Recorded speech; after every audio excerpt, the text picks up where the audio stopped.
Pain. All she felt was pain. But Namiko Uzumaki's suffering was unlike any other. It was a combination of mental and emotional pain from everything that had been going through her head up to this point, as well as physical pain from the exhausting struggle she had been going through for the last 20-odd minutes. Sasuke Uchiha, her teammate and self-described rival, was standing in front of her like a pincushion, tangled with Senbon needles. The black-haired, onyx-eyed heir to the Uchiha clan had leapt in front of Namiko and had taken the attack on her behalf, even though it had been intended for her. She cried out, "Sasuke! Why?" as the Uchiha coughed up the red fluid that was coursing through his veins. "I never asked for your help." Sasuke half grinned as he spoke, but Namiko couldn't see.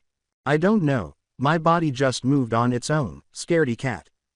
The Uzumaki, who had not seen Sasuke's face since he had applied the dozens of Senbon needles to his arms, legs, and torso, caught him as he slowly started to fall back. His face was pained, and blood was dripping from the corners of his mouth onto the bridge's damp, chilly floor. The Uchiha's eyes closed as Sasuke said feebly, "My brother, he's still out there. I promised myself that I would stay alive until I killed him." Sasuke's final words, as his body went limp in Uzumaki's arms and his breathing stopped, were, "Namiko, don't let your dream die." The only sound Namiko could hear as Sasuke's heartbeat stopped was her own, and Kami's heartbeat was so loud that it was deafening. "He was a true shinobi, worthy of honor," said the masked ninja who had been fighting Sasuke and Namiko. "Is this your first time seeing a friend die in battle? This is part of what I means to be a ninja." "Shut up." Namiko paused for a few moments to gather her thoughts and lower her heart rate. She laid Sasuke's body on the ground gently. "You'll pay for this." After a few seconds of silence, the masked nin spoke. "I'll give you one last chance to surrender. I'd hate to have to kill both of you." I said shut up, and like a volcano that was a millennium old and had peaked. Namiko burst out. Menacing red chakra swirled around the orange-clad kunoichi, violently lashing around the blonde and chipping up the bridge's concrete as the masked ninja staggered back. He exclaimed, somewhat afraid, "This chakra, it's so powerful that it's visible. I can feel the wrath, the bloodlust and the raw power, it's like evil itself." The masked nin saw the various cuts and bruises on Namiko's skin start to heal at an unusual rate, and the senbon that had protruded from her skin started to fall off. The hunter nin noticed that Namiko's fingernails had become sharper, her whisker marks were more distinct, and he heard him gasp as Namiko raised her head to look at him. Red slit eyes had taken the place of the azure blue ones, and they gave the hunter nin a fierce glare. "I'm gonna kill you. XXXXX. The battlefield was suddenly plagued by a powerful chakra that startled Kakashi Hatake. There seemed to be a sense of dread in the air around him. He immediately focused on the direction of the source, where Zabuza's accomplice was engaged in combat with two of his students. It took him a moment or two to identify the source because he hadn't felt it in a little over 13 years, but his eyes widened as he did. He asked himself, "The Nine Tails. Has the seal been broken?" He was certain that the demon of the mist experienced the unexpected outburst of malevolent chakra as well, but that didn't matter right now. "No, it's no broken, but the fox's chakra is leaking out, something's happened." Keeping that in mind, Kakashi took a scroll out of his Junin vest, unfolded it, and smeared some of his blood on it. "Zabuza," the voice of the copy ninja said, "I know you like to prolong these kinds of events, but how do you say we wrap this one up quickly?" Hatake responded, "I mean, we're both busy people." Zabuza said, "I have to say Kakashi, it's tempting," above the haze surrounding Kakashi. "Consider me intrigued to see how you're going to back up such a bold claim. Show me, Kakashi." XXXXX. Namiko dropped to her knees and roared menacingly at Haku Momochi, who could only stare. By now, he was starting to perspire a bit from the murderous intent that the dark chakra was directing at him. His eyes grew wide, and he thought to himself, "This is bad." In a flash, if you will, Namiko ran in the direction of the hunter nin, who then shot a barrage of senbon at the blonde Konoha genin from one of his numerous mirrors before swiftly moving on to another. What speed! After avoiding the senbon he threw, Namiko had already arrived at the crystal mirror he had occupied only seconds before he switched mirrors. However, that was okay because it was only a diversion. While Namiko's focus was on the earlier mirror, the hunter nin sprinted toward her with incredible speed, intending to stab the enraged kunoichi. But that was not to be. Namiko used that incredible speed that had suddenly materialized to avoid Zabuza's aide's stab and sent the masked ninja reeling a few dozen feet along the chilly floor with a bone-crunching punch to the mid-drift. In a few seconds, Namiko was on him once more, arms extended, ready to use her sharpened claws to rip his life from him. Namiko's hand slammed down, leaving a crater on the bridge's floor, and Haku had time to leap away. He was preparing a counterattack when his instinct took over. But it was a pointless endeavor. Namiko demonstrated that speed once more and quickly overtook Haku. Grabbing him by the clothes, she punched him in the face, shattering his hunter nin mask and sending him sprawling back onto the concrete.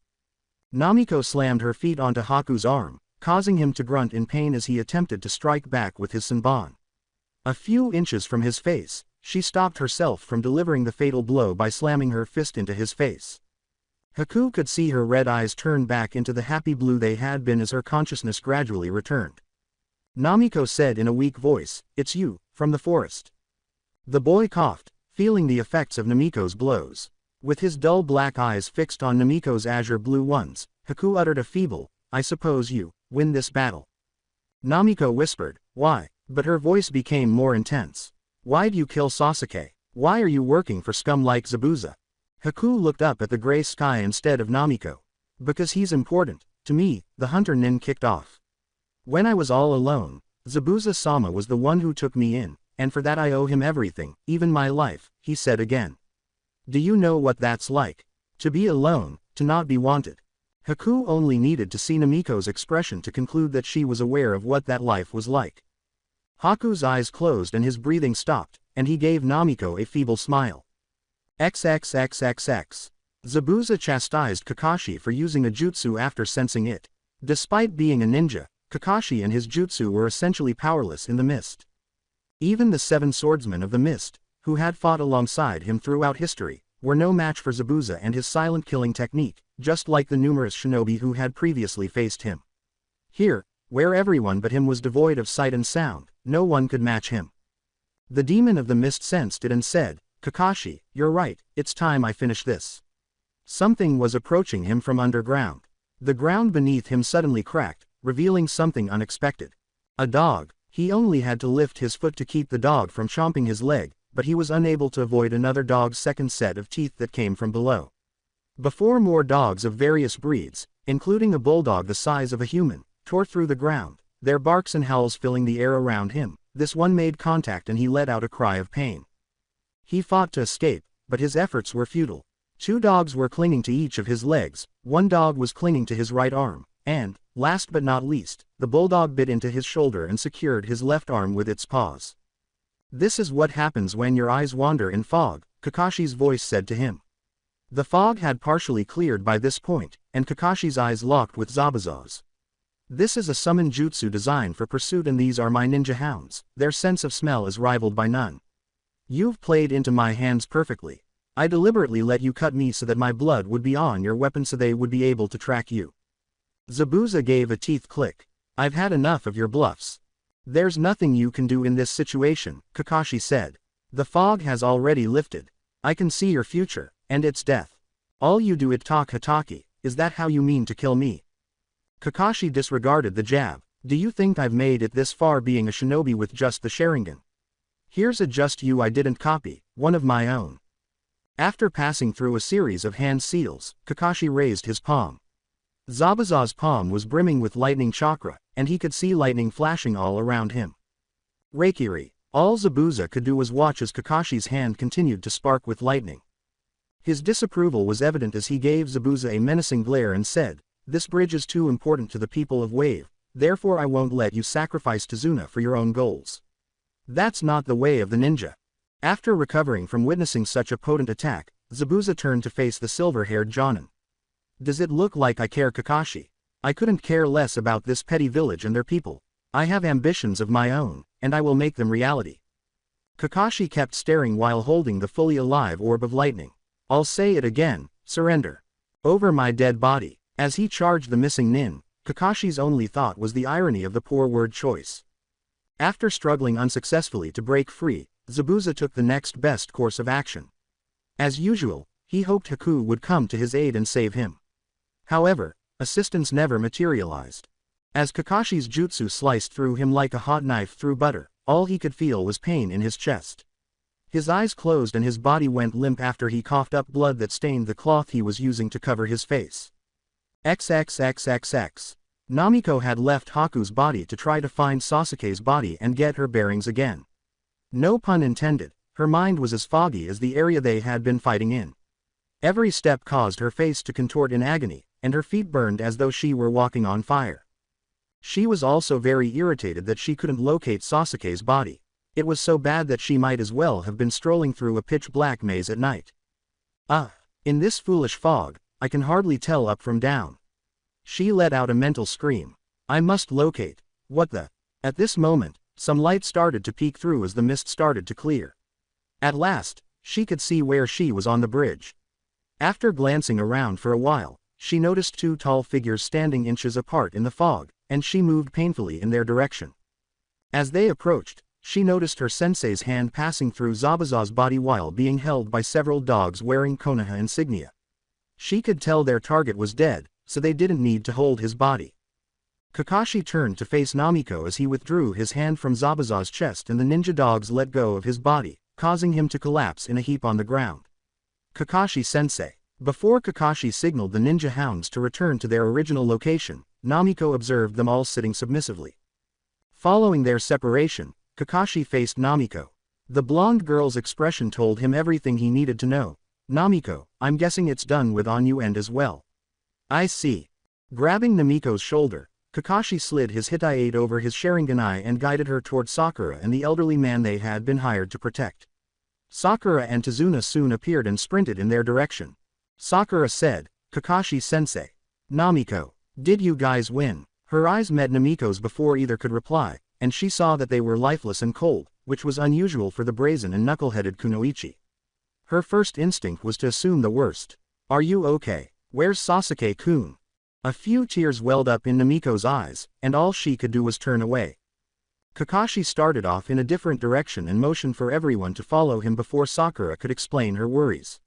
Sakura and Tazuna followed him without question, but Namiko hesitated a little before reluctantly trailing behind the group. After walking past Haku's body, they discovered a battered, bruised, and Senbon-filled Sasuke lying motionless on the wet floor.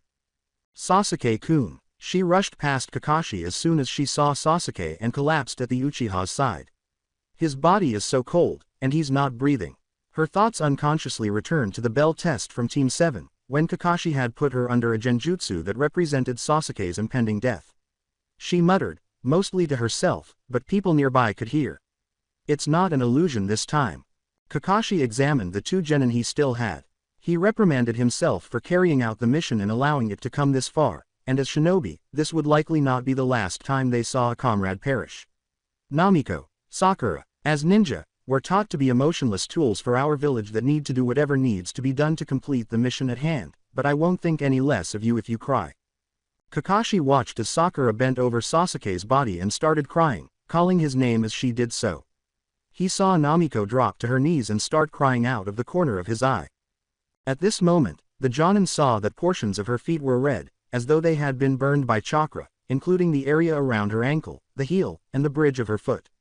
When they heard distant clapping, he made the decision to later pull her aside and ask her about it. A rather slick voice said, I must say, if I knew you were the better shinobi I would have hired you. Kakashi and Tazuna turned to see a very short man smirking while wearing an expensive suit, sunglasses, and a cane. What amounted to a miniature army stood behind him. They were basically just thugs, Kakashi observed. They most likely need little, if any, chakra. Gato. Tazuna snarled fiercely. Now Tazuna, let me thank the nice Konoha-nin for taking care of my Zabuza problem, so much for Demon of the Hidden Mist, am I right? Gato laughed. Tiny Arm laughed too, following his example. Kakashi glared at Gato and his men and said, why am I surprised? Double-crossing is like second nature to trash like yourself. Gato laughed at Kakashi's criticism and said, hey, don't be like that.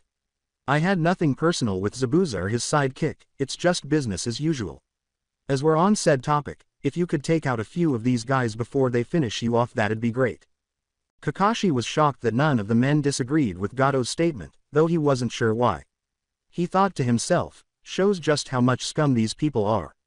But first and foremost, he was aware that Gato had made a mistake. To protect himself from shinobi training, untrained thugs. A huge error. Namiko. Kakashi whispered to the blonde Kunoichi, who was staring at him with tears still in her eyes and a face that said she was furious. I'm a little low on chakra. I know you're probably drained and in pain from the looks of your feet, but do you think you can back me up? The copy nin responded. Namiko gave him a curious glance before focusing on her feet and realizing that the chakra was burning. Naturally, she had previously experienced burning in her feet, but she dismissed it as the Kyuubi's chakra. Could that be the source of the burns? She nodded resolutely to Kakashi and got to her feet, squirming as she went. Well Gato, I think I'm the one who owes you a thanks, Kakashi said as he pulled 2 kunai from his pouch and prepared to strike Gato and company. Since using his Sharingan would be pointless against the scum he was going to encounter, he didn't even bother. I'm in a pretty sour mood right now and I believe you've given me quite the opportunity to, how should I put this? Alleviate the stress. Hearing Namiko's shadow clone jutsu activate behind him, Kakashi launched himself into a run. Before he knew it, dozens of footsteps were trailing him as they charged at Gato and the scum he used. Gato's once confident expression changed to one of complete fear as he saw the Konoha nin charge at him. Don't just stand there you fools. Kill them. Confident that their numbers would prevail, some of Gato's men charged at Kakashi and the few Namiko clones accompanying him. However, they were soon shown to be mistaken. However, the genin did it rather than the Konoha jonin. Kakashi watched in amazement as an orange blur shot past him and kicked the thug who had been farthest ahead in the face. A flashback of something familiar from over 10 years ago caused his lone eye to widen. He noticed that Namiko was the one who had essentially moved at the speed of sound when the figure had stopped moving. Her hair appeared to be floating upwards on its own, with a charming golden glow surrounding her already golden locks, but this was what caught the copy nin's attention. Kakashi and the clones arrived as well by the time she touched down and started attacking other thugs, and what can only be called a massacre broke out. Running through the middle of the throng, Kakashi made his way directly to Gato. He either kicked his thugs aside or, if they were fortunate, rendered them incapable of moving. He would just use his kunai to cut them down if he was unable to bend his body into the required angle for a kick. Simply put, the Namiko clones were attacking anyone who got in their way. They were disposable, but don't tell them. What if they were chopped down? All that was left of them was a cloud of smoke. In between thugs, the original Namiko moved like a blur, knocking them down like a bowling ball would knock down pins. Even Kakashi's skilled eye could not keep up with her movements. Even when he used his Sharingan to monitor her during the fight, he occasionally failed to see her. As he reached the final line of thugs, Kakashi asked himself, just where is this speed coming from? It can't be can it? After launching his kunai into the necks of the 2 people nearest to Gato, he charged forward, spun on his heel, and kicked one of them hard in the torso, sending him reeling back in agony. Before approaching the tyrant, who was so terrified that he didn't even try to flee, Kakashi grabbed some shuriken and threw them at the last few thugs who had been watching over Gato. He put his hands on either side of Gato's head and made him look into both his regular and Sharingan eyes. People like you make me sick. The despot known as Gato only heard that before Kakashi Hatake broke his neck. There was a loud crack, and when the thugs realized their boss had been killed, their actions, including those of the Namikos, stopped. To put it mildly, they were no longer confident. Hey, these bastard ninjas just killed our meal ticket. Let's get them, roared one of the thugs. As Namiko and Kakashi prepared for an attack, a bow and arrow appeared from behind the Konoha ninja and landed a short distance away from the remaining thugs. Namiko yelled, Inari, as she noticed Tazuna's young grandson leading a crowd of Wave residents. You were right Namiko nay. This is our country, and we'll defend it. With the bodies of their fellows and Gato lying on the bridge floor, the thugs fled Wave country after realizing they were outnumbered and could not compete with the Konoha team. Even though Namiko couldn't see it through his mask, Kakashi frowned slightly as he said, Good job Namiko, but I do believe we need to have a talk. By now, the girl's clones had scattered and her once glowing, floating hair had returned to its natural gravitational position. The blonde Kunoichi merely gave Kakashi a thumbs up and a half-hearted smile before rolling her eyes into the back of her head and collapsing to the ground in exhaustion. Fortunately, Kakashi managed to catch her and put her on his back before beginning the journey to the location where they had left Sakura, Tazuna, and the presumably dead Sasuke. XXXXX. Sasuke groaned as he slowly opened his eyes and saw a pink blob sobbing her heart away on top of him. Am I dead? He asked. Sasuke rolled his eyes and groaned inwardly once more. He thought to himself, this is getting old. The pink-haired Kunoichi raised her head and gasped, "Sakura, that hurts." When she saw her dark-haired crush staring back at her, she covered her mouth with her hands in shock. She scowled and inserted her hand into the screaming, ram-sealed release. "It's not a genjutsu, Sakura, I'm very much alive," she screamed, "Sasuke-kun," and embraced the boy, who moaned in agony. He uttered the painful words, "very much alive, and very much in pain." She immediately released her grip and apologized by bowing her head. "Where's Namiko, and Kakashi-sensei?" When Sakura heard footsteps, they all turned to see Kakashi approaching them with a very tired Namiko on his back. "Oh, after they defeated Zabuza and that hunter Nin, some of Gato's men showed up and," Sakura continued. As Kakashi smiled at him, Sasuke asked himself, so she was able to defeat him on her own. "Welcome back to the land of the living, Sasuke. It seems that all my precious little genin survived their first C-rank turned B-rank mission." Naturally, they had requested a more difficult mission, but this was pushing it, right? Sasuke moaned. When Tazuna said, "Hey Kakashi, what's up with the brat's feet?" Everyone in the room turned to look at Namiko's feet, which were covered in burns and red blisters from her toes to her shin on both feet. "That's a good question," asked Kakashi. "When I brought it to her attention even she seemed quizzical as to what it was. We can only hope she'll have answer whenever she gets up," was her complete response. Sasuke remarked, "That's weird, she didn't have them when we were fighting the hunter Nin." After giving his team and Tazuna a shrug, Kakashi thought to himself, so maybe it was the Kyuubi's chakra. We'll have to wait and see. For now though, let's get back to Tazuna-san's house. I am beat. XXXXX.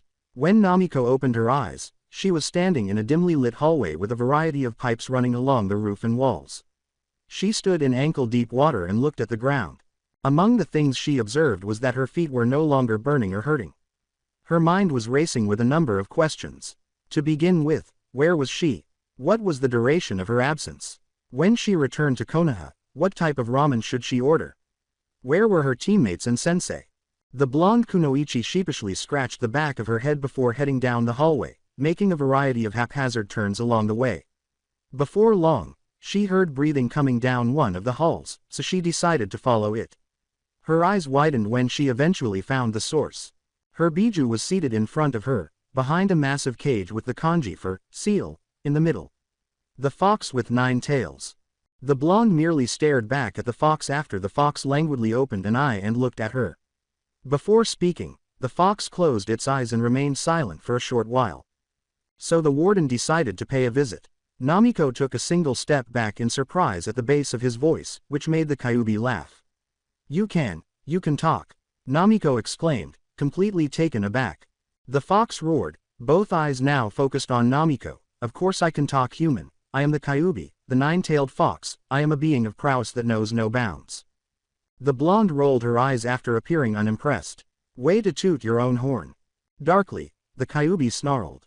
"To what do I owe this unwanted and disrespectful visit?" She gave a shrug. Namiko put her hands in her jacket pockets and tipped her head back, saying, "I don't know why I'm here, or where I am for that matter, but I do have a few questions maybe you can answer. You know, with you being an oh-so-great being and all." She laughed. Her remark did not amuse the Kyuubi, who stared back at her. Before putting its head on its paw and shutting its eyes, it said, "And what makes you think I'll answer any of your questions?" After a few moments of silence in their domain, Namiko clicked her teeth. "Look Kyuubi, wait, do you have a name? It's kinda weird calling you 9 tails." The Kyuubi turned back to Namiko. "Whether I have a name or not is not of your concern because one thing is certain, you're not worthy to even think it." Namiko started rolling her eyes once more. "Anyway, as I was going to say before, you obviously don't like me, and to be honest I could care less about you, but I think if we're going to share the same space for probably the rest of our lives, or rest of my life, we should have some form of communication and understanding, don't ya think?" Namiko may not have been a complete nincompoop when the Kyuubi peeked at her. "What questions do you have?" Namiko grinned and then pumped her fist. "First off, where am I? This is your mindscape, it's basically the part of your being where I am stored." "Okay, if this is my mind, why the hell does it look like the Konoha sewers?" Kyuubi shrugged, then a cunning smile appeared. "I've seen your memories and thoughts, Kit. It's probably a representation of your mind being in the gutter." Namiko turned a deep red, then turned her head away. "Moving on. Why were my feet burning earlier? Ever since I was younger and first started getting hurt you healed me quick, even though I didn't know it was you back then. It's an injury I've never dealt with before, so it took a while.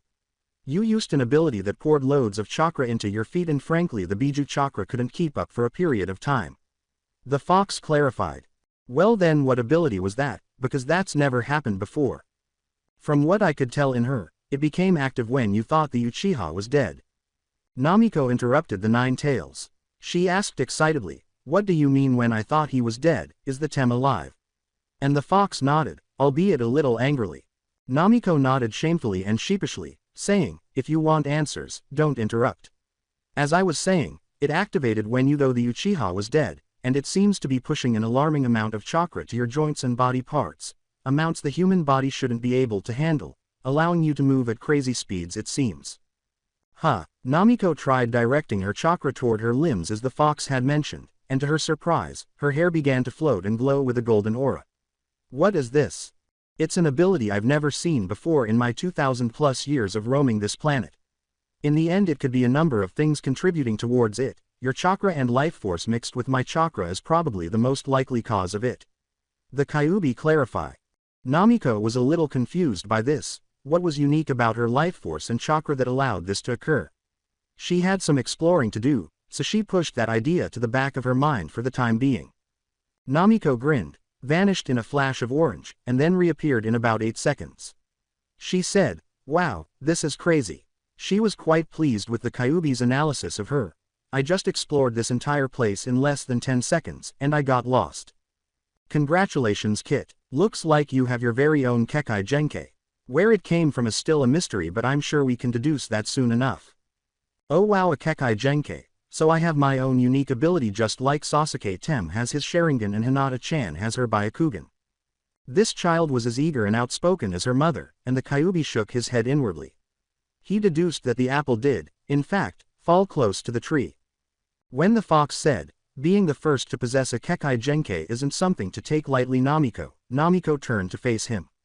This means there isn't going to be anyone to teach you how to use it, no one is going to be able to tell you anything whatsoever about it, not to mention that you're going to have to figure out how it came about without any help. It clarified and Namiko glanced at her hands. She felt so much faster and more liberated as she could feel the chakra flowing through her limbs. If she had to sum it up, she would say it was like having the strength of a tiger combined with the speed of a cheetah and the fluidity of a fox. Ironic, she knew. She wasn't a complete moron, despite what many people think. She was aware that unless she just intended to outrun her opponents, she would need to practice these abilities in order for them to be useful to her. She smiled and gave the Kyuubi a thumbs up, but he ignored her. Believe me Kyuubi, I'll make sure I make this ability mine. One way or another, she said. Well you should know that it is very taxing on your chakra reserves. If my math is correct you can most likely use it for 10 minutes max before it depletes all of your chakra, before it would need to call on mine. You need to better your chakra control, so you can better utilize the ability without harming yourself. Namiko apparently paid little attention to what it said. You know math. She gave the fox a sharp look, and then, to her astonishment, the fox gave a small laugh. Despite its small size, it was present. It acknowledged, not many humans have the ability to make me laugh, before becoming solemn once more. As the first user of such a Kekai Genkai, you get to name it Brat. Come up with something good. Namiko put her hands on her chin and puffed, beginning to think deeply. When activated, this ability caused her to move incredibly quickly and gave the impression that everything was moving slowly. How about Namiko's super cool, super fast totally kick-ass jutsu? It even rhymes. Namiko appeared to be revealing aspects of the Kyuubi that it was unaware were possible. He was deadpanning at her after she made it laugh first. It thought, recalling its last Jinchuriki, more and more similarities to her mother every sentence. Namiko sulked at the fox and said, perhaps you ought to choose something a bit shorter and less foolish. Then, like a freight train, it struck her. I got it, a totally wicked name that's gonna make my Kekai Genkai sound like the coolest there is. With genuine interest, the Kyuubi asked, and what name is that? Jinten, swift release. Namiko opened her eyes and moaned. The bright light in the room she was in only made her splitting headache worse. Look who finally decided to get up. Namiko's eyes snapped open and she sat up straight, ignoring the pain that would follow. Her male teammate, who appeared to be fully recovered, was seated on a chair to her left. "Sasuke, you're not dead," she exclaimed as she leapt from the bed and embraced the Uchiha. She had been informed by the Kyuubi that the Uchiha had survived, of course, but ultimately, seeing was believing. "Tch, get off me Dobi." She dropped the Uchiha and gave her head a sheepish scratch. She scowled at him and said, "Sorry, can you blame me though? I passed out thinking you were dead." Sasuke huffed and shook his head at the blonde. He asked sarcastically, "Do you really think that Senbon can stop a Uchiha?" Namiko gave an eye roll. "Considering you looked pretty dead, I'd say yay." She tilted her head and shrugged. "Were you watching me sleep?" Before answering, Sasuke put his hands in his pockets. "Yay, you've been out of it for a few days, so Kakashi made Sakura and I take turns watching you while the other helped out at the bridge," he said. "Should be a couple more days." Namiko gave the Uchiha a fierce look, and for some reason, he was filled with dread. He was unsure of the reason. "You didn't do anything, perverted, to me while I slept, did you?" Before glaring back at her, Sasuke's face turned a shade of red that she didn't believe was possible for the stoic Uchiha. He yelled, "Like I'd ever do something like that," at her. Like their academy classmate Hinata, she pouted, gave him a cute look, and started twiddling her fingers. She whispered, "So you don't think I'm pretty?" "What? No." Her voice was dark as she asked, "So you think I'm ugly?" Sasuke started to panic. He had never been frightened by Namiko.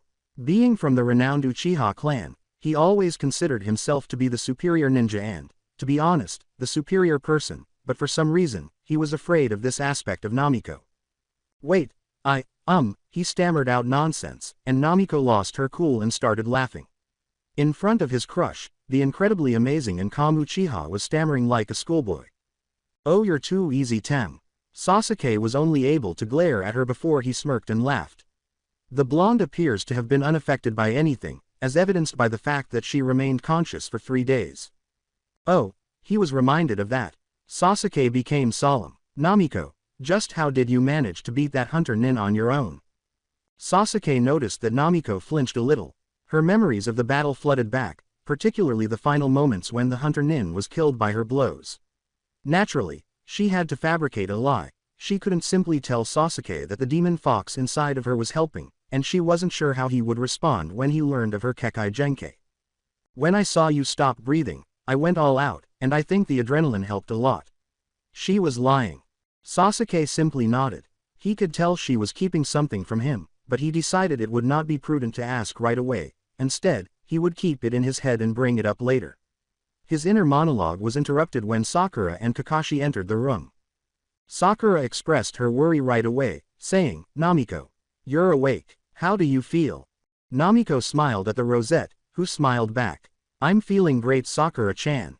I just needed some sleep." Kakashi gave his blonde pupil one of his well-known eye smiles. Namiko moaned inwardly as she woke up and was immediately put to work. "Great to see you up and about already, because for the next 2 days, you'll accompany Tazuna to the bridge. He should be done soon." She sighed and said, "Yes, sensei." Kakashi grinned. He turned around and walked out the door, gesturing for Namiko to follow him, saying, "For now though, I need you to come with me." She glanced at her teammates, including Sasuke, who grinned nervously at her. Then it dawned on her that Kakashi had told her they needed to talk before she fainted. She will undoubtedly use the chakra of the nine-tail in her newly acquired skills. On her way out, she stopped to greet Tazuna and his family before following Kakashi through the door and down the stairs. In a comparatively quiet manner, Kakashi guided Namiko into the forest. Other than the occasional chirp of the forest birds and their footsteps, there was no sound. Kakashi thought about his brief tenure as a sensei as they strolled. In all honesty, he didn't think they would have survived if it weren't for Namiko and her using the Kyuubi's chakra. Had it not been for the fox, the hunter nin would have easily dispatched Namiko after taking care of Sasuke. With all due respect to her skills, Sasuke was clearly the superior ninja and had been eliminated. Sakura, of course, was inferior to both, so if the hunter nin had eliminated Namiko as well and arrived to help Zabuza, he wasn't sure if he could have taken them both. For Kami's benefit, he had to intervene on a Jonin level to teach them the tree-walking exercise. He most likely ought to have done this during their first week. He couldn't allow this mission to be repeated, so he mentally noted that once they got back to Konoha, he would grill them into the ground. Guy would never hear the end of how his youthful flames had gone out if he discovered that he had been so careless with his genin.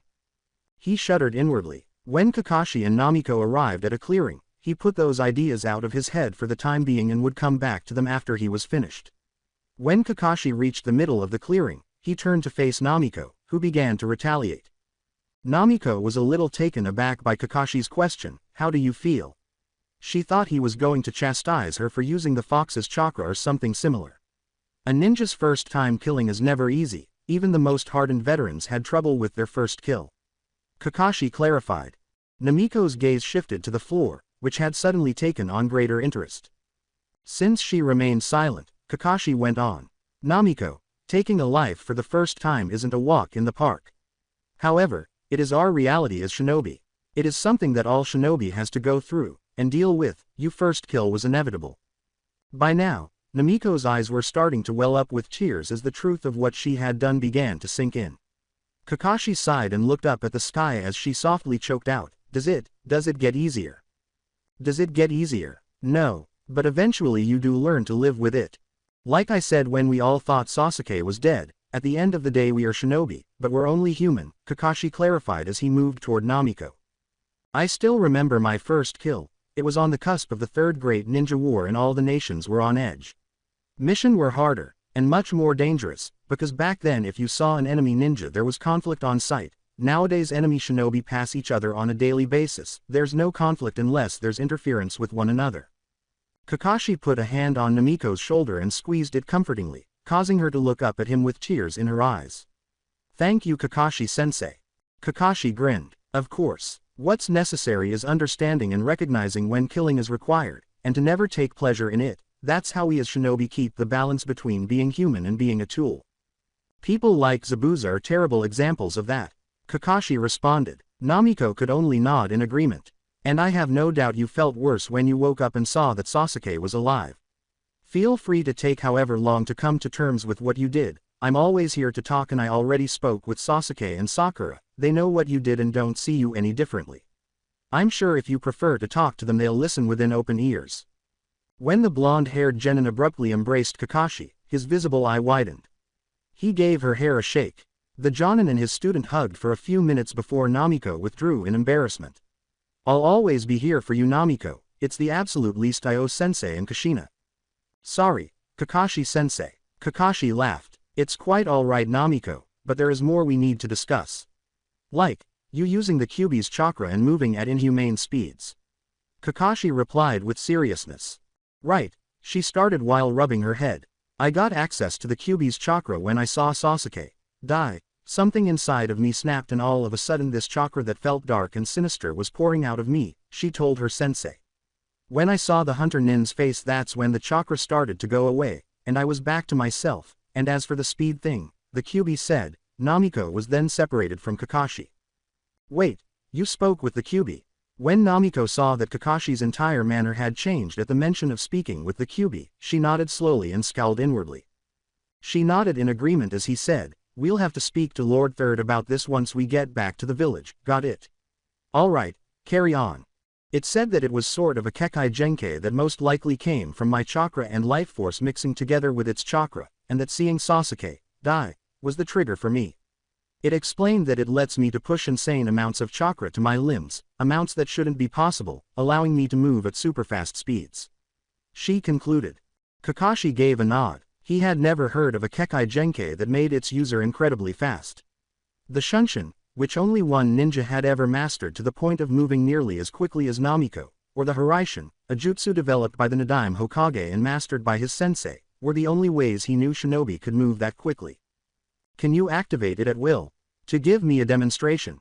Namiko gave a nod and directed her chakra toward her limbs. As his student's hair began to glow the way he had seen it a few days earlier, Kakashi could only watch in wonder. She started running around the clearing in an orange blur, and as she did so, the wind grew stronger, forcing Kakashi to use chakra to keep his feet on the ground. A few seconds later, she was standing where she had been before, the leaves and wind still whirling around them. After observing her with amazement, she dropped to one knee and started coughing, causing her hair to return to its natural position. His amazement gave way to worry. Are you all right? Yay, I'm fine. It's just the fact that I'm still a bit worn from the fighting, and the fox said that in order to use this without a backlash I need to increase my chakra control. She clarified. As he assisted her in standing up, he inquired, what else did it say?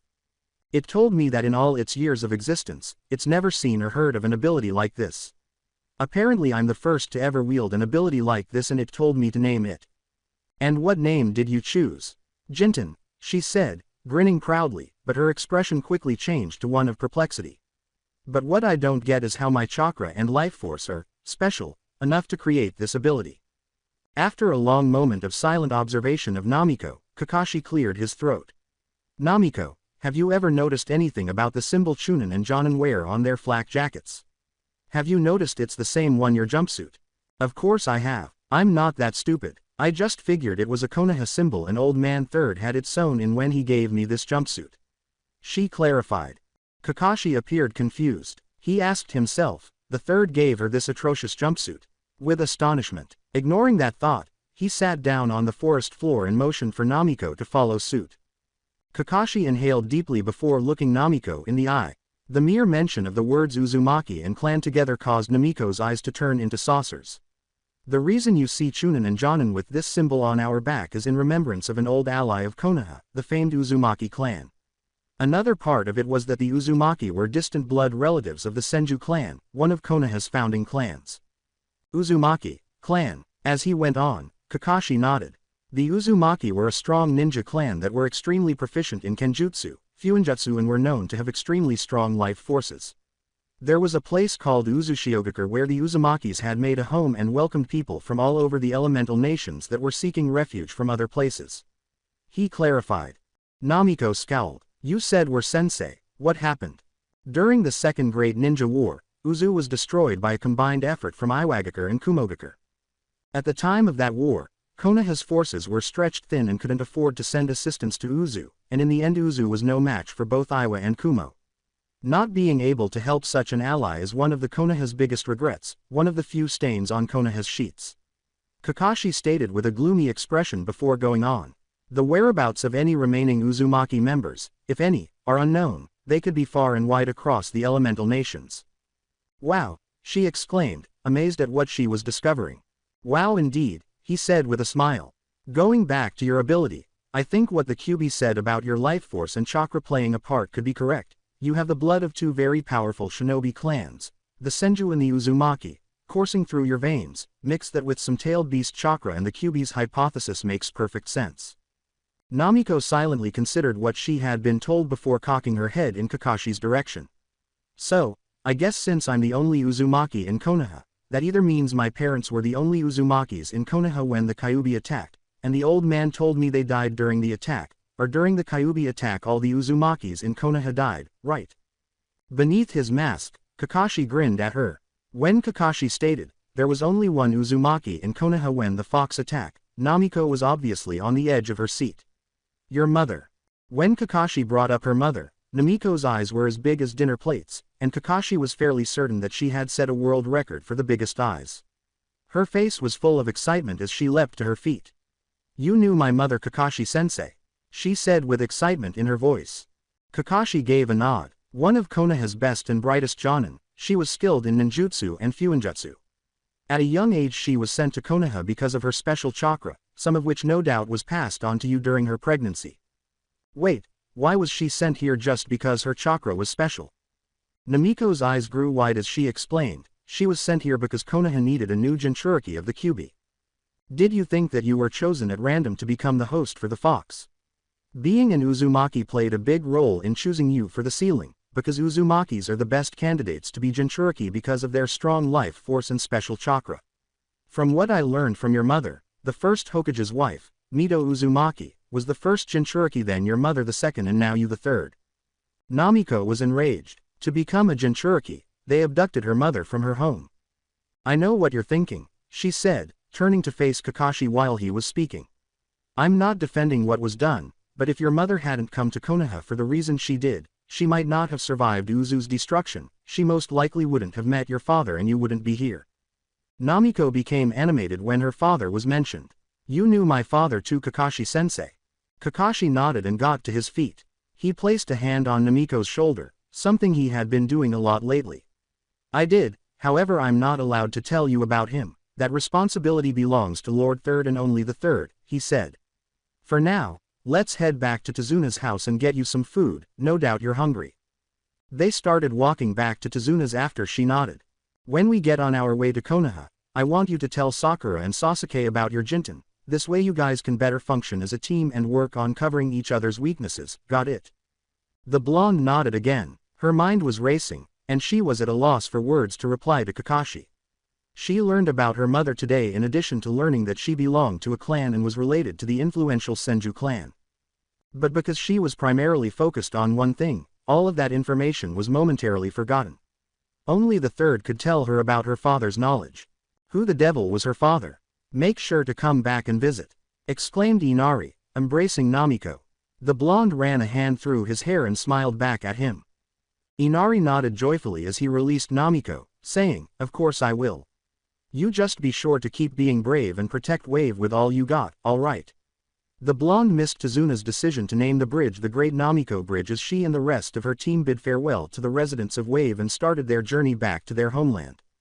After several hours of walking in silence, Kakashi turned to face the group but chose to keep walking backwards. "Namiko, if you would be so kind." Sakura and Sasuke looked at one another bewildered before focusing on their teammate. Namiko let out a sigh. When she said, "Kakashi-sensei wants me to tell you how I was able to defeat the Hunter Nin," both of her teammates became excited. At the mention of Kekkei Genkai, Sasuke nearly face-failed and gave Namiko a disbelieving look. "Turns out, when I saw Sasuke die, it was kind of like a trigger for a power I had, my Kekkei Genkai." "Was there a Kekkei Genkai on the Dobi?" Sakura tilted her head in Kakashi's direction.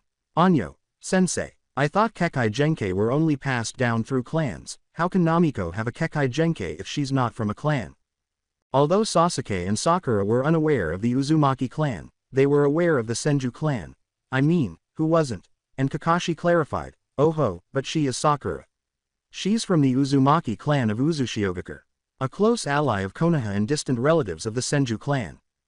But Sakura was as curious as she was, and she had more questions. The two genin saw that their teammate was now clenching her fists as she asked Namiko, "So, if the Uzumaki clan has their own village, how did you end up in Konoha?" She sadly explained, "During the Second Great Ninja War, the village was destroyed by Kumo and Iwa. The only reason I'm here is because my mother had moved to Konoha." However, in typical Namiko fashion, she turned to them and gave them a thumbs up and a smile. "Don't worry though, Kakashi-sensei told me about my mom, and she was a total kick-ass ninja, just like I'm gonna be." Kakashi gave her a mother-daughter smile upon hearing her declaration. Sakura smiled warmly at her female teammate. She felt some warmth knowing that Namiko had finally learned something about her parents because she was aware that Namiko was an orphan and had never met or learned anything about either of them. Although he didn't express it publicly, Sasuke was also pleased for his teammate. Before his mother was taken away from him, Sasuke had a loving mother, and despite his father's frequent harshness, he knew that he loved him. Namiko had never experienced that emotion, and he had no idea what it had been like. But since there were more pressing issues, he didn't think about it for very long. "About this Kekkei Genkai, what is it?" he inquired, curious about his teammate's power. Namiko turned to face Kakashi, who nodded at her. Namiko started concentrating her chakra as the four ninjas ceased their movements. Sasuke and Sakura were completely taken aback when Namiko's hair started to glow gold and appear to levitate, just as Kakashi had previously done. Then, in a flash of orange, she was gone, leaving Kakashi and his two surviving genin to stare around. It was Sakura who spoke first. "Where did she go?" Kakashi said, "Give it a minute, Sakura." After a few more moments of silence, Namiko reappeared with 4 bento boxes and the air started to pick up. "Sasuke, Sakura, I present to you my Kekkei Genkai, Jinten," she exclaimed, giving a bento box to each of her sensei and teammates. "There's a town about 20 minutes from here. I ran up and got us some grub so we wouldn't have to stop," she clarified. Sasuke glanced at his teammate after glancing down at the bento box he was holding. With utter bewilderment, he questioned, "You ran 20 minutes, in 20 seconds?" She gave a nod. On her behalf, Kakashi clarified, "From what she's told me, the Jinten allows Namiko to channel amounts of chakra to her legs and arms that would be harmful for other ninja, The few issues that lie with it is that A. The amount of chakra being used depletes her reserves at an alarming rate, and B. As far as I know, it's never been seen before. Maybe Hokage-sama knows about it, but if he doesn't, chances are Namiko is the first to ever possess this Kekkei Genkai. Namiko gave a nod of agreement. Hold on a minute. Sakura and Sasuke turned to face one another. Something about this didn't make sense. Only in Namiko can one see a Kekkei Genkai. Yeah, it doesn't make much sense, Namiko remarked, taking note of her teammates' facial expressions. She sighed and crossed her hands over her chessboard, saying, even if I am the first person to use it, by definition it's a Kekkei Genkai. Don't take away my moment. At their teammates' antics, the other two genin rolled their eyes.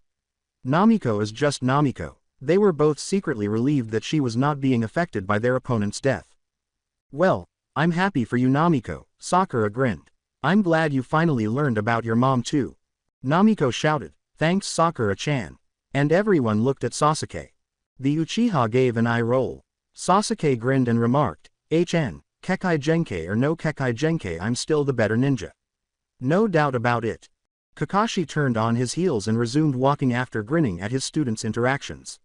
For now, we're going to keep Namiko's abilities between us and the Hokage, at least until we know more about it. Kakashi clarified, when we get back to Konoha I'm going to give you guys a day's rest, then, the real shinobi training starts. I'm going to push all three of you into the ground and then some, understand? Sakura merely nodded at their sensei's declaration, while Namiko smiled and Sasuke grinned. She was now following her teammates and sensei. She turned to face their backs, with Kakashi leading the way and Namiko and Sasuke to his left and right, respectively. Just how far behind these two am I? Hiruzen Sarutobi was a multifaceted person. Even at his advanced age, he was a shinobi of exceptional quality, and as he grew older, he developed a great deal of wisdom. However, there wasn't much that could surprise the third Hokage, and yet here he was, completely bewildered. The elderly Kage had just received the mission report from Kakashi and Team 7. From being assaulted by the Demon Brothers, learning the truth about their purported C-rank mission, choosing to proceed, the confrontation with Zabuza in the last battle, and discovering Namiko's unique talent. Naturally, Kakashi had asked the Hokage to order the Anbu hidden in the walls to leave before the part about the Jinten, and he complied. Hiruzen acknowledged that he had never seen or heard of an ability like this before after learning about it and witnessing Namiko demonstrate it for the third time this week. Anything else I should know about? The Hokage was given the impression that it was a personal matter involving Namiko, as Kakashi merely nodded and looked at him. Hiruzen interlocked his fingers in front of him and sighed, I'm getting too old for this, scratch that, I've been too old for this for a long time. Team 7 was about to object on his behalf, saying, first and foremost, Kakashi, you're going to be reprimanded for continuing that mission despite knowing its dangers, but Kakashi's glance warned them not to. You endangered the life of your genin by continuing that mission, and for that you will face punishment. Kakashi bowed and said, of course, Hokage-sama. Then Hiruzen faced the genin. Sasuke and Sakura both bowed to the Kage and departed, giving Kakashi a pitying glance and Namiko a supportive one. I'll make sure that you three are compensated for the true difficulty and level of the mission you endured. I'm glad you're all safe. For now, Sasuke-kun, Sakura-chan, you may leave, Namiko-chan please stay. Hiruzen cleared his throat after the Hokage, Jonin, and Genin departed. He gave the order, go on. Namiko was signaled to speak by Kakashi. During my fight with Zabuza's apprentice, I accessed the Kyuubi's chakra, and after we dealt with Gato's thugs, I passed out and met with the Kyuubi. Hiruzen's face lit up with worry at the mention of the Kyuubi. Are you okay, Namiko-chan? The kunoichi with blonde hair gave a nod. Well, as far as I know, the seal that keeps the Kyuubi at bay isn't supposed to allow you to access the Kyuubi's chakra for a few more years. I'll have someone come to Konoha to take a look at it soon, Hiruzen said while sitting back in his chair. What of this Kekkei Genkai? Do we have any ideas from where it came? He inquired. To the best of his knowledge, Minato's speed was a result of ninjutsu, and Kushina had never had such speed. Namiko nodded and told Hiruzen what she had told Kakashi and what the Kyuubi had told her. Hiruzen listened carefully, interrupting her occasionally to clarify something or to voice a query or worry. Hiruzen turned to Kakashi when she was finished. Kakashi's nod confirmed his suspicion. I know I'm going to regret this, but anything else? When Namiko mentioned to me that the fox said the Jinten could have originated from her life force and chakra mixing with the Biju chakra, I told her about what made her life force and chakra special. I told her about the Uzumaki clan, Uzushiogakure and, Kakashi breathed deeply, and Kushina-sensei. Hiruzen turned to face Namiko, who gave him a pained look in return. He was certain that his failure to inform her about her mother sooner caused her pain. Namiko-chan, I know you probably hate me for not telling you about your mother, given how many times you've asked about your parents, but I do believe I had good reason. Your mother was a very powerful shinobi who had a lot of enemies, and I couldn't risk word of her having a daughter get leaked out, at least not until I was sure you could defend yourself. She was aware that the Hokage was correct, even though it hurt to know that he knew who her parents were but chose not to tell her. His words made perfect sense. I don't blame you, she acknowledged, of course, Gigi. Kakashi-sensei told me about my mother but said that you were the only one who could tell me about my dad. Hiruzen gave a nod. Namiko, your father, she was waiting impatiently for a name, but it never materialized. Was an extremely formidable shinobi who had 10 times the number of enemies as your mother. Any questions you have about Kushina I will be glad to answer, but as for who your father is, that's going to have to wait until I think you're ready, understood? The Hokage smiled at her, and all she could do was nod. In terms of your Jinten, I hope you're prepared to go through a lot of hard work considering that you have to figure it all out on your own. I'll hold off on registering the Jinten with the Kekkei Genkei archives for now. I think it's best an ability like this be kept secret for the time being. Namiko looked at the floor and nodded. Kakashi, you're dismissed. I expect to have your written report on my desk by 3 tomorrow afternoon. Not a second late. Am I understood? After nodding in agreement with Hiruzen, Kakashi bowed and vanished into a cloud of smoke, leaving the Hokage and the Kyuubi Jinchuriki by themselves. Namiko remained where she was, staring at the floorboards, which had unexpectedly grown more fascinating, while Hiruzen stood behind his desk and started to move in the direction of the door. Come Namiko-chan, I know you're probably exhausted from your journey back to Konoha, not to mention explaining yourself countless times. How about I treat you to some ramen and tell you all about Kushina? With one of her trademark smiles, Namiko's head snapped toward the Hokage. Ichiraku ramen and discovering her mother. That sounded good to her. A little after 8 o'clock at night, Namiko went into her apartment. She sighed deeply and fell onto her couch. She placed her foot on top of the coffee table after kicking off her sandals.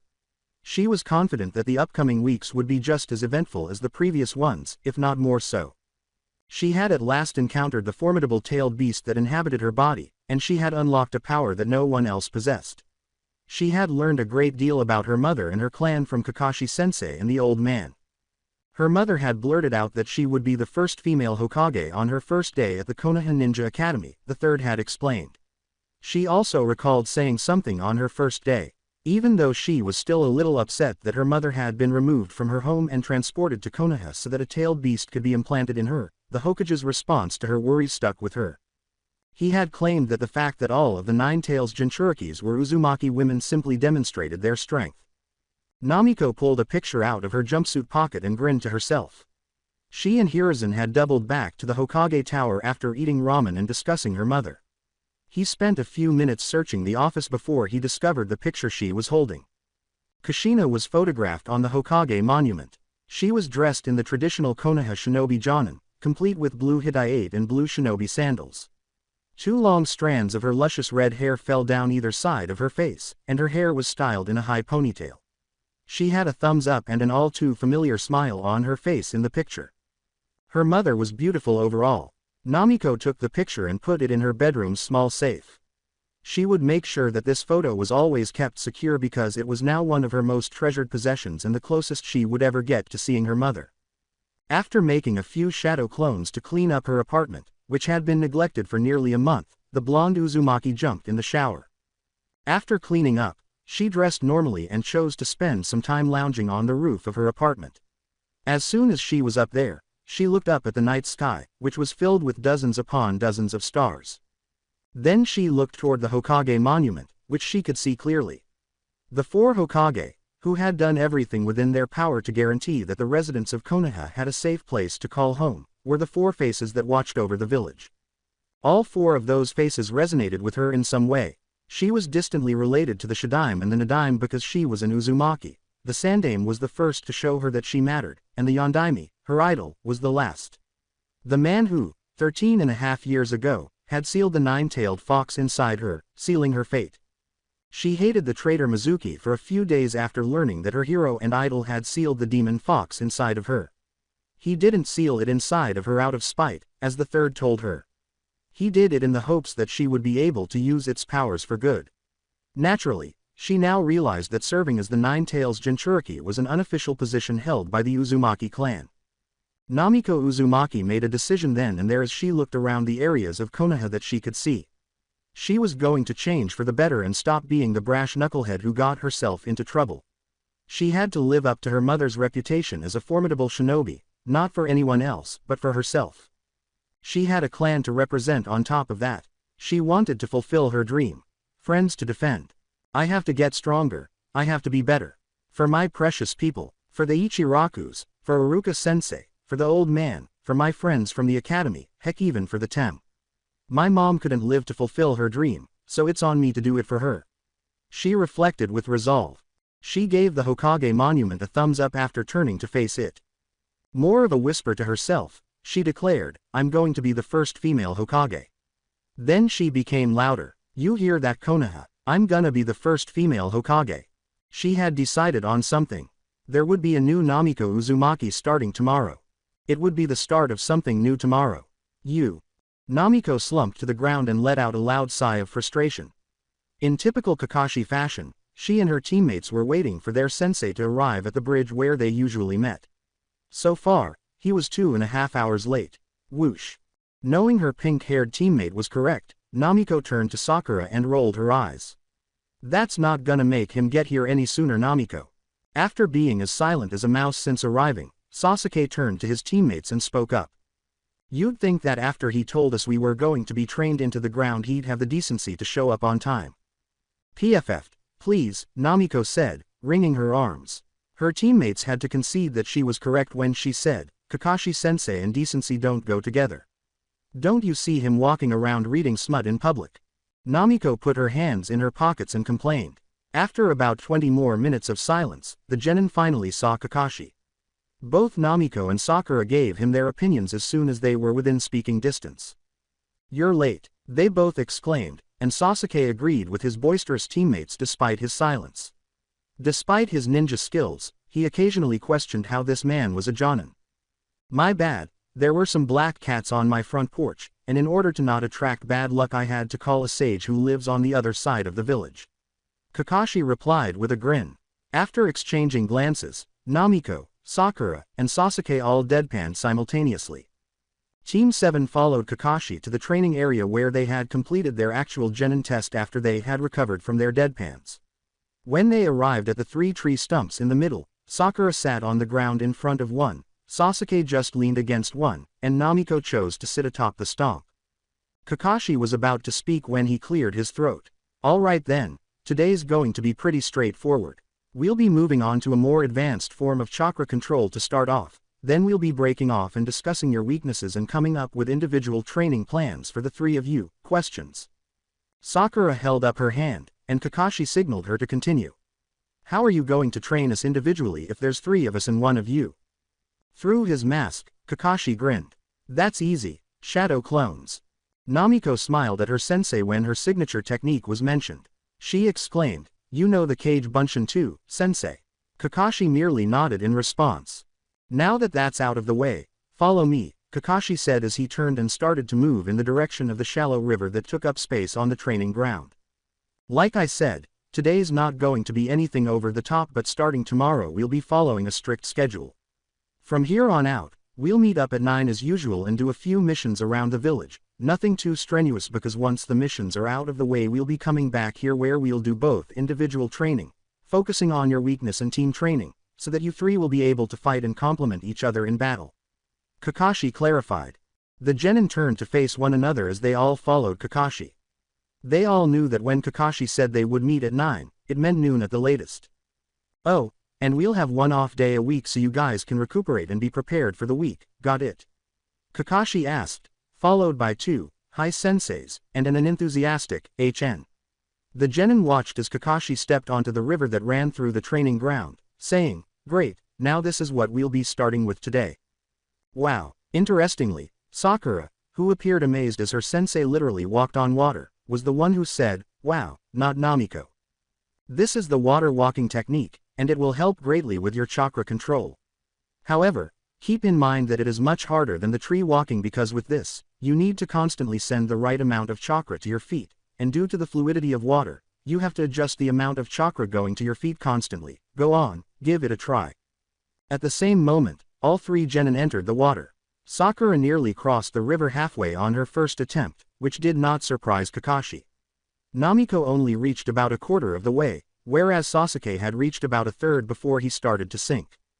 Sakura, as expected, you're the best at this considering your chakra reserves are small compared to Sasuke's and Namiko's, so once you complete it, I want you to the same as you did with tree walking, go back and forth so that it can help build your reserves. Kakashi replied with a firm nod. Determining to finish the exercise, all three genin resumed it. While his students tried the water walking technique, Kakashi stood off to the side. So far, the three genin had been working for roughly 3 hours. Naturally, Sakura had nearly perfected it, and Sasuke had come very close, reaching roughly 3/5 of the way before sinking, but Namiko had most impressed him. Given that her chakra reserves were already twice as large as Kakashi's, not to mention that the Kyuubi also needed to be taken into account, the orange-clad Kunoichi had done a great job getting as far as she had thus far, even though she was now soaked and had only made it about halfway there. Okay, Kakashi shouted at his pupils. One by one, the genin approached Kakashi, who reached into one of his vest pockets and took out 4 slips of paper, saying, "That's enough of the water walking, come over here for a sec. This is chakra induction paper, and we're going to use it to test your nature affinities and start a Jonin level training exercise." He grinned. Chakra induction paper, nature affinities. Sakura's and Namiko's voices emerged. When Sasuke realized they were going to a Jonin level activity, he just grinned. One of the papers was positioned between their sensei's middle finger and forefinger. Kakashi pushed some of his chakra into the paper and gave an example. Yes, chakra induction paper. It's made out of special paper and when chakra is channeled into it like so, he said. The genin observed the wrinkles on his piece of paper. It indicates your nature affinity. Namiko scratched her head. Huh, she said sheepishly, but what is a nature affinity and what does the wrinkle mean? Kakashi sighed at the blonde's drop of perspiration. You didn't pay much attention in the academy, did you, Namiko? He asked. While it is possible to learn how to use any of the 5 elements, fire, wind, earth, lightning and water, everyone has an element their chakra is more in tune with. That element will not only be more powerful, but easier for you to use and control. That is what a nature affinity is. Kakashi then gave each genin a piece of paper. If the paper turns to ash, it indicated a fire affinity. For water, it'll get wet or damp. Wind splits it in half, earth turns it to dust and finally, if it's lightning, the paper will wrinkle, just like mine did. Kakashi motioned for Sakura to go first after Team 7 nodded in comprehension. They saw the paper turn to dust as Sakura channeled her chakra. Ah, Doden, it's extremely versatile on both the offensive and the defensive. Doden is naturally strong against water style, but weak against the lightning style. Sasuke came next. Kakashi was not surprised when Sasuke's paper caught fire. Fire wasn't necessarily a Uchiha element, but it was widely used by the clan, and they were very skilled at using fire release.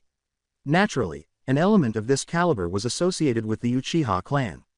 Sasuke grinned and said, "Ah yes, fire release is the most common element in our part of the elemental nations. Roughly 69% of Konoha shinobi have fire as their nature affinity. It's extremely powerful and can cause long-lasting damage to enemies if used correctly." Namiko was last but certainly not least. When Namiko pressed her chakra into the paper, it split precisely in half, and you could see that Kakashi's single eye widened. Next came the 2 wrinkled strips. Namiko gave Kakashi a curious glance. Well, which is it? Both. Kakashi had a sudden epiphany, but the genin was unaware of it. Namiko grinned as she turned to face Sasuke. Su, what I'm hearing is that I'm better than the Tem. TCH, as if loser. After laughing at their antics, Kakashi gave an explanation. In an all too familiar gesture for Namiko, Kakashi crossed his fingers and said, I'd say I was surprised, but I've learned to expect the unexpected with you. 2 more Kakashis then emerged in a cloud of smoke. Just so you know, Namiko, Having two affinities is extremely rare and you're going to have to work twice as hard to master them both. Namiko smiled eagerly, ready for the challenge as usual. Bring it on, sensei. At his genin, Kakashi's eye grinned. Since we'll be training 6 days a week, twice a week each of you will get the real me for individual training, and the other days you'll get a shadow clone. Sound fair? There was a collective, "Hi." Kakashi nodded in agreement. Namiko started to follow her sensei after Kakashi said, "Okay then, Namiko, with me." As she went, she gave Sakura and Sasuke a peace sign. Sasuke was then taken off in the opposite direction by one of the shadow clones, leaving Sakura and a Kakashi clone at the river. The Kakashi clone turned to Sakura after her teammates had vanished from view. The original Kakashi would then speak, and the clone looked up at the sky. Harsh was aware that the girl's flinch only served to confirm his suspicions. "I'll get straight to the point and I'll be honest with you, you are by far the further behind on this team," he said. "I know that's harsh, but you are, and as your sensei it's my job to help you get stronger, but that's only possible if you want to be stronger yourself." Sakura's gaze was fixed on the ground. Her sensei was correct. Her feelings for Sasuke had ruined a crucial friendship with Ino in addition to impeding her ninja progress through dieting and skipping training in an attempt to win him over. "I believe that given your near-perfect chakra control, you'll have a strong aptitude for medical ninjutsu as well as genjutsu, and while I have no skill in the former, I know a decent number of genjutsu that you can add to your arsenal. I also want to look into starting off your Doden training, which involves turning a leaf into dirt, and at the end of the day the original me is going to give you a scroll pertaining information and research on medical jutsu. Think of it as homework." This time, Sakura glanced up at her sensei and nodded firmly. "First, I want to work on your taijutsu, and helping you build muscle so that your attacks can be powerful enough to be effective. As a ninja you're active enough to the point you don't have to diet, so that needs to stop," Kakashi said as she prepared to respond. "You can't be helpful to this team if Namiko and Sasuke are worrying about you every time you're in the field, you have to be able to hold your own." "Hi, sensei." Beneath the mask, the clone grinned. "Good, now come at me with all you got." Despite the fact that it was merely a shadow clone, Kakashi had given it enough chakra to withstand a few blows and continue on. After all, Sakura was its opponent. Sakura gave her sensei a nod before running to him in preparation for the lesson. The Kakashi clone said, "I don't think this needs to be said, but you're the strongest out of you three," after he and Sasuke had made their way to another area of the training ground. "Meaning you're going to require less work than the others. That being said, is there anything in particular you'd like my help with?" For a while, the Uchiha began at his sensei. Sasuke concluded, "I thought I'd have to master the Sharingan on my own until the mission away from the village, but clearly you were assigned as my sensei for a reason." Kakashi nodded, confirming Sasuke's suspicion. The clone approached a tree, picked some leaves, and brought them to Sasuke. "Your taijutsu is extremely effective for someone your age, and not to mention your ninjutsu is remarkable. The plan I have for you includes helping you become faster and stronger, refining your taijutsu, mastering the fire release and developing your Sharingan. Any complaints?" Kakashi took one of the leaves and presented it to Sasuke after the Uchiha failed to respond. Sasuke closed his palms on the leaf for roughly 5 seconds. "The first step to mastering the fire release is turning a leaf into ash between your palms with chakra. Have a go," he said.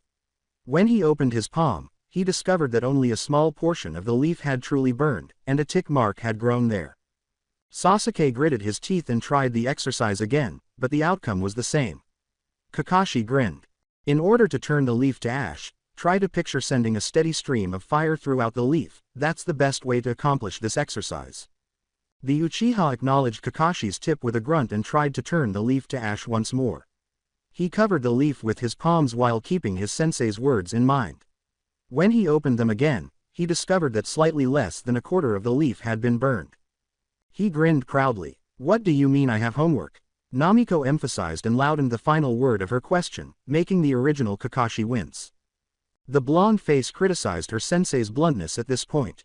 "Look, Namiko, it's no secret that you aren't the sharpest tool in the shed," she said. The blonde turned to face her sensei, but he had a point. "You claim that you want to be the Hokage, but you fail to realize it's more than just being the strongest ninja in the village." Sheepishly, the blonde said, I just figured that I'd cross that bridge when I got to it. You do realize that there are written portions in both the Chunin exams and the Jonin exam, right?" She stopped perspiring. "There's, what? Like I said, There's more to being Hokage than your skill as a shinobi. While that is one of the more important factors, a Hokage needs to be diplomatic, a people's person, and has to be as selfless as can be. You've been on the Hokage office a number of times, surely you've seen Lord Third covered from head to toe in paperwork. The Kyuubi Jinchuriki turned her head away from her sensei and folded her arms. He continued to make valid points, and even though she was reluctant to acknowledge it, Kakashi was correct. She complained, "Fine," and Kakashi smiled at her with his trademark grin. At this point, Kakashi gave her a curious look. "But, how am I gonna have time to train with the team, train on my own, study and do missions? There's only one of me," she said. He figured she probably didn't know the shadow clone's secret, so he just made another one with a smile and told her to do the same. Namiko observed as Kakashi's clone led her own clone into some bushes and disappeared from view. Namiko turned to face her sensei, who silently began to stare at her. The Jonin smiled beneath his mask. Now, in a sort of phantom pain, the original Namiko clutched the top of her head. "Hey, why'd you hit me?" Kakashi remained silent in the hopes that she would reach a conclusion on her own, which she did.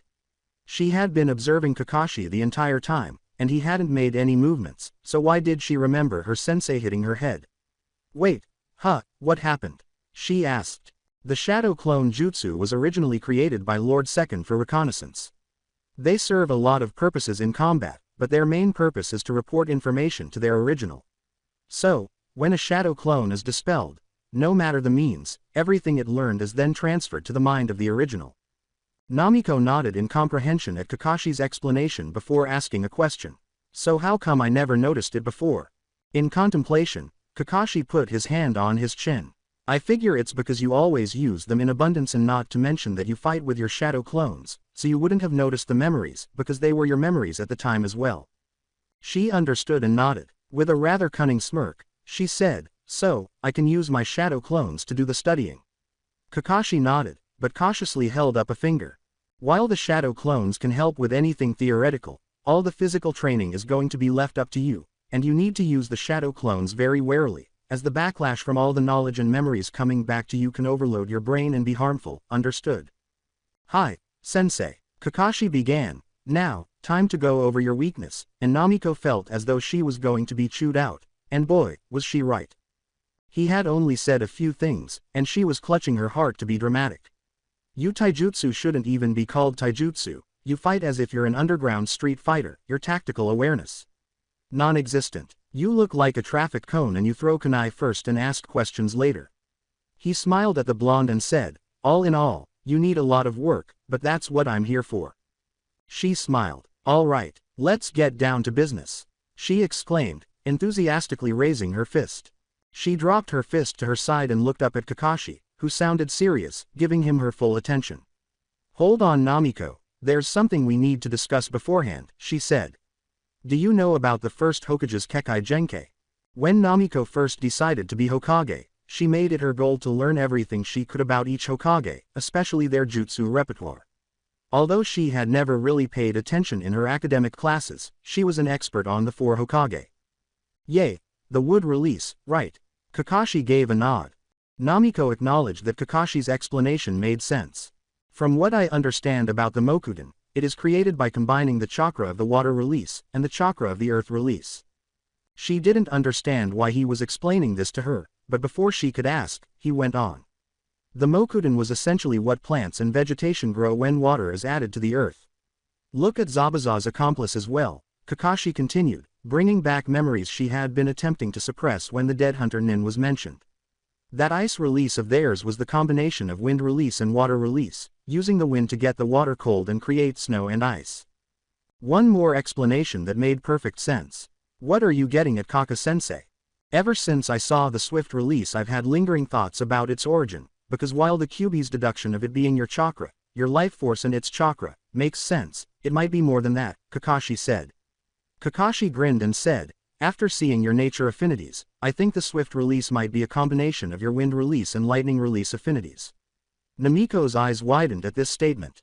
"Huh?" she questioned, stunned. "Think about it. Lightning is literally the fastest thing there is, and wind is known to reach great speeds and cause great destruction every time they're fast enough. Look at hurricanes and cyclones for example. Think about what the Nine Tails said, maybe the Kyuubi's chakra and the Uzumaki life force was all it took to give your nature affinities the spark they needed and created a new Kekkei Genkai. She trusted her sensei, of course, and his logic made perfect sense, but she would have to check with the Kyuubi to make sure. Given that the Kyuubi had likely existed for a longer period of time than anything else, the fox would likely be able to determine whether Kakashi's claims were plausible. However, she didn't understand something. If it's the combination of two elements, how come any ninja that can use more than one element doesn't have a Kekkei Genkai? It doesn't work like that, Namiko. Bloodline limits, such as the wood and ice releases and now your swift release aren't able by just combining the elements necessary, it has to be passed down through blood. The previous Anbu clarified, to my knowledge, neither your mother nor your father had a Kekkei Genkai, therefore I think the Kyuubi did play a part in creating your swift release. When her father was brought up, Namiko frowned and gave a small nod. Although she could understand their refusal to tell her about her father, it still hurt her to know that her sensei, who was now standing in front of her, knew who he was and had mentioned him, seemingly on a personal level, but had refused, or rather, was unable, to tell her about him.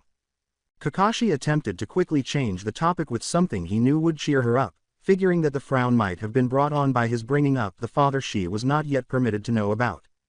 Kakashi then went to a nearby shrub and picked a few leaves, saying, since we don't know much about your ability or how it came about, let's not dwell on it and instead focus on your training. The Jonin picked up a leaf and put it back between his hands as he walked back to Namiko. When he opened his hands again, a wrinkled leaf was visible. As he offered Namiko a leaf and gestured for her to try it, he explained, the first step to mastering lightning release is to wrinkle the leaf. She did, but she was a complete failure. The leaf was unharmed. When she furrowed her brows in frustration, Kakashi laughed lightly. Kakashi said, since lightning is also my affinity, I'll be able to help you with that one. The exercise for the wind release is to cut the leaf cleanly down the middle, but I don't know much about wind release. I know someone who might be able to help you though, to which she grinned appreciatively. To get the leaf to wrinkle, try to picture removing the flow of current throughout the leaf. She gave Kakashi a deadpan look. How could he expect her to understand what that meant? He laughed when he saw her response and continued to explain. Electricity comes from electrons, so if you can picture stopping those electrons from flowing, your leaf will wrinkle because it will cease to have any form of electricity or current moving within it, and once you can control the direction the electrons are going you will be able to manipulate the lightning release, got it? She gave a nod. She still didn't fully understand it, but she had a solid enough idea to start. When she tried to wrinkle the leaf once more, she was taken aback to find that it appeared to be wrinkled at the very tip. She joyfully exclaimed. Kakashi gave his pupil a smile. She complied and made the required clones, who nodded to their boss and sensei before going into the shrubbery to practice the leaf wrinkling exercises. Good, but now I want you to create shadow clones to work on that exercise. About 12 clones would be perfect, she said. Kakashi was the original. You and I are going to be focusing on your taijutsu. She smiled. She didn't acknowledge it, but she knew that Kakashi's earlier assessment of her taijutsu was accurate. Though she suspected that was the root of the issue, it wasn't entirely her fault because the way she fought was exactly the same as what they had taught her at the academy. If I had a taijutsu style of my own I would have considered teaching you, but since I don't, we're going to have to focus on tidying up the academy taijutsu style, Kakashi said while resting his hand on his chin. He pointed to her hair and the way it glowed and floated when she used it. Also, even though its nature is still unknown to us at the moment, I want you to be able to activate the Jinten without a dead giveaway that you're using a special technique, he said. Hopefully more chakra control will be able to help that, if not you might have to hide it or cut it. He laughed. The Jonin started to perspire as Namiko instantly used the puppy dog eye jutsu while staring at Kakashi. It was simply adorable. He was unable to look away from her. You wouldn't make me cut my hair, would you, sensei? Kakashi started rapidly shaking his head and hands. He exclaimed, of course not. And Namiko's scowl changed to a victorious smile. Kakashi grinned as well. Like her parents, Namiko was able to make people laugh and smile. She said, all too sweetly, good. He cleared his throat as his laughter subsided. You ready for this training, Namiko? I'm not going to go easy on you. Oh, I'm ready. Believe it. As they ate, Kakashi grinned proudly at his genin. He had offered to take them out to eat after their training session, and they were dining at Ichiraku Ramen. Anyone who could identify whose choice that was would receive a cookie from him. Right now, He was watching Sakura reprimand Namiko for her eating habits while attempting to convince her that she needed to eat like a lady. Sasuke, on the other hand, was just consuming his ramen. Naturally, he would occasionally look up and speak, and he would respond when someone spoke to him. The progress that each of his genin had made in such a short period of time pleased Kakashi. Each of them was significantly improved by the wave mission. Today's training sessions had demonstrated this. He looked over at Sakura. She had developed the most since they formed a team, by far. He surmised that she had likely realized that her ninja abilities wouldn't be sufficient during the wave mission and that she couldn't rely on Namiko and Sasuke to save her. His earlier harshness probably also had a role. She had surprised Kakashi today with the amount of effort she was willing to put into their training session, and he had to acknowledge that even though it had only been one day, the outcomes had been beneficial. Although it was only the Academy's taijutsu stance, she had, of course, almost perfected the water walking, had begun to build muscle through physical training, made remarkable progress in the first stage of mastering the earth release, and they had worked on and improved her taijutsu. He then turned to face Sasuke. He was still a little cocky and conceited, but the Uchiha had matured. Since the mission to wave, he had become more tolerant of his teammates, and Kakashi concluded that he now respected them, particularly Namiko, far more than he had before the genin team was established. Unsurprisingly, Sasuke's training had also gone very well. He reasoned that Sasuke was likely the strongest person in their age group, possibly surpassed only by the Hyuga child and the taijutsu practitioner who were being trained by his rival, Might Guy. Sasuke had made good progress in the first step of the fire release, so that was the main focus of his training today. He also did some taijutsu training to help advance his Sharingan. Finally, there was Namiko. In just the last week, his sensei's daughter had undergone significant change. Although she made an effort to hide it from him, he could see that she was still troubled by the fact that she had killed someone for the first time just a week prior. He was aware that he would need to make an effort to get her to talk about it. He was aware that experiencing death and killing was bad for the soul and the mind. Her training had been excellent. Her training with wrinkling the leaf had gone well, and she was able to wrinkle the majority of it.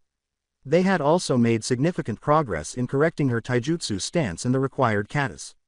He concluded that she would have it perfected in no more than a few days. Like her father, she seemed to have a very strong affinity for lightning. He would have to give her Asuma's address because she had also tried cutting the leaves but failed.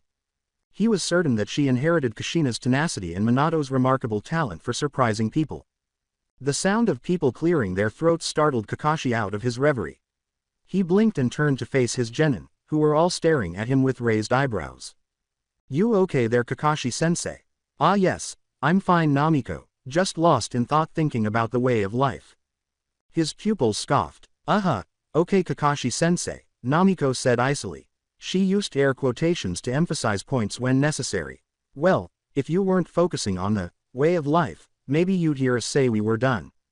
After laughing and shaking his head at his student, Kakashi put some cash on the table and walked past the restaurant's flaps, with the genin trailing behind him. He grinned as he turned to face the genin after they had left the stand. "You guys did good today, I'm proud of you." Sakura smiled slightly, Namiko grinned, and Sasuke grinned at what he had said. After giving Sakura and Namiko the scrolls they needed to complete their homework, he bid them all farewell, but not before giving Namiko directions. Before long, he was standing by himself in the middle of the road. His thoughts turned back to all the times the Third had attempted to assign him genin teams to lead, and every team he was given, aside from Team 7, failed as he began to move toward his next destination. He constantly questioned if he was cut out to be a Jonin sensei. He sighed as his thoughts shifted from his sensei and teammates who had died to his current team, who seemed to be bringing him what he could only call happiness. Perhaps it wasn't as horrible as it seemed. As Namiko ran up the stairs ahead of her, she yelled, 124,128,132, "Ah! Here we are, house 136," and started rapping on the door of the desired house. When the door opened and she heard footsteps on the other side, her expression turned to one of bewilderment. Shikamaru. On the other side of the doorway stood the boy in question, a genin who was roughly 2 or 3 inches taller than Namiko. He was dressed in brown pants, blue shinobi sandals, and a gray jacket with green-edged trimmings over a mesh armor shirt. He wore tiny, hooped earrings in each ear, and his shoulder-length hair was pulled back in a spiky ponytail. The blonde was about to respond when he interrupted. Namiko. What are you doing here? He sighed and said, actually, don't answer that. It'd be troublesome to know. Namiko became visibly annoyed at his demeanor. She gritted her teeth and said, I'm looking for Asuma Sarutobi. Shikamaru let out another sigh. He immediately regretted saying, didn't I tell you not to tell me? Because it appeared that she was going to lose her temper. Asuma-sensei, he exclaimed, a little alarmed by the blonde in front of him who was breathing heavily through her nose. A voice asked, what's up Shika, who is it? A tall man with black hair and a beard, dressed in traditional Konoha Jonin clothing except for the white sash around his waist that bore the kanji for fire, emerged. His pupil simply made a gesture toward Namiko. With a nod, she answered, oh, you're one of Kakashi's students, right? What can I help you with? Well, today Kakashi-sensei tested our affinities, and it turns out I have Futon and Raiden. Kakashi-sensei said he can help with the Raiden but sent me to ask you for help with the Futon, so, could you please help me? She asked, looking at the Jonin with affection. Kakashi had already begun using his genin to manipulate elements when Asuma whistled. Perhaps in the middle of their Chunin careers, the majority of shinobi began the training exercise. But that wasn't the most unexpected aspect of what he'd just heard. She nodded and said, you have two affinities, and one of them is wind. It was one thing to have the wind affinity in a region of the world where it was uncommon, but to have two at her age. To put it mildly, he was taken aback. Well, I'll be damned. What do you need help with? The leaf-cutting exercise, I've been trying it since earlier this afternoon, and I can't even get a little cut on the leaf. He gave a sympathetic nod. When you're trying to cut the leaf, picture your hands are two sources that are pushing out air, and try to picture them grinding against each other to make a smooth, yet sharp, cut against the leaf. He clarified. She immediately picked up a leaf from one of his shrubs and focused her chakra by clapping her hands over it. She gasped and opened her hands after a few seconds, then began to jump with excitement. There was a cut about 1/5 of the way up on the base of the leaf. Thank you, Asuma-sensei. The blonde's reaction made him laugh. Anytime kid, he said, turning to face his pupil. He essentially threw Shikamaru out of the house and said, okay, Shika, I'll see you tomorrow. The boy and Namiko were now standing on the street. She asked, glancing at the heir to the Nara clan, what's his problem? Troublesome, he whispered to himself. He's probably got a date with Kurenai-sensei or something. It wasn't until she uttered the words, that she realized Shikamaru was holding something. What's that? What this? It's a shogi board. What's a shogi board? The word, troublesome, escaped his mind. It's a board, for shogi. Okay then, what's shogi? It was Shikamaru's turn to get a tick mark. He suspected she was acting foolish because she thought it was funny, but then he noticed the sincere interest in her eyes. She had no idea what shogi was. It's a board game that focuses on strategy.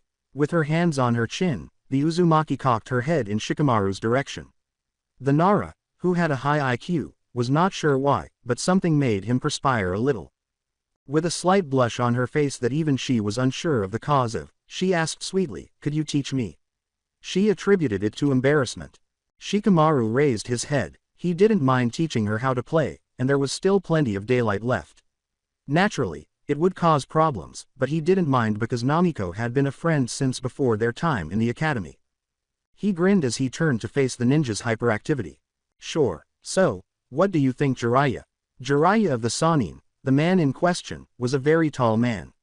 On top of a full-body mesh armor suit that protruded at the wrists and ankles, he wore a green kimono shirt and matching pants. His clothing was covered in a red haori with yellow circles, a massive scroll was fastened to his back, and his head was adorned with a horned forehead protector bearing the kanji for oil.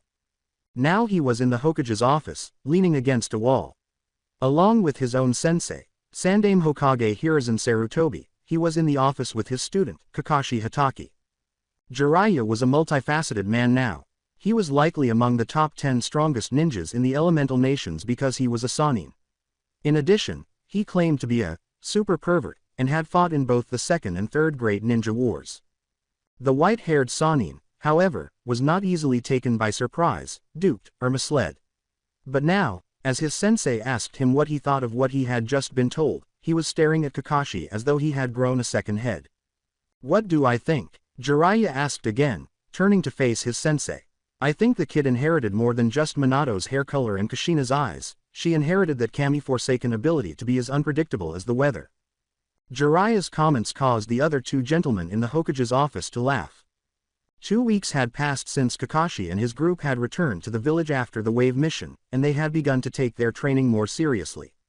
He had informed the Hokage of his hypothesis that the Jinten was a hybrid of the Futon and Raiden after testing their affinities on the first day and discovering that Namiko possessed both the wind and lightning releases. The Hokage had called him into the office today to tell Jiraiya, the only person in the village who could examine the Kyuubi's seal to check for problems, and Namiko's godfather, unbeknownst to her, of course, about the wave mission's events and his theory. When Hiruzen and Kakashi's laughter subsided, Jiraiya's expression turned somber. I must say, Kakashi's theory if anything is insightful as well as extremely probable. We of course know of Hashirama-sama's Mokuden being the combination of Suiten and Doden, then there's that ice release you came across in Wave, as well as the explosion release of Iwagakure's explosion core which is a combination of Raiden and Doden. Jiraiya started by scratching his chin while thinking. And in my time away from the village I've heard rumors of a Kekai Genkai stemming from Kaden and Doden, referred to as the lava release. It's supposedly used by one of the commanders of the rebellion fighting against the Kurigakure hierarchy as well as the Tsuchikage's granddaughter. Hiruzen sighed and took a drag from his pipe, which Kakashi noticed had appeared out of nowhere. It all makes sense, 2 chakra natures combing to create a Kekai Genkai, but can we be sure that this is the scenario with Namiko-chan? It was Jiraiya's turn to sigh in frustration. Honestly, I say roll with it.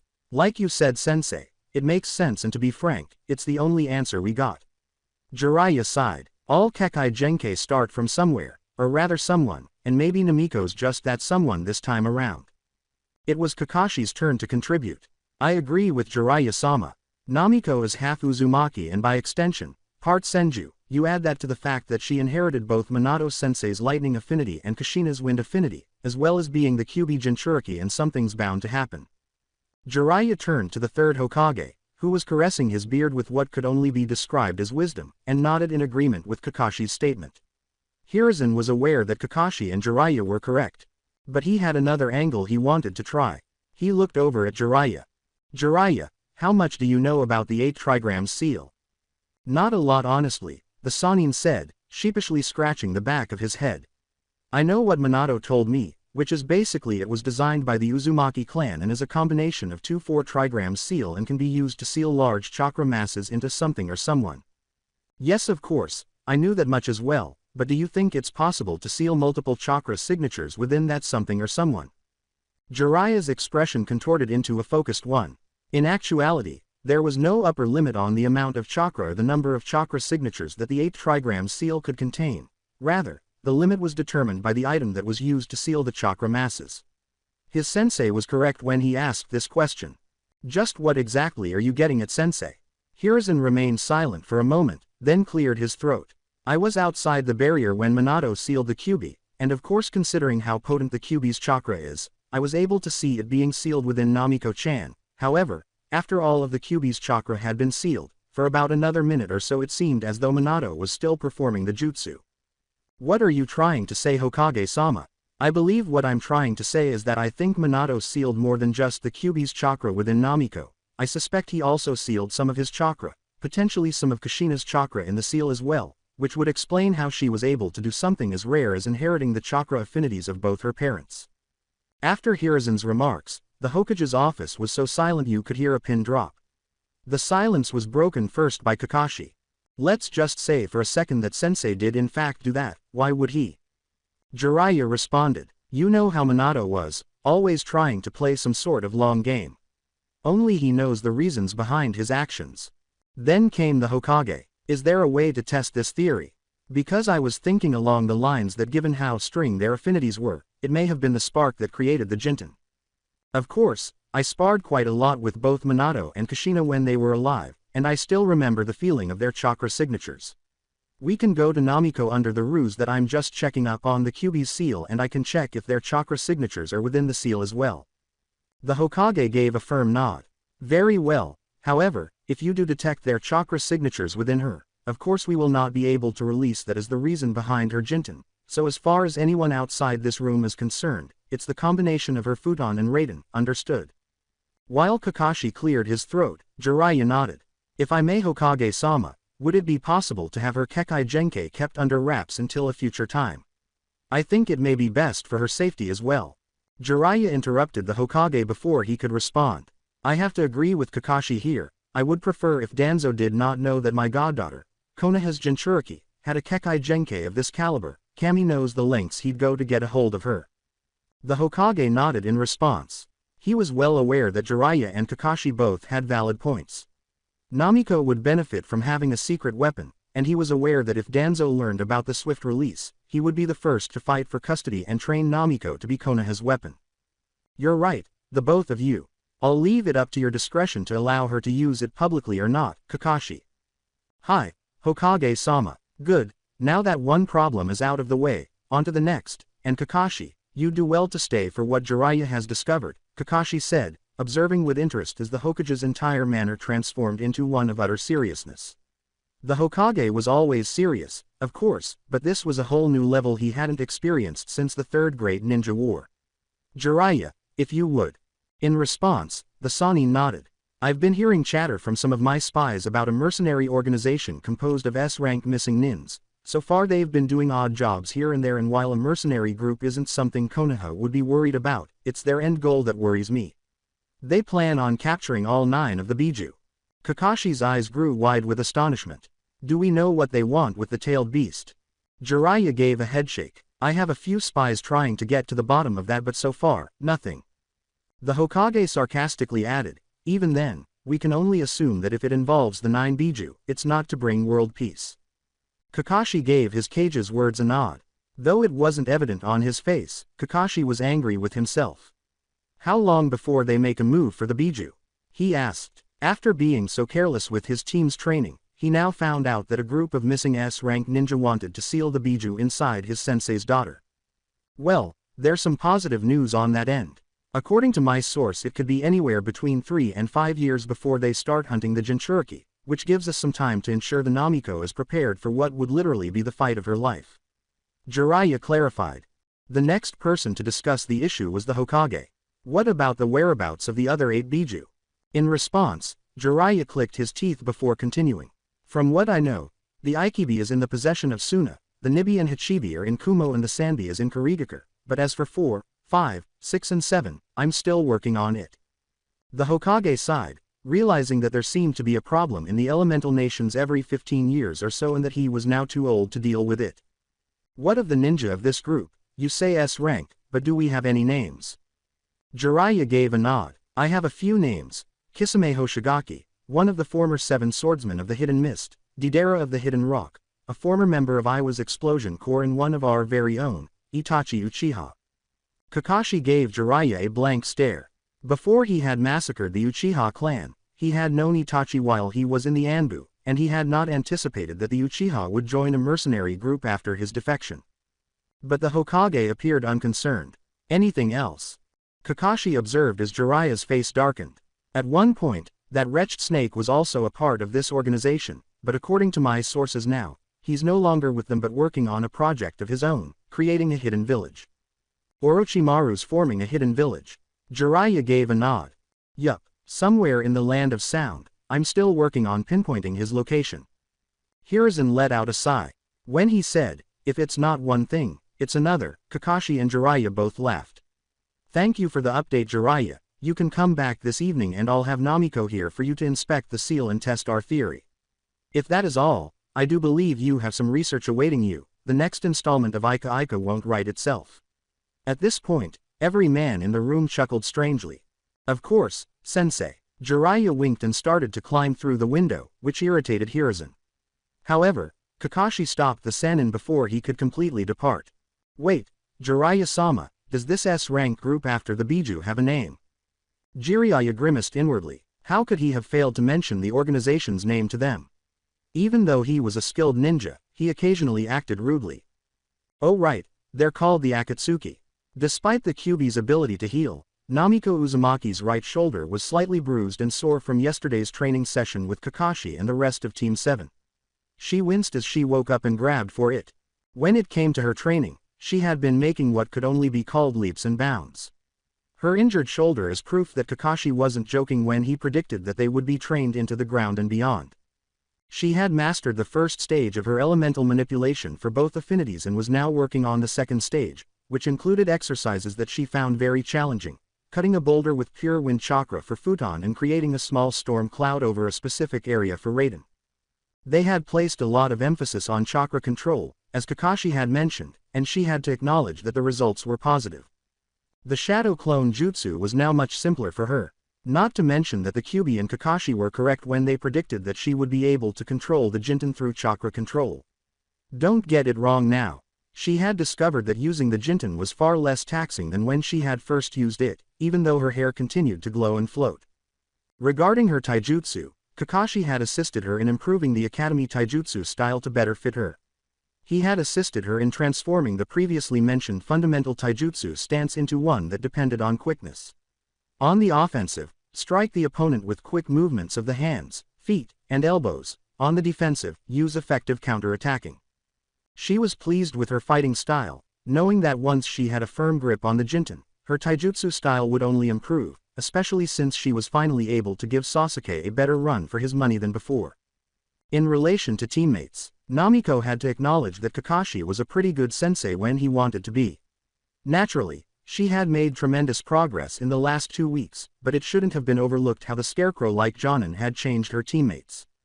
He had also grown stronger now that he had his Sharingan and Kakashi was teaching him how to use it. Additionally, she had observed that his Kaden jutsus had grown larger and hotter during their ninjutsu spars since he finished the first phase of his elemental manipulation. It would be an understatement to say that Kakashi changed her pink-haired teammate. The Pinkett appeared to be taking her training much more seriously after the Wave mission, though Namiko was unaware of what Kakashi had told her. Additionally, Kakashi had taught her a genjutsu that Namiko found problematic during sparring, to borrow a term from Shikamaru. She occasionally had trouble telling if she was under a chakra because her reserves were so great. As she awoke groggily from the confines of her bed, these were her thoughts. The blonde Jinchuriki then went about her morning routine. After taking a shower and brushing her teeth, she dressed comfortably. She chose to wear gray tracksuit pants and a matching jacket over an orange t-shirt instead of the orange jumpsuit because it was her day off.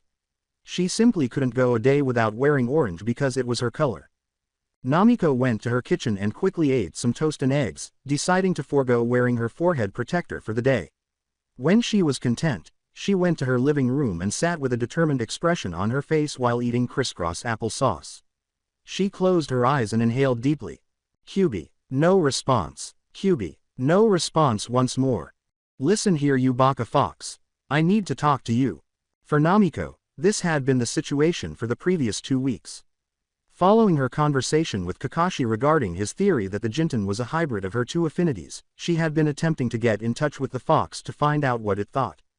However, each time she attempted to reach the fox, it was unsuccessful. She made several more attempts to call the fox, but each time she was unsuccessful, she gave a frustrated grunt. She muttered as she gave up and prepared to get up. Stupid oversized furball. She suddenly found herself staring down at the Kyuubi behind its cage after feeling a tug on her brain. What did you call me? Namiko's lips were pursed. A stupid, oversized furball, she retorted, giving the fox a fierce look. Have some respect, child. The additional venom made her wince inwardly. She crossed her arms and gave the nine-tailed fox another stern look. Yea, well, respect is earned not given, and quite frankly you haven't done anything to earn my respect. When it cried out, did I not earn your respect when I saved you countless times from death? Namiko shrugged in response. Meh. After giving her a brief glare, the Kyuubi placed its head on its paw. What do you want? She grinned, considering it a minor triumph. Well, Kakashi-sensei was telling me that he thought the Jinten could be a combination of my Futon and Raiden affinities, and I thought that since you were the oh-so-all-knowing nine-tailed fox, you'd be able to prove or disprove that theory. After a long period of silence, the fox let out a grunt. Namiko nodded in agreement as the fox acknowledged, it seems reasonable, but I do not believe there is a way for us to test that theory and be sure. Speaking of which, how is your training with the Jinten progressing? Then Namiko's brows furrowed in perplexity. Can't you see what's going on, through my eyes or something? The fox gave a headshake. Only when you're using my chakra, for me to see through your eyes when my chakra is not in use, you have to give me permission. I may inhabit this place but, in the end, it is your mind. The Kyuubi clarified. Oh, So how'd I do that? The fox didn't appear surprised that she wanted it to see through her eyes. Just think it. After a few moments of silence, she broke into a smile. Can you see anything? The fox gave a deadpan look. The same as when they had first met. You're still in here, baka child. Namiko gave the reddish kitsune another scowl. Geez, no need to be such a hard ass about it. After just a few minutes of dealing with the brat, the QB closed its eyes and gave her no response. She rolled her eyes and asked, did my mother have such a hard time talking to you? In reply, the nine-tails huffed. Namiko listened carefully as the fox described her mother. Your mother probably came into her mindscape a total of 6 times, to tell me how she'd never succumb to my negativity and hate, Namiko said.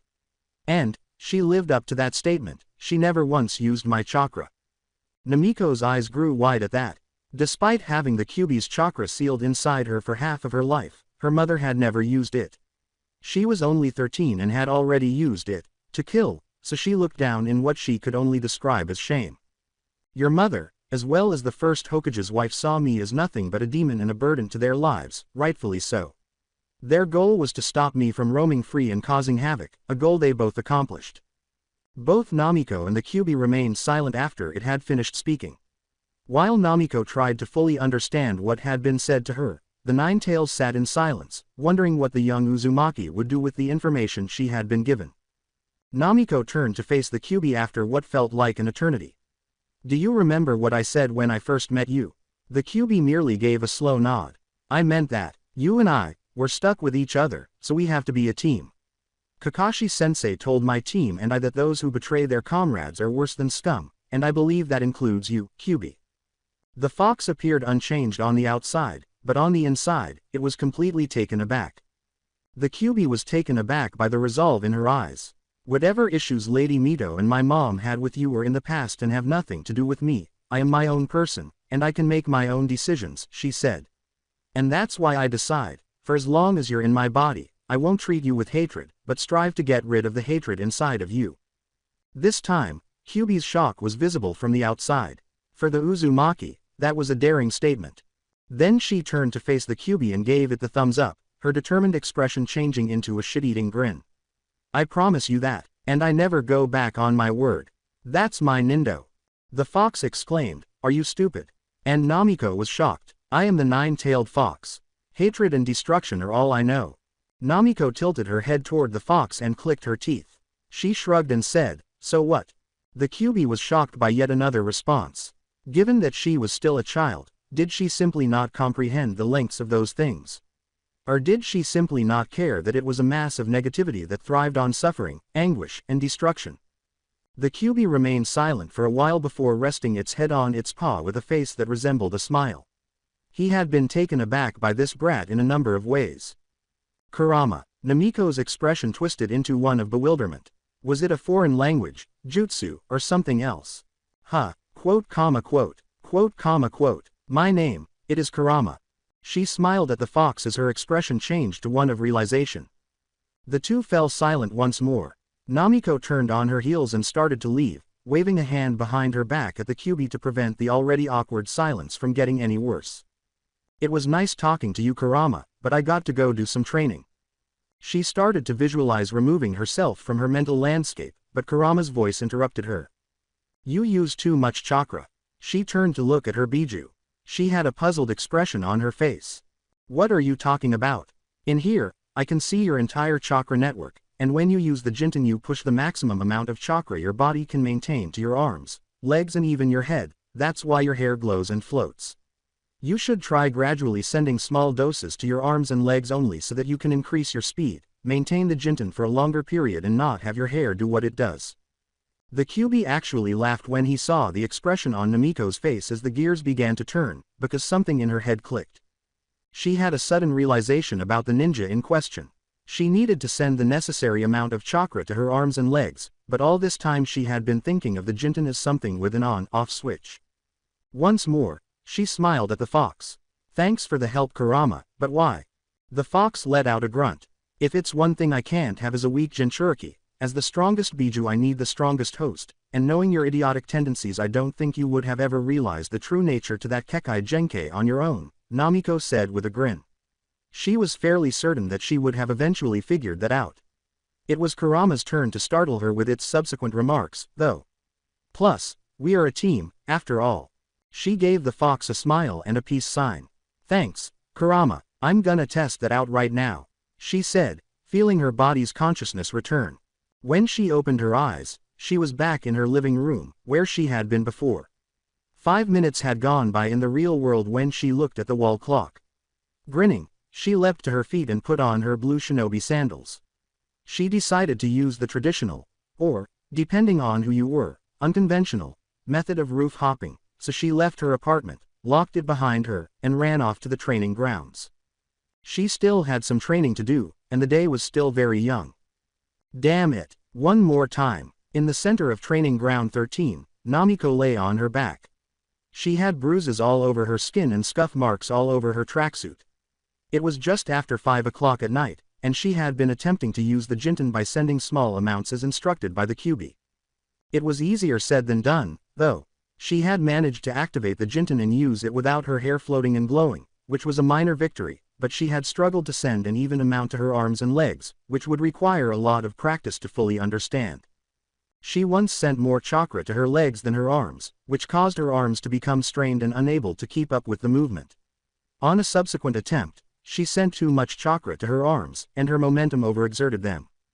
She had been unconsciously giving her limbs the maximum output, and now she understood why her body appeared to be fine. The maximum for each of her appendages appeared to be the same, indicating that her chakra was dispersed equally when she was using the Jinten to its fullest potential. There was a learning curve for every ninja technique, she sighed. Namiko stood up again, grunting, and concentrated on distributing chakra evenly across her arms and legs. She started to move after she decided she had had enough, but she ended up bumping into some shrubbery. That had been an additional issue. Her ability to change direction and increase and decrease her speed had been essentially useless in the absence of an even distribution of Jinten. She muttered curses to all the gods she knew as she climbed out of the shrubbery. And she let out another long, frustrated sigh.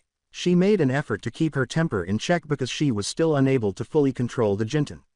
But given that she had only learned about the ability 3 weeks prior, she acknowledged that she was probably being a bit too impatient.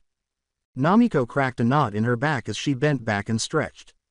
Given that she still had to meet with her team tomorrow, she decided to get some ramen and then go get some rest because she had been working most of the day and was now quite hungry. She surveyed the training area. She grinned at the various marks and overturned dirt scattered across the field. Thanks to Kurama and the cube, she now had some foundation for the Jinten.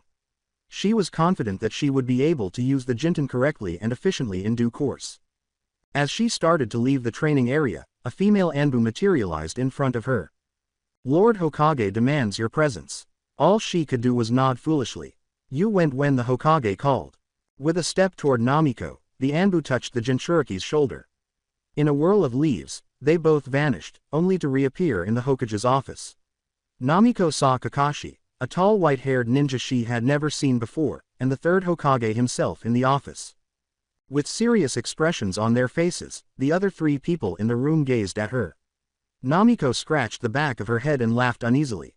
You wanted to see me, old man.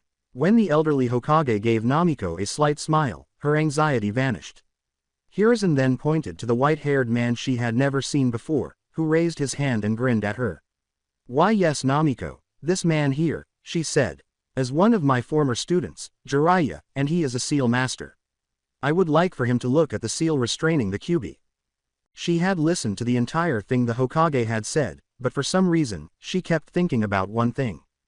Why did that name sound familiar, Jiraiya? Jiraiya called out to her, so she must have been lingering in her thoughts longer than she realized. Hey kiddo, you okay? Her cheeks turned slightly red with shame. After admitting, oh yeah, I'm fine, sorry I just zoned out for a bit, it happens sometimes, she turned to Hiruzen. To answer your question, I'm all for checking if the seal is good to go, but how are you going to do that? Jiraiya decided to respond. It's simple really, I'm going to examine the seal by using my knowledge in Fuinjutsu and testing the solidity of the seal with my chakra. Fuinjutsu. Jiraiya responded as though it were a question, even though it was more of a mumble to herself. Yup, the art of sealing. She gave a nod. Okay, so, what do? I'm just need you to lift your shirt a little.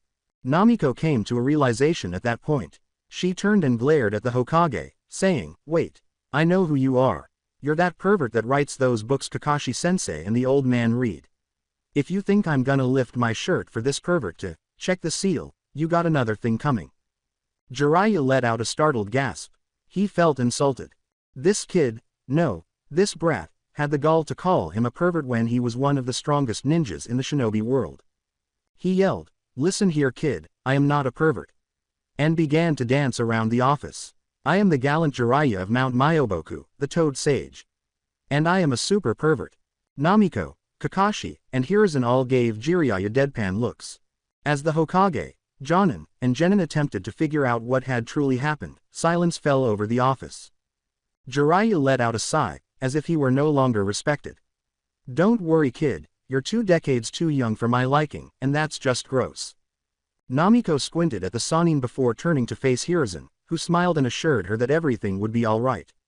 She complained, lifted her orange t-shirt a little, and started focusing her chakra. A few seconds later, the black marking on her stomach materialized. Fine, but if he tries anything I swear to Kami he'll be eating through a straw for the rest of his life. Hurry up. Jiraiya moved forward and knelt on the office floor without saying anything. After a few minutes of examining the seal and muttering to himself, he put his hand flat on Namiko's stomach. This might tickle. She felt the strange and alien chakra signature enter her body before she could react. Despite Namiko's preparations, her body did not tickle at all. Rather, it made her feel very queasy. In fact, they saw her face turn green. After resisting the urge to vomit, Jiraiya finished after a few more seconds, and her face started to turn somewhat red again. With a smile, Jiraiya addressed his former teacher, "Well sensei, seal's all good." In response, the Hokage gave Namiko a rather grandfatherly smile. "Thank you for your patience and time Namiko, that will be all." She gave the Hokage a smile. "Anytime, old man," she said, turning to face her sensei. Since he was here, she might as well talk to him now since she wanted to. "Hey sensei, can I talk to you for a moment about it?" For a moment, Kakashi was perplexed, but when he understood what she meant, he laughed. "You can talk about it in here if you want Namiko, Jiraiya-sama has been informed." "Oh," Namiko said, turning to face Jiraiya, who grinned. Though you couldn't see the Sharingan eye, Kakashi's eyes widened when he said, "Well, I just wanted to say that I can activate it without my hair doing the theatrics, as you had called it." "And just how did you manage that, Namiko?" "Well, when Kakashi-sensei tested our affinities and he told me about his idea that my Kekkei Genkei was the futon and Raiden, I tried talking to the Kyuubi to ask its opinion considering that it's been around for a while, but I guess it was ignoring me," she started explaining to respond to the Hokage's query. "But today, I was able to get in touch with it and we had sort of a heart-to-heart, and it gave me some advice to help. It said that I was using too much chakra when I activated it, and that I needed to gradually add chakra while maintaining a balance in my limbs." Jiraiya raised an eyebrow and said, "And I'm guessing by the condition of your clothes, you went out and tested that theory." "Yup, and it was right. I can activate the Jinten without my hair glowing and floating, but it's much harder to control and I'm not nearly as fast when my hair was glowing and floating." "That's great to hear Namiko," the Hokage grinned in response. Namiko smiled at the compliment, but she swore she heard something inside her complain about the Kyuubi's caution. "I'm sure soon enough, you'll be using the Jinten perfectly, but I'd like to warn you to be wary of the Kyuubi." The 3 men were still standing in the office as they had been in the morning when the Hokage dismissed her. "So, you were right sensei, there is definitely some of Minato and Kushina's chakra sealed inside of her along with the Kyuubi." Hiruzen did not say anything, allowing Kakashi to speak. "I still can't see why would sensei do such a thing. Is it possible he plans on communicating with her through the seal at some point?" The 3rd Hokage sighed despite his knowledge-filled mind. "Questions we don't have the answer to, unfortunately." Then Jiraiya spoke up. "Let's just say for a second that it is in fact what Kakashi is suggesting, that Minato plans on meeting the brat in the seal. What do you think her reaction is gonna be if she finds out about her father that way instead of from you?" When the Hokage did not respond, Jiraiya crossed hands. "I think you should tell her." "No." The Hokage gave a prompt, authoritative response that left no opportunity for disagreement. "Not yet." Jiraiya let out a sigh. Sometimes, his sensei was just as obstinate as his former teammates. The subject was eventually shifted, and the Hokage, Sannin, and Jonin engaged in normal conversation for a while before Hiruzen found himself alone in his office, with the four Anbu in the shadows having gone back to their hiding spots. With his chin resting on his hands, the Sandaime interlocked his fingers and positioned his elbows on his mahogany desk. Minato, exactly what angle are you playing at? The eye of Kakashi Hatake grinned.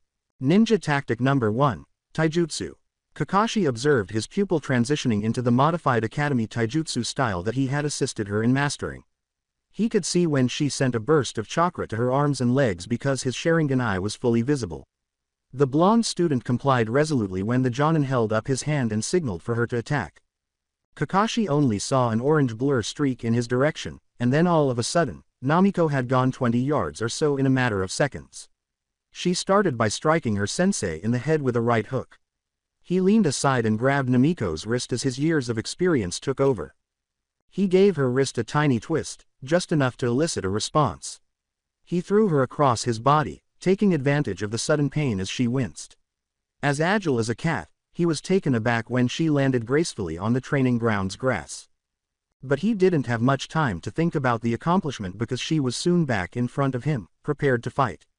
He was able to block every kick she threw at him and parry every punch she swung.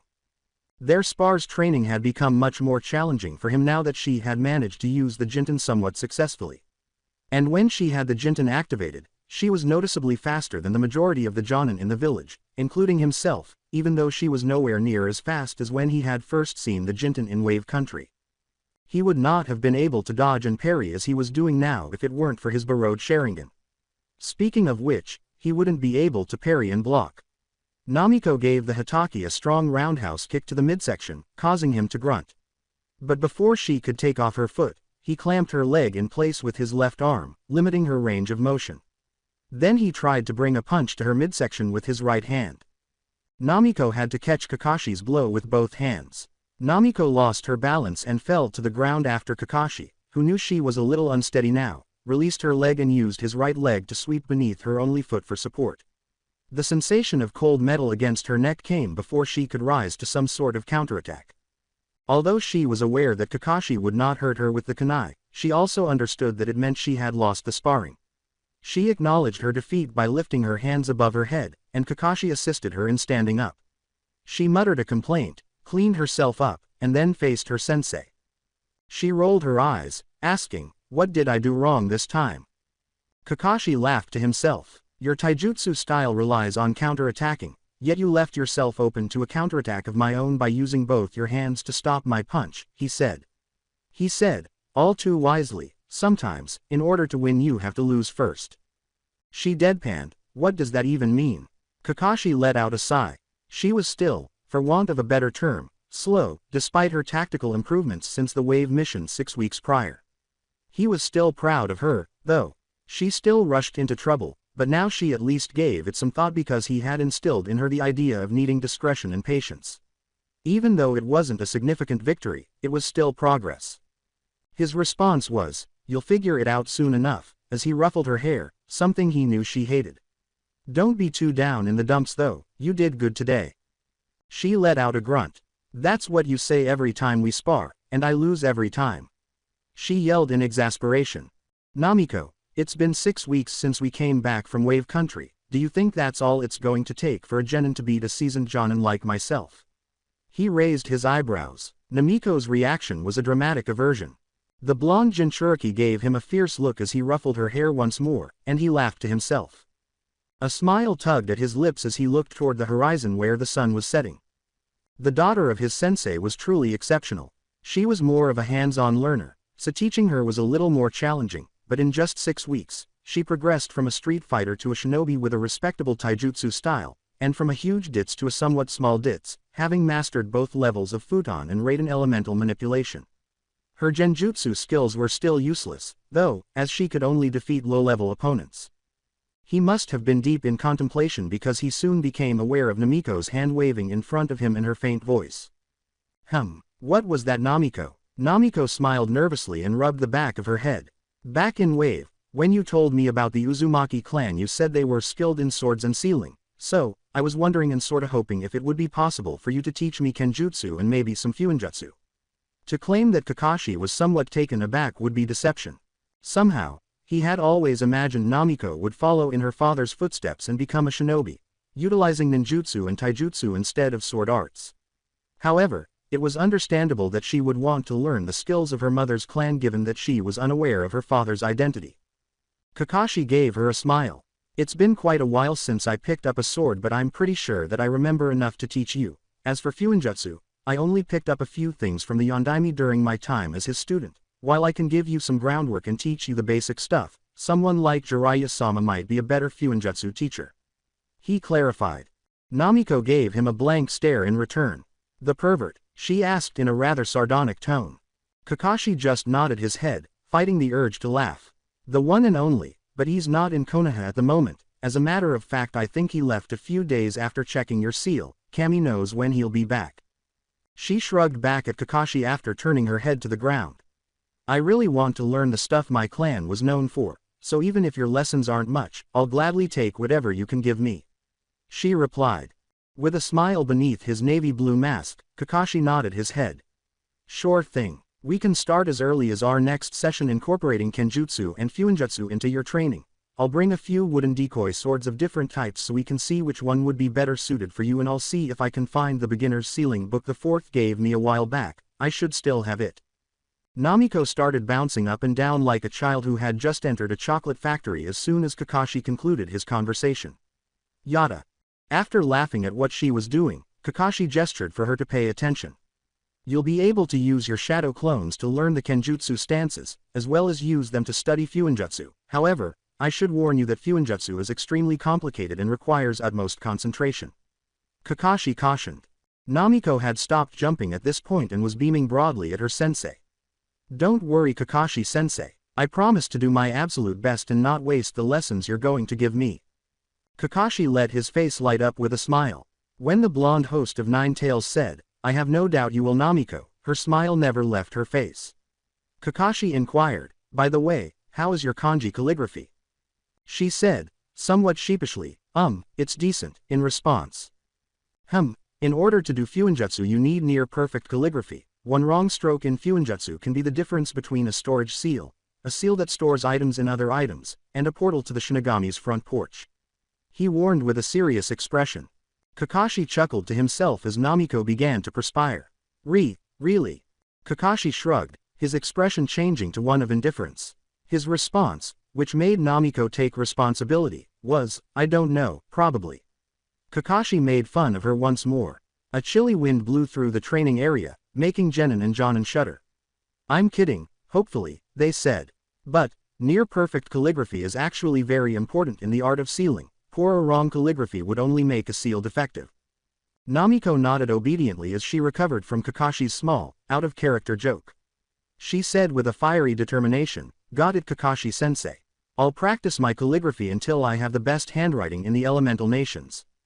Kakashi said, I have no doubt you will, Namiko, as he looked back at the setting sun. Kakashi saw Namiko go pale as he concluded, I think we should call it a day, it's almost nighttime and we've been at it since noon. Shit, she swore, tossing her eyes to the sun, which was now well past the horizon. Namiko sighed deeply and turned to face Kakashi. I'm gonna be late, she said. See ya tomorrow, sensei. Namiko had used her Jinten to reach her destination as fast as possible, and Kakashi felt a sudden surge of chakra. The former captain of Anbu shook his head. Teenagers. Namiko examined what was before her, her teeth clenched in frustration. She paused to look up at her opponent, whose expression was as stern as a genin versus a war-hardened ninja. It wasn't too hard to read this opponent, as she had discovered the hard way. After giving it some thought, she returned her focus to the task at hand and made her move with a swift flick of her wrist. They showed no signs that her attack strategy had tricked or startled her opponent. Regarding her opponent, he was examining the battlefield as though his life depended on it. He had already devised dozens of winning strategies, and this game would have been long over against a typical opponent. However, Namiko consistently managed to elude any strategy he threw at her, which greatly fascinated him. He looked up at Namiko, more because he could feel her gaze piercing him than to see how she would respond. After a brief moment of eye contact, she glanced back down at the board. He lifted his hand and laughed to himself. Namiko noticed something as he started to make his move. hesitancy, something she had never seen in this person before.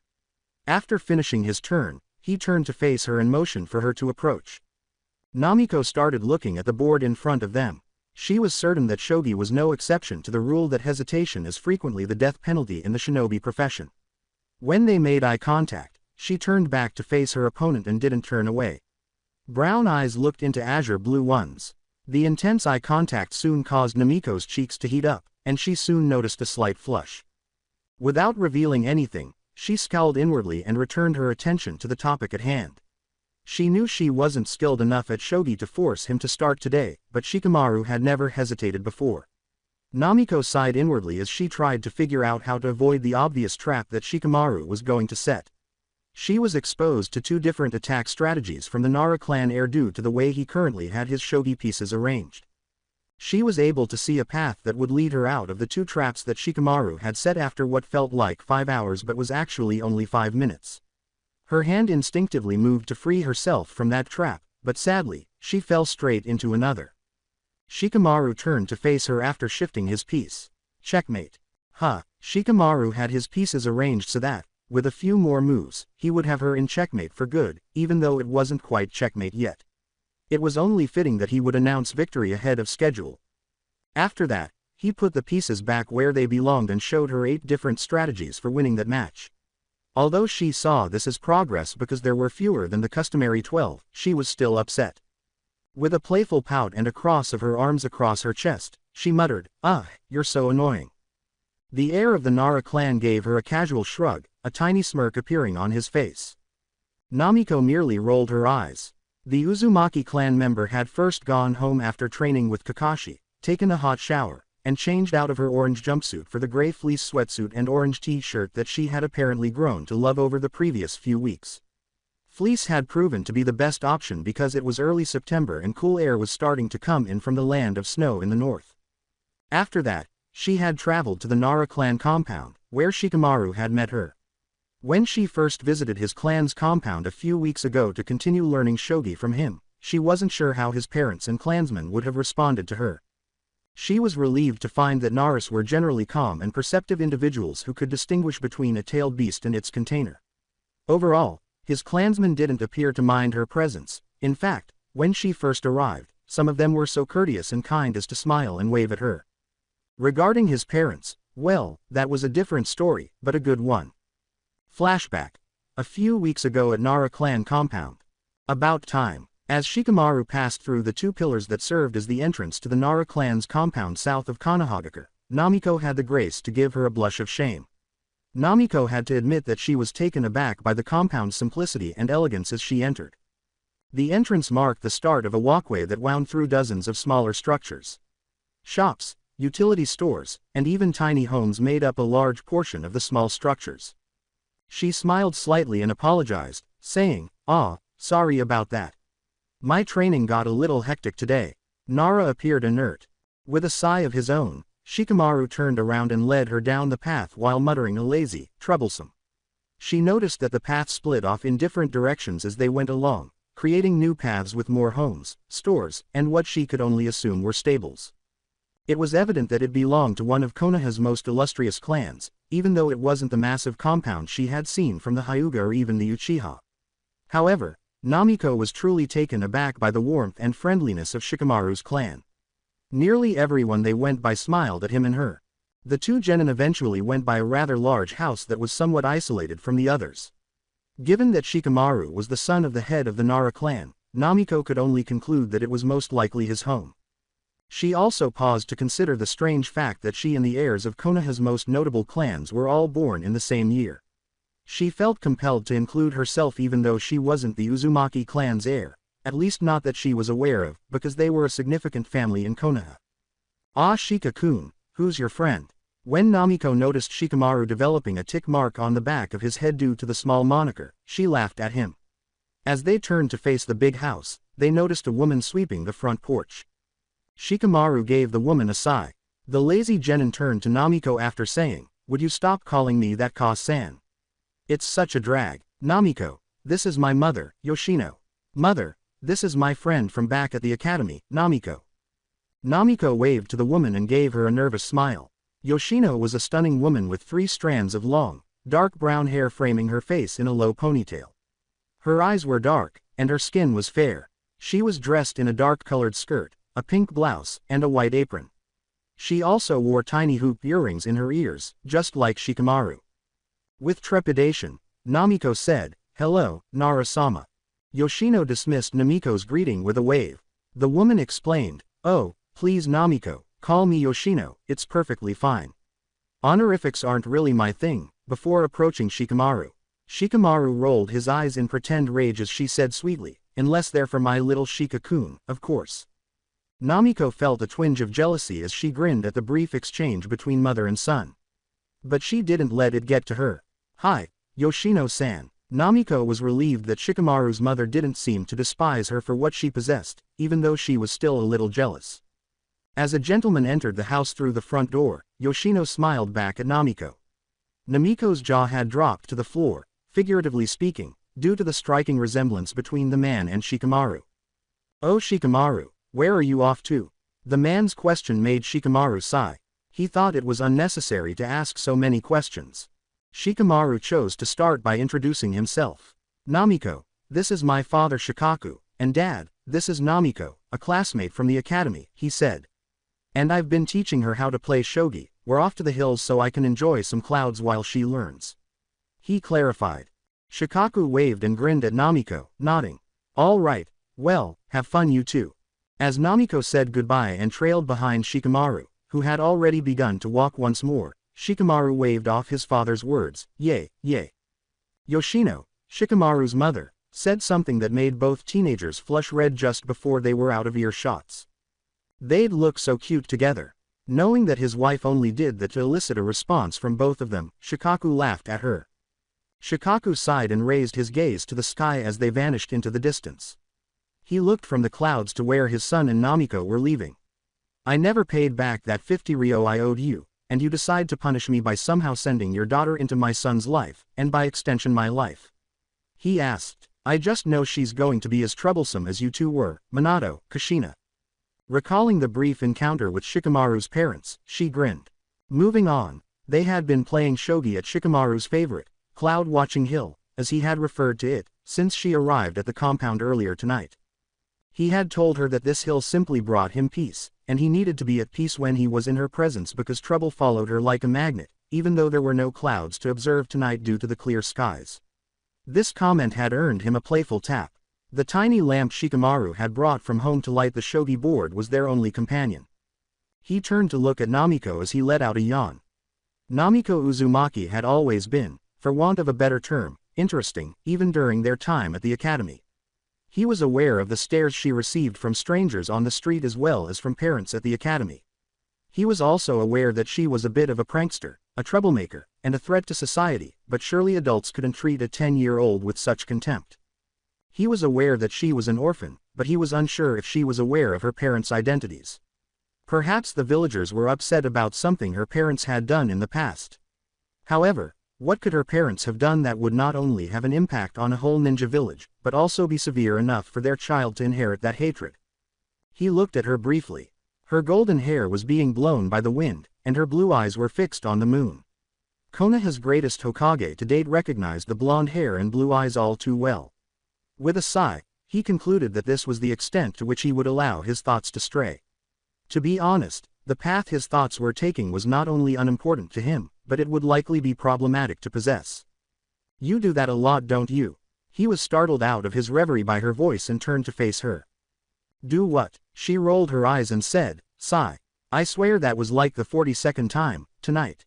Shikamaru could only laugh sheepishly. He was accustomed to sighing. However, he only let out a sigh because there were unpleasant things to lament. He smiled slightly and said, "Listen, leave the nagging about my habits to my mom, all right?" Namiko turned to face him, and soon she was laughing, which was completely out of character for her.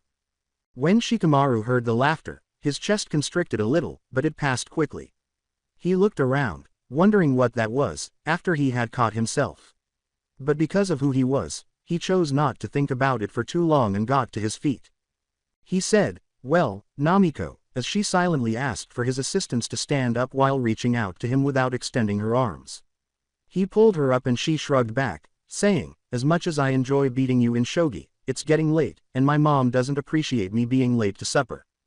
You're right, I got a long day of training tomorrow anyway, so I should probably get home and get some rest. Kakashi-sensei can be a real slave driver. Relatively silently, they started down the hill. One of the few sounds they could hear in the dark was the chirping of insects. The hill was only a 5-minute walk from the front gates of the Nara clan compound. When they arrived at the gate, Namiko turned to Shikamaru and looked at him gravely. Since they began walking toward the gates, it seemed as though she had been giving it a lot of thought. Shikamaru, what do you want out of life? For a few moments, Shikamaru stared back at her, a little taken aback by the question's unexpectedness and bluntness. With a raised eyebrow, he responded, I mean like, what are your goals? Shikamaru came to the realization that, at first, he had assumed she was asking him a difficult question, such as the meaning of life. She nodded, oh, that's what you meant, back. To be honest, I haven't given that too much thought, but I'd like to make Jonin, eventually, like my dad, and of course I want to get married and maybe have a couple of kids, nothing too extreme like you proclaiming to be Hokage every day. He grinned. It was a smirk full of joking rather than arrogance or denigration. For a while, she nodded thoughtfully. And you're like, super smart, right? He sighed and shrugged. I guess you could say so. Then be my aide. He gave her a look. What, you mean like following you around and answer to your ever command? He responded.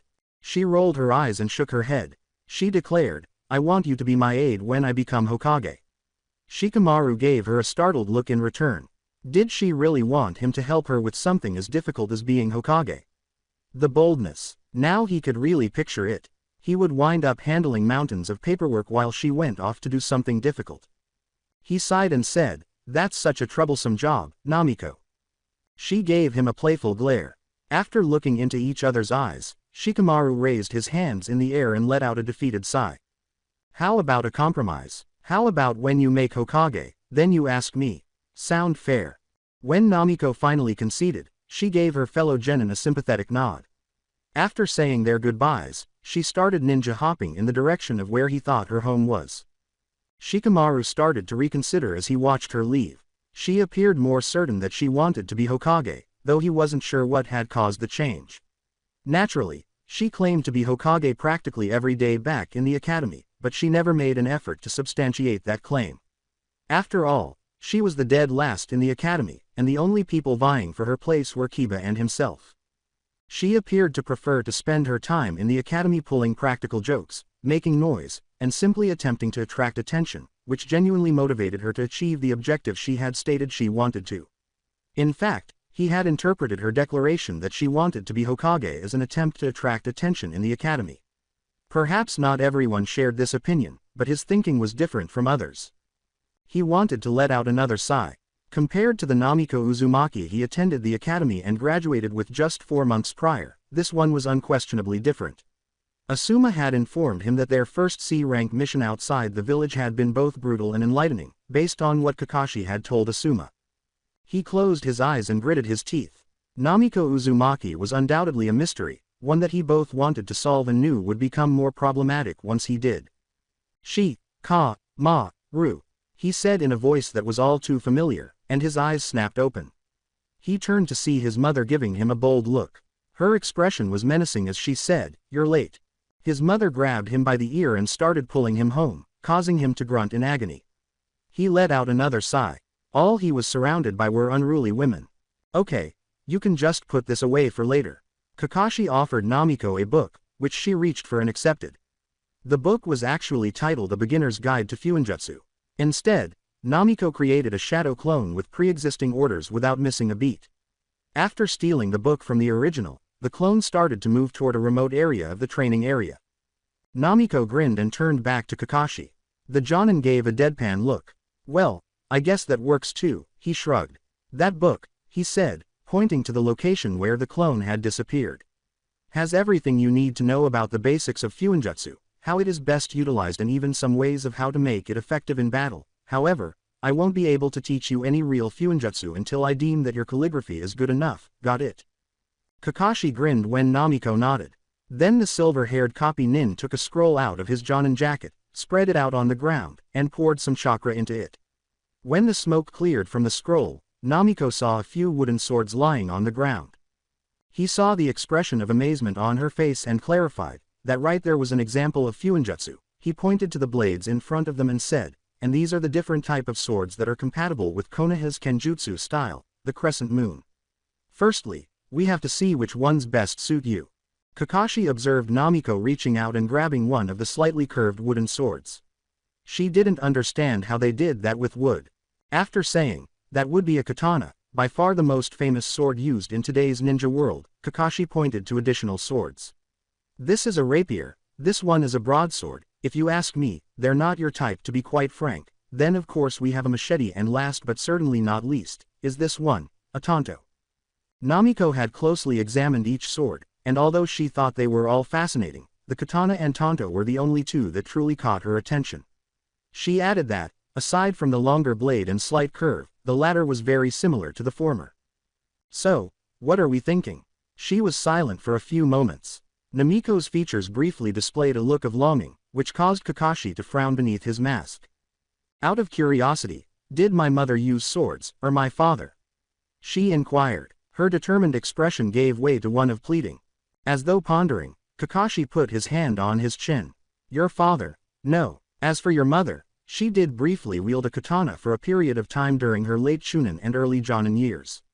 He clarified it for her. For a few moments, Namiko gazed at the wooden katana she was holding. As much as I want to be like her, my fighting style relies on speed and counter-attacking, so I guess it'd be better if I used a smaller sword like the tanto, right? Kakashi gave a teeth click. Well, that's one way to look at it, but they do make katanas that are just as light as tantos, so weight difference shouldn't really be a problem. Another aspect to look at is that it's much easier to use a tanto that can conduct chakra than a katana that can conduct chakra due to the blade being smaller. That was his clarification. Huh, she muttered to herself. Swords that can use chakra. Yup, there's a special metal in the land of iron that they sell that can be used to create blades, kunai, shuriken that can all channel chakra and maintain chakra flow. Asuma actually has blades that can channel his futon, he told her. He grinned slightly at his wordplay and said, you can probably get a sword custom made out of that special metal that can utilize both your futon and raiden, making your kenjutsu more cutting and electrifying. Wow, he gave a nod. In that case, I guess the tanto would be the best fit, right? That was reasonable reasoning, and Kakashi nodded once more. In fact, he was quite impressed with her intellectual growth once she set her mind to it. She was still a little slow, as he had previously stated, but she was able to turn the proper cogs in her mind when necessary. Can I still try practicing with all of them though? It might be useful if I ever have to use someone else's sword in a fight and it's not the one I'm accustomed to. Kakashi was accustomed to seeing tenacity in his blonde pupil, but when she looked at him, he thought he saw a level of resolve that he had only ever witnessed in his sensei during the Rasengan's development. A decision unlike any other. Kakashi grinned. He picked up the wooden rapier and twirled it in his hands, grinning. Of course, he said. Now, let's begin. 2 weeks later, Namiko was seen running around her apartment at 5:30 in the morning.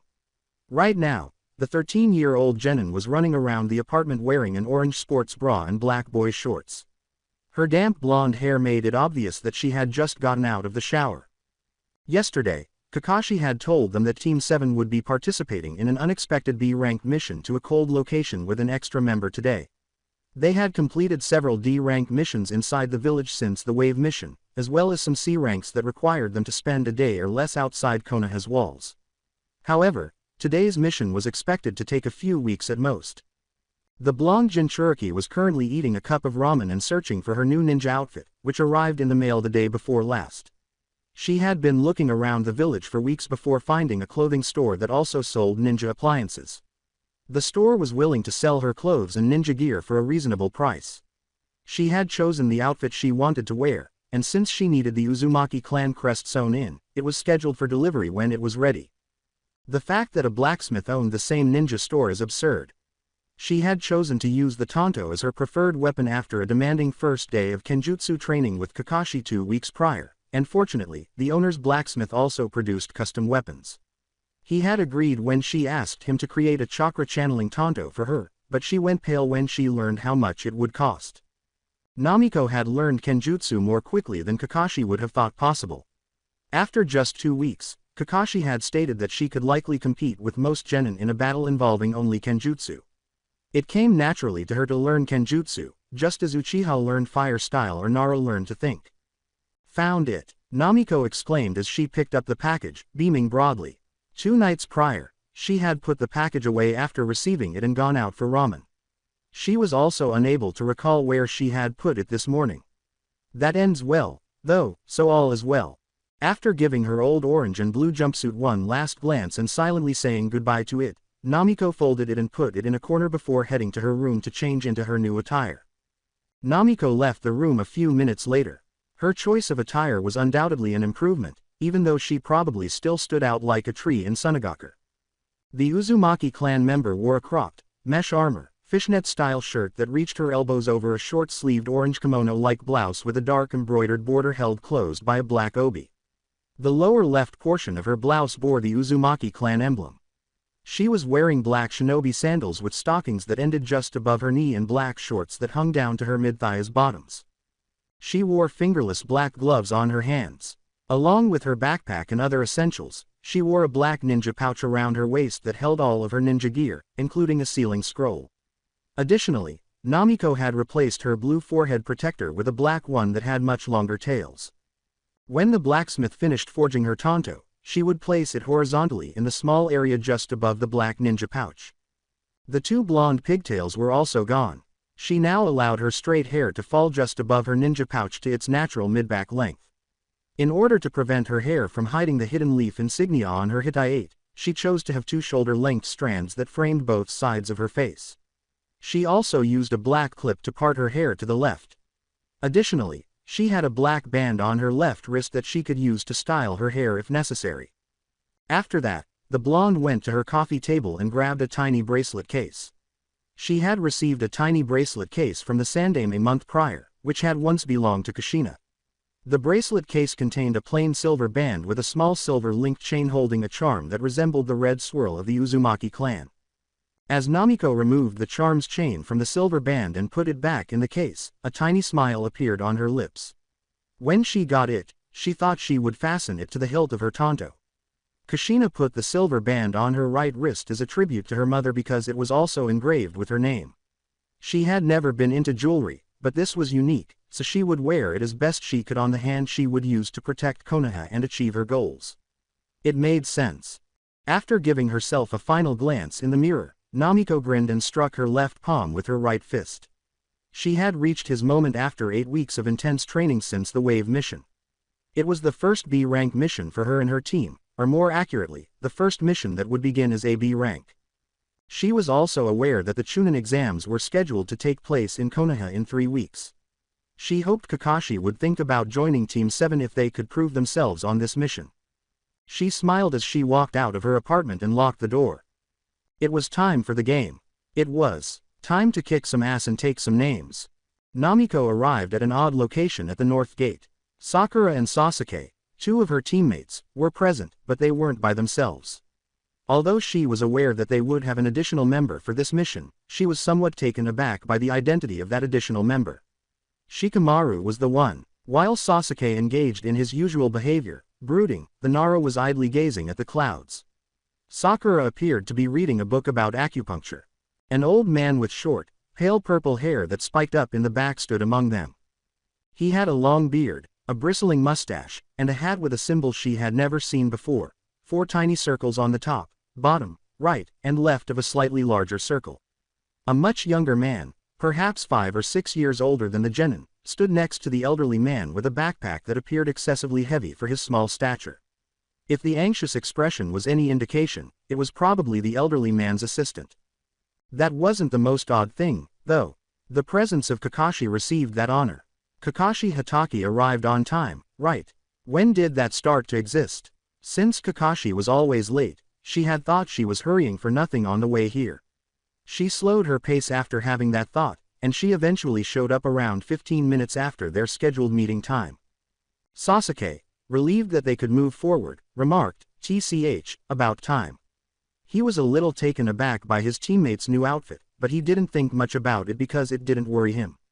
With the exception of the elderly man and his assistant, who had never met her before, Everyone else who was waiting for her arrival stared at her with wide eyes.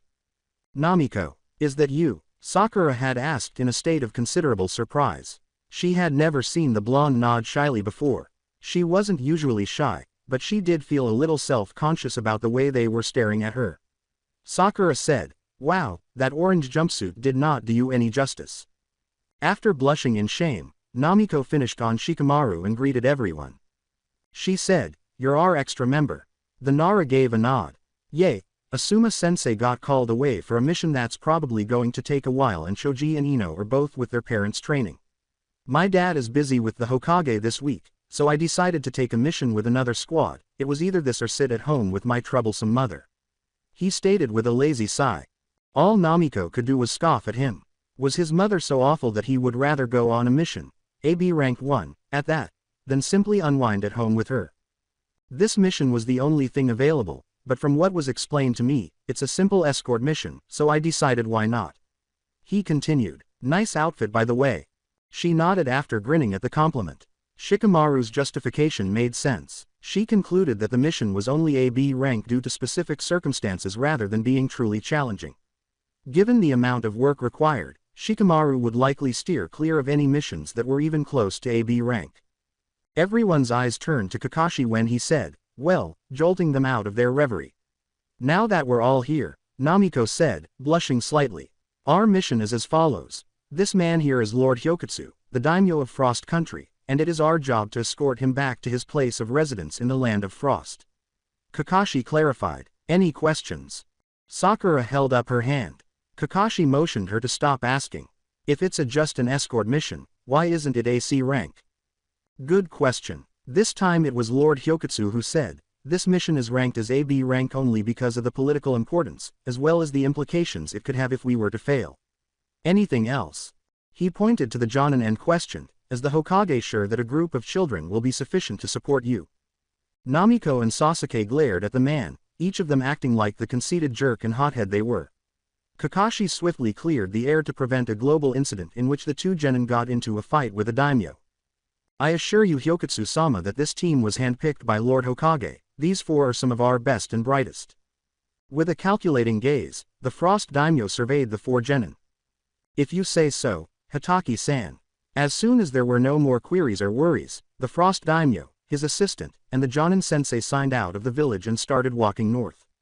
Depending on the weather, they would travel north for 1 or 2 days before turning northeast and passing through the land of hot water to get to Shimo no Kuni. The impatient kind had always been Namiko Uzumaki. That's why she was so annoyed when her team, Team 7, Shikamaru, and the Frost daimyo and his assistant had been walking for a few days and still hadn't left the Land of Fire. Because they had to walk at the daimyo's pace, the group was still a long way from their destination and was only on day 3 of their journey. Since it wasn't far into Frost Country, Kakashi had calculated at their last rest stop that, at their current pace, it would take them an additional day and a half to cross the border of the Land of Hot Water, possibly 2 more days to enter the Land of Frost, and then 1 last day to get to the daimyo's house. That would imply that just getting the daimyo there would take a whole week. They would be able to return to Konohagakure at their usual pace thanks to Kami. Even though she loved missions and was proud to be a genin on AB rank 1, she was eager for this mission to end. At this point, Namiko made the decision to let her gaze wander to their client and, in turn, his assistant, whom they had come to know as Kenzo. She had a negative feeling about both men, but it was entirely different. The daimyo exuded a vibe that was simply abhorrent, much like the one she had received from Gato during their last battle in Nami. She also detested the man's insistence on taking an unneeded break every 4 or so hours. They were moving at the speed of elderly turtles, even though the daimyo were obviously not conditioned like them and could not walk continuously. She didn't like the man at all. What about his assistant? Despite the man's unassuming appearance, she had a strange feeling about him ever since they first met. They should definitely be tired of the man, she thought, but she couldn't quite put her finger on it. She had expressed this worry to Kakashi, who assured her he would keep it in mind. For the B-rank mission, the Uzumaki then paused to look at her teammates. Kakashi trailed behind the 4 genin as they moved in a box-like formation around the daimyo and his assistant. Sakura occupied the front left corner of the box, and Sasuke occupied the front right corner. While the Jinchuriki herself was to the back right of the clients, Shikamaru was walking parallel to Namiko at the back left of the formation. It had been a pretty decent trip, ignoring her complaints and anxieties. With a few chilly breezes occasionally blowing through the trees, it was still quite warm. She would try to take advantage of the warmth as long as it was available because she knew that eventually they would be in the bitter cold in a country that was notorious for its blizzards. A tiny smile appeared on Namiko's face as she took a book out of her ninja pouch. Book 1 of Advanced Level Fuinjutsu. With the aid of her shadow clones, she had completed both the first Fuinjutsu book that Kakashi had brought her and the second book that she had purchased independently at Kakashi's suggestion. She was currently reading the third book in the lengthy Fuinjutsu series mentioned above. Although she had made remarkable strides in Kenjutsu, her training in Fuinjutsu was lacking. She had been concentrating on comprehending the theory behind Fuinjutsu, but that was easier said than done, as she still hadn't mastered her calligraphy to Kakashi's satisfaction. Namiko had never encountered anything as intricate as the art of sealing. In fact, it made learning the Raiden and Futon manipulation seem like Henge no Jutsu. Consequently, she had made the decision to stop trying to understand sealing through her clones and instead complete the third book in her quest to understand the sealing arts. The blonde turned to the chapter she had stopped reading a few days earlier. The coherence of space-time ninjutsu and Fuinjutsu was discussed in this chapter. It appears that a number of space-time ninjutsu were either derived from or combined with Fuinjutsu, the space-time ninjutsu technique that gave her hero his well-earned nickname as a prime example. It was quite an accomplishment for the Yondaime to surpass the Nadime's Hiraishin because of the complexity of space-time ninjutsu and the intricacy of Fuinjutsu, which made space-time ninjutsu extremely rare and even harder to replicate. Although not all space-time ninjutsu, or even Fuinjutsu, required knowledge of it, Namiko believed that those that did, like the Yellow Flash's Flying Thunder God, were superior. As she read, she pondered whether she would ever be able to use her Jinten and move as quickly as the Yondaime. Once he had placed a marker beforehand, his Hiraishin could instantly transport him anywhere in the world. She was just able to move her body quickly thanks to her Jinten. Namiko had an idea at that moment, and her mind started to spin as quickly as it could. Perhaps she could combine seals with her Jinten. She needed to see where she was going before she could use her Jinten and get somewhere. Turning and slowing down were also challenging at times. What if she were able to use Fuinjutsu in the same manner as the Yondaime and Nadaime? Maybe once she mastered Fuinjutsu, she could make a seal that her chakra could recognize and use as a kind of homing beacon.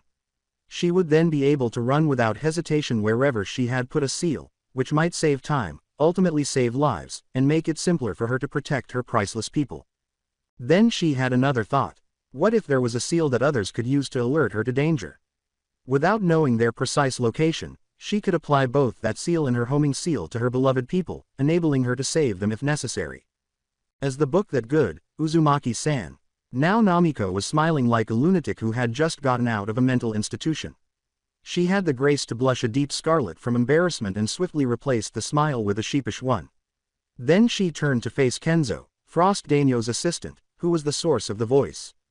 She said, "Ah, Kenzo-san, it's not so much the book but more so, I just had an idea that would help me a lot with my ninja training," as she awkwardly rubbed the back of her head. She was given the heebie-jeebies by this man, which was quite a statement considering that she was not particularly afraid of the enormous nine-tailed fox that was sealed inside of her. "Oh, I see," he said, smiling at her, though Namiko couldn't tell if it was sincere. He looked at her and thought, "You shinobi take your training extremely seriously." Fortunately, the man dropped the subject as he turned back to the direction of their journey after she nodded her head and grinned. Namiko paused to observe Kakashi, who was walking behind them with a knowing expression on her face. Kakashi felt that Namiko was exaggerating, but he also thought that the conversation was fairly normal and nothing unusual. He could have mouthed to her to stop being paranoid, but he was unable to do so for clear reasons. She rolled her eyes and turned to Shikamaru, who had absorbed the encounter with a calculating phase, after he gave her a look that said to behave herself. Shikamaru looked her in the eyes and gave her a shrug. Although he didn't think there was anything wrong with the exchange, he did assign himself the mental responsibility of watching the assistant. Using a tiny Japanese hand fan to cool himself, the daimyo declared, "Hitaki-san, I believe it is time we take a break, I'm feeling quite winded." Naturally, Namiko let out an internal sigh of annoyance. It appeared that they would never reach the land of frost. Kakashi gave the Frost Daimyo one of his trademark ice smiles, but he felt the same way as his hyperactive genin. He answered, "Of course, Hyokutsu-sama," and then turned to face Namiko. "Namiko, if you would."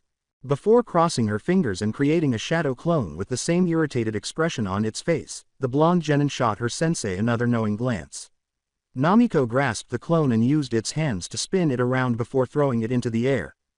The clone rose high in the sky, looked in all directions, and then dispersed, sending its memories back to the original, as everyone in the room watched.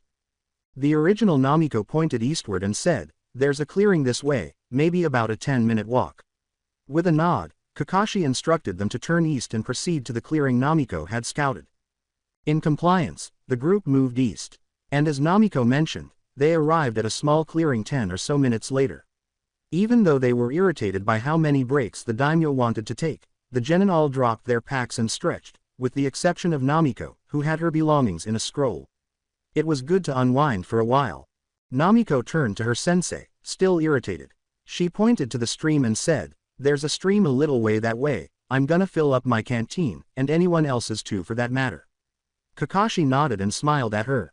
After that, Namiko went about obtaining each person's canteen, and after she had all 7, she started walking in the direction of the stream. After a few minutes, she eventually reached the stream, where she crossed her fingers and a few shadow clones appeared. Before she went to the stream's edge and sat down on the forest floor, crossing her legs, she gave the clones the canteens and instructed them to fill them up. She started to connect with her chakra while closing her eyes. She had read in one of the books her clones had read that meditation was beneficial for one's soul and helped with chakra control back when Kakashi had first begun to take their training seriously and had given her books upon books, effectively giving her homework. She understood that chakra was basically a blend of spiritual and physical energy. In an attempt to gain a deeper understanding of the Jinten, Namiko had begun to meditate. Naturally, the Swift Release's foundation was straightforward. Depending on how much chakra was sent to her limbs, it enabled her to send insane amounts of chakra to them, which allowed her to move at unthinkable speeds. She had been informed by the third Hokage, Kakashi, and the white-haired pervert Jiraiya that the working theory for the origin of the Jinten would be that it was a nature transformation Kekkei Genkai made up of her futon and Raiden affinities. The young Uzumaki, however, had many unanswered questions about that theory. For instance, how could her Jinten be a combination of 2 elements if it actually didn't use any elements? There was absolutely no wind or lightning when she turned it on.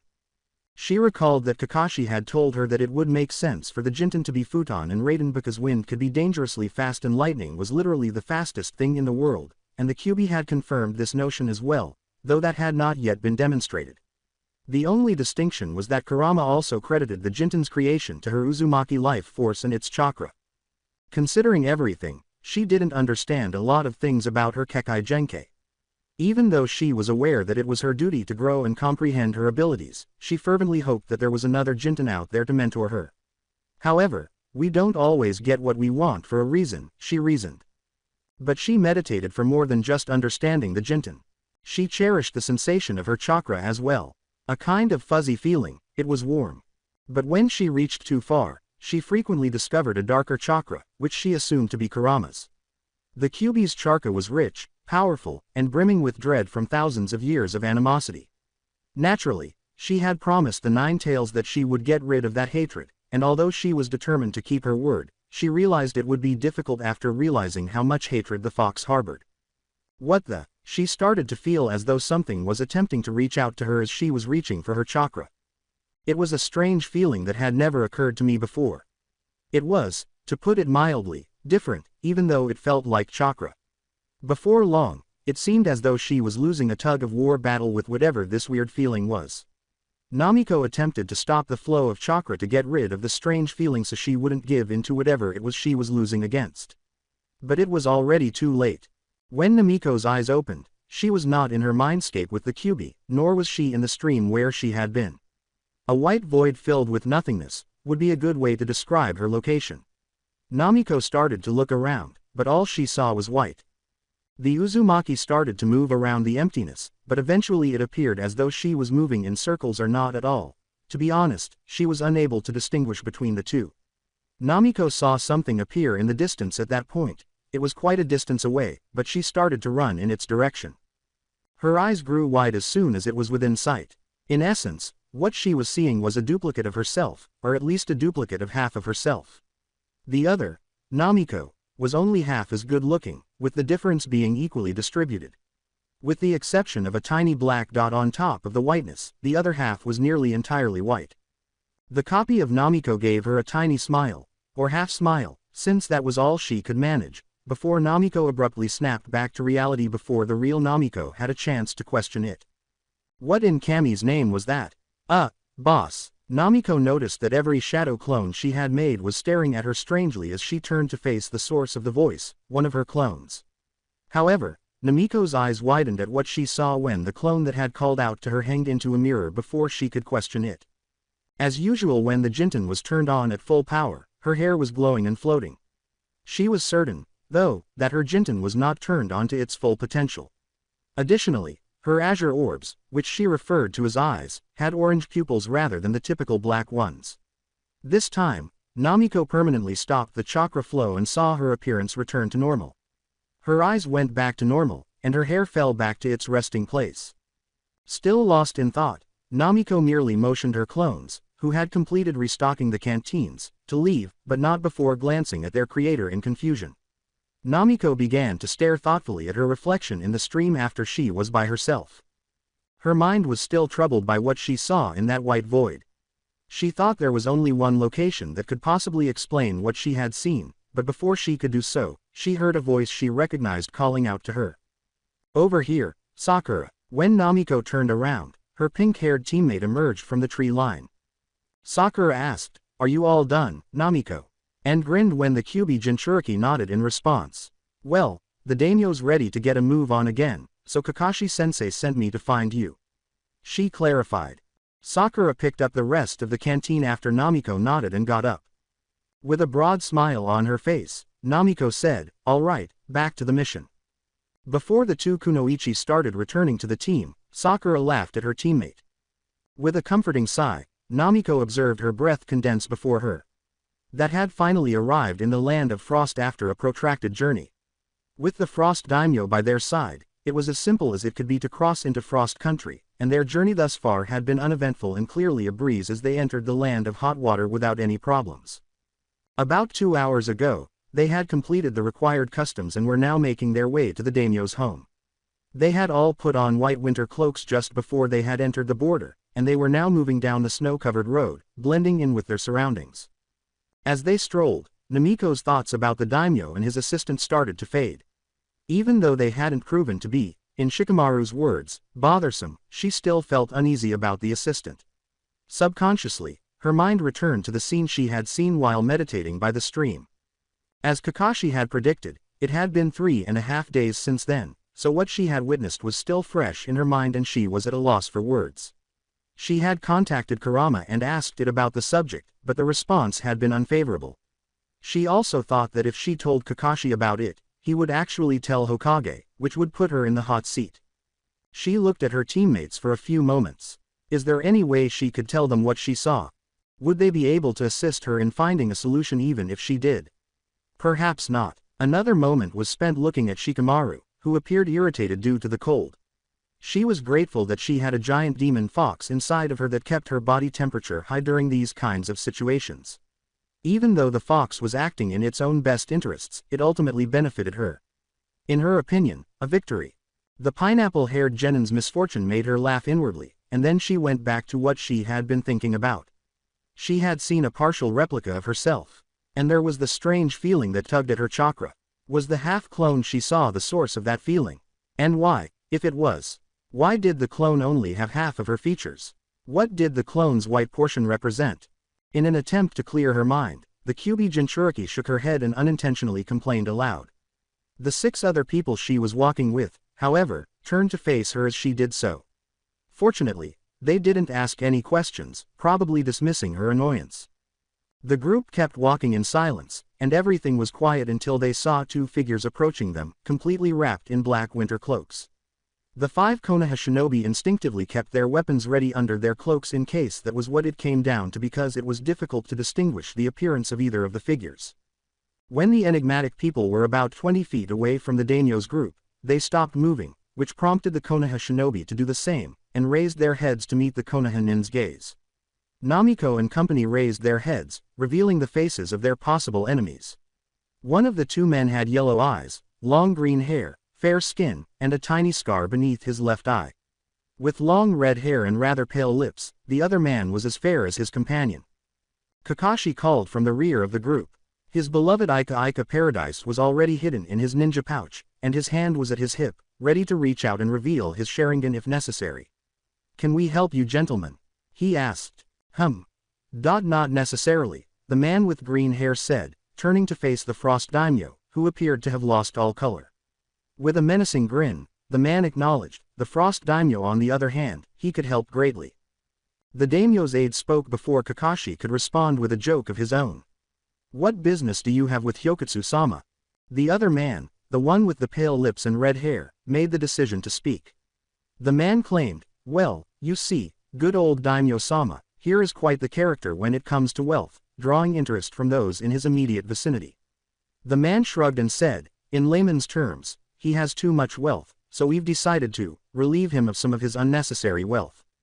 Namiko called from the rear. "So, you're just a bunch of good-for-nothing thieves," she said, and they saw the green-haired man's face take on a thoughtful expression. He grinned and said, "Thieves. Something like that. Good for nothing. Far from. We are members of the Lightning Group. We attack murderers, criminals and other low-life and take everything they have and use to the benefit of those on the fringes of society, those who cannot help themselves. We are more than just thieves, we are honorable thieves." Namiko gave a disapproving click of her teeth. She said, "Honorable thieves. There's no such thing. A thief is a thief." The two men, who were members of the Lightning Group at the time, exchanged a look before shrugging. The redhead answered, "That may be, but people like this man," he said, gesturing to the daimyo, "who overtax the poor for his own gain, are just as despicable, and I am quite surprised to see shinobi from Do No Evil, Konohagakure protecting him, not to mention the famed Kakashi Hatake," he said. Namiko remained silent because she was unsure of how to respond to the statement. However, Kakashi had a different opinion. "It appears that once again, my reputation precedes me. However, whether what you say is true or not, we have been tasked with the mission of protecting the Frost Daimyo, which is what we will do, so I suggest you step to the side and let us through." Kakashi paused to consider the genin in his charge. Although he was unable to gauge the strength of these two men, he was aware of Namiko and Sasuke's progress since the Wave mission and hoped that they could defeat one of them while he dealt with the other if necessary. He was aware of Sakura's usefulness as an auxiliary, and Shikamaru was aware of the Nara's potential. Sasuke made the decision to share his thoughts before either of them could react to Kakashi's statement. "And what makes you idiots think that the daimyo is just going to be walking around with something worth stealing?" The two men laughed sinisterly. As the man was finishing his explanation, he ran towards the daimyo with a kunai drawn. "Our intel has it, that the daimyo's most prized possession never leaves his sight, whether he goes to the bathroom, the kitchen, or the land of fire." Sakura and Sasuke, who hadn't yet activated his Sharingan to avoid revealing his trump card too soon, were both easily avoided by his lightning-fast move. But before he could get to the daimyo, Kakashi stopped the man's blade, causing metal to clash. The man pulled his kunai away from Kakashi and attempted to strike the Konoha Jonin, but Kakashi quickly blocked his move and struck him in the stomach, causing him to leap back to his partner. Kakashi appropriately observed the two men. Although Kakashi could see that both men would be tough opponents and that he probably couldn't take on both of them at once, he was unable to determine which of the two was stronger, making it challenging for him to advise his students on which to take on. However, the green-haired man spoke before he could decide. "We have no qualms with you, Konoha nin. Just let us have the daimyo and we'll be on our way." Kakashi paused to pretend to think. "Even if what you say about the daimyo is true, it would look pretty bad on our village's name if we were to abandon a client in the middle of the mission, don't you agree?" Kakashi responded. The man with red hair laughed. "We couldn't care less about Konoha's reputation." When the choice was made for him, Kakashi, who had not yet decided which of the two he would face, narrowed his eyes. The redhead, now identified as Karyu, complained, "Karyu, I will take on the Jonin myself, you handle the kids and grab the daimyo." "Whatever you say, Fushin." Having made up his mind, Kakashi glanced over his shoulder at his genin, who had significantly improved in skill over the last 2 months or so since he had abandoned his ineptitude. The Nara and Haruno nodded emphatically, but the genin with the dark and blonde hair smirked at one another before nodding in agreement. Shikamaru, Sakura, protect the daimyo and his aide. Namiko, Sasuke, you know what to do. Taking the initiative, Kakashi charged at the man known as Fushin, ready to fight him. After exchanging a few blows, Fushin was compelled to turn around and put some distance between them. Before facing his opponent once more, Kakashi turned to face his students and nodded curtly. Before long, Kakashi and Fushin were engaged in combat a few dozen yards away from the others, and the man they had been assigned to fight turned to face them with a disinterested look. Kiryu wasted no time in flashing through a series of hand seals before slamming his hands to the ground, asking, "Let's make this quick, shall we?" Doden. Taju Doryuaheki. Earth style. Multiple Earth style wall. The daimyo, the genin, and his assistant observed as the earth started to rise around them, as if to imprison them. Before they could be trapped, the genin reacted quickly, grabbing the daimyo and his assistant and leaping out of the surrounding mud walls. Karyu's expression changed from one of boredom to one of annoyance. "Huh, seems like you're not completely stupid."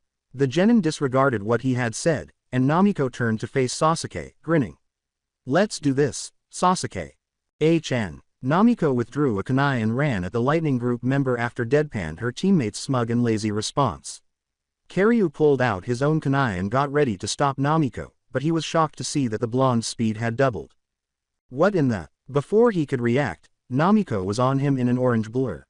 She swung the kunai at him, but he had gained enough awareness to avoid it and retaliate with a swipe of his own.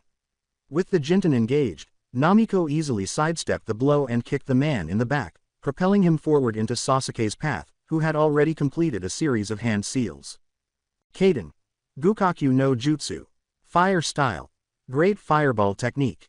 Karyu's eyes grew wide as she wondered how a child could create such a massive fireball. At that moment, he saw Sasuke's Sharingan and realized that this was no typical child but rather a Uchiha, the final devoted member of Konoha. A wall of earth rose up to block the fireball as the red-haired man slammed his hand down and cursed. Sasuke flipped away after his fireball subsided and muttered curses. The man put his hand in bird seal, and the genin saw his chest swell. "Seems these brats are worth their salt. Time to kick it up a notch, I suppose." He yelled, "Yoden, Gomumari. Lava style. Lava spheres." As the genin was hit by dark spheres, they were able to avoid the first few, and when the dark spheres, which were purportedly made of lava, landed on the snow and started melting it at an alarming rate, their eyes widened, alerting them to the fact that they could not allow that to touch them. Shikamaru sighed over on the side.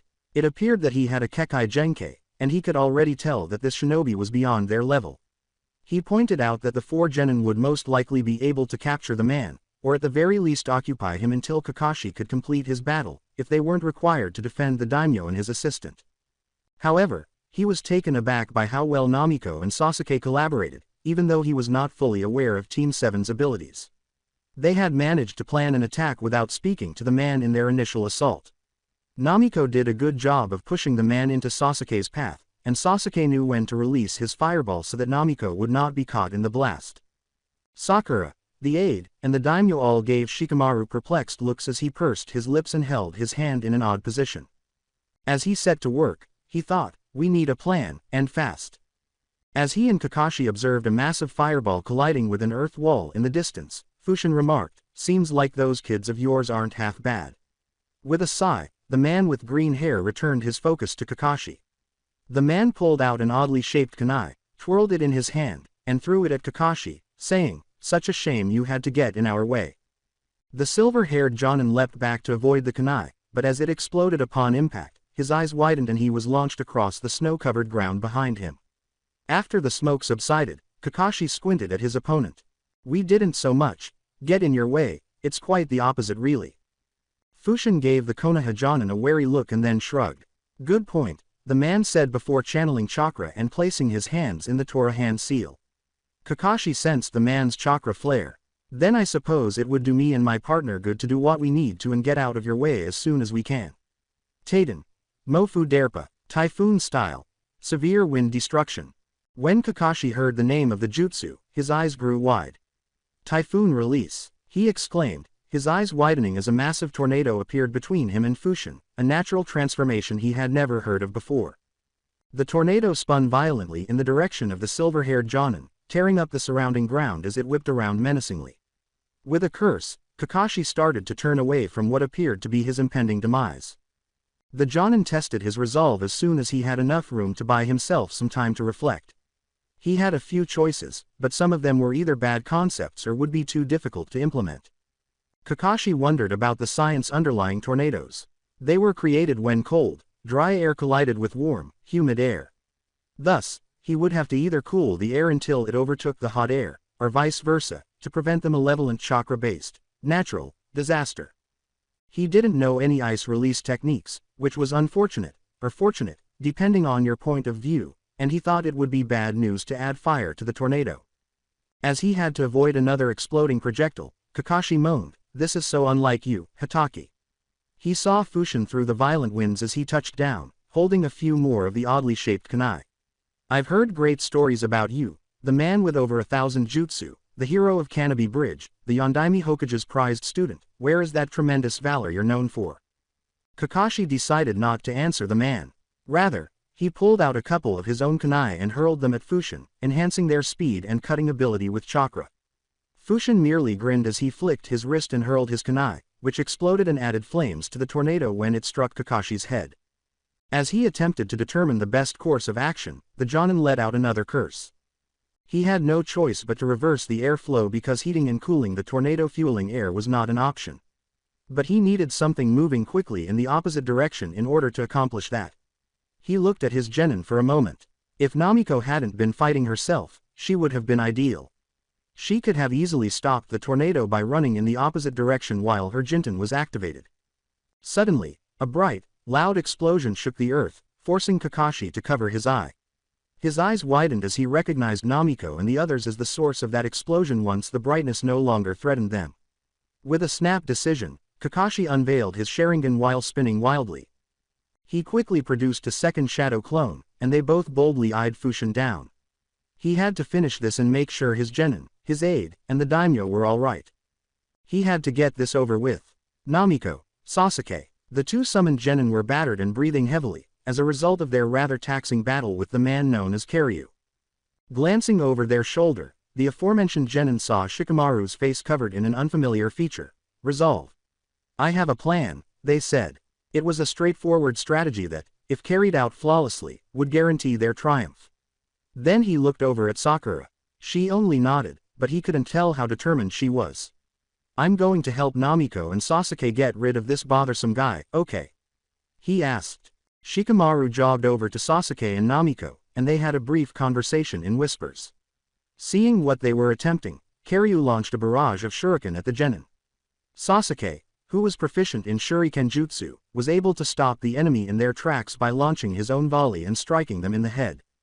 "You guys got it," Namiko and Sasuke responded with a, "Yup," and a, "Uh-huh," respectively. With a final look at one another and firm nods, they started to implement their plan. "Okay, then, let's see if we can end this quickly." Sasuke ran in the direction of the lightning group member, his Sharingan spinning. He had to avoid a blow to the man's torso while he was on top of him, which was very simple with his Sharingan. However, he was finding it challenging to hit the opponent with a hit of his own.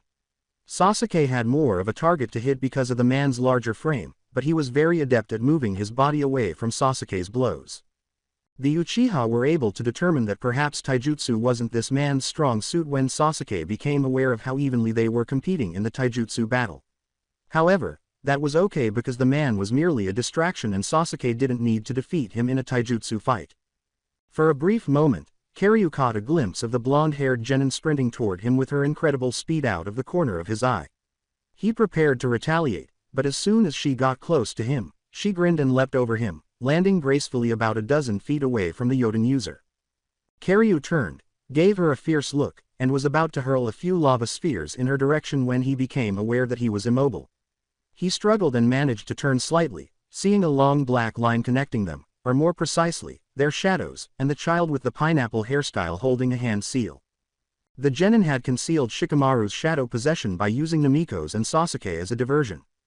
Shikamaru said, "Kujimane no Jutsu, Shadow Possession Jutsu, success." He was sweating profusely. Even though he had just used the jutsu, he was finding it impossible to cope with his captai's powerful chakra signature and muscular physique. Shikamaru grunted and turned to face Sasuke. If you're going to do something, now's the time. With a nod, Sasuke unleashed his fireball jutsu on Karyu after running through the hand seals. The genin saw it crash into Karyu, and after the fireball had gone out, there was only the scorched earth left. Sasuke smirked as he collapsed to the ground, exhausted. The man had been a formidable foe, perhaps not as formidable as the ice release user they had encountered in Wave, but formidable nonetheless. Namiko looked up into the evening sky and also fell to the snow-covered ground. On the other hand, as he sat down, Shikamaru allowed a tiny smile to appear on his face. But the genin was unable to rest for long. You little brats, Karyu's voice rang out, but he was invisible, and they all shot up. I'll kill all of you. Karyu appeared out of nowhere, ran over to Namiko, and then delivered a roundhouse kick to the girl's head. She was fast to dodge and attempt an uppercut to the man's chin in retaliation, but he once again demonstrated his speed and dodged. The blonde-haired Jinchuriki yelled in agony as Karyu punched her in the elbow because Namiko was unable to change the direction of her hand in time. Then the Jonin-level ninja pulled out a kunai, twirled it between his fingers, and stabbed Namiko in the left thigh. A few tears welled up in her eyes and she gave another yelp of pain as she fell to her knee. When she realized that the Jinten's life-sustaining chakra flow had been unintentionally interrupted, her teary eyes widened in shock. Before she could question her Kekai Genkei's abrupt deactivation, Karyu kneed her in the chin, knocking her backwards. Then, in a flash of movement, he struck Sasuke in the torso, knocking him back into the snow.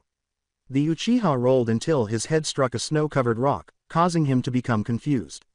Then, the red-haired Yoden user turned on his heel, ran at Shikamaru, and used a right hook to knock him to the ground.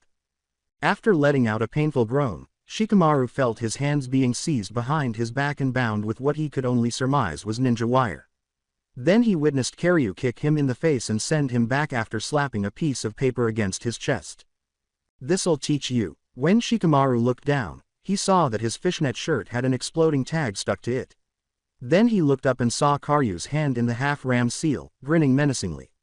Shikamaru became aware that he was causing death in the face, and his eyes widened in horror. But before Karyu could kill the young Nara, he used his own kunai to deflect a kunai that was headed for his head. Sakura had a gleam of resolve in her eyes as they both looked toward the source. The Haruno had been debating whether or not to abandon her position protecting the daimyo and his assistant and enter the battle, but she ultimately decided against it because she didn't want to obstruct her teammate. For a brief moment, she was relieved that Sasuke had apparently killed him with his fireball, but when the man reappeared, her relief was quickly replaced with fear. Boredom-stricken, Karyu just took the same kunai he had deflected and hurled it at the Pinkett at high speed, embedding it in her skull and sending her falling backwards into the snow, lifeless as night. Well, that was easy, the man remarked before turning back to face Shikamaru, who appeared to have killed his teammate. Then, when Karyu put his hand in a seal and yelled, "Kai," the world around him warped back to reality, revealing Sakura with a shocked expression on her face. The man remained silent for a short while before grinning. He thought for a moment before glaring at the kunoichi. "I see, you used the kunai earlier to split my attention and cast a genjutsu on me, quite the plan," he said. He turned back to Shikamaru and prepared to detonate the exploding tag, saying, "It would have worked too, if I was a sorry excuse of a ninja. I'll deal with you now, and her later." Boom. Shikamaru. Time seemed to slow down for Namiko Uzumaki, who had just called the name of the Nara. She was able to see everything in a more clearer picture, in addition to time slowing down. She could see the terrified Shikamaru in front of her, the hurt Sasuke to her right, and the terrified Sakura to her left. She was aware that the Jinten had also activated on its own. She could tell because of the burning pain from the stab wound on her left thigh and the warm, rich chakra that was filling her system. But that didn't deter her. Before she knew it, the Kyuubi Jinchuriki was sprinting in the direction of the member of Team 10. At this point, she became aware that something strange was taking place.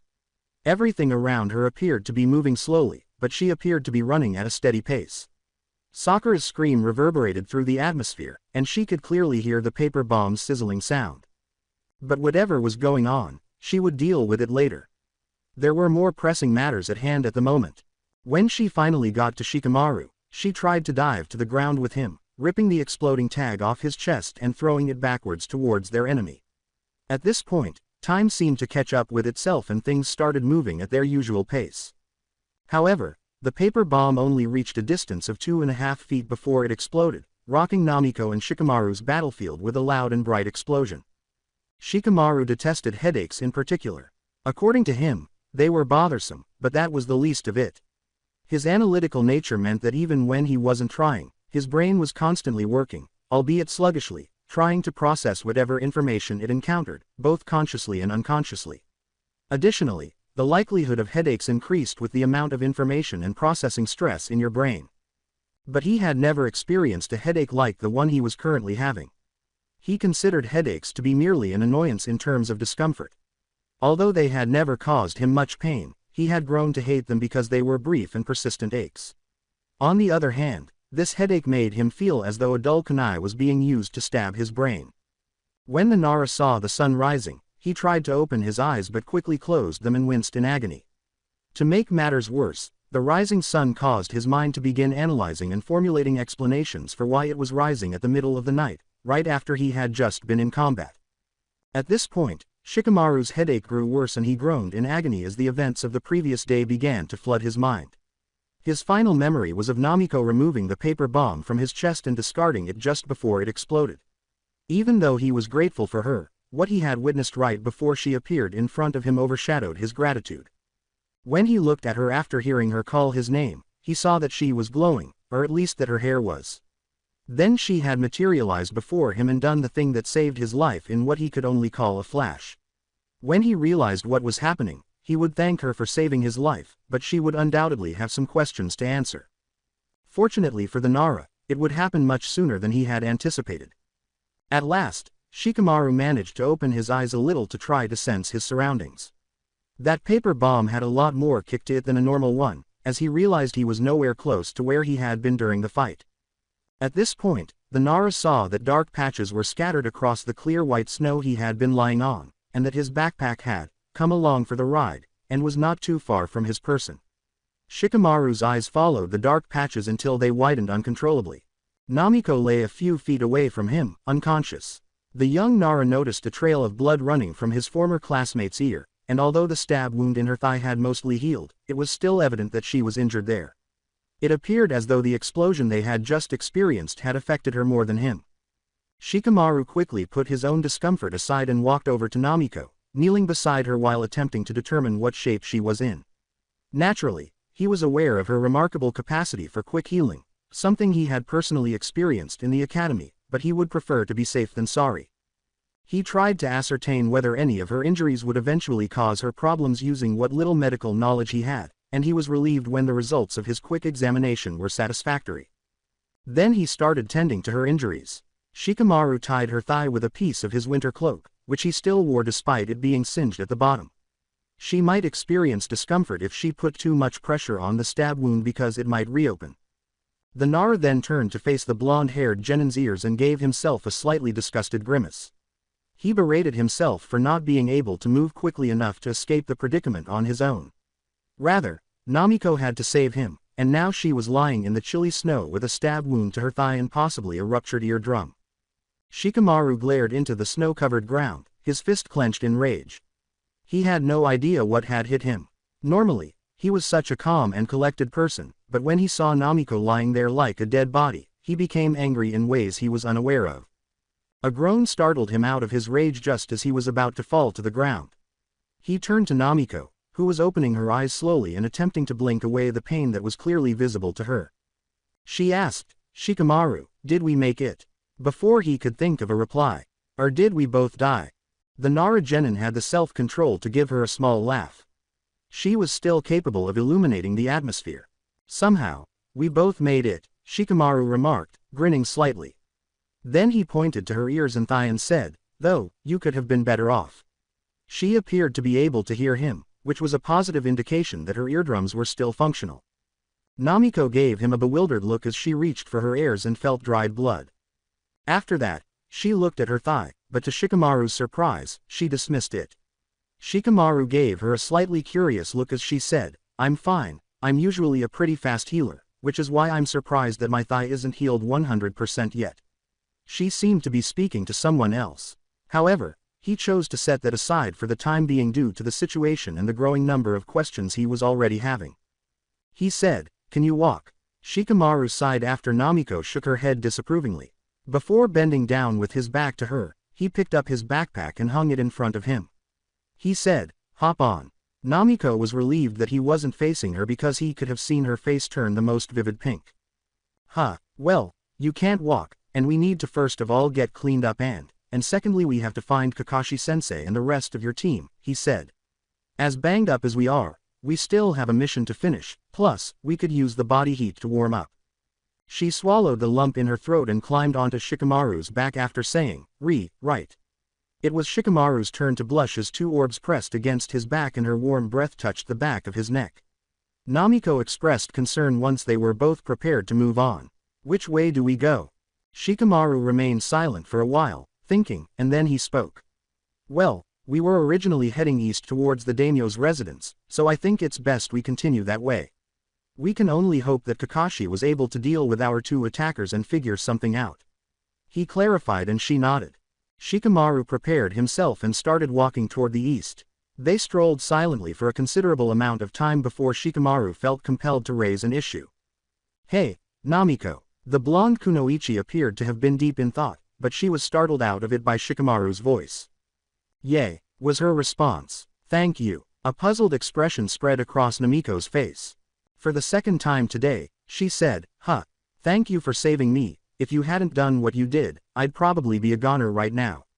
She gave a small laugh. "Anytime," she said with a smile. As they proceeded on their journey, silence fell upon them. But Shikamaru broke it shortly after. He said, "I also wanted to ask about what happened before you tore the exploding tag off of my chest," and he chose to go on when she didn't answer. "When you screamed my name, I took a glance at you and your hair was not only glowing but defying the basic laws of physics," he said with accuracy. What exactly was happening? Namiko paused to collect her thoughts before responding to Shikamaru's perfectly reasonable query. The Uzumaki herself also had a number of questions that needed to be answered. These questions included why she was unable to communicate with the Kyuubi and why her thigh injury had not yet healed while her ear injury had been fixed. A short-term circumstance, she hoped. Additionally, there was the thing she had witnessed during her meditation at the river in the Land of Fire. But for the time being, she ignored those problems and concentrated on the current one. Should she tell Shikamaru what he saw in public? Jinten, what about her? She was also aware that Shikamaru could solve almost any problem he set his mind to. After giving it some thought, Namiko sighed deeply and addressed Shikamaru. "That was my Kekkei Genkai." Shikamaru's eyes widened and he came to a complete stop. To the best of his knowledge, Namiko was an orphan with no ties to the clan. He was therefore taken aback when she revealed that she had a Kekkei Genkai. The silence begged Namiko to elaborate as the Nara prepared himself once more and began to walk. "The only people who know about my Kekkei Genkai are my team, Kakashi-sensei, Old Man Hokage and some guy named Jiraiya, so what I'm about to tell you has to stay between us, okay?" All Shikamaru could do was nod firmly. It wouldn't be difficult for him to keep this to himself because he and his father frequently discussed being privy to information. "It's called the Swift Release, and it allows me to send a lot of chakra to my limbs, more chakra than any ninja should be able to handle. And that in turn allows me to move extremely fast." She told Shikamaru about it. Before answering Namiko, the Team 10 genin absorbed and processed the information. "So, I'm guessing there is an Uzumaki clan. Because as far as I know, or anyone knows for that matter, Kekkei Genkai are passed down through clan blood." "Well, that's partially right," she acknowledged. "While there is an Uzumaki clan, there's no recollection of them possessing an ability quite like mine, and as a matter of fact, an ability like mine's has never been recorded before. So, practically, I'm the first one to have this ability," she told her companion. Shikamaru remained silent while he took in what had been said. A sigh of troublesome blonde escaped her shogi partner's lips, and Namiko laughed after a while of silence. Shikamaru looked over his shoulder and said, "Well, I appreciate the confidence in you telling me, and as bothersome as it might be, I'd like to see and learn more of your Jinten at some later time, if it's all right with you of course." The blonde nodded and gave him an ear-to-ear smile in return. As they walked east, hoping to run into some familiar faces, silence fell upon them once more. Raiden, lightning transmission. Both Kakashi and his shadow clone produced lightning blades in parallel hands and charged at Fushin's whirling tornado. The tornado was destroyed by the lightning blades as soon as they made contact. With a curse, Fushin reached for one of his special kunai, but Kakashi's shadow clone charged at him and stopped him. The original Kakashi's Sharingan was spinning wildly as the clone and Fushin engaged in a furious taijutsu battle, attempting to assess the opponent's fighting style and determine a strategy that would allow him to quickly revert to his genin. In order to double-team the man into submission with his clone, Kakashi launched himself at him after spotting an opportunity. As they fought, Fushin cursed and started to pick up what Kakashi was trying to do. He had never been very good at taijutsu, and now he was facing one of Konoha's best. He required a strategy that would enable him to emerge from this either alive or defeated. With a swift clap of his hands, Fushin unleashed a gust of wind that was powerful enough to knock Kakashi off his feet. The green-haired man launched another wind attack and flew toward his partner, the daimyo in his aid, and Kakashi's genin before Kakashi could gather himself and attack Fushin. Being one of Konoha's swiftest ninjas, Kakashi was able to successfully cut off Fushin by launching himself in a path. "Out of my way, copy ninja." Kakashi let out a small groan of annoyance. Withdrawing a kunai, the Sharingan wielder spun it around in his hands before hurling it at his opponent. "It feels like you're a broken record," he said. "And it's getting annoying." As he deflected the kunai, Fushin's expression became irritated, but then it began to sizzle. After briefly averting his gaze from Kakashi, the renegade ninja turned to look at the kunai and saw that it had an explosive tag attached to it that was wrapped around the blade, effectively concealing its presence. The note-wrapped kunai exploded, and by the time he looked away from the tag and turned to face Kakashi, the Konoha Jonin had vanished. As he walked to the place where he had left his students, Kakashi watched the action from a few dozen yards away. He was aware that a shinobi of Fushin's caliber couldn't be stopped by an exploding tag, especially since he possessed a sort of Kekkei Genkai, but right now, his students and their client were more important than taking on the ninja. Even he knew when to back off, despite his strength. The Hitaki turned and saw a scene that he wished he could have prevented. Namiko, Shikamaru, and the daimyo's assistant were nowhere to be seen, and Sakura, Sasuke, and the daimyo were all unconscious. After cursing, the Hitaki produced 2 shadow clones, which reduced his chakra. He ordered the final shadow clone to look for Namiko and Shikamaru, and consequently the daimyo's assistant, while he himself picked up Sakura and Sasuke under each of his arms and had one shadow clone pick up the daimyo. The original Kakashi started running in the direction of the daimyo's compound after that shadow clone bolted off to try and complete its mission. Kakashi believed that the Lightning Group, as they had called themselves, had achieved their goal, and he hoped that this would be sufficient to get them to leave the Konoha ninja alone, at least for the time being.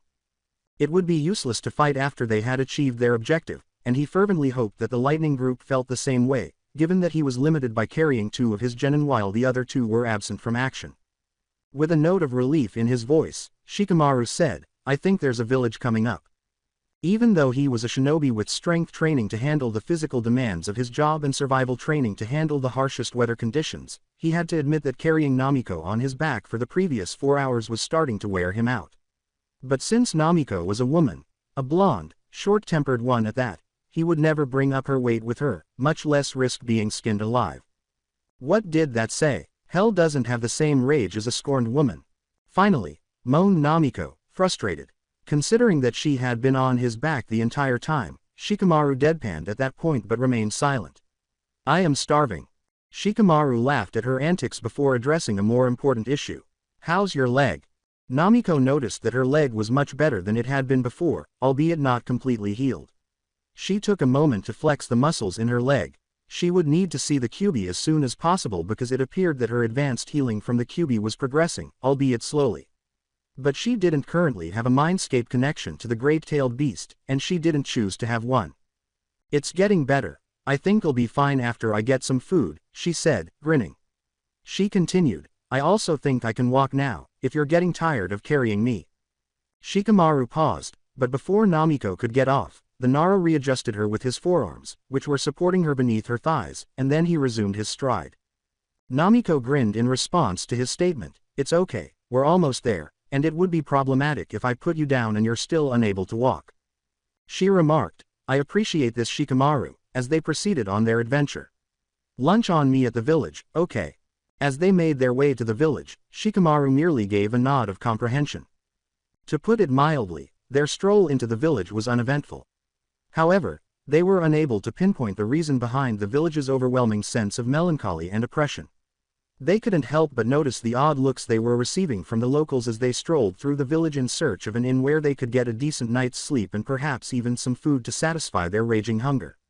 Probably because they continued to wear their headbands. Shikamaru detested the attention the two were receiving. Troublesome things that he didn't, or rather couldn't, deal with now were typically the result of attention. Regarding his teammate with the blonde hair, she was amazed that the looks she was receiving now were completely different from those she received in Konoha. Every single look back home was tinged with remorse, disgust, or hatred. Now, in this village in the land of snow, the looks were merely inquisitive. Their stroll soon came to an end when they discovered a small inn near the village's center. Shikamaru made the decision to put Namiko down at this point. She was also able to walk, as she had previously stated. She tested her injured leg by placing some weight on it for a moment, and when she saw that everything was fine, she smiled with satisfaction. Namiko exclaimed enthusiastically, "See, I told ya I could walk," in reference to Shikamaru. The Nara gave her a slight smile, but before he could say anything, his thoughts were cut off by a loud growl from her stomach. Then, as Namiko's face flushed with shame and she wished the earth would split open and engulf her, the Nara laughed. She sheepishly said, "Sorry." Shikamaru's laughter subsided and he waved it off. He said, "Don't worry about it, I feel the same way," while he extended his arms horizontally. She nodded in agreement as Shikamaru held the door open for her. "Let's see if we can get some rooms at this inn, get some food and then figure out what to do next." What a gentleman he is, she thought. Shikamaru followed her into the inn. The lobby of the establishment was charming, with a few tables and chairs, a few winter plants for decoration, and a small reception desk in the middle where an elderly, fragile woman sat reading a magazine. When she heard them come in, the woman put down her book and turned to face them. "Good morning," she said in a gentle, elderly woman's voice.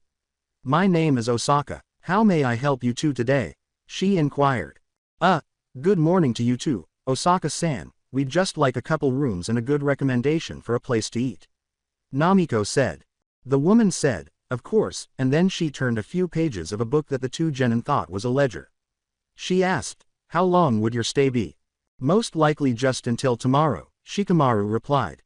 The woman nodded somewhat wisely as he explained, "We just want to get a good night's rest and restore our energy before we get on our way to the daimyo's residence." Osaka clarified that 2 rooms for the night would be 10,000 ryo each, and the two genin nodded before taking their wallets out of their pouches. Shikamaru took his 10,000 ryo out of a plain leather wallet in his backpack, put it back, and gave the cash to Osaka.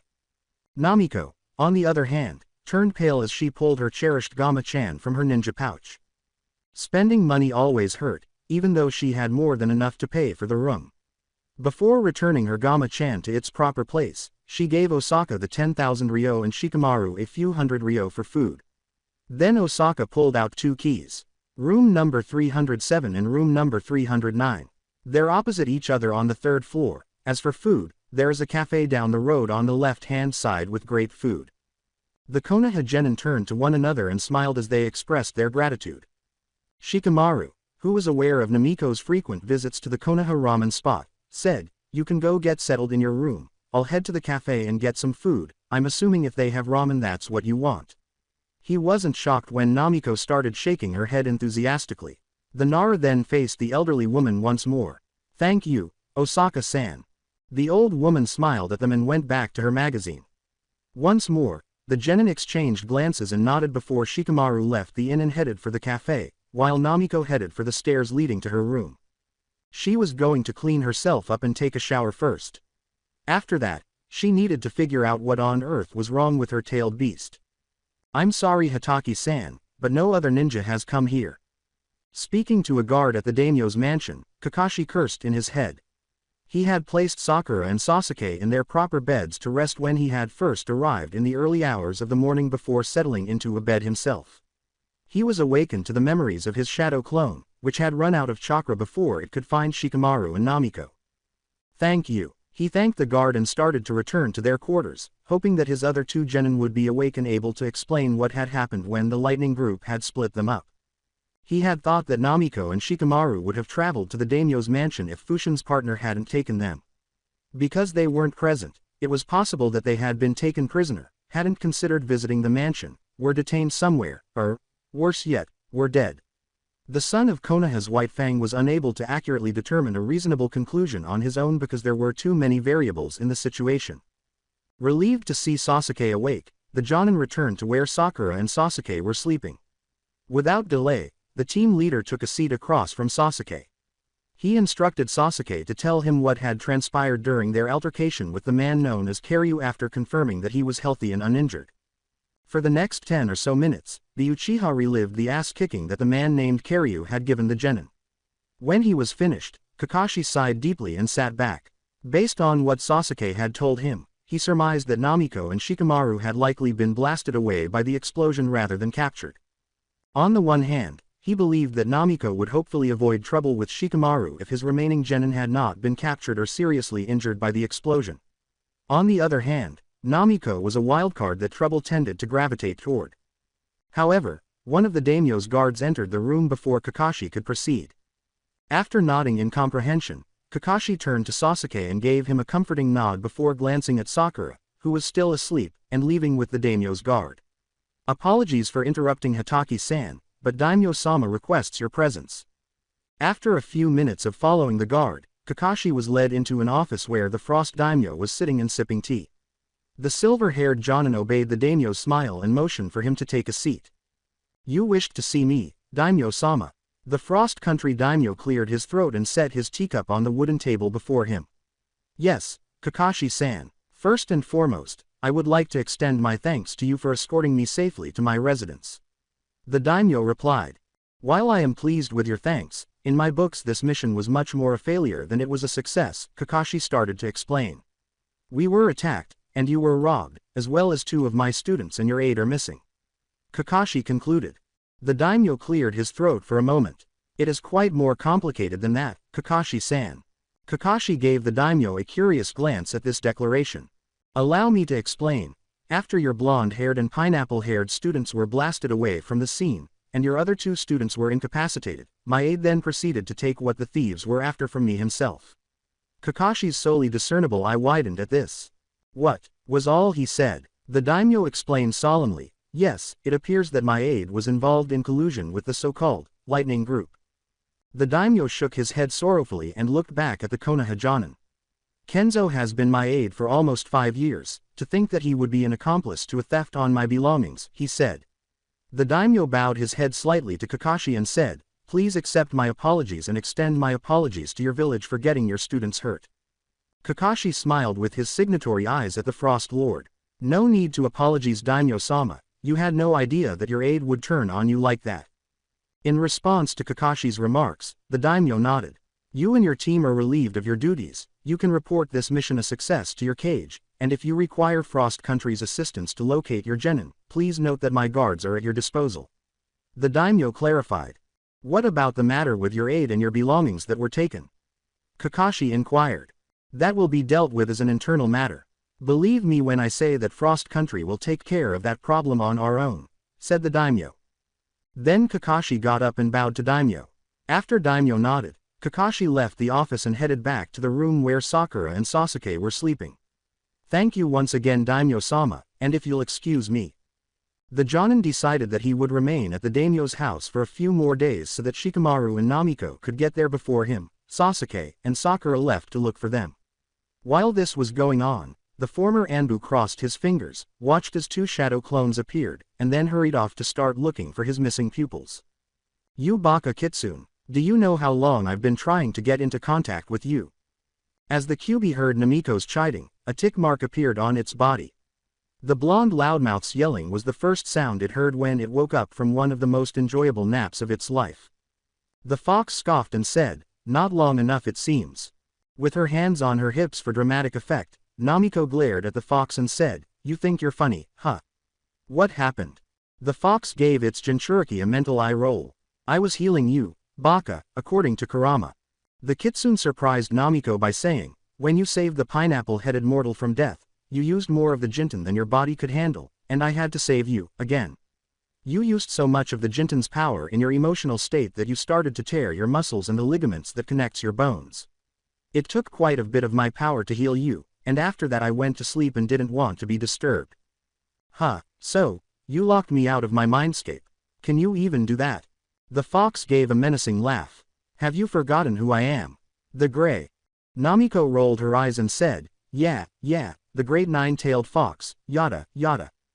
Before letting out a sigh, the QB developed another tick mark. In this domain we call your mindscape, my power is extremely limited, Kurama acknowledged.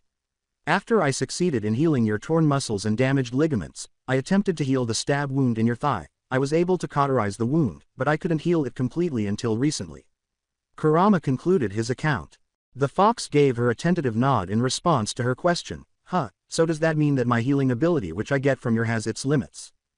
It's more complicated than that. It all depends on the severity of the wound and what kind of wound it is. It also has quite a bit to do with your body's natural healing, as my powers simply speeds up the process of your wound's healing. So, simply put, the better your body's health and immunity, the better my powers can help you heal. After Kurama's explanation, Namiko nodded understandingly and stretched. Namiko grinned at the fox and said, well, I'm glad that you're okay. I had actually gotten a little worried when you didn't answer me, and as always, thanks for your help in healing me. She then turned on her heels and started to leave her mental space before stopping and facing the fox again. What is it? Is there anything you can tell me about what happened when I used the Jinten to save Shikamaru? It seemed as though everything was in slow motion when it had activated.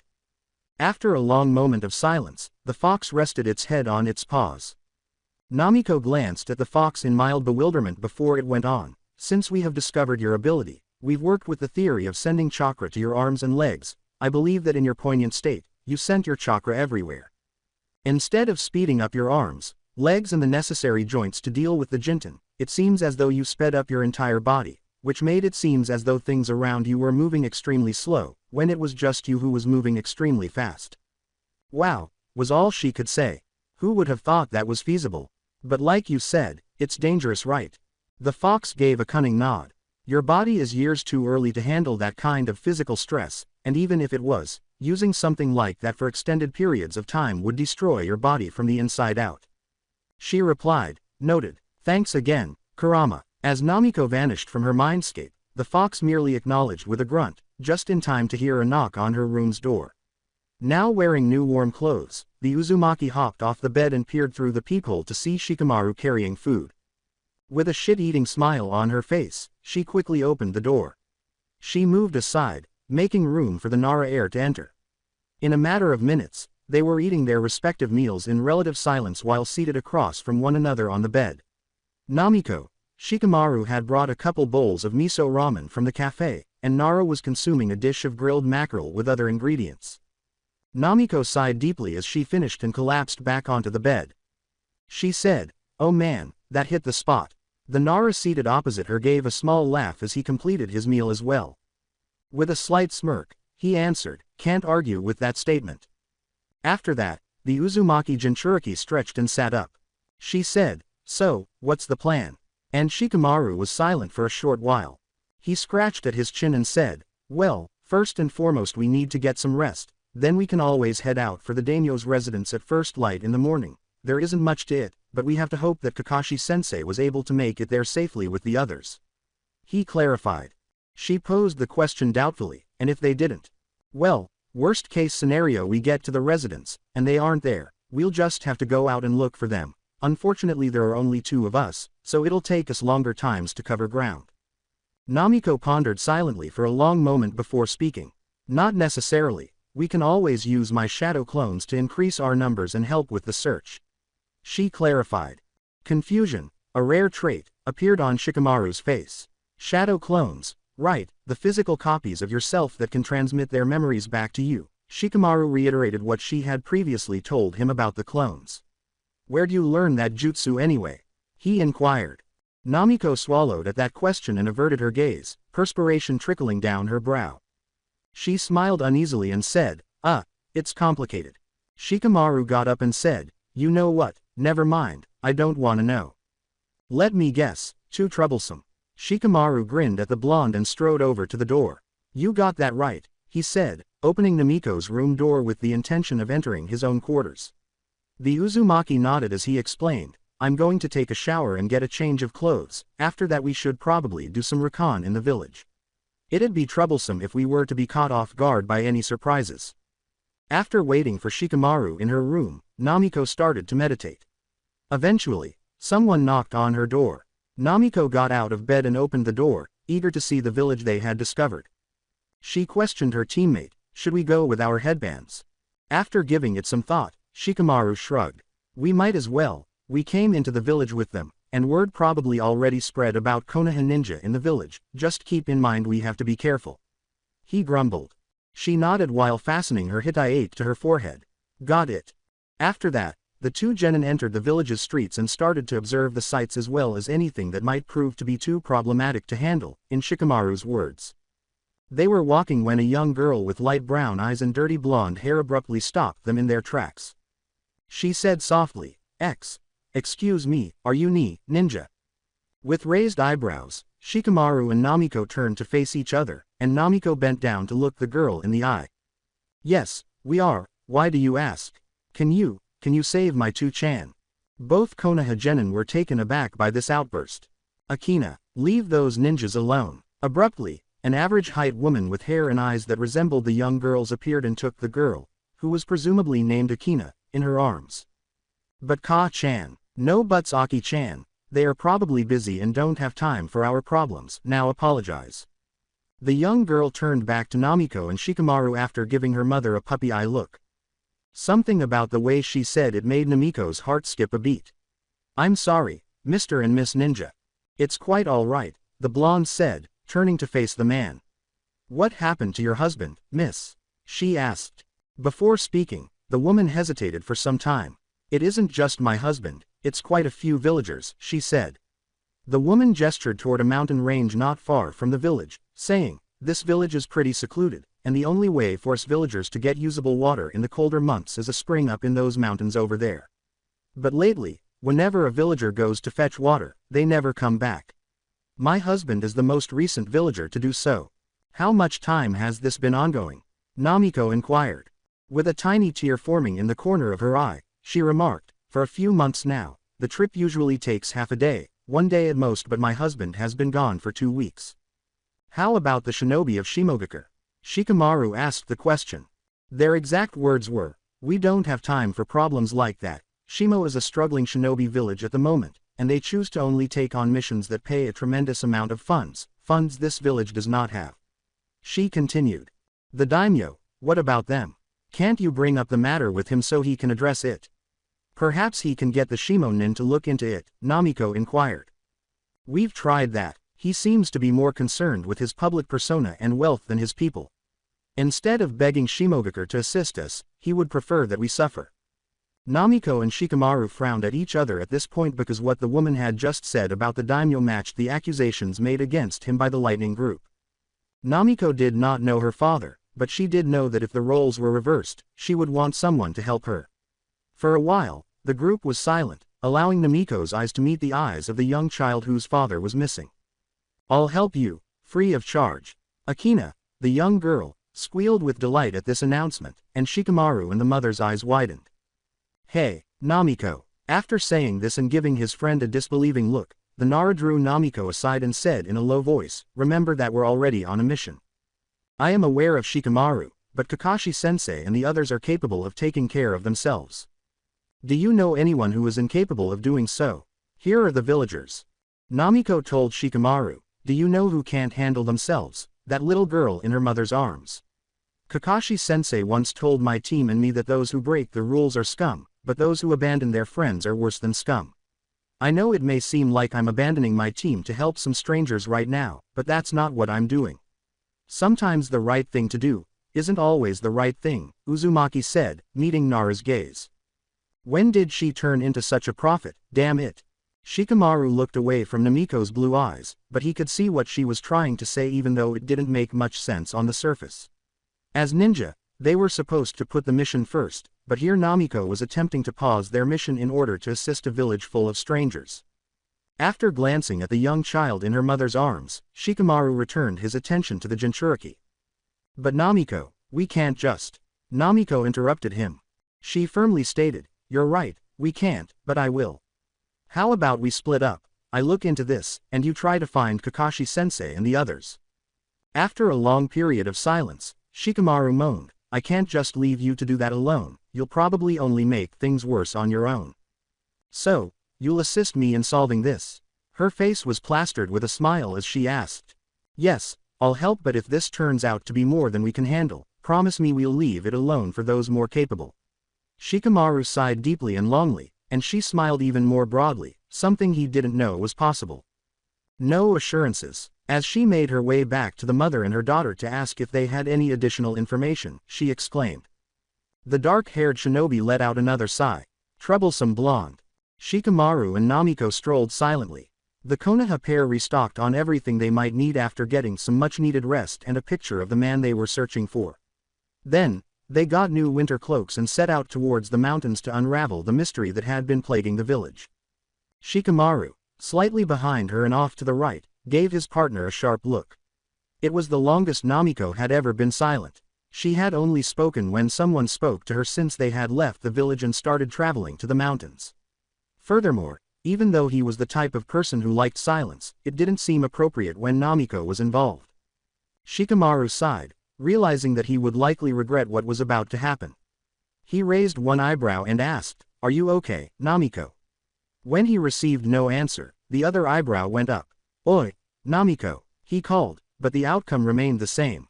He asked himself, has she gone deaf in the time we left the village? The Nara sighed again and moved beside the Uzumaki, then tapped her shoulder, as if to startle her. Huh, she asked, turning to face him. She inquired, what's up, Shika?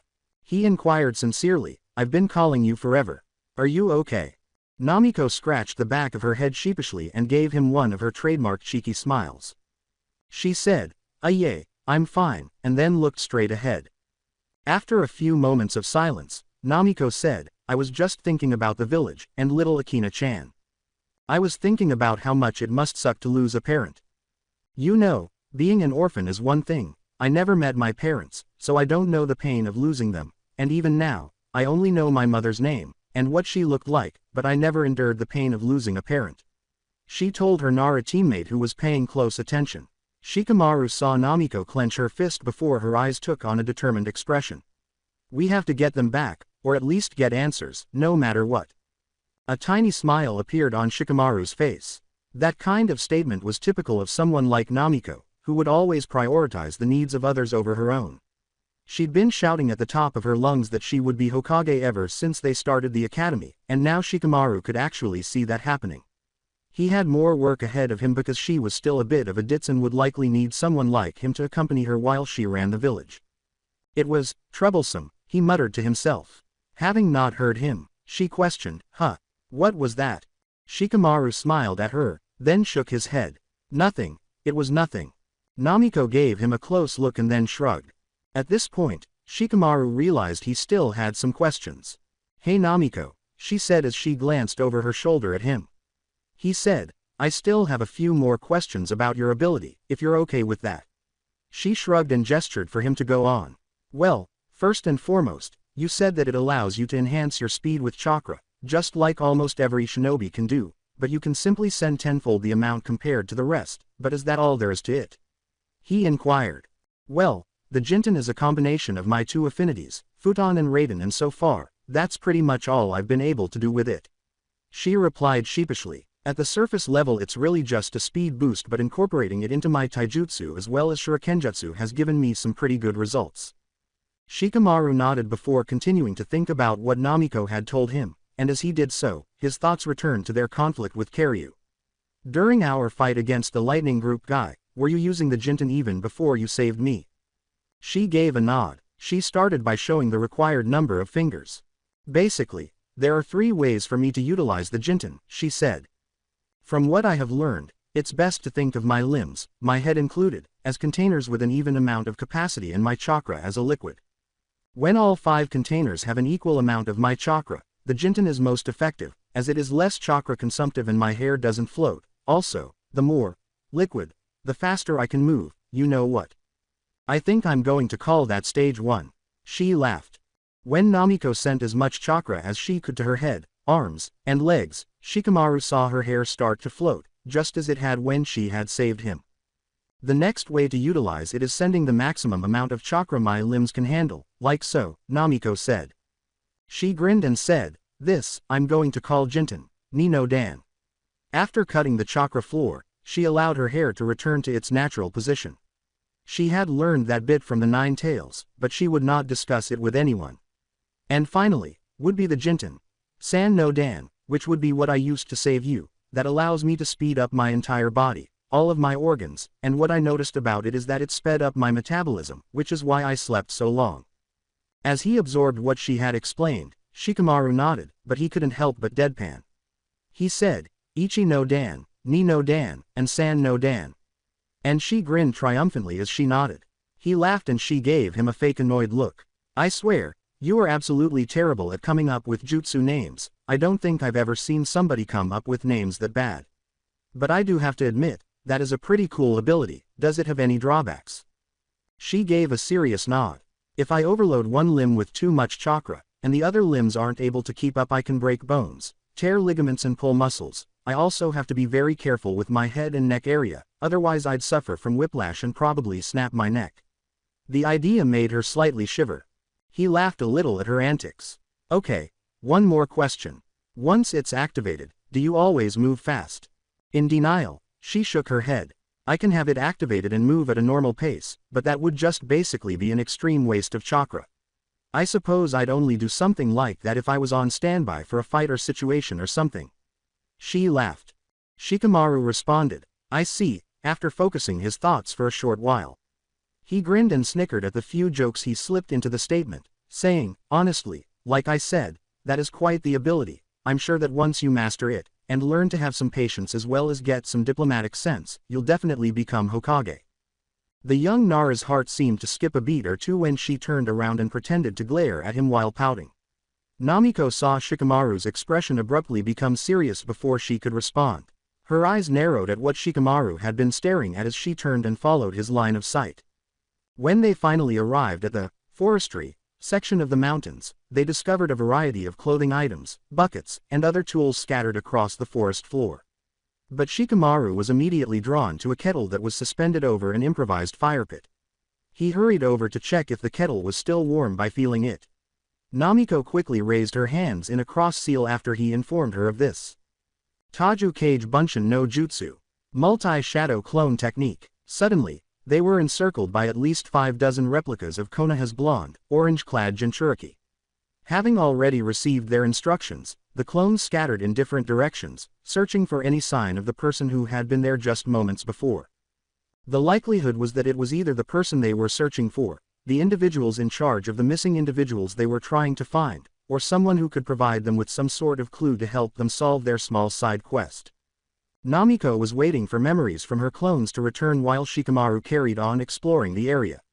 She didn't want to overlook anything that might be essential to their investigation if 2 or more clones discovered something and scattered at the same time. With a frustrated look on his face, Shikamaru returned to her side after about 5 minutes, his efforts yielding no fruit.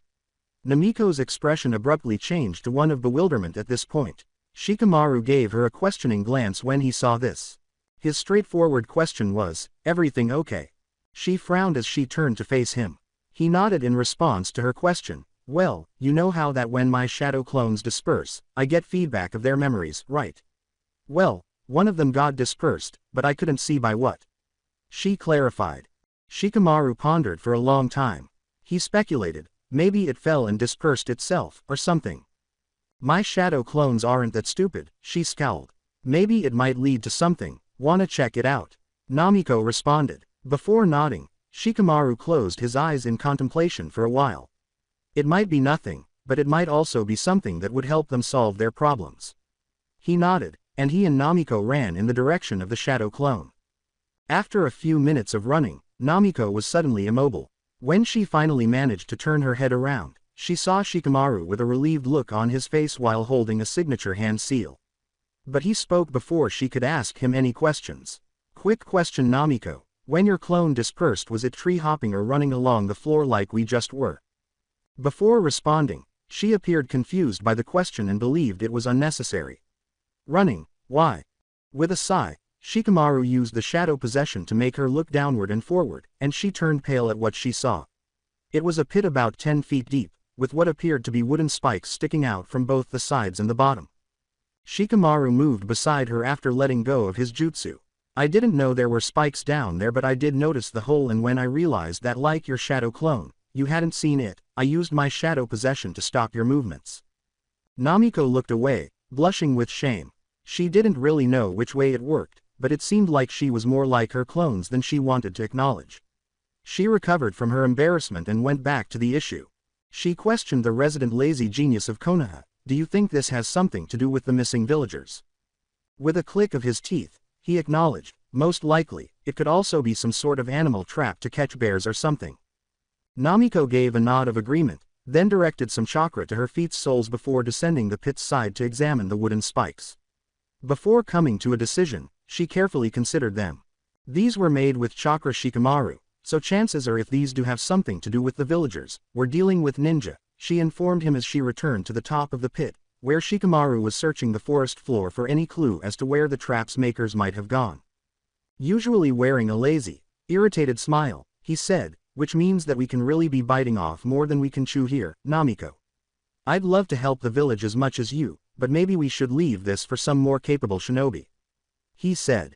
She gave him a rolling look. She smiled and waved away his worries, saying, for all we know they could be useless ninja, I'm sure we'll be fine. Plus, Kit, someone's coming. After hearing her Biju's warning, Namiko moved fast, grabbing Shikamaru and running into the trees to hide while whispering to the Nara to conceal his chakra. Shikamaru obeyed without question or rebuttal after realizing how serious she was. After about 15 seconds of silence, the genin heard a voice. A man of average height entered the clearing where the pit had been dug, and the genin thought, damn it, what the hell was she talking about? Brown bandages were used as an obi on the man's pale purple tunic. He had a Hittite with a musical symbol around his brown shaggy hair and a scarf around his neck that looked like cow skin. When he approached the pit and saw it was empty, the man complained, I'm sure that bitch made me come all the way out here in the cold for nothing. This appeared to aggravate him even more. I knew it, there's nothing here. I swear when I get back, she is going to get an earful from me. Angrily, the man turned on his heels and started walking back to his starting point. He said something that made the Konoha pair take notice as he was leaving. Whose dumb idea was it to come get test subjects from this freezing-ass place anyway? Namiko and Shikamaru emerged from their hiding places and faced one another as the man vanished into the tree line. Namiko said, we might be onto something, Shika. The Nara nodded his head in agreement. Let's trail him, suggested Shikamaru. If he leads us back to his base, we might be able to get a clearer picture of what's going on and get to the bottom of this. Namiko and Shikamaru nodded firmly at one another before masking their chakras and pursuing the man, hopefully back to his base of operations. As another of his shadow clones willingly dispelled itself, Kakashi cursed and reported that neither Namiko nor Shikamaru had been found, nor had any hints as to their whereabouts been found. Leaning back in his chair, he sighed and took a sip of his tea. He, Sakura, and Sasuke had only been separated from Konoha's hyperactive knucklehead and lazy genius a day or two prior to their battle. Positively, Sasuke and Sakura had both recovered well and had even offered to assist the copy ninja in finding their teammates. However, Kakashi reassured them that he had it covered and chose to have them concentrate on some training while they were free, naturally after they had recovered. Kakashi. The group's brooder roused the Jonin from his reverie. Sasuke was staring at him when he cocked his head to the side. Before Kakashi could challenge the Uchiha, Sasuke turned on his heels and left the room, saying, I'm done with my training for the morning. I'm going to take a shower, then I'm going to go look for the Nara and the Dobi. The Hitaki let out another sigh. It didn't help that Sasuke was blatantly disregarding his sensei to go look for them himself, even though he did exhibit a lot more concern for his teammates than he had when Team 7 was first formed. Instead of speaking, Kakashi created a second shadow clone that would follow Sasuke wherever he went in search of his teammates. If Sasuke got himself into trouble, the clone could step in and save the day. If the Uchiha were able to find Shikamaru and Namiko, the shadow clone could dispel itself and let the original know where they were. Kakashi got up and stretched, grunting in outrage. The Jonin were beginning to suffer from using so many clones so quickly for days in a row. He would even contend that, Chakra-wise, the quantity of shadow clones he employed was equivalent to fighting with his Sharingan activated. In an attempt to get some sleep and rapidly replenish his chakra, he moved over to the futon that served as his makeshift bedding and lay down. His first thought as he lay was how he would deal with his sensei and his sensei's wife in the afterlife if he had actually lost their daughter.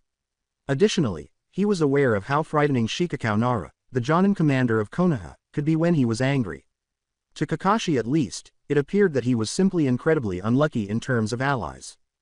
By this time, he was convinced that all Dainanahan were cursed or something. The bad luck began with the third Hokage's Team 7, where Orochimaru appeared to turn evil and experiment on humans in an attempt to gain immortality, followed by Tsunade, who was an alcoholic with a gambling problem, and Jiraiya, who was a pervert, scratch that, super pervert. Of the three, at least the latter remained steadfastly devoted to the village and its residents. His own team had been cursed after the legendary Sannin. First of all, after Obito was crushed by a boulder while rescuing Kakashi, he was forced to murder Rin, who had made the decision to save Konoha from certain death on her own. His sensei was forced to give his life in order to improve the village after the Kyuubi attacked Konohagakure shortly after. And right now, it seemed like the current Dainanahan always ended up neck-deep in shit after leaving Konoha for a high-level mission. They had previously fought off a mob boss, one of Kiri's strongest, one of the 7 swordsmen of the Hidden Mist, and his accomplice, a powerful ninja, both of whom used elemental Kekkei Genkei. More recently, they had fought off 2 individuals who used Kekkei Genkei. The genin had used the lava release to fight the man, but he had used the typhoon release to fight the man. Shutting his eyes, Kakashi concluded that it was best to move on and get some sleep while he could. Kami was the only one who could recall when he had slept well. Even though he was aware that he wouldn't be able to get a good night's sleep while Namiko and Shikamaru were away fighting, any kind of rest was preferable to none at all. With Shikamaru's welfare and the Yondaime's legacy as his only concerns, the Konoha Jonin closed his eyes and gradually started to fall asleep. As they watched the man they had been following hold up a hand seal and pass through a wall while his body phased through, Namiko and Shikamaru held their breath. The genin leapt to the forest floor and moved toward the wall the man had passed through to enter his base once they were certain they were alone and Namiko had made a few clones to keep an eye on them. Shikamaru ran a hand through his black hair, which was spiked, and sighed, "Well, this is a bust." Namiko turned to face him, shrugged, and raised the hand signal the man had used to get in. "Come on Namiko, there's no way it's that Aya," Shikamaru corrected himself as Namiko passed through the wall and left him alone. He muttered, "Troublesome blonde," and grunted before following Namiko's example and going into the base as she had. After crossing over, he noticed Namiko looking around the base's corridors. The walls had some sort of bizarre design. The walls are lined with numerous lines, and there are numerous small statues of snakes. After exchanging glances and nodding, the genin started walking down the hall. When they got to the end, they saw that the hall divided into 2 more halls. In a low voice, Namiko said, "Which one do we take?" For a few moments, Shikamaru remained silent while assessing the circumstances. He started to respond, but Namiko decided to go down the hall on the right and make a shadow clone in the process. "We should probably split up. If anything happens, dispel the clone and I'll make my way to you, and if anything happens on my end, I'll create a clone and dispel it, so that this clone can relay my memories to you, cool?" Shikamaru began to stare at her, a little taken aback by the carefully considered strategy she had put forth. He laughed, then grinned. She was learning to play out situations both tactically and patiently, so it didn't seem like all the time he spent beating her in shogi was in vain. She was not at all like the person she had been at the academy. She had learned a lot from Kakashi and himself over the previous few months, and she was finally developing into a fantastic ninja. With a 2-finger salute, Shikamaru turned on his heels and spoke to her over his shoulder. "Will do, Namiko." With a faint look of perplexity on her face, Namiko observed him moving down the opposite path. She dismissed it and started walking down the hall in the hopes of learning something, anything, about what was happening in this covert location and what the man had meant by test subjects, all the while hoping to locate the missing villagers. The blonde couldn't help but shudder as she walked down the dimly lit hallway, which was only partially illuminated by a few poorly placed candles. The hideout simply gave us a very bad vibe, but she had not yet figured out what it was about the place. She passed and looked into a few rooms along the way, but none of them proved to be particularly significant. Some were bedrooms, all of them strangely identical in their design. A medium-sized futon was pushed up against a corner of the room in the same strange pattern as the hallway walls. She had to question whether this was a mental health facility or a prison.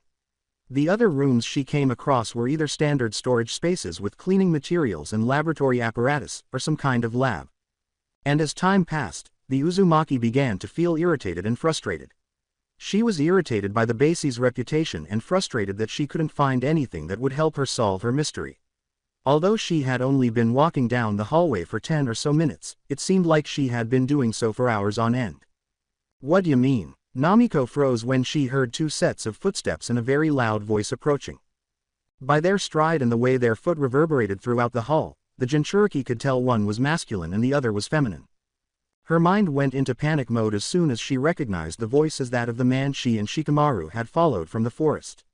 She essentially had no options for a hiding place because the area of the hallway she was currently in was barren of any rooms. She instinctively put her hands in a seal and hanged into a stranger wearing the same uniform as the person they had followed to the hiding place. The man she had been following there, along with a woman with pale skin, long brown hair, and eyes that matched her hair, appeared in front of her as the footsteps got closer. Before the woman spoke, the two paused and gazed at Namiko for some time. "Are you a new transfer around here or something? I've never seen you at this post before." Namiko would be able to tell that her presence made them uneasy because, after all, she would be too if she unexpectedly discovered a stranger in her secret location where she carried out her dubious activities. Just a few seconds were needed for the undercover blonde to process what she had heard the woman say. She had mentioned this post, implying that this was a far larger operation than either Shikamaru or she could have conceived. She was able to formulate her response during the brief time she spent analyzing the data. "Ah, yes, I was recently assigned to his post a few days ago." In an effort to hide her chakra as much as possible while under the henge, she decided to speak in her regular voice. Before continuing their journey and passing Namiko, the man and woman turned to face one another and started shaking their heads and shrugging. She said matter-of-factly to her accomplice, "It seems that Lord Orochimaru doesn't trust the manpower we have here. I can't blame him when in fact we have idiots like you assigned here." Namiko thought this was the woman the man had been referring to when he had gone to check the trap in the forest because she was fairly certain she heard the male of the two whisper, "Such a bitch," under his breath as they were leaving. But she pushed that idea from her mind for the time being and started walking down the hallway in search of any indication of people or anything that would lead her to the missing villagers. She wondered why the name, Orochimaru, seemed so significant to her as she carried on her search. XXXXX. Shikamaru looked into the room, his face contorted into one of disgust. The bodies of men, women, and children were either floating in a liquid inside a glass tube or lying on a surgical table in the third room he had entered. At this point, it was obvious that the locals were abducting villagers to serve as test subjects for inhumane experiments. He was relieved that Namiko had only sent a shadow clone and had opted for the other path. Even though it sounded crazy, he was relieved that the original Namiko didn't have to endure what the shadow clone was going through after the first room. The shadow clone had instantly become ill at the sight and puked. The Namiko shadow clone gave him an uneasy look as he hurriedly inspected the bodies for survivors before leaving the room. The clone instantly turned green when he simply nodded in response. The clone nodded and started to follow Shikamaru down the hall until they eventually came upon enormous double doors that were unlike any doors they had seen since entering the hideout. "Let's continue. The quicker we find any survivors, the quicker we can get out of here and alert someone of what the hell is going in here." The heir to the Nara clan pressed his ear against the door and said, "This might be something." The only sound he could hear on the other side was a soft whimper, which made him aware that there might be survivors or even someone about to be tested on the other side of the door. After giving the clone a quick glance and nodding, he carefully turned the doorknob and slipped inside, the clone following closely behind. Shikamaru's eyes narrowed at the sight once he was on the other side. He could only assume that the 10 people in one corner of the room were villagers. He had assumed that the whimpers were coming from the 2 women, 2 children, and 6 men out of the 10.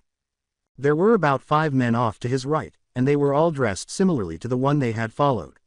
Fortunately, neither Shikamaru nor Namiko had entered the room, at least, they hadn't heard them. But the Namiko shadow clone's stomach growled, alerting everyone to the Konoha Genin's presence. Shikamaru was only able to facepalm in frustration as well as embarrassment. Did the shadow clones become hungry? The 5 shinobi, who appeared to be transporting the villagers based on the shackles, dropped what they were doing and spun to face Shikamaru and the shadow clone.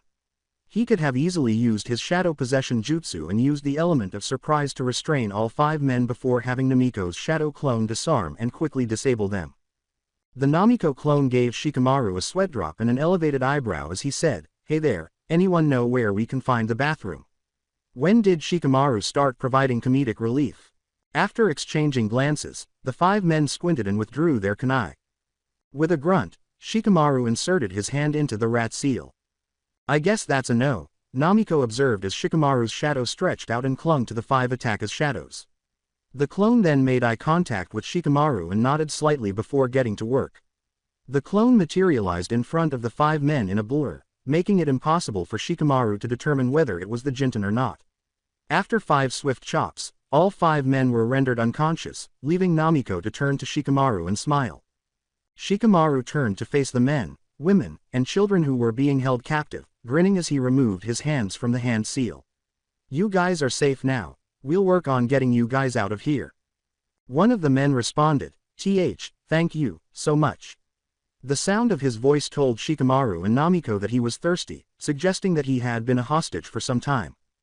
After that, Shikamaru glanced at Namiko briefly before turning back to the captives. "Do you know how many hostages they have in here?"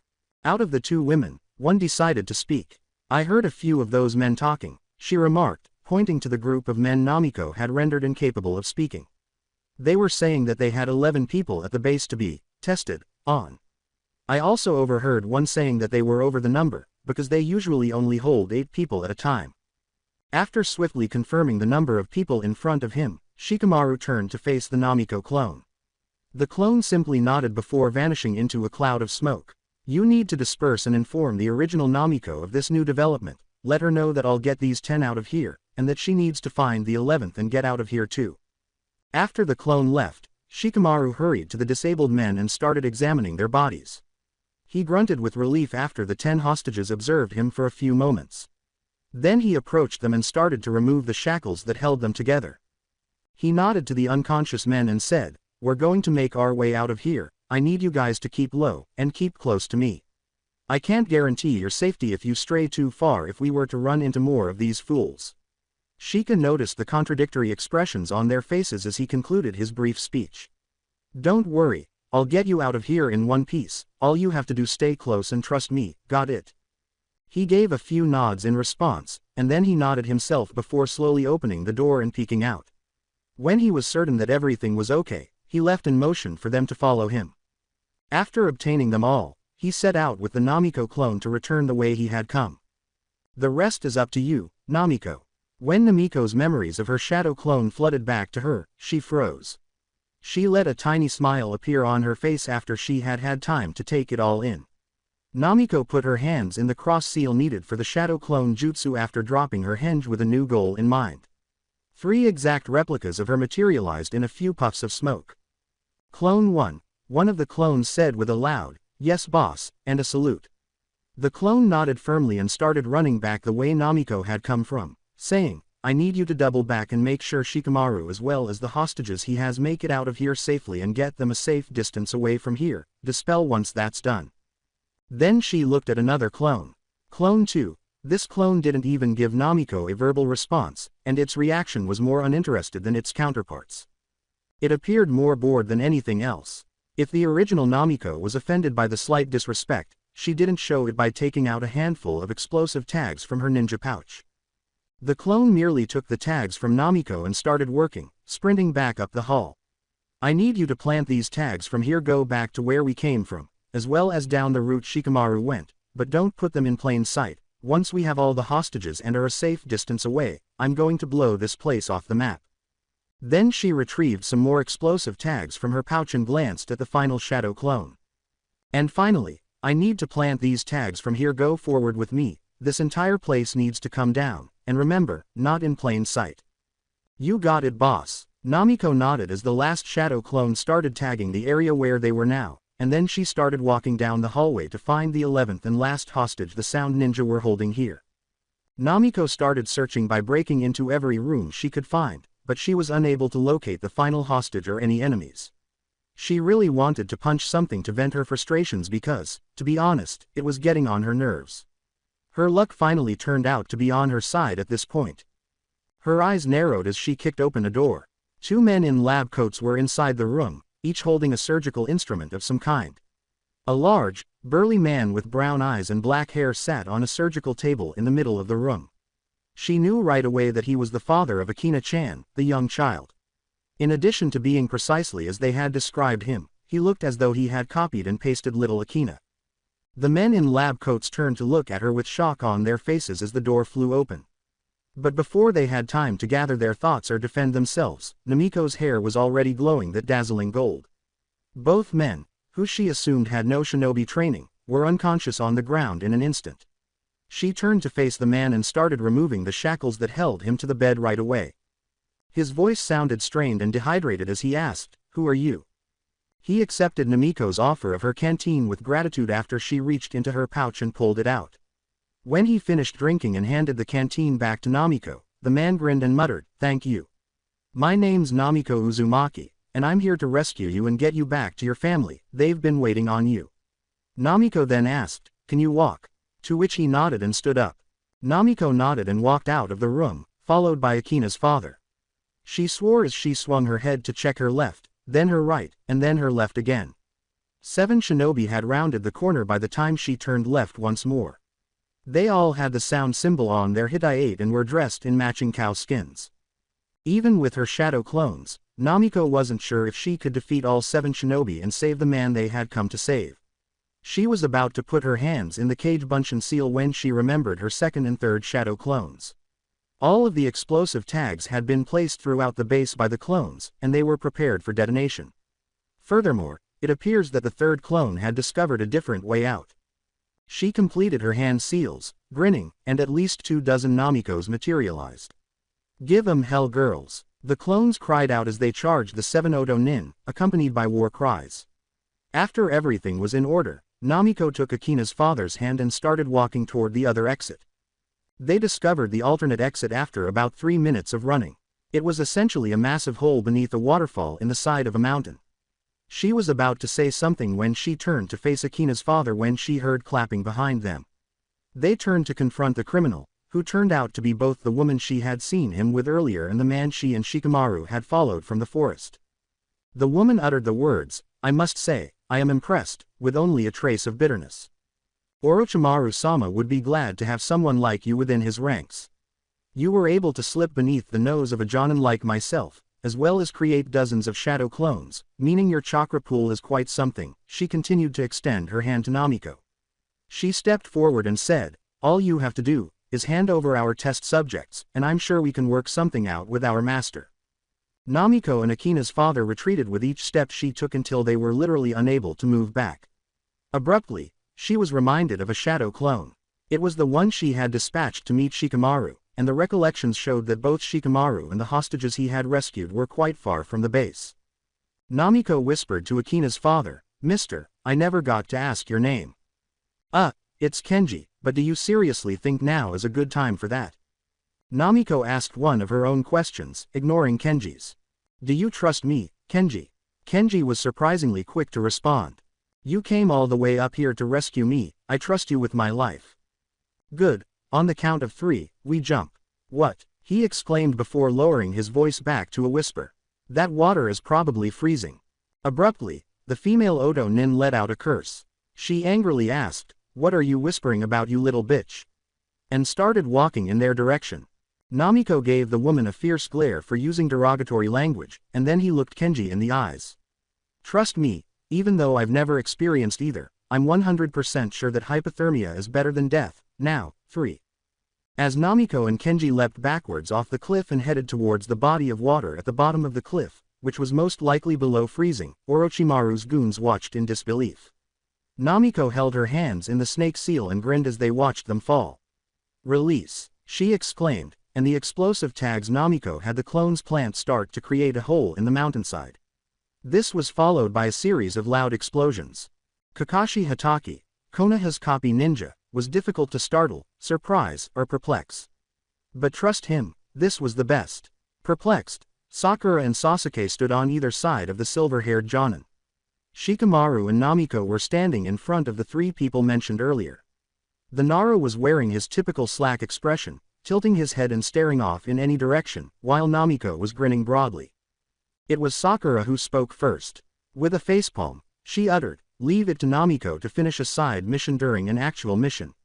The dark-haired Uchiha beside her shook his head, pivoted, and started walking back to their quarters.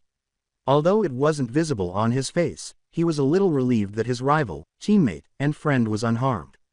Namiko and Shikamaru, on the other hand, had just finished recounting their experiences with their Jonin leader and teammates, including the explosion that occurred during their battle, the discovery of the village, their stay in the land of Frost's mountains, and their journey to the daimyo's estate.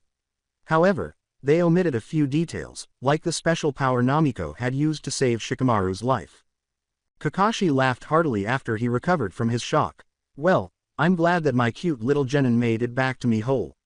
Since you guys are okay, we'll rest here one more night before we begin making our way back to Konoha," said the copy ninja. With one of his trademark eye smiles, he concluded, "Since we won't have any civilians slowing us down, we can ninja run all the way back to Konoha and make it in time." But when he finished speaking, Namiko's head tipped sideways. She questioned, "In time for what, sensei?" Kakashi just made the eye smile more dramatic before turning away from the genin and leaving them.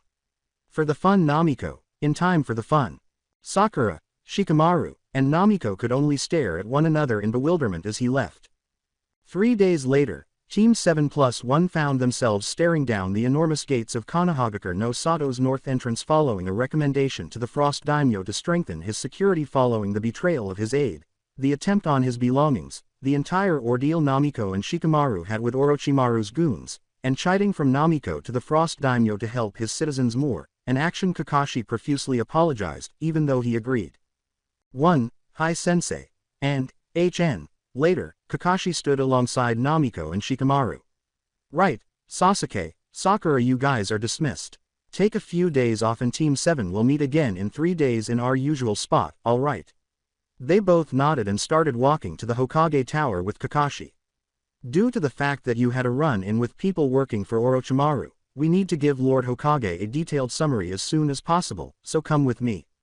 After walking silently to the tower, they ascended the stairs and, when permitted, entered the Hokage's office, where they were greeted by Sarutobi and Jiraiya of the Sannin.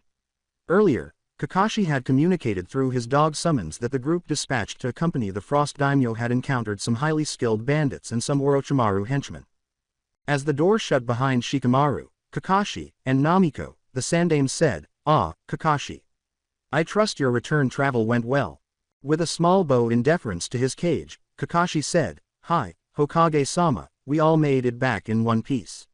Sasuke and Sakura have both been sent home. I have brought Namiko and Shikamaru with me so they can recount to you their encounter in the land of Frost firsthand." The Hokage nodded, then turned to face the genin pair and reclined after glancing at Jiraiya, who also nodded. "Very well." As a result, Namiko and Shikamaru told Hiruzen and Jiraiya about their side quest, which included both their time spent together and their time spent apart. Since everyone in the room was aware of her Jinten, Namiko also told them about what she had nicknamed the Jinten-san no Dan, which, according to the nine-tailed fox, accelerated her entire body and enabled her to move quickly enough to spare Shikamaru from an untimely demise. Jiraiya was looking puzzled after they had told the three experienced ninja what had happened. He questioned incredulously, "You blew a hole in the side of a mountain?" Namiko grinned and nodded enthusiastically. "Yup, and I'd do it again." Hiruzen grinned after laughing at her antics. "Well, Namiko, Shikamaru, Konoha thanks you for your service of slowing down whatever operation my former student has been working on, and not to worry, your entire team will be accommodated for the increase in mission difficulty. For now, you two are dismissed." As the two left the office, leaving Kakashi, Jiraiya, and Hiruzen behind, Shikamaru bowed to the Hokage, and Namiko smiled and gave him a thumbs up. Jiraiya exhaled deeply. The two other men in the room laughed when he said, "Ah, that kid, every conversation with her I feel like Kushina just made an everlasting shadow clone before she passed." However, on a serious note, it seems as though Orochimaru is getting closer to his current object. I am going to take a week or two away from the village to see what he's up to. Hiruzen turned to Kakashi after nodding. "Do you plan on entering your team in the Chunin exams?" Jiraiya was drawn to this question. He wanted to know if his goddaughter would be able to demonstrate her progress. Hi, Lord Hokage, I do plan on nominating them, however, I'll be leaving the final decision to them. I do believe the three of them are ready for the next step, but if they don't think they're ready themselves it'd be for nothing. Very well, Jiraiya, you are dismissed, and Kakashi, I am going to need your full report of the mission on my desk by 1700 hours tomorrow, understood? After saying, "Hi, Lord Hokage," Kakashi then bowed to Hiruzen as he left the office. Hiruzen grunted in frustration as Jiraiya threw up a signed piece and darted out of the Hokage Tower's enormous windows. After leaving the Hokage Tower, Namiko and Shikamaru strolled in a rather pleasant silence. It appeared as though they were moving toward Namiko's apartment, though they weren't necessarily going in that direction. Crazy mission, huh? For one, Namiko was taken aback that Shikamaru had broken their reassuring quiet. However, she turned to him and shrugged, unfazed by that fact. She laughed a little and said, "It's like every time Team 7 steps out of the village we get the crazies." The Nara himself laughed at this action. He was unsure of what it was, but he found her laugh and aura to be somewhat contagious. He grinned and said, "That aside, you want me to beat your ass in shogi?" With a horrified expression on her face, Namiko turned to face him. In a harsh whisper, she said, "You want to do what to my ass?" The Uzumaki started laughing at Shikamaru's embarrassed red face, the exact response she was hoping for. He said, "Real funny blondie." "Hey, don't call me that," she retorted, setting his face in a smirk. He knew Kami detested that moniker. He questioned, "But for real, shogi?" She gave a headshake. "As much as I'd like to lose to you," she said with a laugh. "I think I know what Kakashi meant when he was talking about fun the other day back in Frost Country, and it involved me training my ass off over the next few days." "Oh yeah, what did he mean?" "The Chunin exams start in about a couple days, and being as that he has the strongest genin team in the village, I'm sure he's going to enter us," she clarified. He acknowledged and allowed himself to reflect. "Oh, you're right." He sighed to himself because he knew that even if Asuma didn't want to enter them in the exams, Ino would complain and he would most likely have to participate anyhow. Regarding her declaration that Team 7 was the strongest group in the village, he was aware of their strength. However, he was also aware of Sasuke's conceit and belief that he was stronger than the others, Sakura's, to put it mildly, Progress, and Namiko. She certainly had power, but most of the time it was uncontrollable. Her voice jolted him out of his reverie. "This is me." When he turned to look around, he saw that they had arrived at a small, dilapidated apartment building. But instead of talking about it, he turned to face her and smiled. "All right then, I guess I'll kick your ass in shogi some other day." Playfully, she scowled as she looked at him.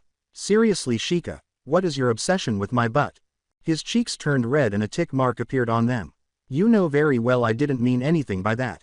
She gave him one last laugh before heading up the stairs to her door. When she arrived, she turned to find Shikamaru still there and waved, to which he waved back before leaving. She then unlocked the door and went inside her apartment. After entering, Uzumaki groaned loudly as she stretched and headed to the shower. After taking a shower and putting on her pajamas, she went to her living room to get the Fuinjutsu book that Kakashi had given her. She wasn't doing anything right now, and there wasn't a better moment to train, even if it was just reading. She watched as a shadow clone came to life while crossing her fingers.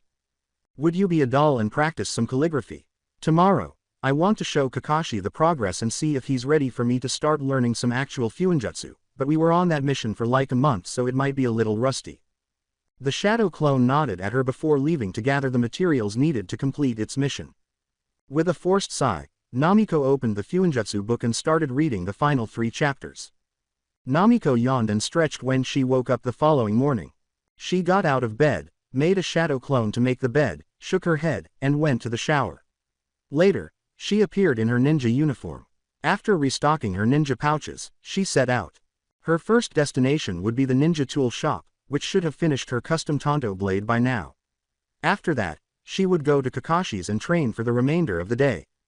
Namiko made sure she looked good in the mirror before leaving her apartment, locking the door behind her, and starting to jump across the rooftops in the direction of the ninja weapon store. She was there in 5 minutes, so it didn't take her long. When she leapt down from the nearby rooftop and entered the store, she noticed that it was rather crowded because some shinobi were perusing the apparel and equipment. Fortunately, Nobody gave her much attention when she entered the store. She approached the cash register where a fair-skinned girl dressed in a Chinese outfit, with her hair pulled back in buns, was reading a magazine about ninja tools. To each their own, she reasoned. Hi, is Higurashi-san in today? As she responded, the girl looked up from her magazine and shook her head. The girl put down the magazine and smiled at Namiko, saying, "Sorry, my dad's at a doctor's appointment today, but I'm sure I can be of help." "Oh okay, well I had paid for a custom tanto blade to be made," she clarified. "Ah, a custom weapon. I can definitely help with that. What name did you use to place the order?" "Namiko Uzumaki," she answered accordingly. After giving a nod, the girl went into the shop's back room. A short time later, she brought the tanto back in its black sheath. The girl gave Namiko the blade, a piece of paper, and a pen and said, "It says here that you paid already, so all I need is a signature and you're all set." After setting the blade aside, Namiko signed the document and gave it back. Then she picked up and unsheathed the tanto, turning back to it. It would be an understatement to say that she was impressed by the blade's beauty. If you ask her, it was almost majestic. Because the tanto's blade was 15 inches long instead of the customary 12, it was a little longer than most. The Uzumaki crest was located on either side of the blade's all-black hilt. She smiled as she exclaimed, "It's perfect." Then, smiling, she resheathed the blade and fastened it to her back with her obi after taking out the Uzumaki charm that had once belonged to her mother and fastening it to the end of the hilt. She smiled as she turned to face the girl. Namiko trailed off, not knowing the girl's name. "Can you tell your dad that I think it's absolutely beautiful?" "Tenten," said the girl, who was now called Tenten, smiling and nodding. "And of course, he always loves when customers compliment his work." Namiko grinned once more, turned on her heel, and waved Tenten off. "See ya around, Tenten." "You too, Namiko." As he stirred his chamomile tea, Kakashi sighed quietly. Since he was now responsible for 3 young genin, he always looked forward to his days off because they allowed him to think and plan for the future. He thought he would have some tea and maybe take a walk around the village he loved so much, since he had already had a shadow clone finish the report for the Hokage. That's what he believed he would be doing, anyway. A knock on his door startled him out of his reverie. He sighed again, with a faint undertone of irritation this time. Before a drop of sweat formed, he hurriedly put on a shirt and his notorious mask before heading to the door and peering through the peephole. Namiko was dressed in full uniform, despite the fact that he had given his genin team the day off. With one of his trademark eye smiles, he opened the door. "Namiko, I thought I gave you the next few days off." Namiko dismissed Kakashi's worry with a shrug. She replied, "Days off are for chumps sensei, I much rather train." Kakashi couldn't help but laugh at the amount of resolve she was exhibiting, and given the circumstances, he shouldn't have been shocked. Kakashi crossed his arms and leaned against the door frame, asking, "Fair enough kiddo, what did you plan on training in today?" "Well, I'm done with the beginner-level Fuinjutsu book you gave me, and I feel like my calligraphy is good enough, so I wanted to work on that. Also practice some kenjutsu because the blacksmith is finally done with my tanto," she said as she showed him the tanto attached to her shoulder. She shrugged as she concluded, "And finally, I was wondering if you could teach me some ninjutsu for either my lightning style or wind style, or both." "Ninjutsu, huh?" inquired Kakashi. Her plan for the day impressed him, and he was confident that she could complete it with the help of her shadow clones. "Yay, I mean my arsenal's pretty good right now with my Jinten, my taijutsu style as well as the shadow clone, Henjin substitution, and I have no doubt the Fuinjutsu and Kenjutsu are gonna be a big plus, but the fight in the Land of Frost made me realize that I rely too much on being up close and personal with my opponent, so I figured I'd ask for some ninjutsu training because both wind and lightning styles seem like they can be utilized for long-range attacking," she clarified. The degree of deduction she demonstrated impressed Kakashi. He sighed in defeat because he had been planning to introduce her to ninjutsu in the upcoming weeks, but since she was taking the initiative, he decided there was no better moment. "Well, I was planning on relaxing for my days off, but I suppose we can do some training today," he initially stated. He moved aside and motioned for her to come into his apartment, which she did. After shutting the door, he started walking toward his bedroom.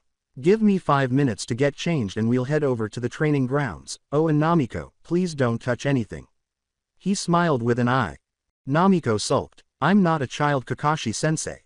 His response, "Yay, well you could have fooled me," made her take responsibility in a rather amusing way. After a short while, Kakashi left his room wearing his ninja uniform. Alright then, off we go. He slashed Namiko's tanto outward, causing her to scream like a warrior and grunt in exasperation.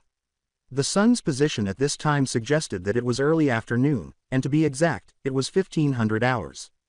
Kakashi called, again. With a groan, she slashed her blade outward once more, but to no avail. The blonde-haired Jinchuriki grunted in frustration once more, but this time she decided to make a dramatic fall to the ground. Kakashi said, "Okay, this isn't working," and approached her. "I'm going to have to send you to the professional, Asuma." For the last few hours, Namiko had been attempting to make use of the chakra-conducting metal that was used to create her tanto. She had made some headway in integrating her raiden with the blade, managing to discharge a few sparks from it, but her futon was producing no results at all. "Asuma-sensei, where do you think I can find him?" She nodded in response and reclined once more. "You can try training ground 10, or maybe Akamichi Barbecue, he likes to take his genin team there from time to time." "So, did you like the results of today's training?" he inquired. Namiko gave a nod. Even though she had struck a brick wall with the chakra blade, she was quite happy with what she had achieved today after nearly 6 hours of training. "Good, I'm off then, don't stay out here too long. Autumn's almost here, the temperature's been fluctuating lately," she said. "Hi, sensei," and Kakashi pivoted and started to leave. She called out to him, "Hey, Kakashi-sensei," and the Jonin turned around. "Are you entering us into the Chunin exams?" she inquired. The copy ninja with silver hair merely smiled at her and vanished in a cloud of smoke. With a groan, she sat up. She asked no one in particular, dramatic much. At the time, she also believed that she should learn the Shunshin Jutsu. It seemed like less of a chakra drain, but she was certain that her Jinten was faster. The Uzumaki heiress pushed that aside, leapt to her feet, and moved toward the stream that flowed through training ground 7. She believed that a cooldown in the stream was much needed and deserved after 6 hours of intense training. She made several shadow clones while crossing her fingers. The clones nodded and began to move. "Spread out and keep watch, let me know if anyone comes this way." Namiko was in charge of Kakashi's weather warning, but she wasn't too worried because she knew Kurama would keep her warm if it got too cold. Even so, it was currently quite warm, and the sun was shining on Konoha. She therefore undressed to her underwear, which consisted of black sports bra and black underwear. She sent some clones to keep watch, mainly because there were no boys' shorts today. She would prefer not to be caught half-naked by someone who sneaks up on her. The Jinchuriki sighed with satisfaction as she entered the stream after folding her clothes and putting them far enough out of the way to avoid getting wet. After a while, perhaps an hour or so of lounging in the water, a shadow clone spread out and sent Namiko a mental image. After sitting up and noticing that her hand was beginning to wrinkle and appear, Pruni, the Uzumaki, who had been resting her eyes, yawned and decided it was time to come out. She exited the stream, went to her ninja gear, and opened a backpack from a scroll. She then took out a towel from the backpack and a fresh pair of underwear, which was the same as the one she was wearing now, but orange rather than black. She changed and sealed everything again in a matter of minutes. With her hand in the shadow clone seal, she scattered the existing clones and then summoned the chakra to make another. The clone nodded and started walking in the direction of training ground 10, saying, "Check training ground 10 and let me know if you find Asuma-sensei." Since Namiko was getting hungry, she made the decision to check Akamichi Barbecue herself. In less than a minute, Namiko was standing outside Akamichi Barbecue after activating her Jinten. With a sigh, she surveyed the establishment and the neighborhood before entering, crossing her fingers that she would not be ejected from the restaurant and that the person she was looking for was present. After entering, she took a moment to look around before her eyes brightened when she noticed Asuma and Team 10, including Shikamaru, around the corner. She smiled, then walked cheerfully over to the table. All four of them turned to face her as she entered their field of vision, and her fellow blonde Yamanaka clan member spoke first.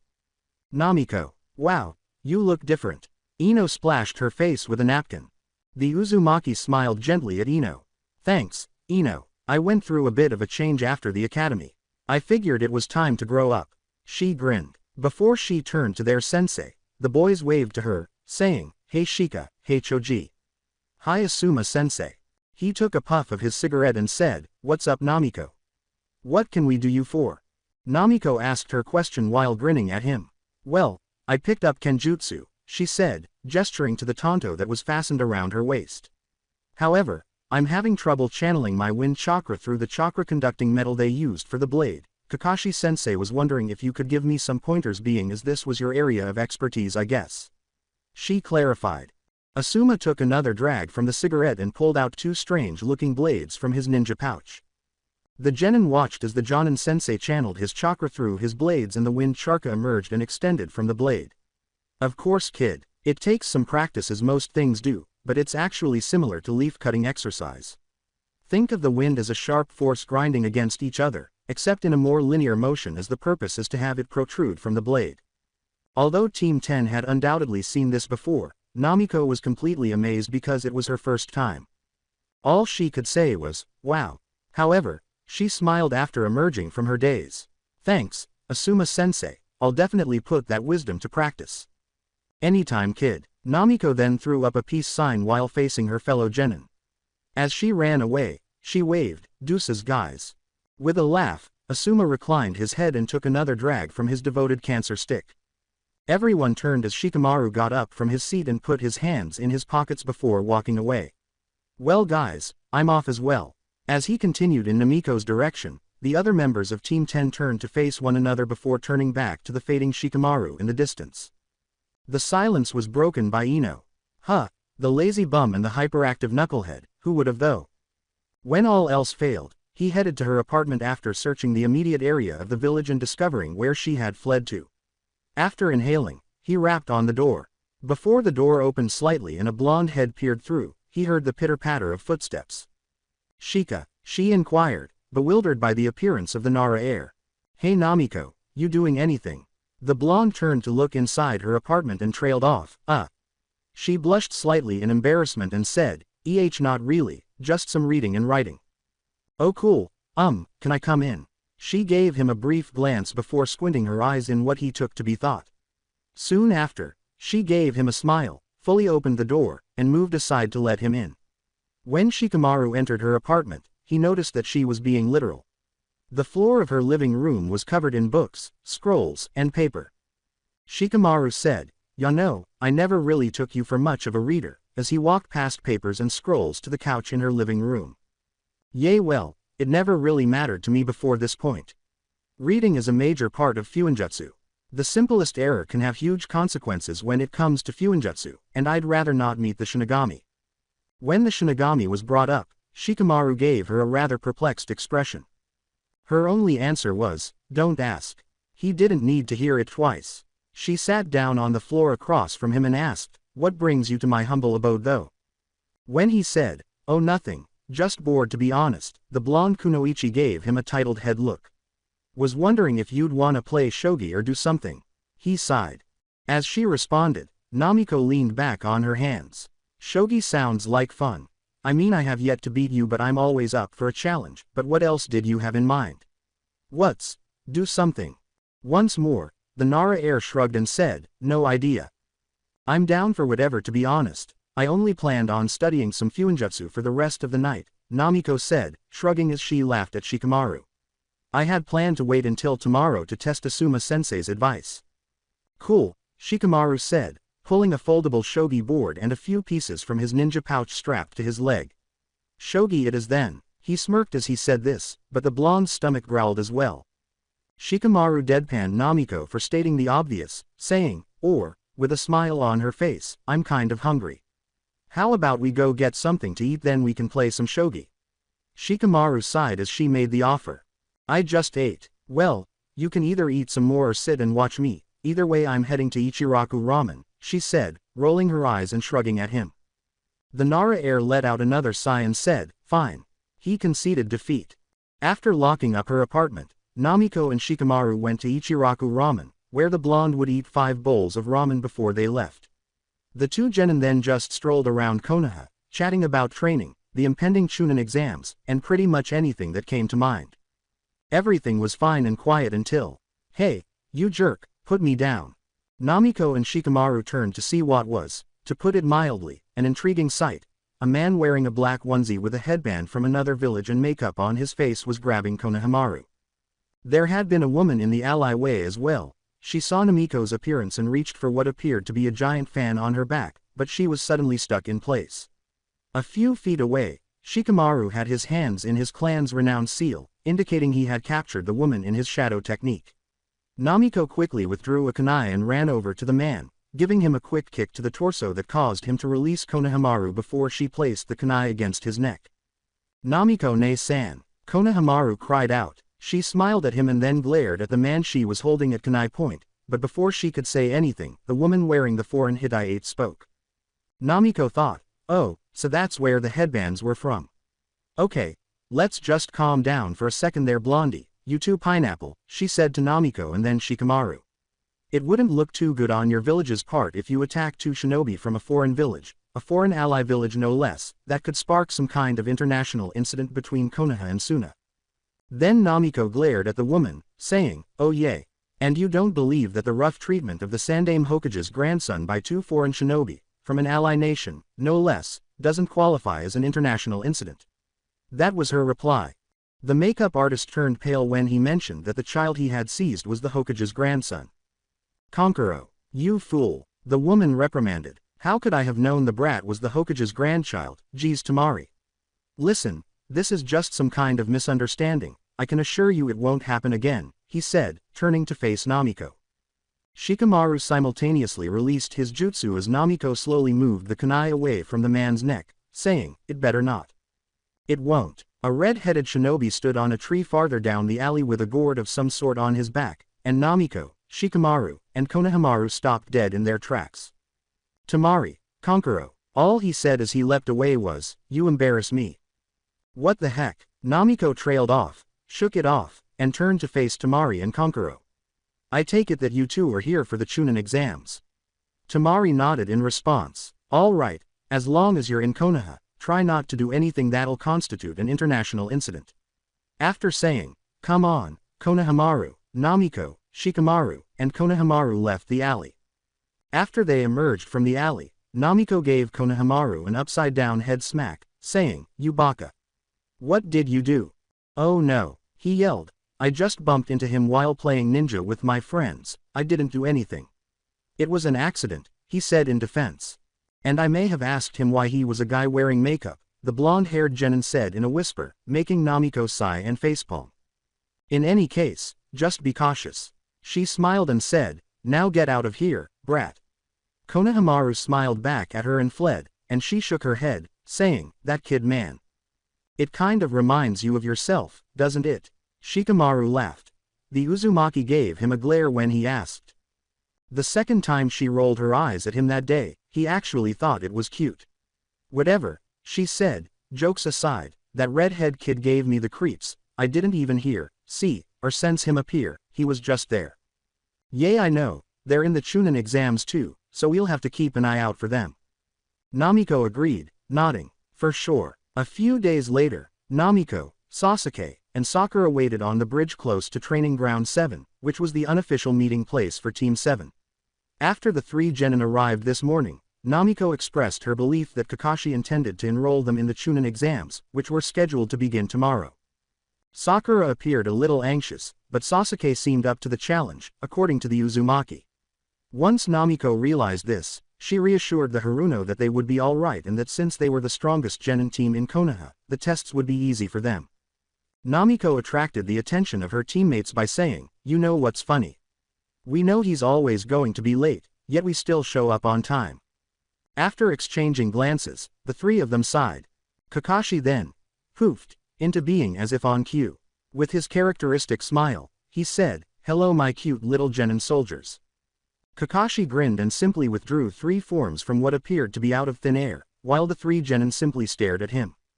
He waved the papers around, saying, "These are the Chunin exam entrance forms." He handed the forms to the genin, saying, "I am proud of the progress all three of you have made in the 6 or so months since this team was formed, and I believe you three are ready for the next challenge in your ninja careers. Just fill these out and be at the Ninja Academy by 10 in the morning." "I was aware of it," Namiko cried out. "I would like to advise you that entry isn't mandatory, Yane, if any of you feel that you're not ready," Kakashi said with a laugh while crossing his arms. He vanished into a cloud of smoke, just as he had appeared. Has he forgotten that he is the village's strongest genin? Anyway, I'm sure I'll see you guys at the academy tomorrow, get some rest. Namiko asked her teammate in a very rhetorical manner. Namiko ran off to Kami knows where, waving. Before Sakura's voice could stop him, Sasuke shook his head and started to leave. Sasuke, how about you? Do you believe we're prepared? She inquired. Sasuke slightly cocked his head. His only comment as he kept moving away was, of course. After a few more moments of silence, Sakura turned her gaze from the paper to the sky. I hope so. With a smile on her face, Namiko entered the academy grounds after a restful night and a delicious breakfast of some of her favorite ramen. Now, she was prepared to face the Chunin exams, the next challenge she would face. The blonde navigated through throngs of people to the swing she had grown to love while attending the ninja academy because it was the only spot where she felt at ease while coping with the contempt she encountered as the Jinchuriki of the Nine-Tail. She was a little early and had to wait for Sasuke and Sakura to arrive, so she decided to reflect on the outcomes of her training in the weeks since they had returned from the Land of Frost. She still had to figure out the mystery of her Jinten, as well as her Kenjutsu and Fuinjutsu, which had improved over the previous few days. With the Jinten, her taijutsu was undoubtedly her strongest asset, and as she had requested, Kakashi had demonstrated a few low to mid-level ninjutsu techniques. She was pleased with her development and was certain that she was becoming a fine ninja, just as her mother had been described. Her wind chakra was still a work in progress, but she had been able to easily channel her lightning chakra through her tanto in Kenjutsu.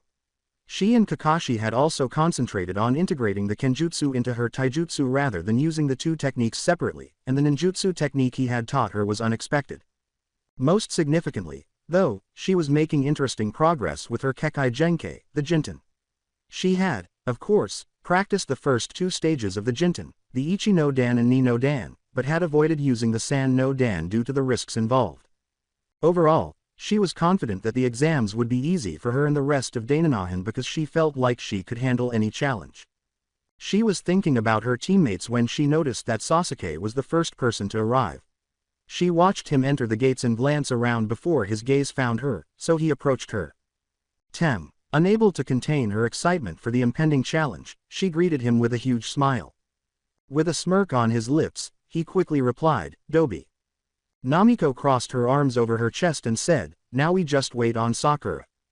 Yay, Sasuke replied, hopefully she doesn't chicken out, honestly I'm surprised you're the first here. Huh, by what do you mean? If she doesn't appear, is that a problem? Namiko inquired. Kind of, the Uchiha said. It didn't quite hit me until this morning, but the Chunin exams is a team assessment, so unless all three members of the agree to participate, we wouldn't be allowed to enter.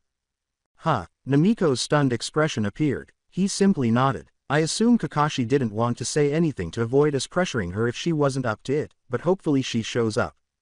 Namiko scowled as she turned to face the gates. With just a few minutes left before the exams began, Namiko and Sasuke stood in silence, silently praying that their pink-haired teammate would show up so they could take part in the exams. Their prayers were answered in about 10 minutes when Sakura entered the academy gates and approached them. She said sheepishly, hey guys, sorry I'm late. I was sort of having doubts. Sasuke and Namiko both exhaled in relief, Sasuke's inwardly and Namiko's outwardly. What persuaded you? Namiko inquired. I didn't want to disappoint you two. We're a team after all, so I reasoned that if you two felt we were prepared, I shouldn't be scared, she concluded with a smile. Clapping was heard before either of the other genin could reply, and the genin turned to see their sensei approaching them. Wonderful. My cute little genin marching on to the next step together, he said with his trademark eye grin. It's a good thing you did show Sakura, because Namiko and Sasuke wouldn't have been able to progress without you. Sakura blanched at that, realizing how nearly she had failed to show up. Are the forms with all three of you? Kakashi received the completed forms from all three genin in an instant, reviewed them, and then put them in his vest pocket. Then he threw up a peace sign and vanished in a whirl of leaves, saying, excellent. Proceed to room 301, and good luck. After exchanging glances and sighing at their sensei's antics, the genin entered the academy, passing several Chunin hopefuls as they ascended the first flight of stairs. Namiko and Sakura, who were following Sasuke on either side, stopped when he did. A group of genin were attempting to enter a door marked 301 in front of them, and one of them was a boy wearing a full green bodysuit with a striking bowl cut. Hey, come on in. We are entitled to take part in the tests. He shouted, and behind him was a boy in a beige shirt and brown pants, and across from him was a girl Namiko knew as the daughter of the owner of the blacksmith-turned-weapons store where she had forged her tanto. If I'm not mistaken, we only ascended one flight of stairs, right? Sakura asked, and Sasuke nodded in response. With a sly smile, Sasuke replied, seems like an illusion of some sort to weed out the hopeless. Come on, let's go. Sakura trailed behind him as he left, while Namiko scowled.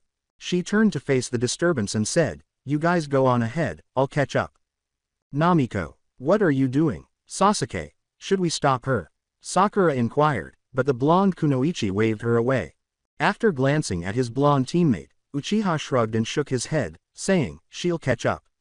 Sasuke then proceeded down the hallway to the next flight of stairs that would lead them up to the actual exam room.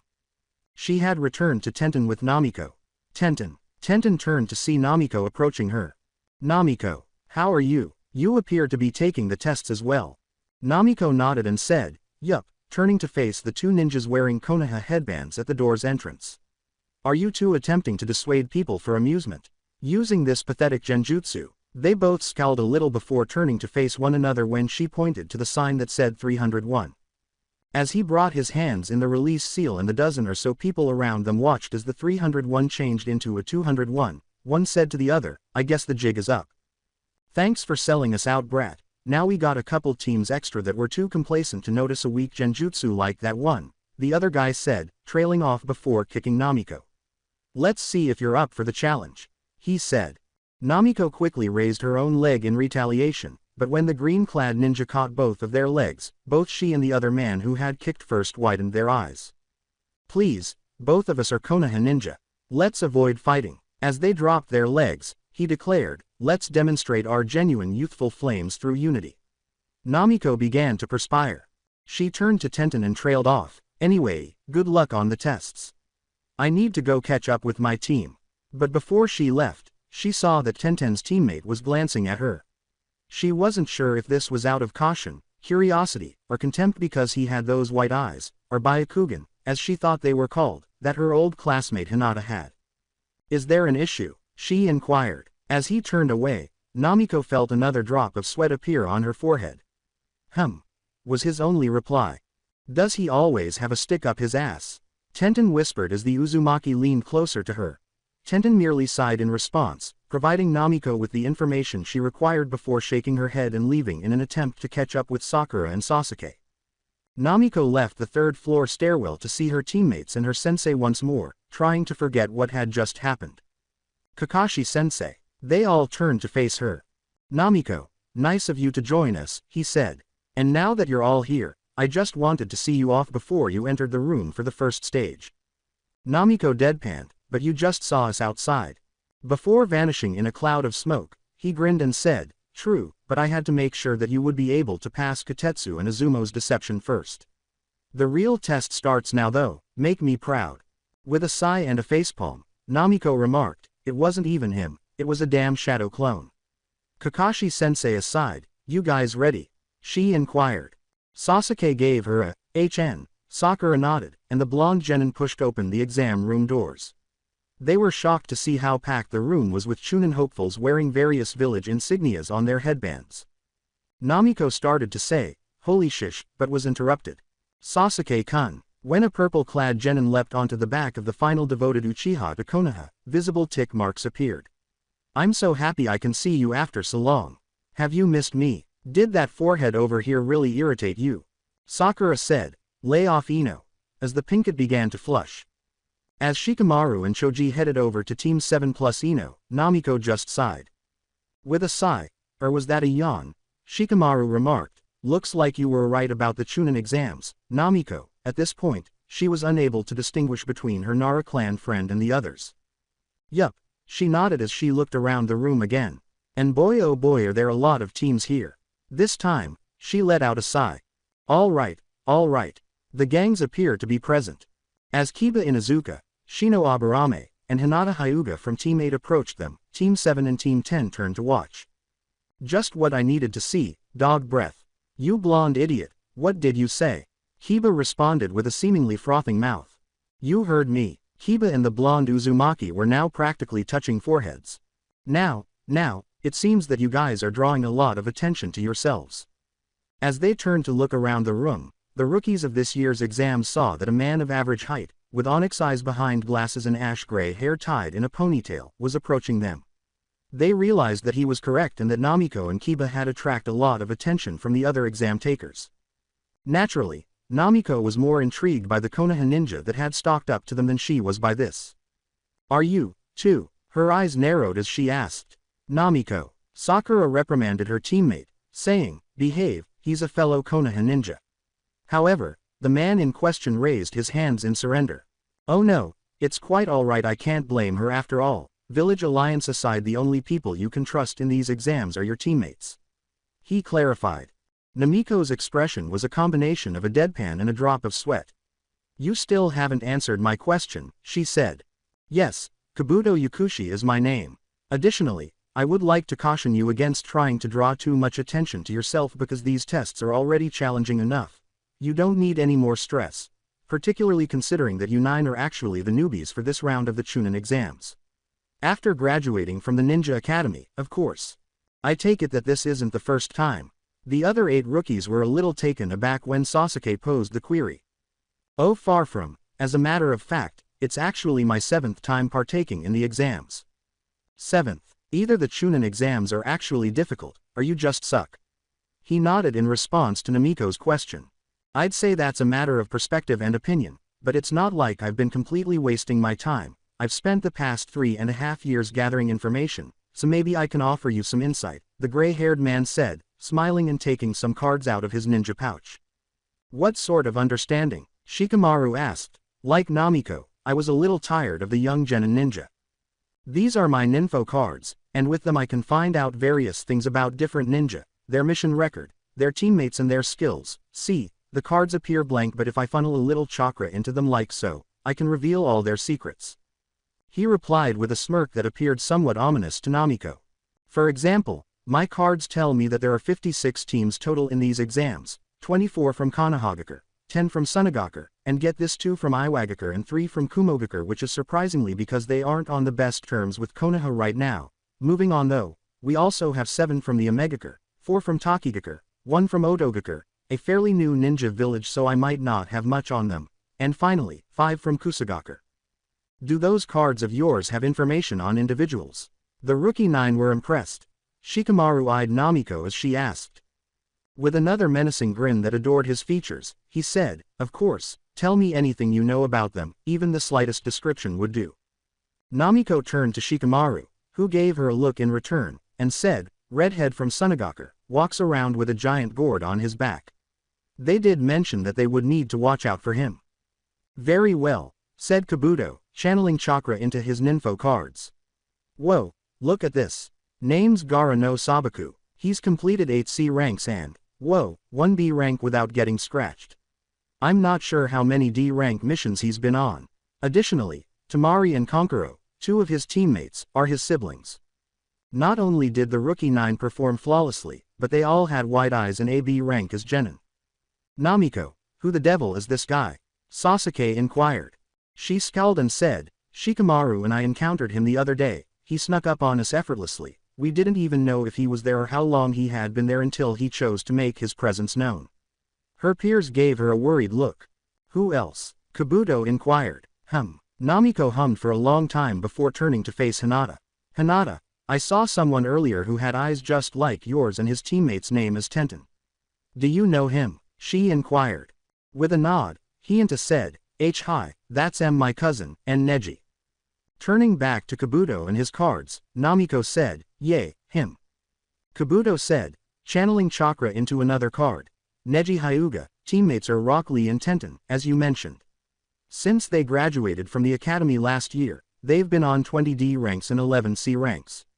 They're roughly a year older than you guys, and it appears that Neji is a pretty good shinobi. His speed, stamina, taijutsu, and ninjutsu are all above average, and his genjutsu is also fine, Kabuto explained.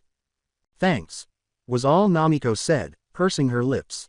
No issue, I'm always ready to assist a fellow Konoha shinobi, but as I mentioned, try to stay under the radar.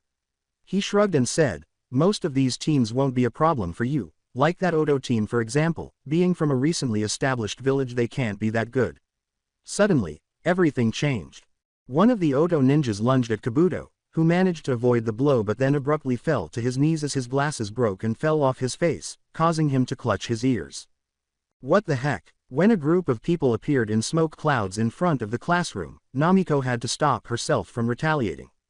You wretched maggots, don't fight. Up here, there is a bucket filled with strips of paper with numbers written on them. These numbers correspond with a seat, shouted the man, who was quite muscular and had a bandana tied around his entire head. So grab a seat and get your number. Right now. Before complying, the rookies exchanged glances.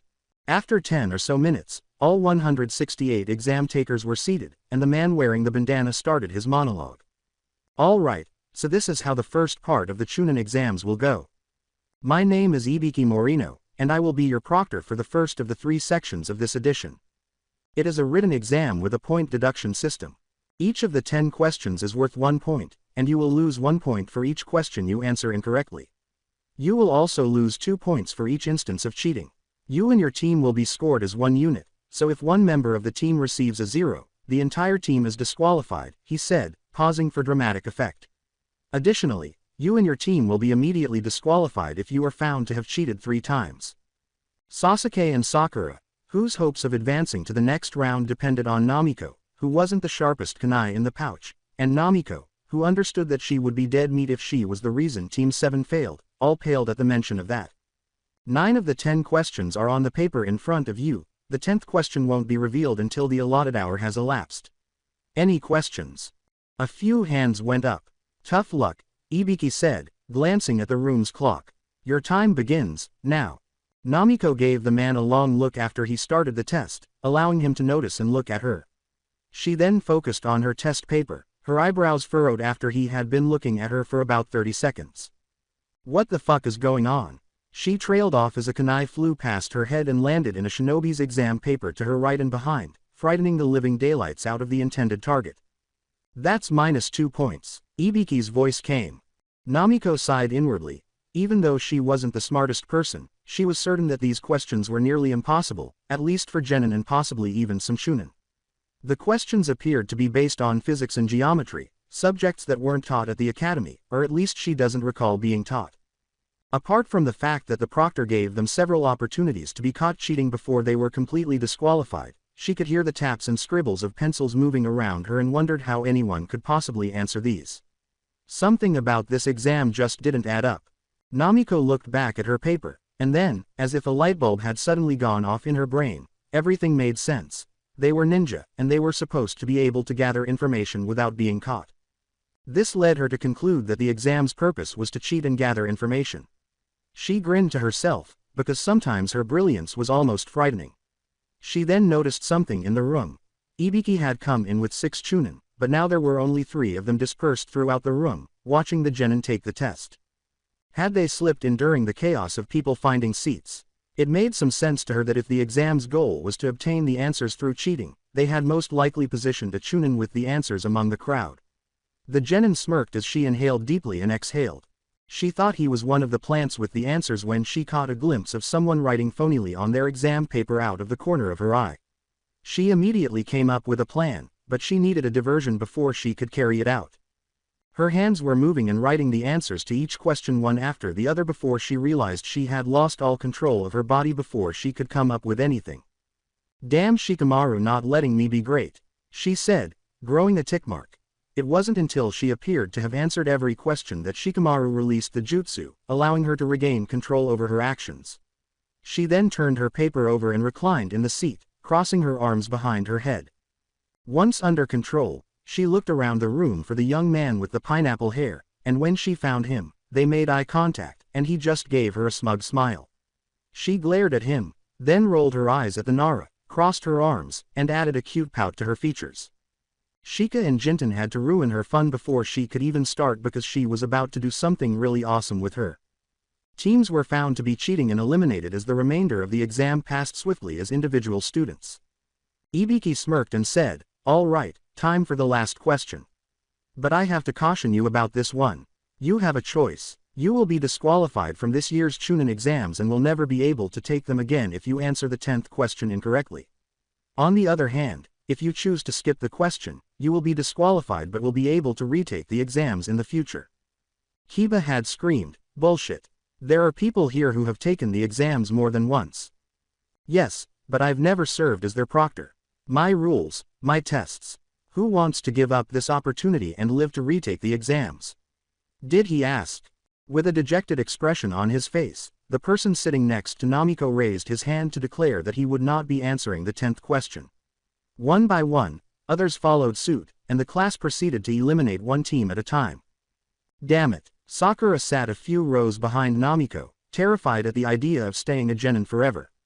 Her parents were ninja who never rose above the rank of Chunin, so she felt nervous and insecure about never being able to surpass them. She would undoubtedly let Namiko and Sasuke down, but she couldn't bear the possibility of being stuck a genin forever, could she? Namiko lifted her hand and slammed it against the table before Sakura's could rise too high. "Bring on your dumb question, and I'll be damned if I allow you to tell me if I can retake these exams. Isn't everyone scared of you or it?" Ibiki just looked at her, and after a while, when no one raised their hand to forfeit, though their nervousness was likely subdued by the blonde's resolve, Ibiki laughed. "Very well, in regard to the first exam of this edition of the Chunin exams, you all pass." Face faults, sweat drops, deadpans, and yells of frustration were all over the classroom.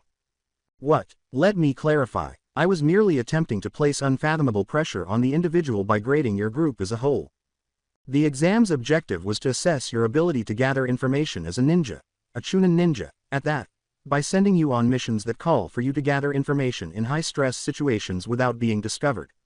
To put it simply, the Chunin exams are designed to first demonstrate the potential power of a village, then attract potential clients, and finally, but perhaps most importantly, prepare you for your future as a member of your country's defense." The room's windows suddenly broke, and someone stepped in, flinging kunai against the walls while holding up a banner that said, "Anko Mitarashi Second Exam Proctor. Playtime for both boys and girls. I'm here to make sure you suffer when the Chunin exams get down to business." All the room did was stare at her. Ibiki grimaced and said, "You're early, Anko, again. To start, Ibiki, how many brats did you allow to go unpunished?" She joked with her superior, "You might be losing your touch, old man." She asked in shock. His gaze never left Namiko as he answered, "Anko, or maybe, this year we actually got a good batch of candidate." "How many teams remain, Anko?" the kunoichi inquired. He said, 30, down from 56. With a sadistic smile on her face, she remarked, Okay, that's a lot, but don't worry, by the time I'm done with them it'll be less than half." "All right, brats, congratulations on passing the first part of the exams, but now, this is where the real fun begins. I'll let your Jonin squad leaders know where you are to meet me tomorrow, sayonara, so you can all go for the day." Ibiki moaned in frustration as she left her banner behind and went out the window, the same way she had entered. "You heard her, congrats again, leave your papers behind and you can go."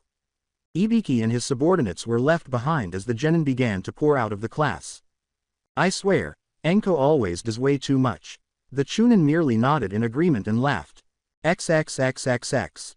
"You're baka." With a wince on his face, Shikamaru started rubbing the back of his head idly. Despite the chaos of everyone leaving the academy, he and his team had managed to walk away without running into Namiko and incurring her wrath, but that didn't really matter because she knew exactly where he lived. She just glared at him. He said, "Ouch man, that hurt." "You're welcome by the way." He turned around and walked back into the comforts of his home. She just stood at the door and glared at him, observing how different he appeared in his civilian attire of a beige shirt and brown pants. "Are you planning to enter or not?" Because she was a Jinchuriki, she was never really welcomed in people's homes as a child, so when Shikamaru was practically inviting her in, it felt strange, in a way. She was taken aback by this and gave him a slightly bewildered look. I guess." After returning home to change, the Uzumaki entered Shikamaru's home and trailed him up a set of stairs while sporting black sweatpants and an orange hoodie. "Listen, Namiko, I just wanted to assist a friend. I did the same for Choji. I don't want any trouble." She followed Shikamaru as he opened a door and moved aside to let her in, saying, "Ladies first.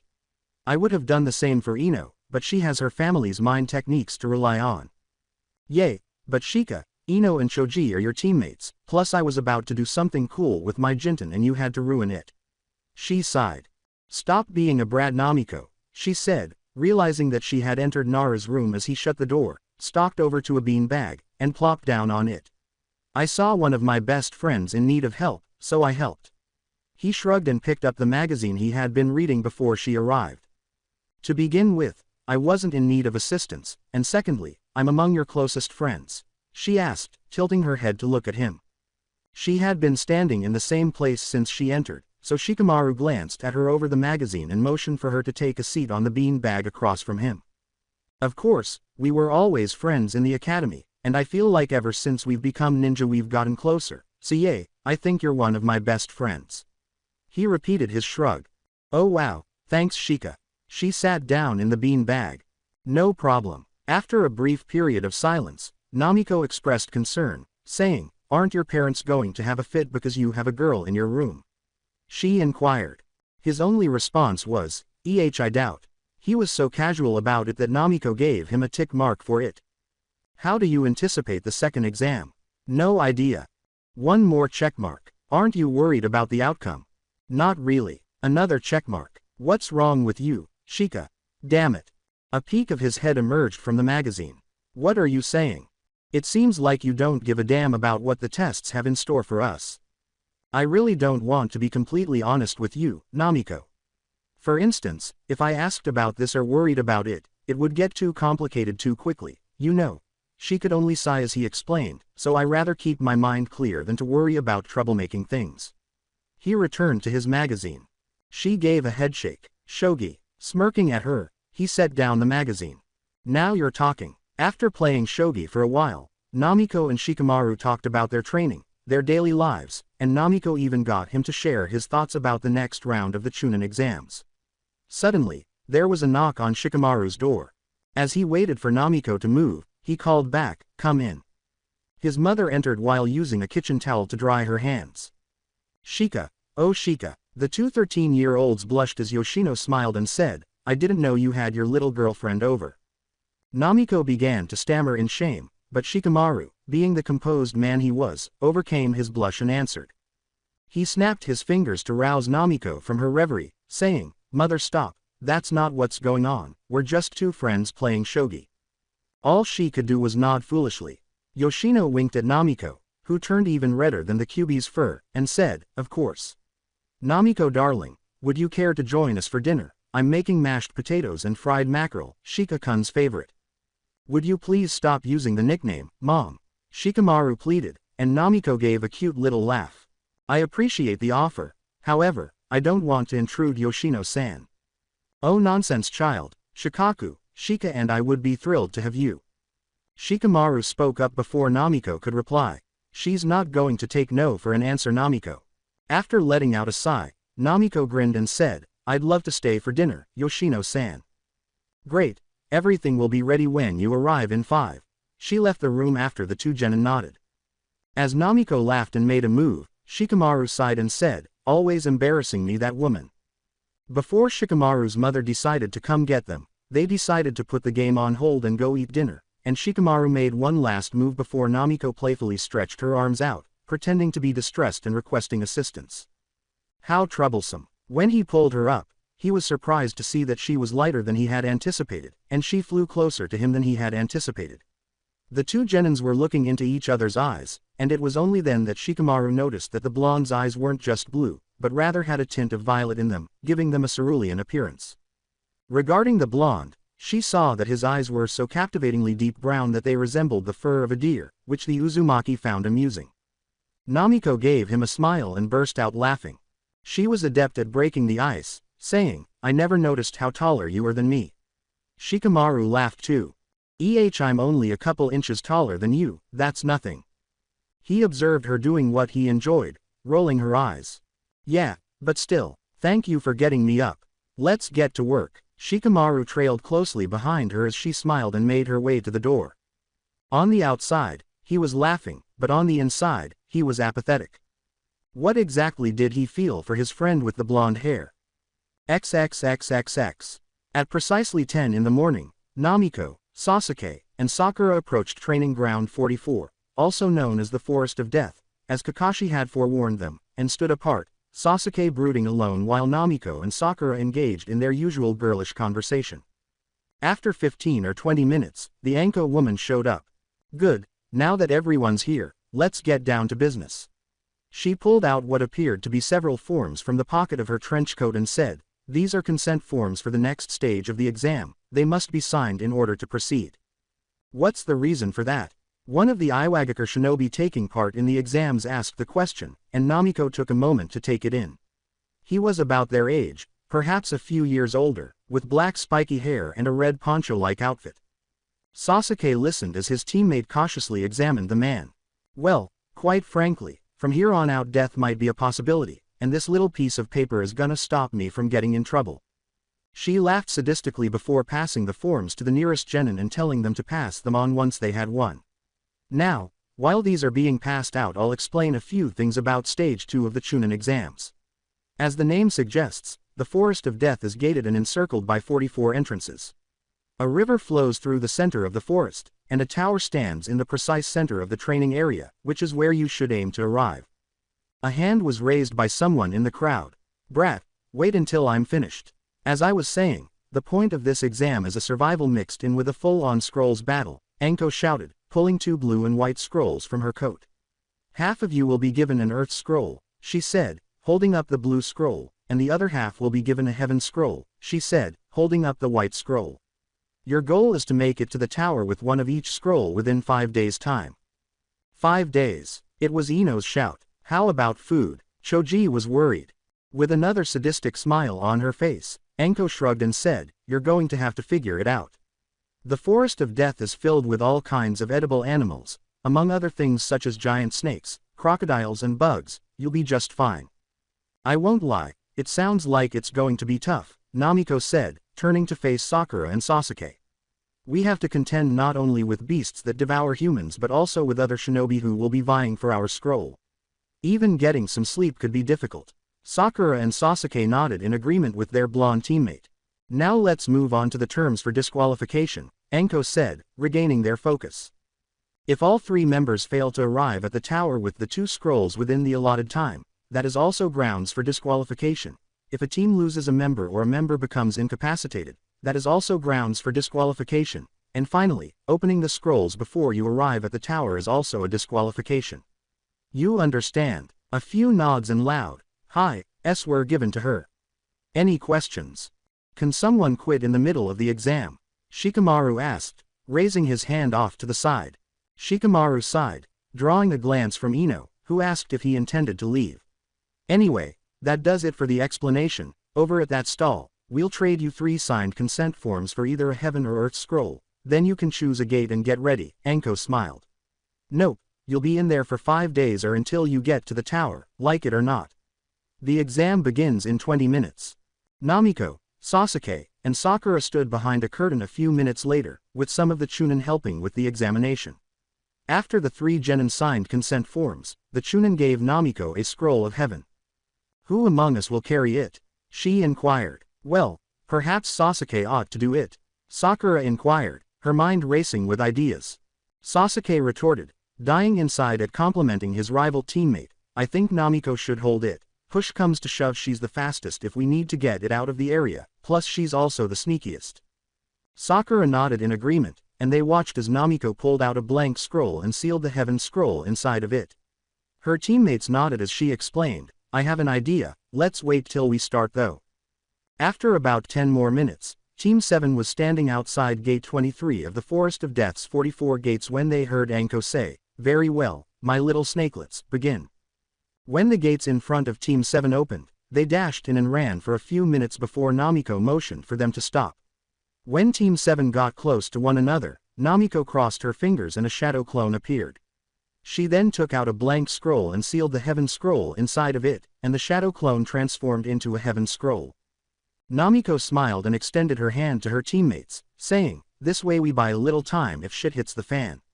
She shrugged and placed the real scroll, which was sealed inside the blank scroll, in her ninja pouch before offering Sasuke the shadow clone transformed scroll. Team 7 on 3. Sakura laughed and extended her hand, and Sasuke sighed before adding his own. "Dainanahan." After a few hours of making good progress, Team 7 was running through the forest of death when Namiko abruptly stopped and raised her right hand, telling her teammates to follow suit. Sakura and Sasuke were alarmed by the abrupt stop and withdrew their kunai as they landed behind Namiko. With his eyes darting about the forest, trying to figure out where the danger was, Sasuke questioned, "What's wrong, Namiko?" Namiko laughed as she turned around and gave Sakura and Sasuke a sheepish look. Sakura took offense when she said, I need to pee." Sasuke's features were marked with multiple tick marks. Sakura shook her head and said, "Really, Namiko?" The blonde could only nod. With a muttered sigh, Sasuke twirled his kunai between his fingers and put it in his pouch. "Just hurry it up." Namiko gave her teammates a nod and an apology before rushing off to a section of the forest that was more densely covered with shrubs. As she was finally able to empty her bladder, she stooped, slid her shorts and underwear down, and took a deep breath after carefully examining her surroundings to make sure there was no one or anything nearby. But before she could finish, her eyes widened and the hairs on the back of her head stood on end. She withdrew a kunai as she quickly pulled up her shorts and panties and flipped her front away from where she was. There was a mixture of kunai, shuriken, and senbon where she had been attempting to empty her bladder. 3 ninjas, all dressed strangely and sporting headbands bearing the village hidden in the rain's emblem, leapt from the treetops and landed in front of her, narrowing her eyes. With a tick mark on her forehead, Namiko said, "You're telling me you creeps didn't have the decency to let me finish before you tried to kill me?" She was clearly furious about the attempt on her life while she was urinating. One of the rain ninjas started, "Well, you see," as he approached her. "We were kind of going for the element of surprise and tried to catch you when your guard was down." It was difficult for her to discern their exact expressions because they all appeared to be wearing breathing apparatuses in their mouths. Namiko got another tick mark. These guys were creeps, but not in the creepy sense. Rather, she meant the strange, watching girls while they pee, kind. Namiko also observed that each ninja had a white bandana or something similar around their eyes. Interestingly, one ninja had 2 eye holes, another had 1, and the final ninja had none at all. The person who had approached her grinned. "Kagari, Mubi, take care of this chick, I'll go deal with her teammates." With that, he vanished into a puddle of water, leaving Namiko and his teammates, now identified as Kagari and Mubi, alone. "Don't worry girlie, we'll make this coup." Without any delay, Namiko used her jinten to dart between the 2 Omegakure ninja. She leapt until her feet were level with their heads in a split second, then kicked out with both legs, striking both of their heads and sending them pitching perhaps a dozen feet away. The 2 Omegakure shinobi saw her hair glow and float as she channeled her chakra, thinking to herself, "I don't have time for this." What the? Namiko materialized in front of one of the rain ninjas in a blur of orange and yellow, and he punched him in the midsection, breaking his bones and making him cough up blood. She spun and kicked him in the side, sending him hurtling into a tree off to the side because the punch had enough force to lift him into the air. Before the other ninja could even comprehend what had happened, Namiko materialized in front of him. This time, she used her feet to give him a quick leg kick to the chin, launching him skyward. Then she leapt over him and kicked him in the back, sending him back into the ground with twice the force. He started to slowly stand up as she landed gracefully off to the side. As she stalked up to him, Namiko said angrily, "It'd be in your best interest to stay down." Nevertheless, he disregarded her and kept getting up. Namiko had dropped the Jinten ni no Dan by this point, and her body and chakra were resting in the Ichi no Dan form. He was halfway to getting to his feet when Namiko arrived and shook her head. She took hold of his neck and flung him to the ground once more. Then she held him down with her knee while she looked to see what kind of scroll, if any, he was carrying. After conducting a thorough search and finding nothing, she swiftly chopped his neck and rendered him unconscious. After her attack, she looked to see where the other shinobi had landed, but he was no longer there. In order to avoid wasting chakra until absolutely necessary, she let out a grunt and dropped the Jinten entirely. She then withdrew her Tonto and used it to channel some Raiden chakra. Abruptly, a multitude of beings dressed in black started to appear in front of and around her. She scowled at once. Was this a clone jutsu of some sort? In response, she raised her hands in a cross seal, created a few clones of her own, and charged the creatures, but her shadow clones simply passed through them. Alright, so they weren't exact replicas. That was a good thing, isn't it? Namiko let out a frustrated grunt and started scanning the area in an attempt to find anything out of order, but she was unsuccessful. She saw one of the creatures in black hurl a kunai in her direction. She knew that the kunai wouldn't harm her because it was a fake clone of some sort, so she didn't flinch, but she was in for a huge surprise. The kunai embedded itself in the Uzumaki's thigh, causing her to yell in pain. The pictures around her warped as she fell to one knee. A genjutsu. Her initial opponent reappeared directly in front of her, his feet cocked back, as the black-clad creatures dissipated. A powerful right kick sent her pitching back with tremendous speed, and her eyes widened as she was struck flush in the cheek. Her cheek and thigh ached just as much, and she moaned as she sat up. She removed the kunai from her thigh and threw it away. She glanced at the Omegakure ninja and grinned as the wound on her thigh sizzled and started to heal. Kurama appeared to be at the top of his game today. After giving her a quick glance, the Omegakure ninja pulled out a kunai and hurled it at her. She ran to her left and launched her own kunai using the jinten. Before putting his hands to his lips, the rain shinobi leapt over it and dashed through a series of hand seals. Sweden no jutsu. Water style. Water bullet technique. Namiko swore. It appears that this was going to be a bit more difficult than she anticipated. However, she wasted no time in evading the move and then racing to her opponent. In an instant, she was on him and struck his midsection with a fist, intending to strike the areas she had already damaged. Now realizing how fast she was, he managed to sidestep the blow and retaliated with a kunai slashed at her throat. With a spin, Namiko withdrew her tanto, deflected the kunai, and then grinned. She yelled, "Raiden, lightning release." Suddenly, lightning chakra appeared on her tanto, and she slashed in the man's direction. He leaned back, wide-eyed, to avoid the blow, but as he did, Namiko adjusted her stance and repeatedly swung at him, making him constantly dodge or parry her blows. Namiko crossed her fingers and created a shadow clone, aware that she was exerting a lot of pressure on him. Since the shadow clone was a physical replica of her, it spawned with its own tanto. As a result, the two Namiko clones launched a barrage of attacks, applying tremendous pressure on him to land the decisive blow.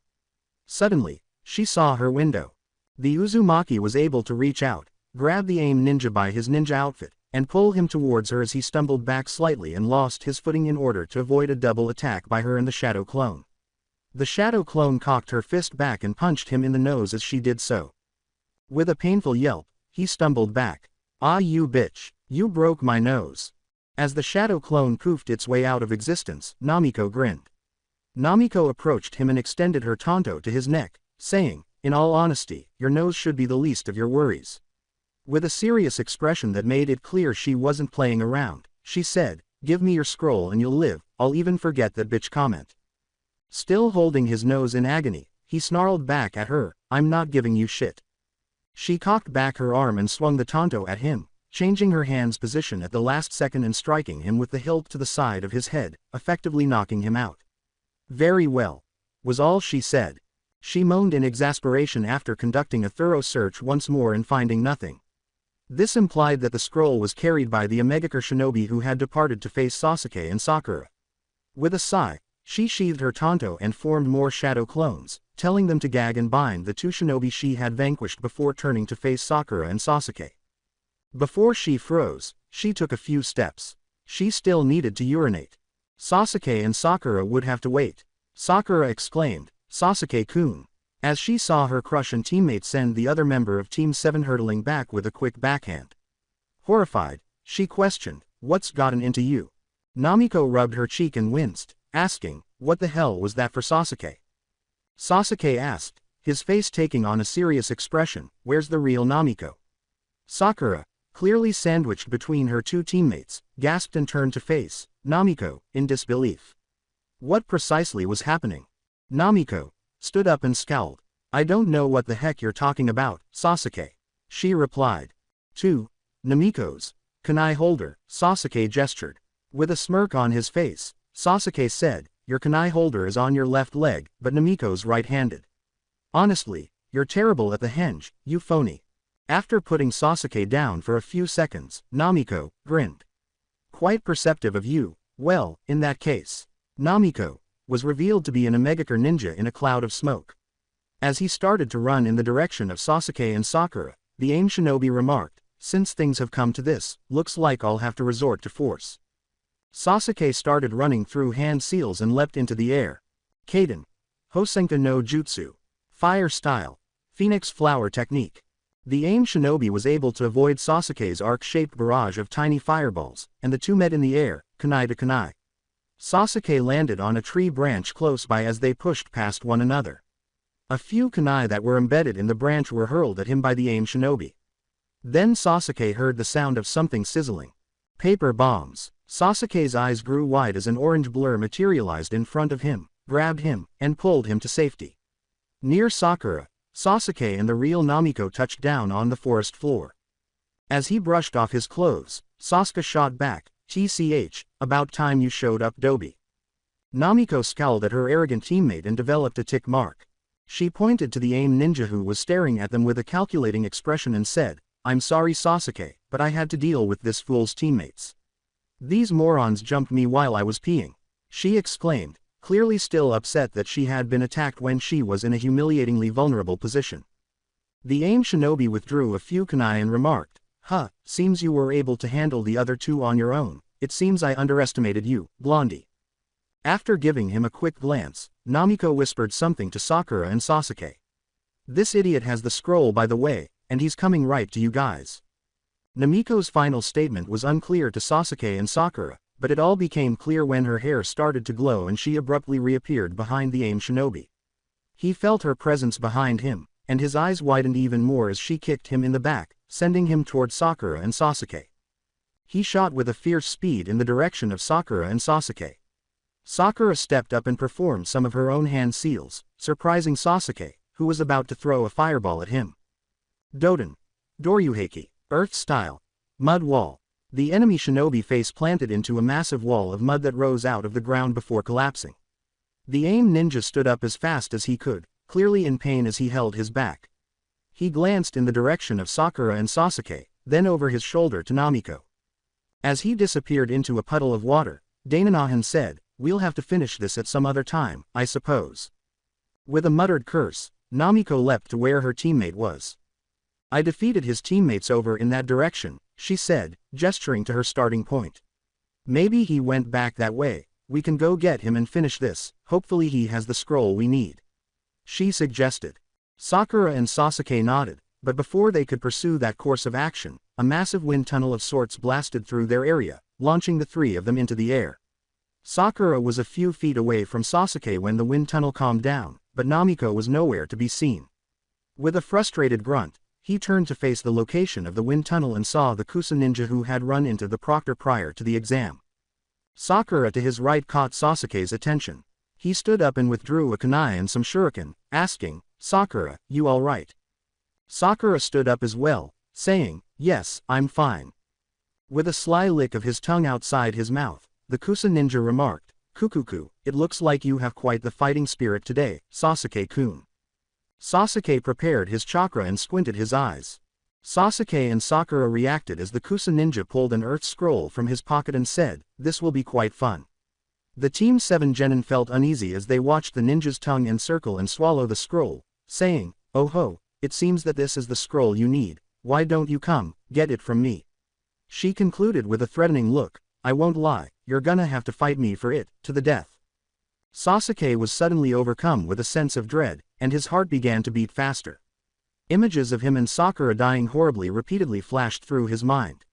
They were both in some kind of daze, and he could see out of the corner of his eye that Sakura was going through the same thing.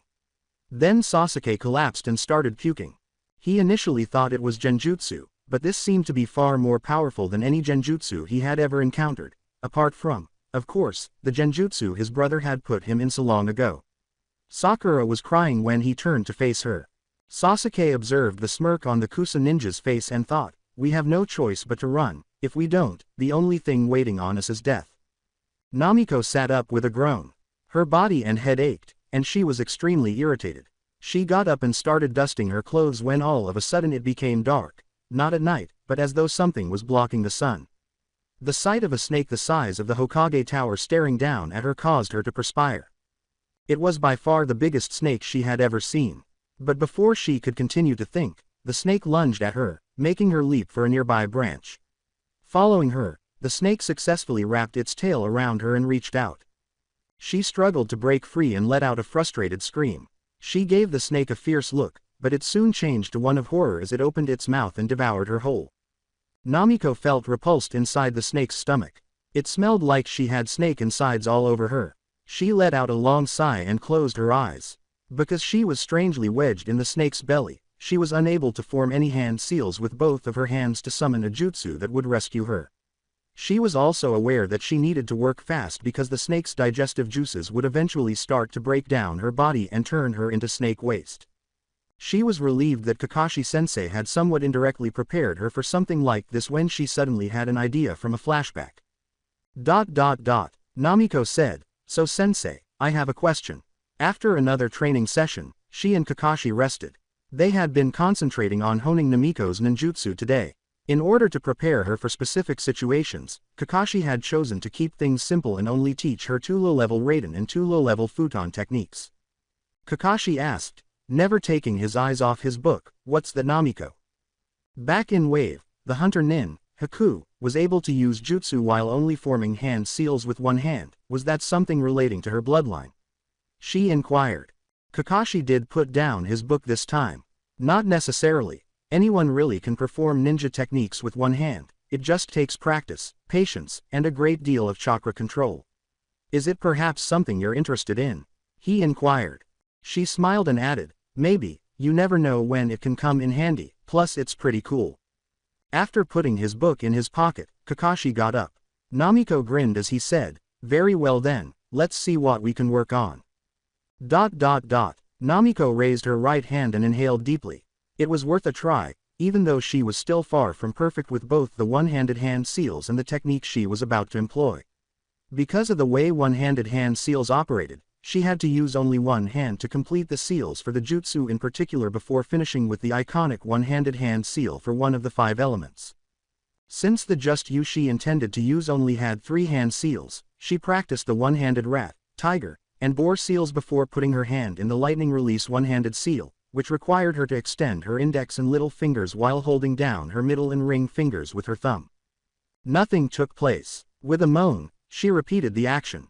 Same outcome. Again, same outcome. She let out a frustrated scream and repeated the action, this time creating a few electrical sparks around her hand that gave her some hope. Then she inhaled deeply and repeated the action. The Raiden elemental sign was half rat, half tiger, half boar, and she felt the electricity running through her body. She grinned. Raiden. Hiraishin. Lightning style. Lightning rod. The Uzumaki was finally released from the hell that was its stomach when lightning burst from the sky, tearing through the snake's hard protective skin and sending it exploding into hundreds of pieces. As a result, Namiko Uzumaki stood amid snake fragments, feeling a little pleased with herself for mastering one-handed jutsu. She didn't have much time to bask in her success, though, because she quickly recognized the voice and heard a spine-tingling scream. Sakura. After concentrating her chakra and glancing in the direction Sakura had screamed from, Namiko ran away. A Kusa ninja was lunging at Sakura when she emerged in a jutsu made clear.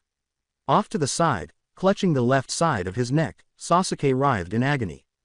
She pursed her lips and quickly grabbed Sakura with her jinten, dragging her away from the Kusa ninja's attack. With a frown, the Kusa ninja turned back to Sakura and Namiko. The Kusa nin trailed off unsettlingly, giving both young Kunoichi a few chills. Kukuku, my young Uzumaki. Quite the quick feet you have there. Namiko pursed her lips and looked around. To her left was a wounded Sasuke, behind her was a terrified Sakura, and in front of her was a Kusa ninja who just exuded bad news, powerful chakra, and killer intent. She was aware that she and her teammates needed to find a way out of the area. She had no idea what was wrong with Sasuke, but he appeared incapable of moving, much less engaging in combat. Sakura, are you okay? Can you move? The Pinkett replied, Hi, and Namiko scowled to herself. In this case, she had to trust Sakura despite her teammates' lackluster response. Namiko took a deep breath and started channeling her chakra. Okay, this is the plan. I want you to grab Sasuke and get out of here. I'll create a shadow clone to go with you. Just dispel it once you're somewhere safe so I can meet up with you guys later. Sounds good. Namiko said. While nodding, the pink-haired genin cast an uneasy glance at the Uzumaki. What are you going to do? Before her hair started to glow, Namiko grinned and crossed her fingers, bringing the shadow clone to Sakura's aid. The Kusa-nin gave it a curious glance. I'll buy you some time. Namiko was on top of the Kusa-nin, swinging her tanto, in an instant. Oh, the Kusa-nin avoided the Kyuubi Jinchuriki's attack and displayed no visible emotion. Namiko's eyes widened slightly. When she used the Jinten, Genin was able to easily sidestep her attack, despite the fact that she was supposedly faster than most of the Jonin in Konoha. However, Genin felt different from the others. She flipped away, gaining some distance, and cursed. She caught a glimpse of Sakura and her shadow clone walking out of the area with Sasuke following them. The Uchiha is still clearly in agony. Then she looked back at the Kusa-nin, who was observing the Sakura and company's retreating forms. As the Kusa-nin focused on Namiko, they thought to themselves, I've already completed what I came here for, so no matter. Quite the speed this one has. I can't claim this one with a curse mark because of that 9 tails, but it won't hurt to see what she has up her sleeve. She cautiously and very slightly eyed the Uzumaki's glow. As the Kusa ninja held up her hand and gestured for Namiko to launch a kung fu attack, Namiko gritted her teeth. She inhaled deeply before running in the direction of the Kusa-nin and slamming her tanto at her opponent's torso. Namiko's attacks were easily deflected by the Kusa-nin, who raised a kunai. A little agitated, Namiko dropped her Jinten to the first stage, flipped onto her hands, and swung at the Kusa-nin's legs with one hand while channeling Futon chakra into her tanto. The Uzumaki grunted as spit flew from her mouth as the Kusa-nin leapt and swung a roundhouse kick toward Namiko's midsection, making firm contact. Returning to her feet, Namiko stabbed her tango in the direction of her opponent. Namiko grinned as the Kusa-nin merely retreated a step. Abruptly, her tanto grew 3 feet longer. The nin Kusa grinned. The wind chakra. This Uzumaki genin was apparently a very skilled ninja. Knowing it wouldn't be that simple, Namiko protected herself and watched as the Kusa ninja turned into a few snakes that slithered off into the surrounding woods. The wind chakra extended into the torso of the Kusa nin. Keeping a close eye on her surroundings, Namiko wondered where her opponent was and where they might come from. She crossed her fingers and sheathed her tanto, forming 3 shadow clones that flanked her in the middle of the clearing. When nothing happened for a few minutes, Namiko relaxed. The Uzumaki trailed off, but she had to defend herself when someone landed in the clearing in front of her. I guess she left, she said. Oh, it's you. The insane woman who served as their proctor was standing in front of her. Namiko nodded and asked, are you okay, Gaki? For now, at least. Once that crazy Kusa lady doesn't show back up. The proctor muttered a curse as Namiko nodded. Kusa lady. You referring to the one I had a run-in with when I was explaining the rules? Then she glanced around. Where's your team? She didn't get them, did she? As her clones vanished, Namiko shook her head once more. Namiko cracked her neck and said, she busted up Sasuke pretty good though. What's going on? If you're here it must be pretty serious. Enko Mitarashi's lips were pursed. Yay, a patrol team found the Kusa team that was registered murdered in their hotel room, meaning that Kusa-nin is an impersonator. Namiko scowled. What on earth? So, who is she exactly? Enko remained silent. Orochimaru. Namiko's gaze grew wide. Orochimaru. Enko gave a nod. Namiko listened as Enko's skin revealed a few goosebumps. The way the Kusa team was found, he's the only one that could and would do something like that. Namiko inquired, so, what happens now? Do the exams get cancelled? Enko was silent for some time. For now, continue as normal. I'll report my findings to Lord Hokage and he'll decide. We also still have to figure out why he went through all the trouble of infiltrating the exams. Namiko gave a sympathetic nod. Enko questioned her, are you sure you're good kid? Namiko grinned. I was swallowed by a snake, and I reek. My team is a bit knocked up, but other than that, yay, I'm just dandy. She grinned. Oh, that's you stinking up the forest. Geez kid, I was going to give you the benefit of the doubt but you. Namiko developed a tick mark. Have you ever been swallowed by a snake? Enko grinned. Enko then vanished in a shunshun of snakes. More times than you'd believe. Weirdo, thought Namiko, who had had enough of snakes today. Namiko shook her head, saying that the exam was becoming more and more bizarre. After that, the Uzumaki fell to the ground and started to think about her day thus far. She surmised that Orochimaru, the Kusa-ni, departed because he sensed Enko's presence. Before getting up, she let out a sigh and relished a few more moments on the ground. The shadow clone she sent with Sakura dispersed during her conversation with Anko, providing her with the location of Sakura and Sasuke. She also thanked Kami Sakura for finding a place that passed a stream so she could take a much-needed and well-earned shower. Namiko quickly left the area after activating her Jinten. Orochimaru appeared on a tree branch and laughed to himself after she departed. Orochimaru then turned to face the direction he knew to be the Hokage Tower and said, "Kukuku, seems like the jig is up. Whatever will you do?" "Sensei," he said, letting out another laugh as he vanished, leaving the clearing completely deserted. Namiko landed in the clearing after dodging a kunai.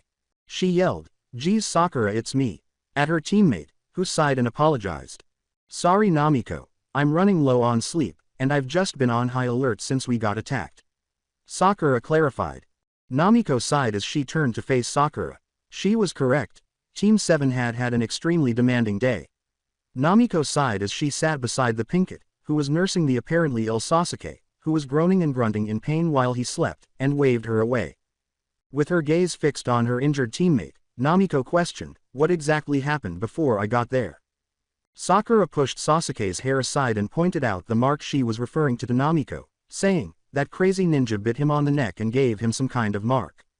Namiko pursed her lips and said, "That looks like some sort of seal or something," she remarked as she examined the 3 Tomo marks on Sasuke's neck more closely. Namiko asked, "And to be honest, it looks pretty similar to his Sharingan, don't you think?" Sakura pointed out that the blonde by her side was right. Then Sakura looked at Namiko. "What do we do?" Namiko pondered for a moment, then stood up and stretched. "Why don't you get some rest? Once you have some energy, we'll make a move and head towards the tower. We'll try to catch a team camping out at the tower for their scroll and make it to the next stage so Kakashi-sensei or Lord Hokage can take a look at Sasuke." Sakura gave Namiko a weary glance. "What exactly is going on, Namiko?" After that, Namiko took a few moments to share what Anko had taught her about what was happening during the exams. Sakura trailed off, and Namiko merely laughed at her. "But Namiko, you haven't gotten any rest either. You've been on the move since we entered the forest, not to mention you've gotten into what? 3 fights since then. You must be exhausted yourself." "Don't worry about me, Sakura. I can keep going just fine, so, get some rest, yay." Sakura nodded and grinned at her teammate before attempting to get some sleep by lying down beside Sasuke. With a sigh, Namiko returned to her seat on the forest floor. In all honesty, she was exhausted, but the cold shower she had taken at the stream on the way to Sakura had greatly boosted her energy levels. A typical shinobi would have run out of chakra by now, so she was also relieved to have such large reserves. In case a shinobi team passes by and tries to obtain an easy scroll, Namiko made a few shadow clones and dispersed them throughout her immediate vicinity as an additional pair of eyes. She chose to concentrate on her training for the time being and kept reading the volume of Fuinjutsu she was currently reading. Nothing unusual was happening as Namiko read her book. Instead, the typical animals were visiting the clearing to satisfy their curiosity. She had last seen Sakura and Sasuke, who were both sleeping behind her, one soundly and the other still visibly in pain, approximately 3 hours ago. She would get up every 20 minutes or so to reapply the moist towel Sakura had started on Sasuke in order to lower his fever. She always looked closely at the mark on his neck when she did. Although she was by no means a Fuinjutsu master, she was now skilled enough to recognize that the mark on Sasuke's neck was some sort of cursed seal, though she was unable to identify its type, effects, or other details. With a sigh, Namiko returned to her book. Thus far, these tests had been more bothersome than she would like to acknowledge. From facing off against one of the legendary Sannin to being attacked while attempting to urinate. She laughed to herself at the irony of it all, but it seemed like she was just lucky. A few dozen feet from her, 3 shinobi suddenly landed. She greeted them without even raising her gaze. She trailed off, letting her eyes lift and meet those of one of her closest friends. "I was wondering when you 3 would stop playing hide and seek." He gave a yawn. "Yay, well, we were debating if we should show our presence at all things considered. I mean, this is a team free for all exam at the end of the day." She stood and put her Fuinjutsu book in her pocket, saying only, "Fair point." The members of Team 10 stood in front of her. The Generations Ino Shika Choji, a roly-poly boy, threw some potato chips into his mouth and said, "Namiko, what happened to your teammates?" "We got attacked and they got roughed up," she said, pausing for a short while to stretch and release some tension in her neck. Sakura is fine for the most part, she's just resting, but Sasuke got roughed up pretty good and the ninja we fought gave him some kind of weird hickey. The only female member of the team developed tick marks at the mention of Sasuke getting a hickey. She ran to Sasuke's side and started giving him reassuring hair strokes. Namiko began to perspire. Her pineapple-haired friend pulled her aside just as she was about to tell Ino to leave Sasuke alone so he could rest. "So, are you guys down for the count?" "Not necessarily. We still have our scroll and I'm waiting for these two to get up so we can make a plan or something, but we should be fine," Namiko said to Shikamaru. He questioned, "What exactly happened anyway?" "You remember our little side mission in the Land of Frost?" Shikamaru asked, nodding slowly, not sure how Namiko would react. "Yay, well, the mastermind behind that whole ordeal, he happened." Shikamaru scowled. "Orochimaru," he murmured, and Namiko nodded. "That Anko lady, our proctor, she explained it to me, but it's a whole mess of a story though." Namiko then gave an explanation to someone for what felt like the 10th time today. Shikamaru said, "I see," after Namiko gave him an account of her day. He rubbed the bridge of his nose and grumbled, "Oh geez, I swear it's like you're a magnet for anything troublesome." She gave him a playful glare. "It can't be helped though, I suppose, it just makes you who you are. A troublesome blonde with a hyperactive personality." Namiko gave him a quick glance before they both burst out laughing, drawing curious glances from Shoji and Ino. The two of them retreated to the location of the other genin. Namiko said, "So, what's the plan for you guys?" "Well, we still haven't gotten our hands on a scroll, so we'll probably go take care of that. You need us to stick around," replied Shikamaru. "We had originally just come out to make sure you guys were okay." At this initial query, Namiko shook her head. Whose idea was that anyway? In an exam where we are all pitted against each other? With another chip in his mouth, Shoji replied, "It was Shika's." Namiko gave Shikamaru a look. "Is that so?" she asked, speaking aloud rather than to anyone in particular. Shikamaru gave a nod. Namiko gave him a closer look when he said, "You know me, I can't just sit around when it looks like you're in trouble. No matter how troublesome it can turn out or how troublesome it is." A slight flush appeared on her cheeks as she grinned at him. "As expected, I can always count on you."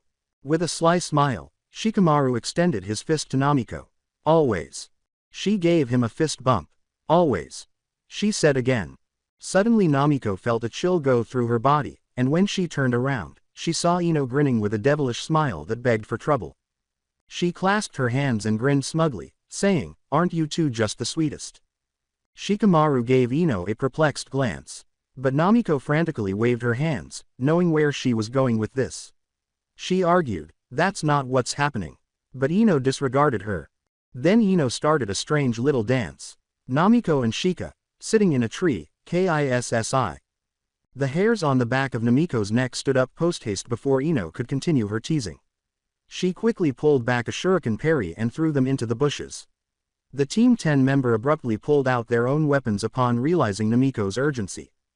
After a long period of silence, 3 shinobi with strange attire and headbands emerged from the shrubbery, each accompanied by a single musical note. Well, looks like we've been had." The three's apparent leader was the last to speak. The person who spoke had a strange-looking gauntlet on his hand and bandages covering his face, leaving only one eye visible. "Could you be so kind as to wake Sasuke up? We want to fight him." Before turning to face Sasuke, who was still visibly in pain, behind her, Namiko arched an eyebrow at the sound crew. She glanced at Shikamaru and the others, then back at the sound crew. "Yay, I don't think that's gonna happen, so whatever plan you and Orochimaru have set up, I suggest you forget about it." The sound crew exchanged curious glances with one another when their master's name was mentioned, then turned back to the Konoha rookie genin. Something that both Shikamaru and Namiko took note of. With a click of his teeth, the other man on the team moved forward. As he spat angrily, Namiko raised her eyebrows once more. "Listen here, if you don't wake up the Uchiha to fight us, we'll do it ourselves, at the cost of all of your pitiful lives," he said.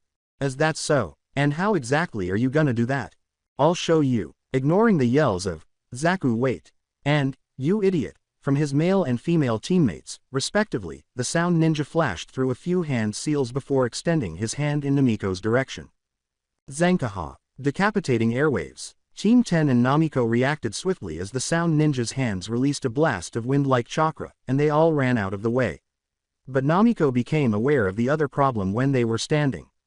The blast they had avoided was directly aimed at Sasuke, who was unconscious, and Sakura, who was sleeping. "Shit, Sakura, Sasuke!" exclaimed Namiko. She used her Jinten, but just as she was about to move to save her teammates, a tiny explosion shook the clearing, so it was too late. Sasuke and Sakura had been lying in a crater that was visible when the smoke cleared. Until a click of teeth was heard, the two genin were not visible. Everybody in the room looked at a nearby branch where Sasuke was standing with a now awake Sakura on his back. Sasuke alone looked strange. His arms, legs, and face were covered in odd black markings. Shikamaru observed the sound team's worried expressions off to the side. Then Sasuke let Sakura off his back and leapt to the forest floor close to Namiko. Halfway through, Namiko said, "Sasuke, what the?" Sasuke's gaze shifted to his palms. He grinned mischievously and turned to face the sound crew, who now appeared to be a little nervous and tense. "I don't know what's going on myself, but I feel so powerful." Sakura warned, "Sasuke-kun, it's probably from the mark you got. Maybe you should take it easy for now." Sasuke was not listening. After giving Sakura a quick glance, Sasuke noticed some bruises on her arms, most likely from the blast he had just missed. He scoffed and pointed to her bruised arm. He squinted at the sound crew and said, "Look what they did to you. I don't think taking it easy is on the table." So Sasuke turned to Namiko and said, "Trust me, Sakura, I'm fine. As a matter of fact, I've never felt better. Dobi, let's take care of these guys, quickly." Namiko grinned at her rival and teammate. She also had doubts about Sasuke's strange appearance and his unexpected power boost because he had just been in pain, but they chose to ignore that for the time being because they had more pressing issues to deal with. She questioned, "Are you sure you're good to fight?" All she could do was smile back at him. The sound crew and the other members of Team 10, with the exception of Shikamaru, who was already acquainted with it, watched in amazement as Namiko's golden hair started to glow and float off to the side. "Let's go, Sasuke, HN, Kaden. Gokaku no Jutsu. Fire style. Great fireball technique." As the name suggested, a strange-looking Sasuke threw a huge fireball at the sound ninja who had come to spar with him, making Namiko and everyone else in the room wince and cover their eyes. Namiko noted that this fireball was significantly larger and hotter than the ones he typically created. She surmised that it was related to his peculiar appearance, which was related to the strange mark Orochimaru had given him. Watching the fireball strike the area the sound crew had been using, she pursed her lips. She wondered if the mark on Sasuke's neck, which she thought was a cursed seal, had anything to do with the experiments Orochimaru and his henchmen had been conducting on humans during her adventures in the Land of Frost. The same gung-ho sound ninja who had first attacked them was standing behind her, pointing his arms at her.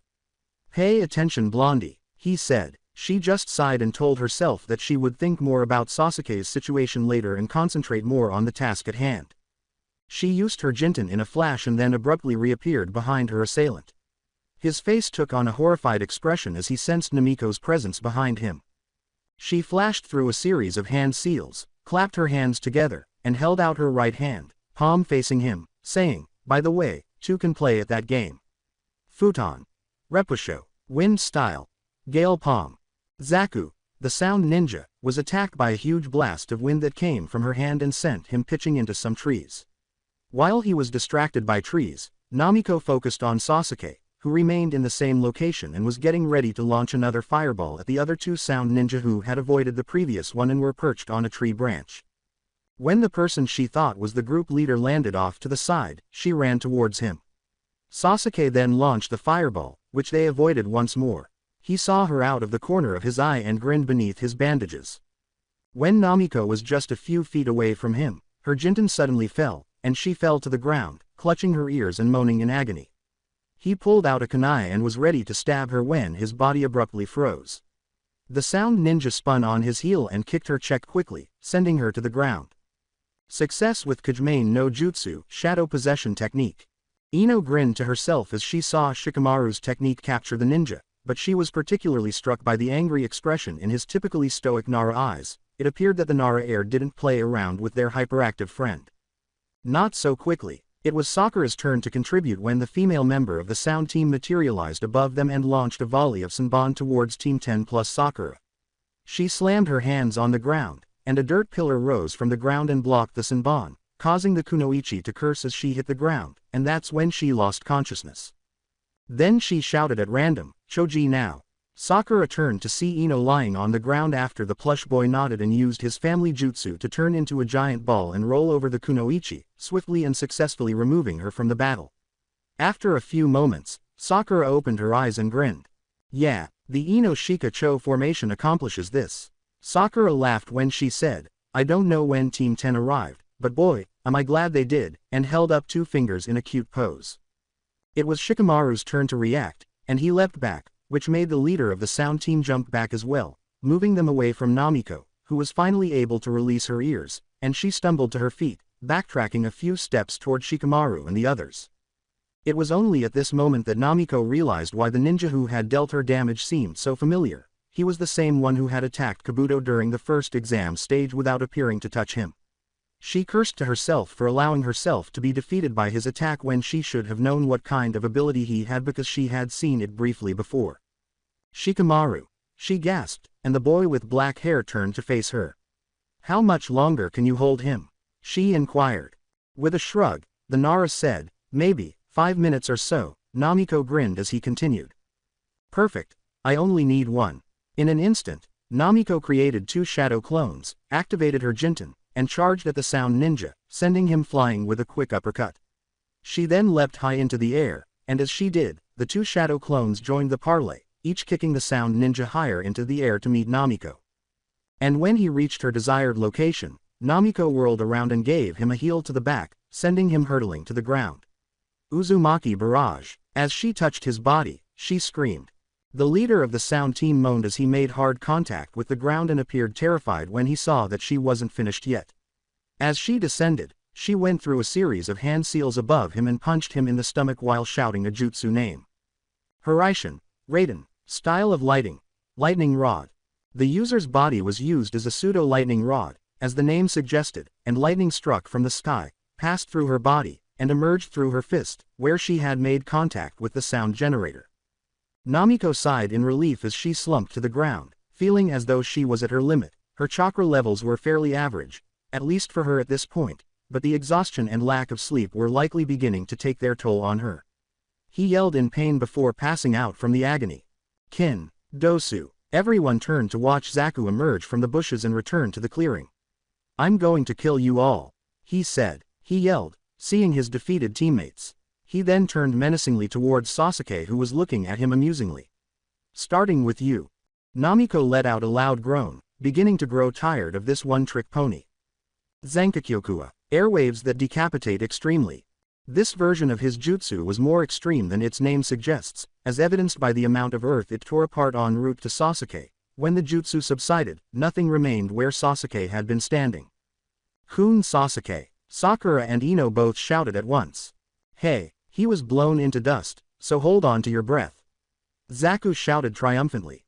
"Who, me?" When Zaku heard Sasuke's voice behind him, every hair on the back of his head stood up.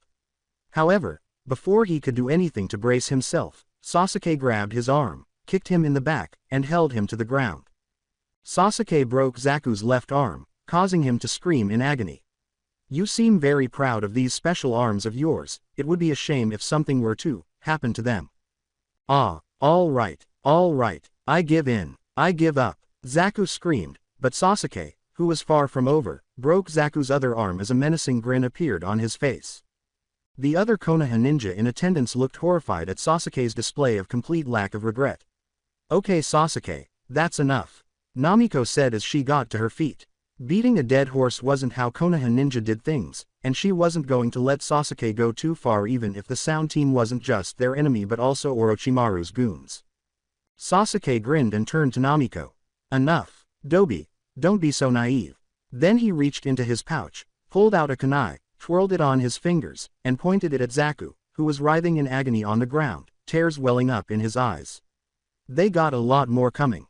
After witnessing enough of this enraged Sasuke, Namiko charged at him with the Jinten and delivered a quick blow to his stomach, causing him to cough up spit and collapse.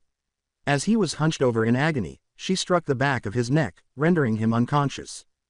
Namiko, what on earth? As she hurried to Sasuke, Ino let out a worried scream, and behind her, Sakura and Shikamaru watched as Namiko's face soured. Sakura could only scowl at her teammates while Choji stopped eating mid-ship. Shikamaru, on the other hand, felt sorry for his blonde friend. He knew that stopping Sasuke in this manner was the last thing she wanted to do, but it was like necessary friendly fire because he knew that Sasuke would have gone too far with whatever had gotten into him. With a sigh, the Nara approached Namiko and put a hand on her shoulder, saying, "Yar yar, you good, Namiko?" She merely gave a nod before a moan was heard, and everyone turned to watch Kin, the female member of the sound crew, sit up groggily. "How are we going to handle these guys?" Sakura questioned the group. Kin looked up to see that her two teammates were unconscious. Namiko had electrocuted Dosu, and Zaku had fainted from the agony of having both of his arms broken. She also saw that all 5 of the 6 Konoha genin in attendance were staring at her. Namiko walked over to Kin and activated her Jinten, making her hair glow and float to give her a slightly more intimidating appearance. "Nothing," were Namiko's words as she dismissed the strange feeling of having to attack her teammate in a serious manner. "Dosu has it," Kin said, shaking a little and gesturing to Dosu. "An Earth Scroll, that is." Fearfully, she begged. "Sakura." Namiko called out to her in motion for her to retrieve the relevant scroll, which Sakura did after a few seconds. "Listen here," Namiko said, turning back to Kin. "Tell your boss that if he messes with my team again, he's done for." After letting the Jinten fall, she created a shadow clone that picked up Sasuke and placed him on their back. She then turned to face her fellow shinobi and glanced over her shoulder at Kin, saying, "Get your teammates some help." "Namiko, what are your plans?" With his arms crossed, Shikamaru posed the question. Shikamaru nodded when she explained, "Well, we have both scrolls now, and I want to get Sasuke to Kakashi-sensei as soon as possible so he can take a look at that mark that caused him to go batshit crazy on us. Are you guys going to be okay?" Since the exams appeared to be moving in a direction that was significantly above a genin's skill level by the second, she asked, sincerely worried for Team 10. "Yeah, we got this. Go get Sasuke taken care of. We'll see you guys at the finish line." Namiko nodded, and although she was still anxious for her friend's sake, Shikamaru gave her a reassuring look that helped calm her down. "Ino, Choji, let's go," Shikamaru said, and following a wave from Choji and Ino giving Sasuke a final worried look, Team 10 vanished into the forest, heading to retrieve their own scroll and finish this exam stage. Namiko turned to Sakura after letting out a final sigh to clear her head. "Sakura, are you ready to go?" With a smile, the Pinkett said to her teammate, "Yeah, all good on my end, Namiko." Before using the Jinten to quickly climb a tree and descend again, she said, "Okay then, let's get Sasuke taken care of." "Okay, towers this way. Let's go," Sakura said with a nod, and she, Namiko, and Sasuke drove toward the tower in the middle of Training Ground 44 on the back of a Namiko shadow clone. After spending about 12 hours in the forest, Namiko and the other members of Team 7 had barely enough time to finish the 5 days allotted for this exam stage. And that's about what happened. After defeating the Sound Team and splitting from Team 10, Namiko, Sakura, and a Namiko clone carrying Sasuke reached the tower and opened their scrolls, calling Kakashi to them. Namiko had just finished telling her Jonin-sensei about the events of Stage 2 of their Chunin exam. It had taken them a few hours. As a result, Namiko and Sakura alternated telling Kakashi about their days. The silver-haired copy ninja approached the area where Sasuke was being carried, looked at the mark, then sighed and removed Sasuke from the clone, who threw up a peace sign before vanishing. The ninja with over 1,000 ninjutsu skills then took a set of keys out of his pocket and threw one to Sakura and Namiko, each of which had a plastic tag with a number on it. "Well, I guess congratulations are in order because you 3 managed to pass part 2 of this year's Chunin exams despite all the odds and chaos. You 2 can head back to your rooms and freshen up and get some food from the cafeteria that's here," he clarified. "Those keys are for the room you 3 are going to share until the end of the 5 days where you'll be given the rules and whatnot for part 3. Namiko blushed sheepishly and her stomach rumbled cynically at the mention of food. "What will happen to Sasuke-kun, Anyo-sensei?" Sakura inquired. He noticed a worried expression on both of his Genin Kunoichi's faces and said, "Well, for starters, I'm going to try and learn more about this mark and maybe try to seal it off temporarily until we can figure out exactly what it is and what it does. Don't worry girls, I'm sure Sasuke's gonna be fine, he said. He gave them a comforting smile through his mask, saying, I won't let anything happen to you three. Sakura seemed to benefit from this, but he saw that Namiko was still a little out of it and that she still felt guilty about attacking her own teammate, especially when he was at his weakest. He approached her and tousled her hair. Don't worry Namiko, you did great, I'm proud of you. With a click of her teeth, Namiko took Kakashi's hand off her head. Geez Kaka-sensei, I'm not a kid. Well, he thought to himself, I guess you're correct. If my memory serves me correctly, your 14th birthday is approaching. My goodness, you're growing up so quickly from the little miscreant I used to keep an eye on while I was in the Anbu. Well, when he was an Anbu member, Kakashi-sensei used to keep an eye on her. Sensei, what do you mean? When Namiko inquired, she was met with her trademark smile. All right then, he said, shifting the topic. I'm happy that all three of you passed the test so quickly. That means you have 4 days to rest for the next test, so make the most of it while you can. I'll see you guys later. Also, it's forbidden to fight with other teams in here, so keep that in mind, yay. Yane. With that, he vanished in a shunshin, followed by Sasuke, and they were able to enter the main section of the tower by unlocking the doors at the end of the small hallway they were standing in. After spending some time exploring the tower, the two kunoichi discovered that it had a fairly basic layout, complete with dorm-style rooms, a large cafeteria, and a few vending machines. They eventually arrived at their shared room, which had the same basic design as the rest of the tower. 3 futons evenly spaced, a small couch, a microwave, a mini fridge, a small dining table with 4 chairs, and a door that they assumed led to the bathroom. Can I take a shower first, Sakura? Namiko questioned her teammate with pink hair. Sakura sat on the couch and said, Of course, Namiko, you deserve it, take as long as you need. Namiko grinned at Sakura, unsealed her backpack from a scroll, went into the bathroom, and closed it behind her. She undressed, went into the shower, turned on the water, and sighed with relief as the cold water ran down her body. As she scrubbed her skin and washed her hair, she couldn't help but think about what a terrible day it had been. From being attacked while trying to urinate to being swallowed whole by a snake to squaring off with one of the 3 fabled Sannin. Then she recalled what Kakashi had mentioned a short while earlier. He had been observing her as a child. She pondered whether this was partly because she was the village's Jinchuriki and they needed to ensure her safety or, worse, that she wouldn't do anything to endanger the village. As her birthday approached, she remembered how Kakashi had shifted the topic and promised herself that she would ask him to clarify his meaning later. Her thoughts then strayed to what else he had said. The 10th of October was also the day Konoha celebrated the defeat of the Kyuubi by its late great Yondaime Hokage, and she realized why she had always been excluded from the Kyuubi festival despite it being her birthday. To be honest, she didn't particularly enjoy the day because it was also the day the 9 Tails had attacked Konoha and were finally sealed within her. She let out a sigh and then had a perplexed expression on her face. She had never questioned Kurama about that evening, how it had gotten away from her mother, or the precise reason it had attacked Konoha. Suddenly, she was standing in front of the Kyuubi in her mind. She let out an eep and covered her lady bits with her hands. Only she had entered her mindescape exactly as she had been clothed in the real world, or rather, not clothed in the real world. Baka, the 9 Tails scoffed. It just said, your femininity means nothing to me, before putting its head on the top side of its paws and closing its eyes. Namiko dropped her hands, but she blushed profusely and got back up. Simply close your eyes. Anyway, I came to ask you something, the fox said, merely grunting. Why did I attack Konoha and how did I get away from your mother's seal? It inquired. How did you find out? Child, have you forgotten that we are actually talking in your head? I can hear what you're thinking. This fox was sardonic, she sighed. Leaving aside the irony, Kurama, what precisely transpired that evening? Now it was the fox's turn to sigh. I had a pretty embarrassing night, but it was okay. The day your mother was due, she was taken to a safe place that was so secure that only a few people knew where it was, but somehow, we were attacked. Attacked? Namiko asked, her eyes widening.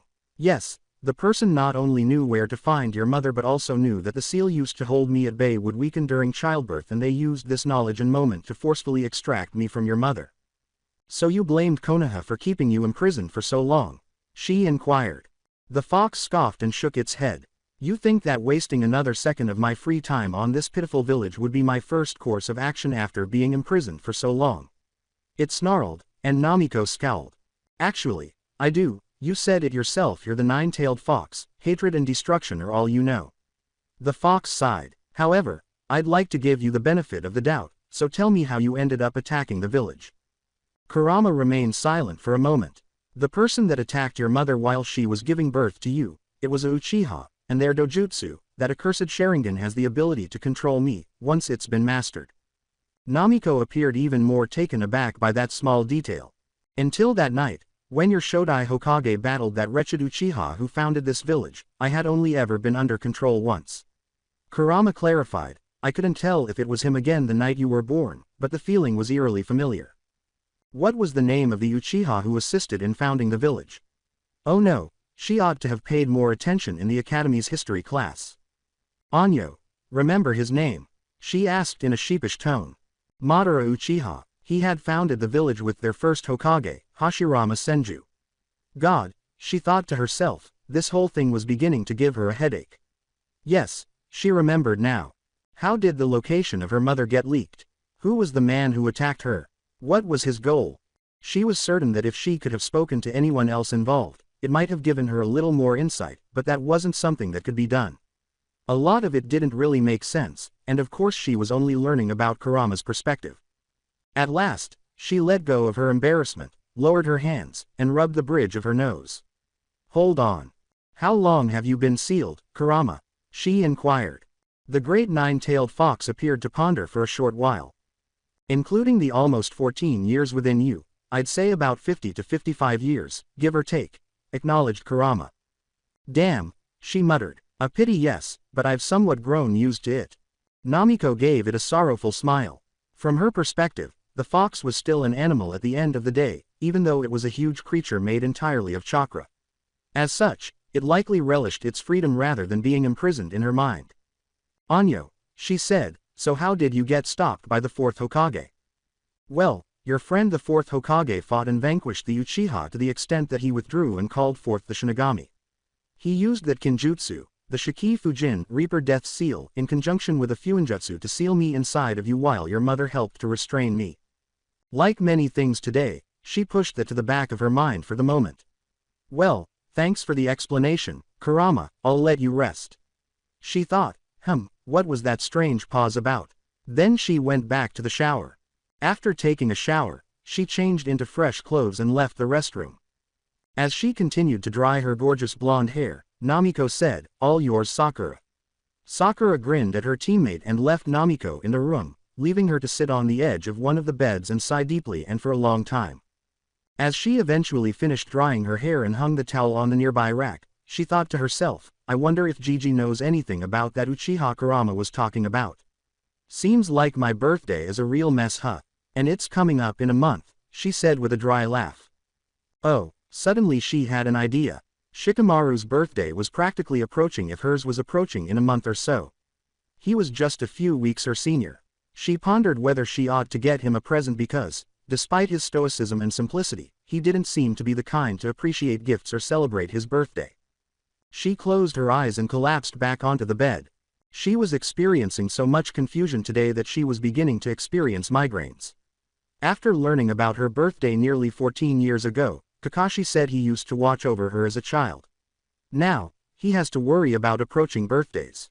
As much of a headache as the previous 12 hours had been, the last couple of hours were beginning to become just that. She shut her eyes. Since waking up early this morning, she had not slept at all and had been going non-stop for almost 20 hours. As she started to nod off to sleep, she decided to temporarily put her worries and thoughts on hold. In an instant, 4 or so days had passed. Sasuke had been healed by Kakashi, and he showed no signs of resentment toward Namiko. His curse mark had been temporarily hidden behind a kind of seal until Kakashi could find a more long-term solution.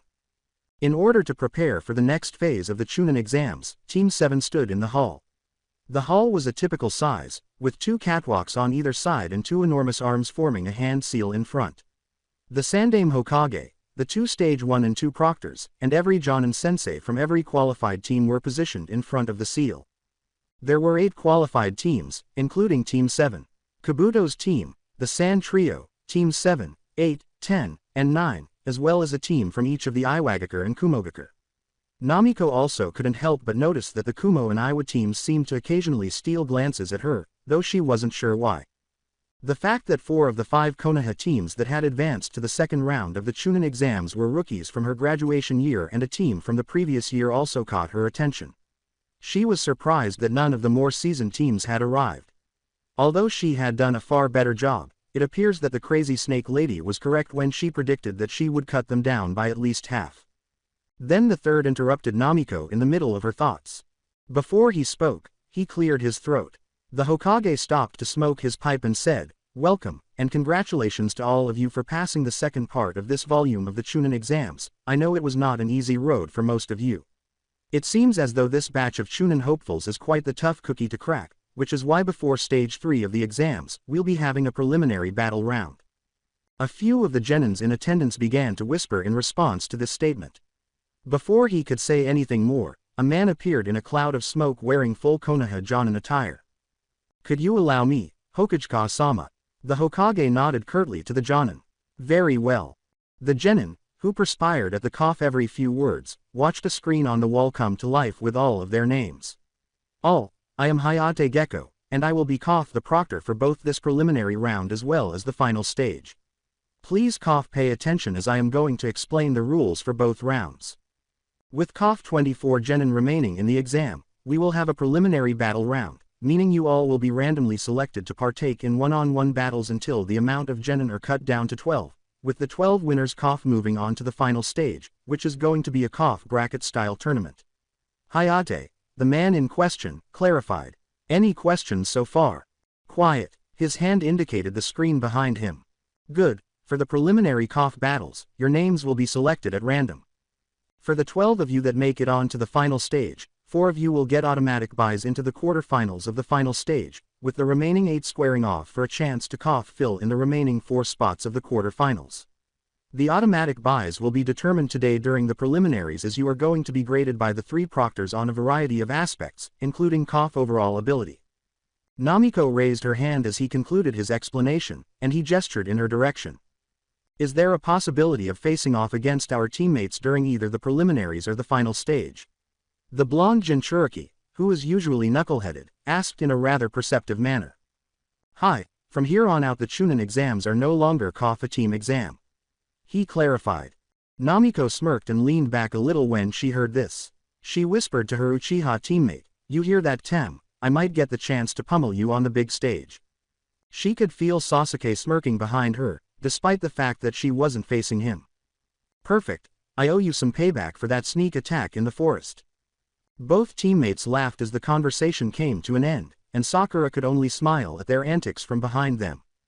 The rules for the prelims are simple, you battle until one of you can't go on or until I end the match for whatever reason. Is everything clear so far? He received a nod of approval. Now, I also have to ask, for any reason would anyone like to remove themselves from contention? When he asked that question, Namiko looked around, and the only thing that caught her attention was Kabuto's slight hesitation. However, he looked at his sensei, and she assumed that his sensei's look was enough to dispel his doubts and move on. That fact made her smile, which was good for him. Perfect, more on the final stage will be revealed after the preliminaries have been concluded, and so, let's begin. Hayate turned, and everyone present saw their names flash on the screen until it stopped, causing a Team 7 member to grin. The display said, Yoroi Akato vs Sasuke Uchiha. Hayate faced the Chunin hopefuls once more. He pointed to the catwalks and said, will all participants except the 2 named make their way to the spectator area? Namiko and Sakura stood a moment longer with their teammate who was about to engage in combat as everyone moved toward the catwalk. Namiko pointed to her neck and said, are you good enough to fight Sasuke? The Uchiha gave a nod. Yay, I'm fine, this is nothing. Namiko eyed him and pursed her lips.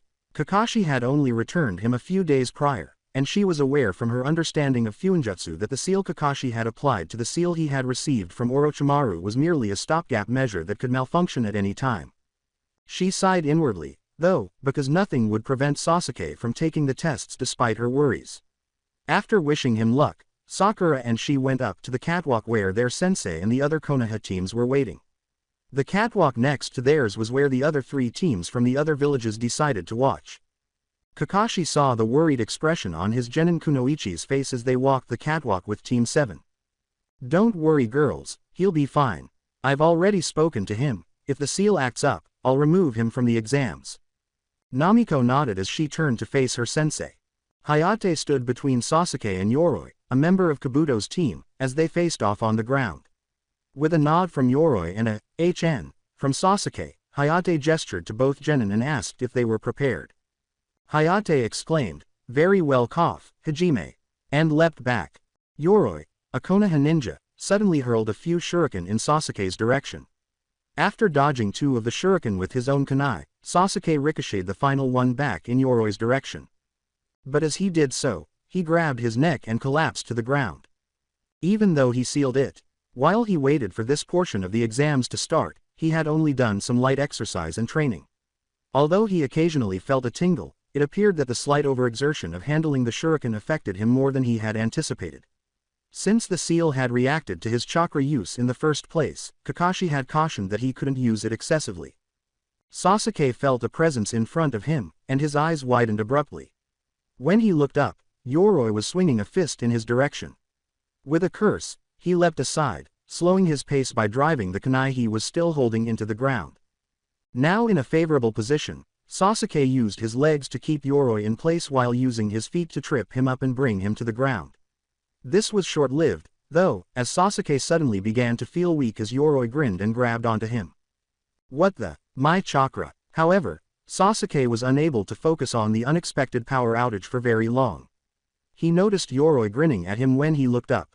He clenched his jaw and kicked Yoroi in the torso, knocking him back a few yards or so. Then Sasuke got up groggily. As he wiped himself clean, Yoroi said, "To think you'd still have any bit of strength left." Sasuke was clearly more worn out. He appeared to be barely standing and was breathing shallowly. "Not to fear, I'll end this quickly," he said. As he finished speaking, Yoroi charged at him, attempting to grab onto Sasuke with his palm in order to deal additional damage. As Yoroi kept slashing at Sasuke, who was barely gathering enough strength to dodge, they started a quick game of cat and mouse. Yoroi aimed to grab Sasuke's head as he leaned to the right. Although Sasuke managed to avoid the worst of the attack, it appeared that Yoroi's fingers touched his hair, draining his chakra once more and causing him to stagger past Yoroi. Yoroi asked, "Down for the count, are we?" But Sasuke suddenly launched a back kick at him, forcing him to leap away. Sasuke turned to face him, panting. Sasuke put a hand on his neck where the curse mark was and thought, "This guy obviously wants an up-close battle, something I'm not capable of right now, and the way the seal is acting out when I overexert myself, long range might be out of the question too. What should I do?" The arena was silent, save for the sound of Sasuke's labored breathing. Baka, everyone, including the 2 fighters, turned to see Namiko standing on the catwalk. Leaning forward, she braced herself against the guardrail. "You call yourself a Uchiha?" she inquired, causing Sasuke to narrow his eyes. "Namiko." Sakura chastised her, but Kakashi understood where she was going and put a hand on Sakura's shoulder to tell her to let Namiko continue. His teammates couldn't aid him in combat, of course, but encouraging your teammates wasn't forbidden. "If this is all you have to offer, you can't even hold a candle to me." She trailed off and inhaled deeply, aware that what she was going to say would cause her to tread carefully. "Much less, him." Sasuke continued to glare at her. Then he saw who was standing close to Namiko, and it seemed obvious that he had won. He turned back to his opponent, who started charging at him, and grinned. "Pay attention." Yoroi started hurling blows at him, but Sasuke suddenly accepted the challenge and managed to avoid each one. Then Sasuke vanished. He reappeared directly beneath Yoroi and kicked him in the chin, sending him flying. Then Sasuke jumped to meet him. That part was borrowed, but from here, it's a Sasuke Uchiha original. Yoroi and Sasuke started exchanging blows in midair. Before Sasuke finally overpowered Yoroi and swung a backhand to his face, sending him hurtling back down to earth, Yoroi was able to block every blow and kick that Sasuke delivered. As he made contact with the ground, Sasuke also descended, punched him in the stomach, and spun around before kicking him in the midsection. Shishi Renden, Lion's Barrage. After the impact, Sasuke skidded back onto the floor and sat up feebly. Hayate approached Yoroi and quickly inspected him before turning to face Sasuke. I'm going to end this match right here. Winner, Sasuke Uchiha. Sasuke glanced up at his sensei and teammates, who were beaming from ear to ear, and Kakashi nodded in agreement before he moaned and started to follow behind. Namiko materialized behind him in an instant, supporting him with her leg. Upon turning his head, Sasuke recognized her and smirked at her. He could see medics arriving behind her to treat both himself and his vanquished opponent. Sasuke let out a sigh. As the medics assisted Sasuke on a stretcher, Namiko laughed when he said, "Arigato, Namiko. Anytime, I owed you one after all, Tem." As he and Yoroi were carried from the battle hall on stretchers, his only reply was, "HN, Dobi." Then, as names started to flash on the screen once more, Namiko went back to the catwalk in preparation for the next battle of the Chunin exam preliminary round. Tomimoto Reikurai vs. Shino Aburame. As the two genin who would be fighting made their way to the arena floor, he got two nods and vanished in a shunshin. "Namiko, Sakura, I'm going to check on Sasuke, I'll be back shortly." It was a genin from the village hidden in the clouds and a part of Konoha's Team 8. "You got this, Shino, show him what Konoha's made of." Namiko turned to see Kiba Inuzuka supporting their teammate with his partner, a small white dog. Namiko laughed at the antics and looked around at the impending fight, her gaze straying to the Kumo Nin. Given that both his genin teammates and their sensei were wearing the same outfit, she assumed it was standard for Kumogaku. They wore matching colored bottoms and a long, gray top that gathered just at the waist to resemble a sash. They wore arm guards, shin guards, and white, one-strapped flak jackets over this. Additionally, each of them had a katana fastened to their back. Namiko found the boy's physical attributes more fascinating. Given his average height, short, spiky white hair, and light brown eyes, she figured he might be a year or two older than her and her friends. His skin tone, which was significantly darker than hers, was what she found most strange about him. To be honest, she had never seen anyone with that complexion before, and she said to herself, "I like it." Her gaze unconsciously strayed to another brown-eyed boy she knew for some reason.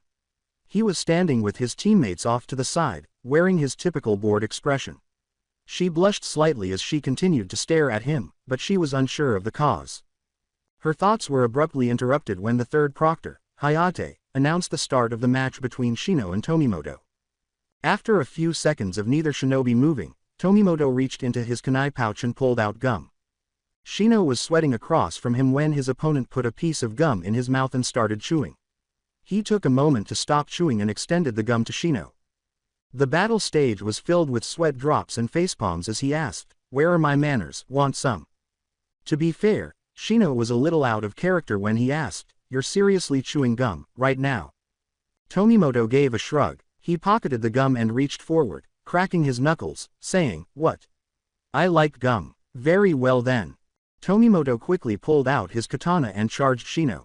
The Cloud Ninja smirked and spun out of the way as the Aburama clan heir quickly sidestepped the attack and swung a fist at him. Tomimoto wasted no time in attacking Shino once more, this time with more force in his cuts. Shino had to counter a few times but was able to avoid most attacks. This went on for about a minute before Shino leapt back a dozen feet or so. Tomimoto asked no one in particular, "Not playing the offensive, are we?"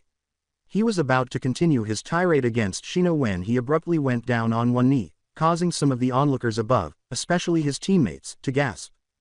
Shino extended his arms in front of him, causing dozens of insects to fly out of his sleeves and toward the Kumo Nin.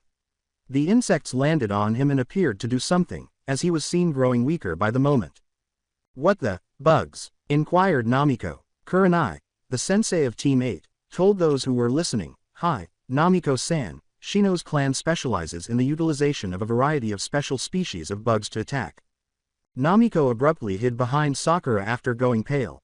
She whispered, "I don't like bugs," behind the kunoichi with the pink hair. Kakashi began to twitch a little at this behavior. A giant fox with 9 tails is in her belly, but bugs are where she draws the line. Sakura questioned, skeptically, "Anyo, where exactly are the bugs?"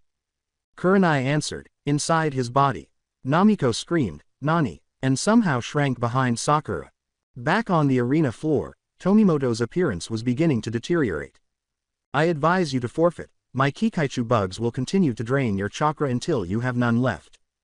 Shino was a little taken aback when Tomimoto laughed and slowly stood back up.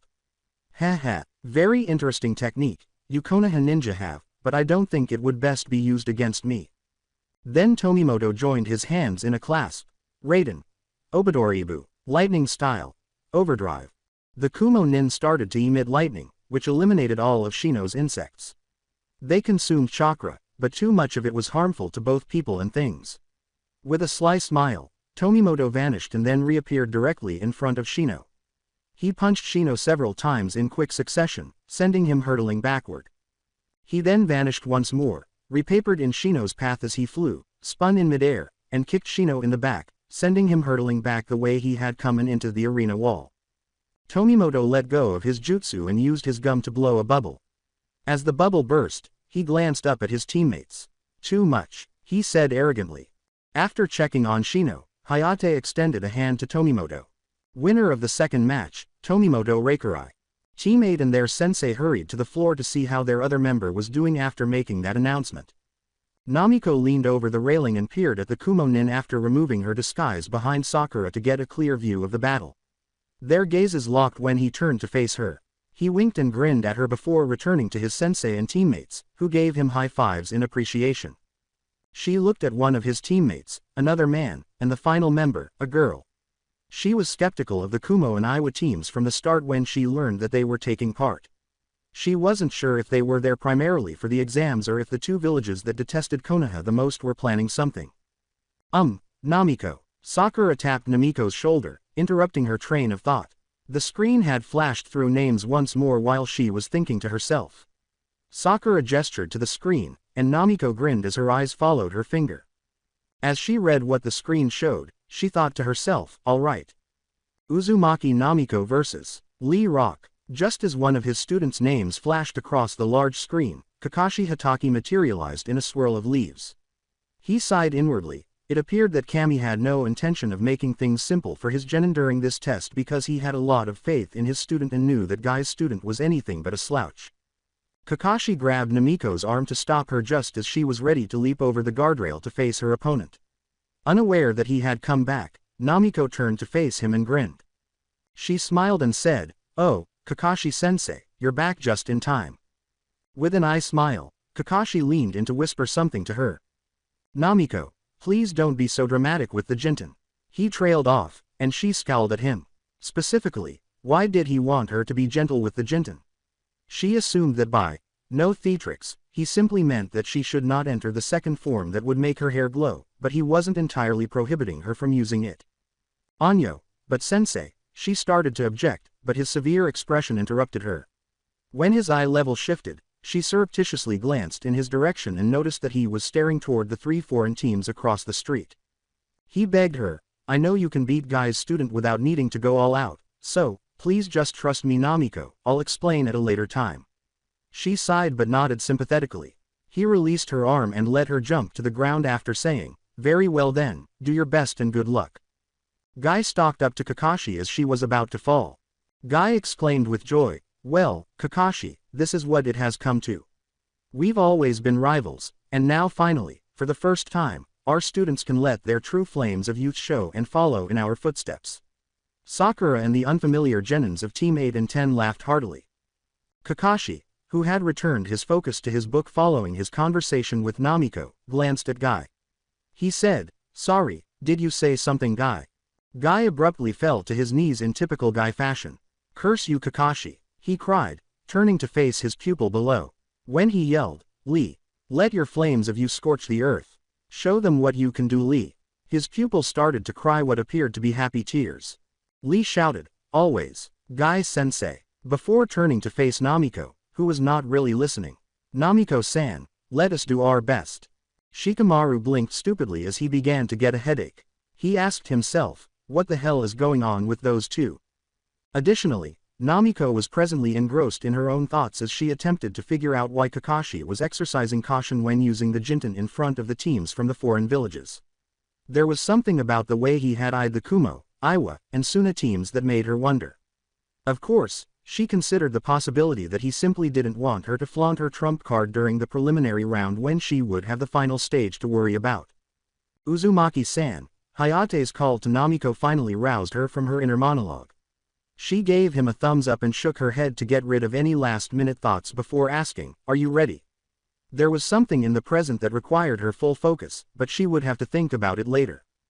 Lee-san. Hayate nodded, and Lee nodded too. Very well, Hajime. When Lee suddenly materialized in front of Namiko in midair with his leg cocked back, her eyes widened. She was only able to raise her arms in a X to try to absorb the blow because he had moved so quickly, almost as quickly as she. She slid back about 30 feet when Lee's foot touched her. She swore and grabbed her left forearm after she stopped sliding. Shit. Lee stood in his taijutsu stance where he had made contact with her, watching to see if she would respond or strike back.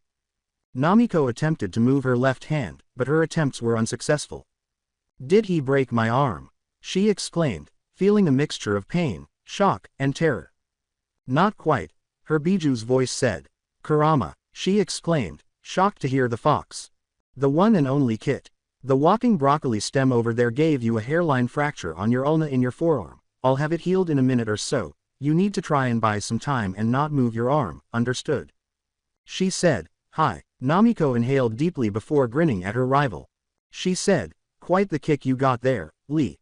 Lee replied, his combat-ready face unwavering, "Thank you, Namiko-san." Namiko cocked her head as he declared, "I have trained and dedicated my time to becoming a taijutsu master because, unlike you and the others in this exam, I cannot use ninjutsu or genjutsu." Stalling for time, she said, "You can't use ninjutsu or genjutsu?" "No. While I can mold chakra to perform simple tasks like surface walking and dispelling genjutsu, molding the necessary amounts of chakra to perform ninjutsu and genjutsu are not within my limits," he clarified. Namiko exclaimed, "Wow." She smiled at her opponent, who smiled back, "And yet you still became a ninja, good on you, Lee." He said, "Thank you, Namiko-san. I vowed to not let my lack of ability hinder me, but persevered to strengthen what I could to become a ninja." Then Namiko straightened up. Kurama cautioned, "All right Kit, all good, but be careful." She flexed her left arm and said, "Thank you, Kurama." She felt rejuvenated because there was no pain at all. Then she gave Lee her full attention again. "All right then Lee, let me see what you got." Then, utilizing her innate speed, Namiko charged at Lee, materializing in front of him in a matter of seconds and striking his midsection with a fist. He quickly took a step back, grabbed her arm, and hurled her through the air by throwing her across his body. Halfway through the air, she righted herself, but Lee was right in front of her again, and she had to quickly block a punch. She was able to successfully parry his punch without getting hurt because she now understood how strong his attacks were. She was also able to respond, grabbing his arm and drawing him to her before quickly kicking him away while lying on her back. Namiko quickly materialized in front of Lee with her fist cocked back after he was hurled into the wall at the end of the arena. She yelled as she attempted to strike, but Lee was fast and sidestepped, leaping several meters from her. Everyone in the stands surrounding her was taken aback when Namiko's fist struck the wall, leaving a tiny crater where Lee's face should have been. With a frustrated groan, she withdrew her arm from the wall. While on the catwalk, Kakashi kept his book open and focused on the battle his genin was engaged in. The two genin's speed had made it difficult for most people to keep up with the fight, but he was able to keep track of them because he had his Sharingan out. Additionally, he could see that Namiko had not yet used the Jinten, and when she used her body's inherent speed, it appeared to him that Lee was only marginally faster than her. Namiko was back on the ground, crossing her fingers when 4 shadow clones materialized in a cloud of smoke.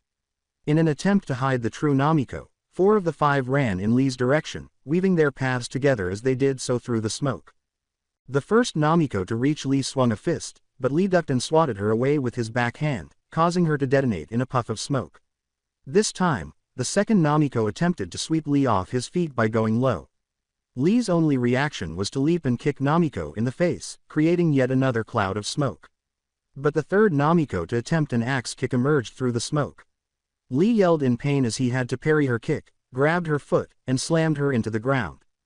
Lee then lifted her up and threw her into the air because there was no smoke cloud this time.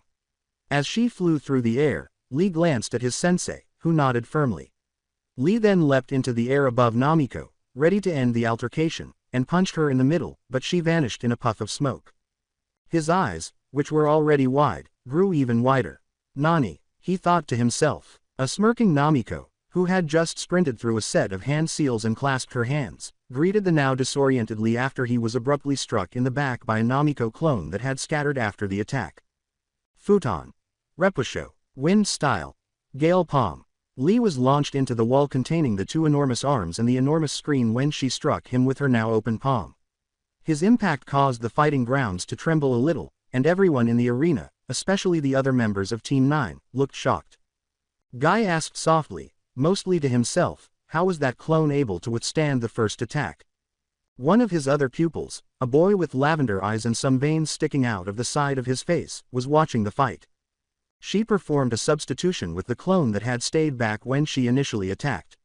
He clarified. The final member of Team 9, Tenten, trailed off. No way. Another genin with a tiny white puppy on top of his head scowled a little a few feet away from them. He said, she's much different than the Namiko we graduated with, wouldn't you say? More to himself than to anyone in particular. A few nods were given to him. Funny thing is, Sakura smiled as she turned to face the other Rookie 9 and Team 9 members. You guys haven't seen anything yet. Namiko waited for the dust to settle on the floor, looking toward the spot where Lee had collided with the wall. Although she believed she had dealt Lee a lot of damage, she knew it probably wouldn't be enough to defeat him entirely. She was correct, too. Guy called out to his student and gave him the thumbs up as soon as Lee stepped through the dust on the catwalk. Do it, Lee, take them off and show her your true power. But Guy-sensei, you said that was only a last resort when the lives of very important people were at stake. He responded. It's fine, Lee, I'll make an exception. Hi, Guy-sensei. Namiko saw Lee leap to his seat atop the hands that made up the arena's enormous hand seal. As he removed his leg warmers and exposed leg weights, everyone in the room watched. He removed them, replaced his leg warmers, and got to his feet. He cried, ah yes. Now I can move freely. Namiko watched in confusion as Lee performed a few squats before letting the weights fall to the ground. When the weights created craters in the floor, she and everyone else in the arena suffered a face fault. Kakashi sighed, closing his book and putting it in his pocket. Yar yar. Because there were Iwagakure shinobi present at the exams, he had wanted Namiko to keep her true speed a secret. Because of people's naivete, he and everyone who knew Namiko's parentage were fortunate to have gotten away with having bright blonde hair and blue eyes for such a long time. However, to use the Jinten now and move nearly as quickly as her father did in front of Iwa shinobi who were undoubtedly aware of the Yellow Flash's legends. He wasn't going to deny his student an opportunity to advance, but it would create too much suspicion.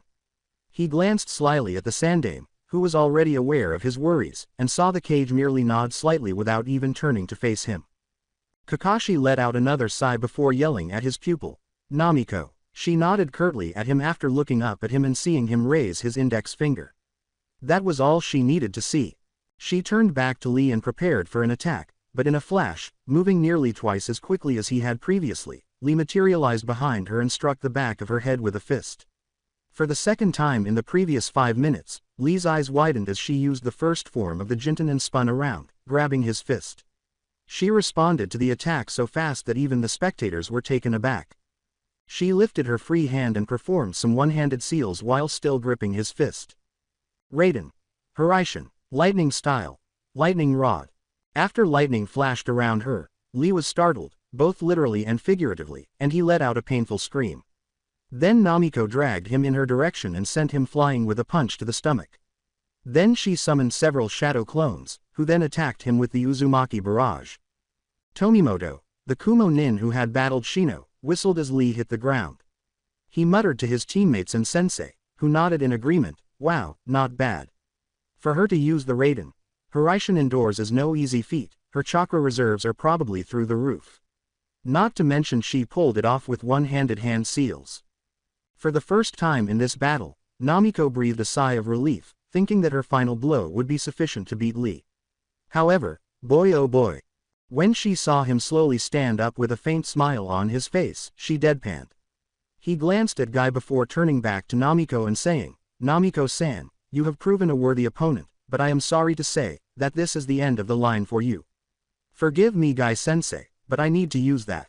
As the air around him started to swirl and build pressure, Lee held his hands to his sides and started to yell. Namiko had to retreat a few steps and partially shield her eyes from the blows of dust and pebbles because the force was so powerful. Third gate. Gate of life, open. He exclaimed as his skin turned red, his pupils vanished, his hair straightened, and numerous veins protruded all over his body.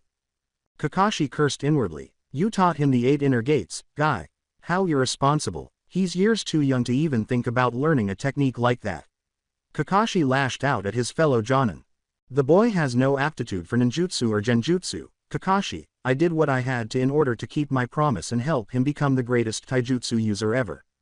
Guy responded by defending himself. Kakashi returned his focus to the battle as he concluded, I'm sure you would have done the same. Once more, Kakashi cursed. He would have to let Namiko do whatever she wanted with the Jinten, it seemed. She was powerful, but he didn't believe she could defeat someone with the 8 inner gates without going all out. Unless, of course, he was unaware that she had another trump card. Lee, still using the first form of her Jinten, lunged at Namiko, who was barely able to dodge, with seemingly impossible speed. But she was unable to avoid him indefinitely, and Lee eventually struck her with a fist that sent her crashing into the wall. She coughed up some blood after falling to the ground.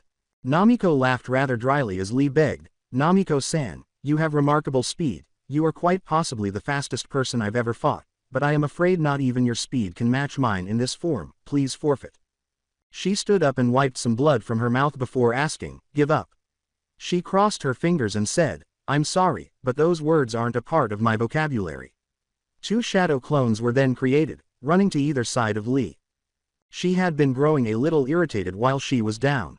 Her abilities were being limited because Kakashi had forbidden her from using any Jinten forms other than the first one, and as the battle continued, her opponent's strength continued to grow.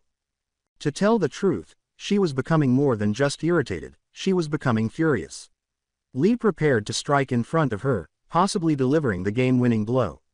She clenched her jaw. She was aware that Kakashi most likely had a valid reason for his order, and she naturally did not want to defy her teacher, but how could she win if she was unable to use the one power that would make it easy for her to win?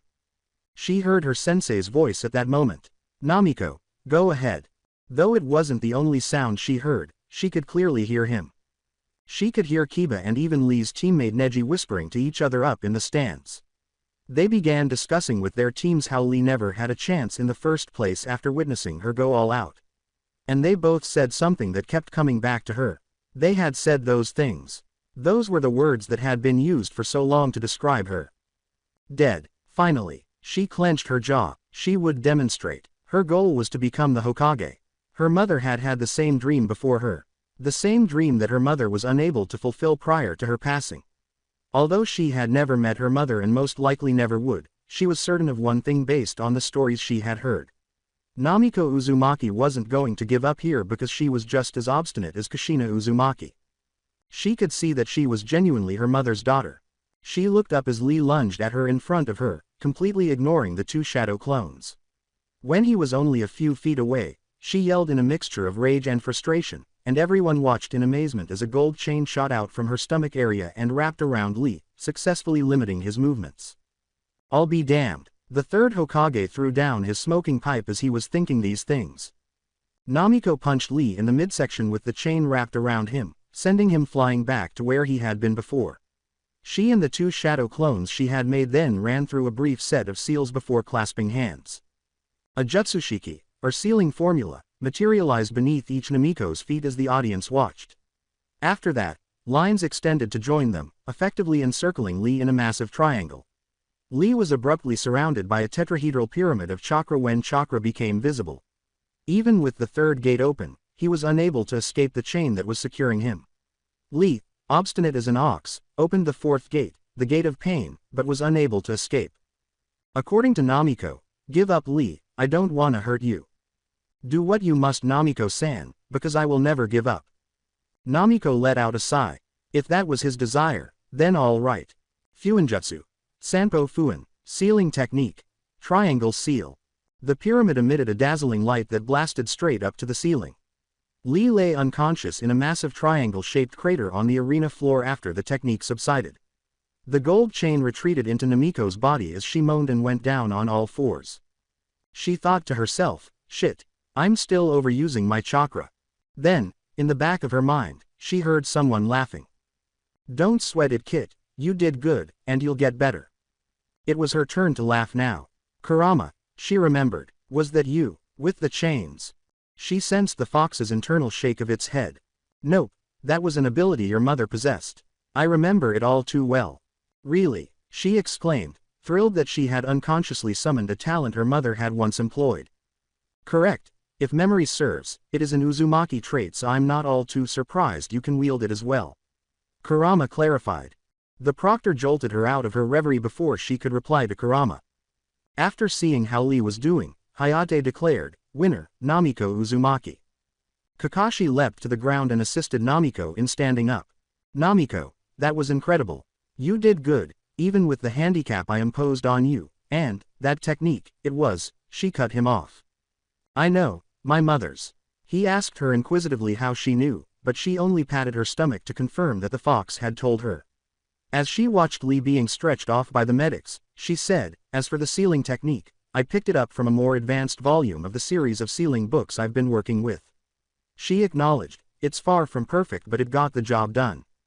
Namiko and Kakashi turned to see a medic nin, but Namiko quickly waved them away, insisting that she would be alright. "Uzumaki-san, do you require any medical attention?" After that, Namiko and Kakashi went up to the catwalk, where Team 10 congratulated her. Hinata even whispered congratulations to her, and she thanked the Hyuga heiress. As though she had no business with Neji and Kiba, Namiko petty-mindedly walked right by them without even looking at them. She didn't want or anticipate their compliments. When Namiko arrived at Sakura, the Pinkett embraced her.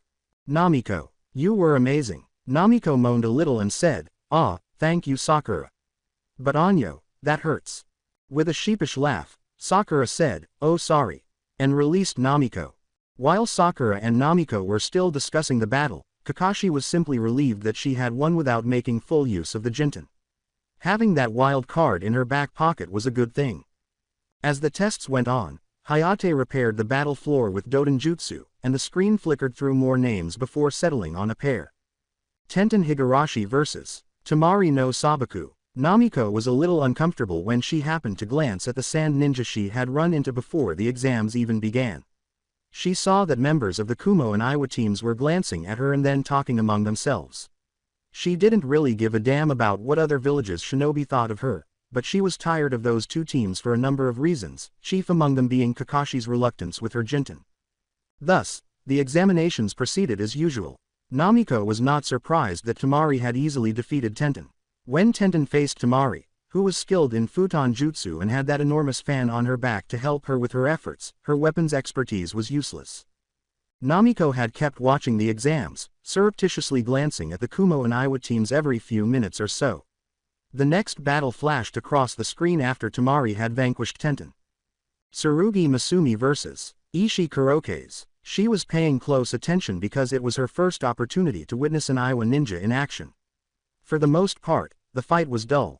Masumi, the Konoha ninja, appeared to specialize in a form of ninjutsu that let him bend and twist his body however he pleased and essentially use it as putty. Since he could also extend his limbs to lengths that a normal human should never be able to, Namiko found it to be a little unsettling. But the genin of the Land of Earth was too good for his method. Kurokes, the Iwa genin, had spiky black hair, matching colored eyes, and a medium build. In typical Iwagakure fashion, he wore a red garment with one sleeve long and the other short. He was able to employ a number of Dodenjutsu that Masumi was unable to match.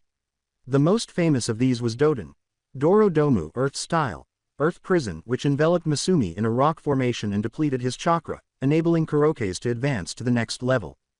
Hayate motioned for the screen to spit out the next matchup without blinking.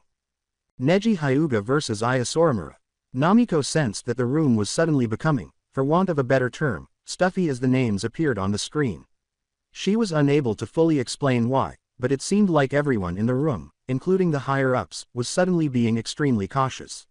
She glanced at the third Hokage, who appeared to be paying attention, and then at her sensei, who was observing Neji and the Kumo ninja who had been assigned to fight alongside him.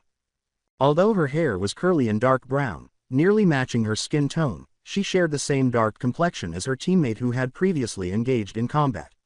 She had a sword strapped to her back and was dressed in the traditional Kumo garb. She pulled at Kakashi's shirt and gestured for him to approach. She whispered, "Anyo, why is everyone acting weird?" With a sigh, Kakashi returned her whisper. Namiko's eyes widened and then narrowed at this realization. As far as I can remember, Kumogakure has always been trying to acquire something from Konoha that doesn't belong to them. To put it simply, they had attempted to kidnap your mother a long time ago. That attempt was foiled however, and most recently they tried to kidnap Hinata-san to acquire the Byakugan, but they were caught, and to get to the point, Neji's father was sacrificed to avoid a war, so let's just say there's some bad blood between the Hyuga clan and Kumogakure.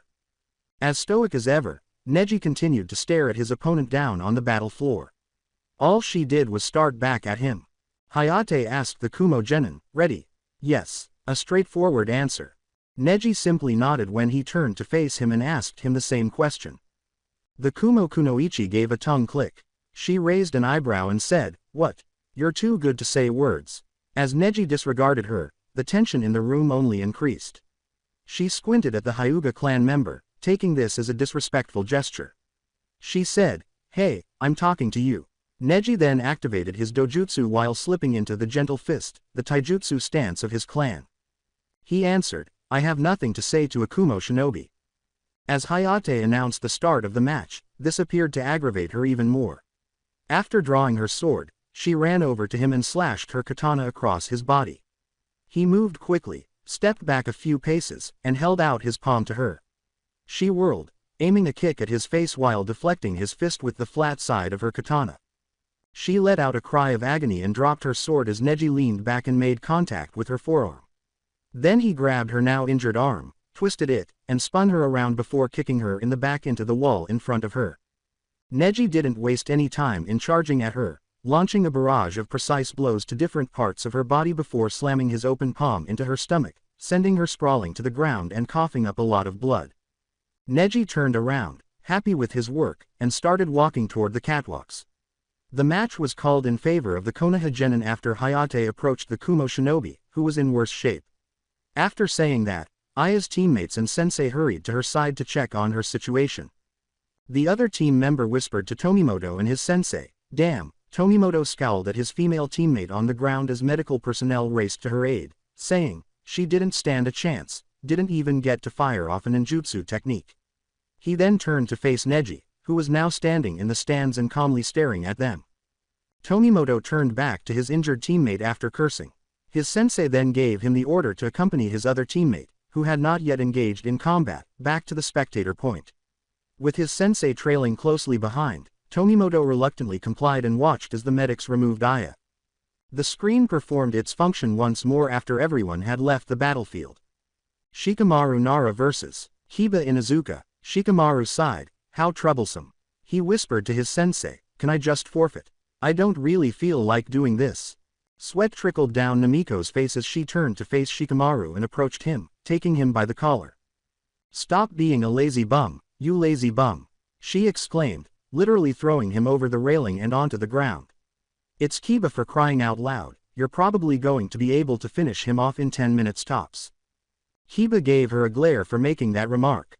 "It wouldn't do you well to underestimate Kiba, Uzumaki-san." Namiko shrugged and turned to Kurenai, Kiba's sensei. Shikamaru was yawning on the arena floor, staring at Kiba with disinterest, when she said, "You could say the same thing about that lazy sack of potatoes." Hayate signaled for the match to start down on the floor, and Kiba, after telling his ninkin, Akamaru, to keep out of it for the moment, ran at Shikamaru and attempted to fight him using taijutsu. Shikamaru leapt a few feet away after avoiding his barrage of blows. Every time Kiba attempted to attack Shikamaru, he would dodge and back off, so this became a little game of cat and mouse, or dog and cat, if you prefer.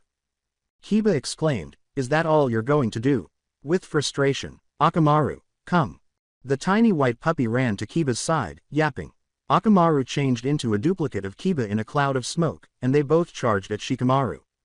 Kiba called the jutsu name, Gatsuga, fang over fang, as he and Akamaru began spinning violently in the direction of Shikamaru.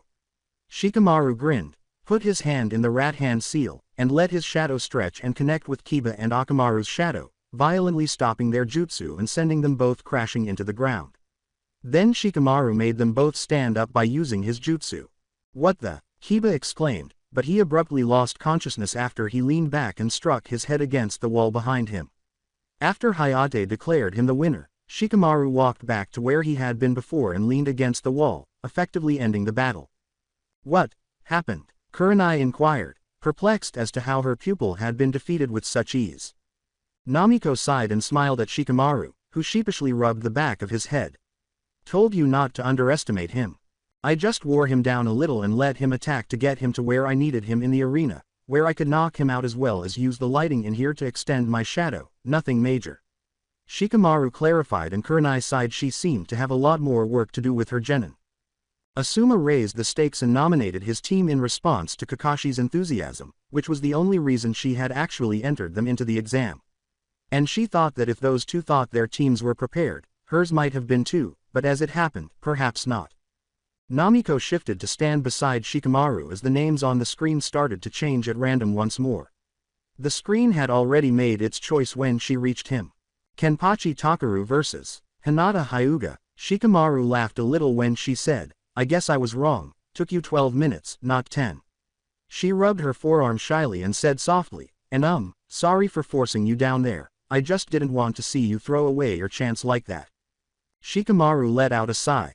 Don't worry about it, Namiko, I'm glad you did, to be completely honest. Really? She inquired, somewhat taken aback by his assertion. He rubbed the back of his neck and grinned at her, making her feel hot in the face. Yay, I needed that little push. She blushed and turned her head away. It was nothing, it's just you're really smart and I don't want to see you waste your potential. She said softly. He told her, thank you Namiko, I appreciate it. And by the way, your fight with Lee was amazing. You've definitely gotten a lot stronger since we were in the Land of Frost, keep that up and you'll be Hokage in no time. She muttered a thank you to Shikamaru, who found it funny that she could become so shy so quickly, while still blushing from the praise and averting her gaze. Then, as Hayate declared Kenpachi, the Kumo Genin, the match's victor, their focus shifted to the arena floor. She had used a gentle fist, just like her cousin, but the final Kumo Genin to battle was able to match her blows and quickly dispatch her, ending her with a light Raiden attack that effectively eliminated every member of Team 8 from the test. Ino Yamanaka vs. Sakura Haruno. Without any delay, the screen presented the next two competitors with a chance to battle it out. At first, the fight was fairly contested, with Namiko and Shikamaru going even as they watched members of their teams engage in combat. Only after Ino had subdued Sakura with her family jutsu could Sakura, with sheer willpower, defeat Ino and gain the upper hand by eliminating the Yamanaka from the fray with a genjutsu. As soon as Sakura returned to the spectator stand, Namiko congratulated her. Since all three of his teammates advanced to the final round, Kakashi also expressed his pride in them. Fight number 10 was announced while they were conversing. Ryosuke Kageyama vs. Kabuto Yakushi. Ryosuke, an Iowa genin with brown eyes and black hair, won a fight that Namiko thought was very strange. Kabuto mostly used taijutsu, but Ryosuke used a variety of Doden ninjutsu to dominate him at long range. For some reason, Namiko thought Kabuto was not fighting like a genin taking the exam for the 7th time, and she wasn't sure why. However, she chose to ignore it and concentrate on more significant matters. The announcement of the penultimate match came last. Soma Hoshigaki vs. Choji Akamichi. Choji was initially unwilling to fight, but after Asuma promised him all-you-can-eat barbecue, he suddenly got ready to fight, making many of the shinobi in attendance perspire. Similar to the last battle, Choji was easily dispatched by the Rock Ninja. With dirty blonde hair and gray eyes, Soma stood in stark contrast to his teammates. He was able to use a Doden technique that hardened his body, rendering Choji's attacks ineffective until the Iwa genin delivered a powerful blow to end the fight. And lastly, the final battle. Kankuro no Sabaku vs. Gaara no Sabaku. I forfeit. Kankuro, the Sand Shinobi, had forfeited his match without a second's hesitation. Hayate glanced at him but didn't give it any thought because Kankuro had every right to forfeit for any reason. The majority of the shinobi in the area played Kankuro's forfeit because they were aware of his teammate's strength and knew he couldn't defeat him. Very well then, we're going to take a 30-minute recess then reconvene here to go over the details for the final round. After receiving affirmative nods, Hayate pivoted and approached his cage and other proctors. So all three of us made it through. Namiko and Sakura chose to check on their teammate, who was doing much better, during their half-hour break. Sakura said, You should have seen Namiko, Sasuke-kun, she was amazing, her fight against Lee was probably the fight of the tournament. Sasuke clicked his tongue as usual. He said, I doubt it was all that. Namiko gave him a glare that was more playful than serious, saying, don't be a hater, Tem. Doby, emo, knucklehead, duck butt, bird brain. They just glared at one another for a while after that final insult before Namiko started laughing. Sasuke grinned slightly, and Sakura joined in with a few quiet giggles. When Kakashi arrived to retrieve his genin, he entered this scene. He grinned and said, glad to see you three bonding. He asked, are you feeling good enough to move now, Sasuke? And the Uchiha nodded before leaving the bed. Okay, well, it looks like the proctors are ready for you Chunin hopefuls, so I came to get you, but before we go, let me just say how proud I am of you three. You guys took your training seriously and that, along with your determination got you to this point. Regardless of if you guys make Chunin or not, just know, I am extremely proud to call you three my students. After expressing gratitude to their sensei, the genin returned to the exam room, where the other genin who had successfully completed the preliminary round were waiting. It took roughly 5 minutes for 10 of the 12 genin who had passed to get there, but the 2 Kumo ninja who had passed last. Okay, cough, said Hayate. Congratulations on passing the preliminaries. Listen closely as I am going to explain the cough details for the final stage, which is going to be held exactly 4 weeks from today, in order to give you all some time cough to hone your skills, and maybe learn some new ones being as that everyone today witnessed what you're capable of, explained Hayate. Before picking up a small pot that had been resting on the ground, he cleared his throat once more. The 4 genin that will be getting automatic buys into the quarterfinals, in no particular order are as follows: Neji Hyuga, Tomimoto Reikurai, Namiko Uzumaki, and Shikamaru Nara. Namiko grinned and turned to face Shikamaru, who sighed. It was annoying, but at least he wouldn't have to fight as much. Will you 4 please step forward and take a number from this pot? Before each of the 4 genin had a number, they all moved forward and took turns reaching into the pot. With another pot in her hands, Anko Mitarashi said, hold on to your numbers for now brats. Alright, the next 8 come up and take a number from this pot. A minute or so later, every genin had a number and was arranged in a line. Hayate pointed to Gaara at the head of the line and said, okay, when I point to you cough, call out your number. He said monotonously, 3. 9. Tamari, his sister and teammate, then spoke. Tomimoto chewed a piece of gum and said, 2. His teammate Kenpachi responded, 12. The Iwa genin Soma's voice said, 11. His teammate Kurokazu's number was 6. 5. Said Ryosuke. 8. Neji was the next to speak. Shikamaru said languidly, 1. Namiko smiled and said, 7. Sasuke said, 4. 10. Sakura came last. After writing down everyone's number, Anko said, good, wait here. Then she vanished into the back room.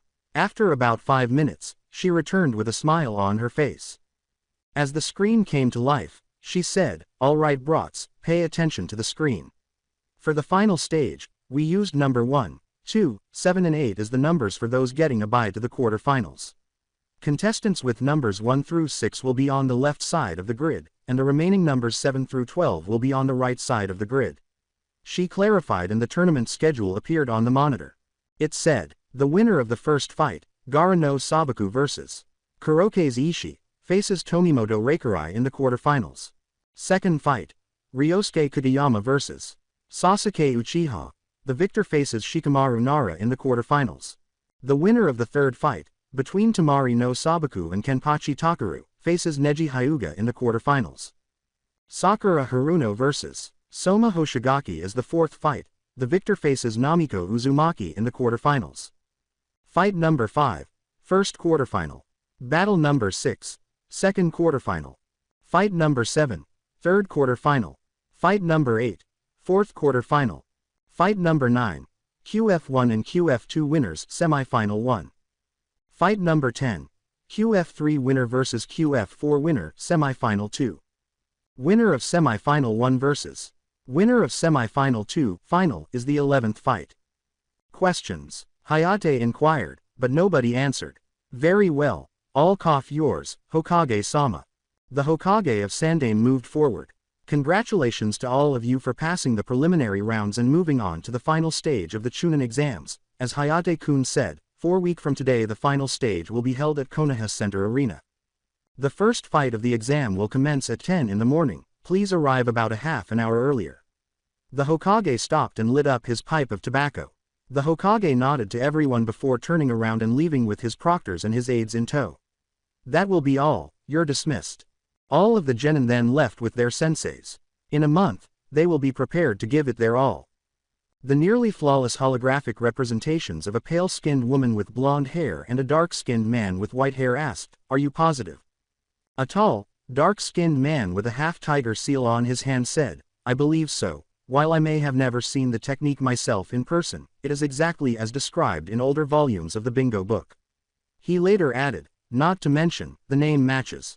The woman with blonde hair said to herself, As her hologram turned to face her fellow countrymen, she remarked, "He will be very happy to hear about this, we never would have expected this kind of development. And knowing him, he'll want to get 2 birds with 1 stone." The dark-skinned man's hologram nodded in agreement.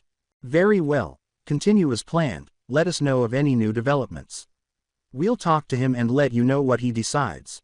As he released the hand seal, the man who had summoned the holograms responded, "Hi." The holograms then vanished from view.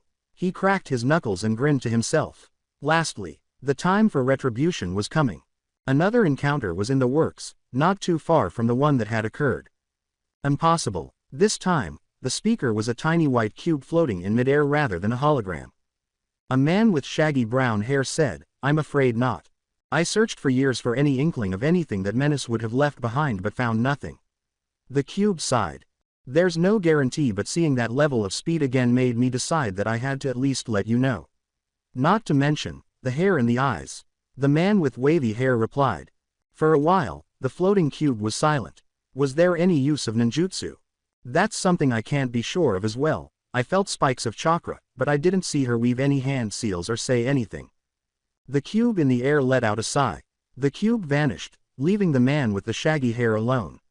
"Very well, pay close attention and let me know of anything else." With a sigh, the man combed his hair and then settled down on the couch behind him. He simply hoped that nothing outside of his pay grade would be involved in the upcoming month, but he had no idea what it would hold. Namiko rubbed her nose and gave a cute little sneeze, saying, "Achoo." However, she quickly forgot about the sneeze and returned to impatiently tapping her foot. She didn't know who she was waiting for at the moment. Following their departure from the tower in Training Ground 44, Kakashi gave them an early dinner and explained how their training would go since there was only one of him and 3 of them. Since he was the only one who could assist Sasuke with his Sharingan and control the curse seal, he would be, for lack of a better term, pawning Namiko and Sakura off while he worked with Sasuke.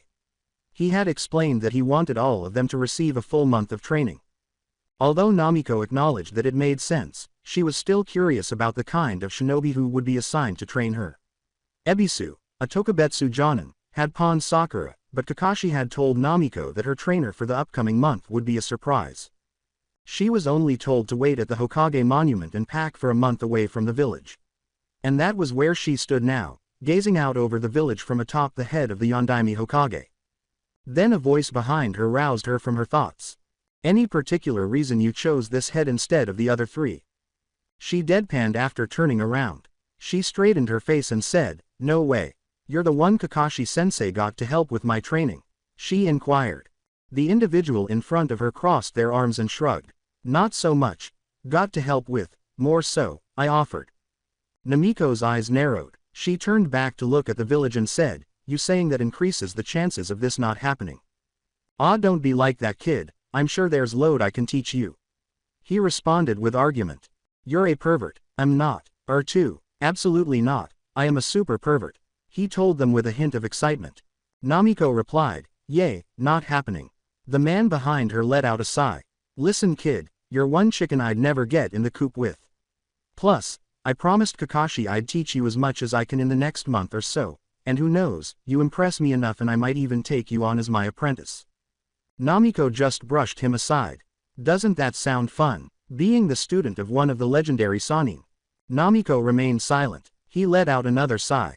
After a long moment of silence, he cleared his throat. He had a knack for persuading her, even though she was being stubborn. He told her, "Yano, you never answered my original question." After remaining silent for a short time, she finally answered him. Well, I don't even know myself, I've just always felt drawn to the Yondaime. Even after finding out that he had sealed the 9 tails in me, I never hated him. I don't think I could even if I tried. She clarified. And why is that? She shrugged and said, not sure. She said sheepishly, rubbing the back of her head and laughing, he did what he had to do for the sake of the village, and I want to be Hokage one day, so I might have to make a decision like that in the future, and I can't hate him for something I'd probably do to save the village myself, that would make me a hypocrite, plus, he was the strongest Hokage so he's my favorite. Yay, you're right about that. Minato was always strong, even before he was my student. Hook. Namiko whirled around in disbelief. The Yondaime was your student? She exclaimed, shocked. Yup, how do you think he got so strong? Half the stuff he knew he learned from me. Line. That made Namiko's ears perk up, but he went on before she could say anything. Let's make a deal, let me train you for the month and I'll teach you a jutsu that Minato developed himself. Sinker. Even in the dark, he thought he saw goosebumps appear on her skin as he was saying this. She appeared to ponder for a short while before grinning. She approached him and extended her hand. Don't do anything perverted while we train, and you got yourself a deal. She responded. He shook her hand and grinned.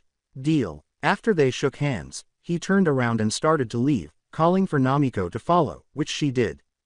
He exclaimed with excitement, you can just call me Jiraiya-sensei. She sighed. Don't push your luck, pervy sage. Under a waterfall, Namiko sat in an orange bathing suit with crisscross applesauce, allowing the water to run down her body and off her head. She sat there taking shallow, short breaths while holding her hands in fists with the thumbs touching. She worked on the exercise even though that perverted sage of a Sannin had not explained to her why she was required to do it. He only clarified that she didn't need to complete the exercise in order to learn anything for the exam finals, but he still insisted that she do it. She would therefore train with him from early in the morning until about mid-afternoon, after which he would run off to do research, whatever that meant, and she would work on this meditation exercise. 10 days had passed since she had gone to train with Jiraiya a short distance south of Konoha, and Namiko had grown to like the gray-haired Sannin as a sensei, despite his occasional perversion. He was attempting to make her as much of a well-rounded fighter as he could, so they had worked on a variety of things. In addition to helping her improve her stamina, taijutsu, and ninjutsu, he also helped her better understand fuinjutsu and helped her hone her jinten to the best of his very limited knowledge and experience.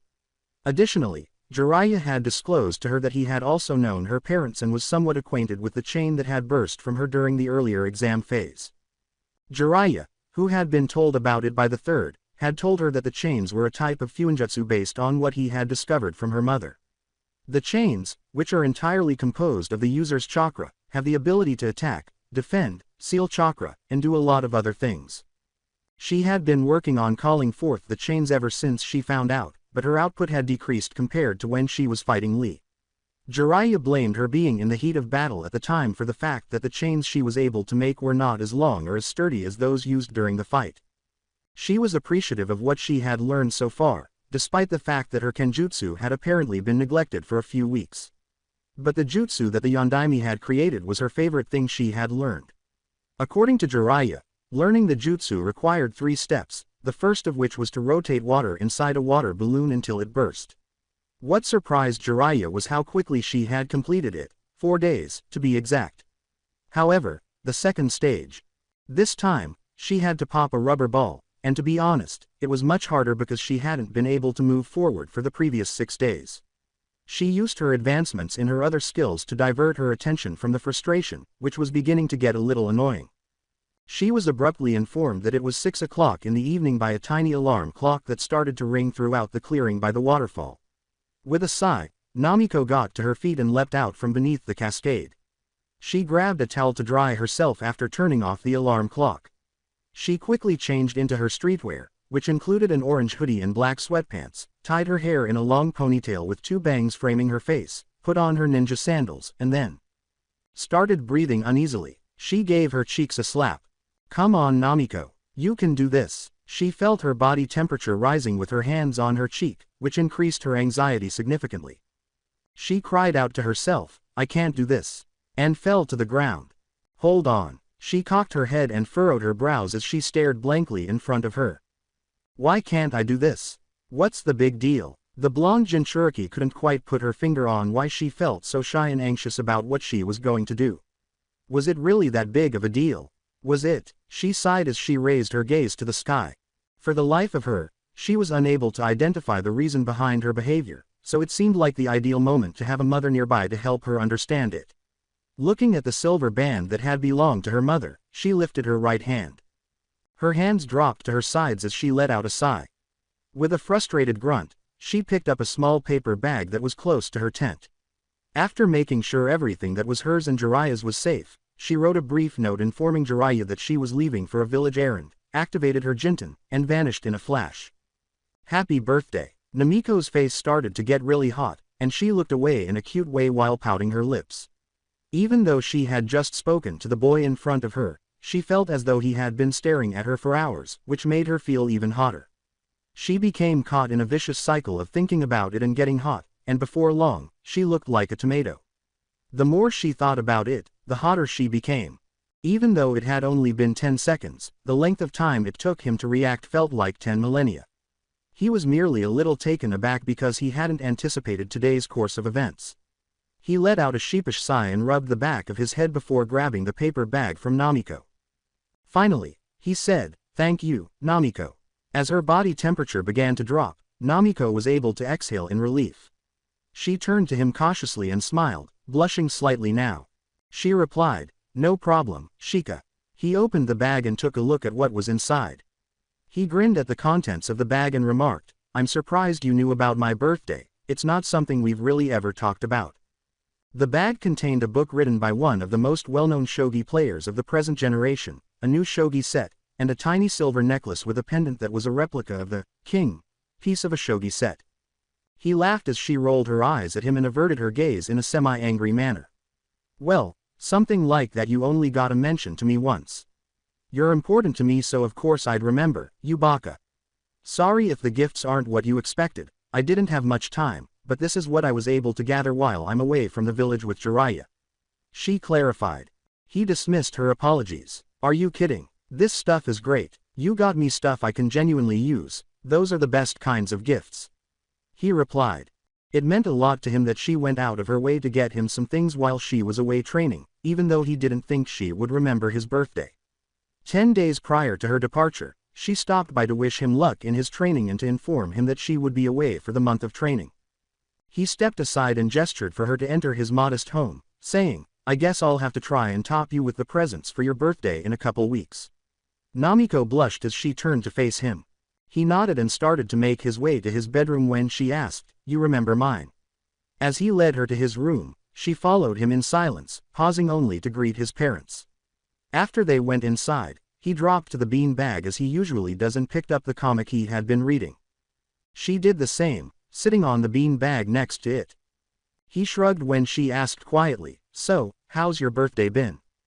"Nothing crazy. Asuma-sensei, Ino and Choji took me out to lunch, and later this evening my parents and some of my close relatives from around the compound cut a cake for me. To be honest, it was rather troublesome," he stated, making her sweat. She trailed off in silence. "You should be a little more appreciative, not everyone has that privilege." Shikamaru grimaced to himself, wondering how he could be so callous. He was aware that Namiko had no family, and if she had been the recipient, she would have likely appreciated the small favor his friends and family had given him. In addition, her birthday fell on the day of the Kyubi festival. It must have been difficult for her to have her birthday on such a depressing yet joyous day, because it would more strongly remind people of the Nine Tails attack 14 years prior. He sheepishly apologized, saying, "Sorry Namiko, I didn't mean to come off how I did." She seemed to find the ceiling more fascinating at the moment and said, "Don't worry about."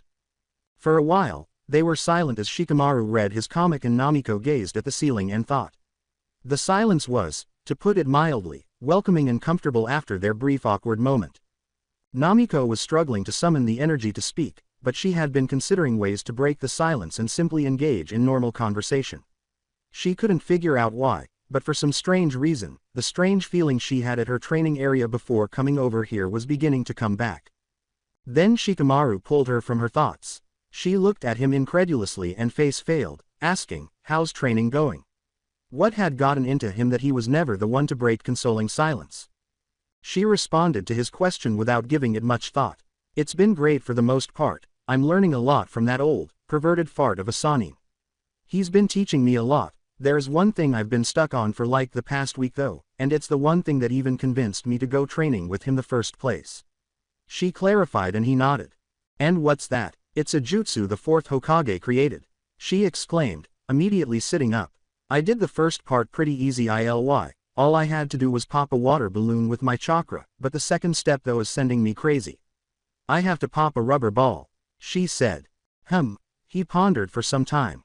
She tilted her head and started to consider his question. What have you noticed about this stage compared to the last one?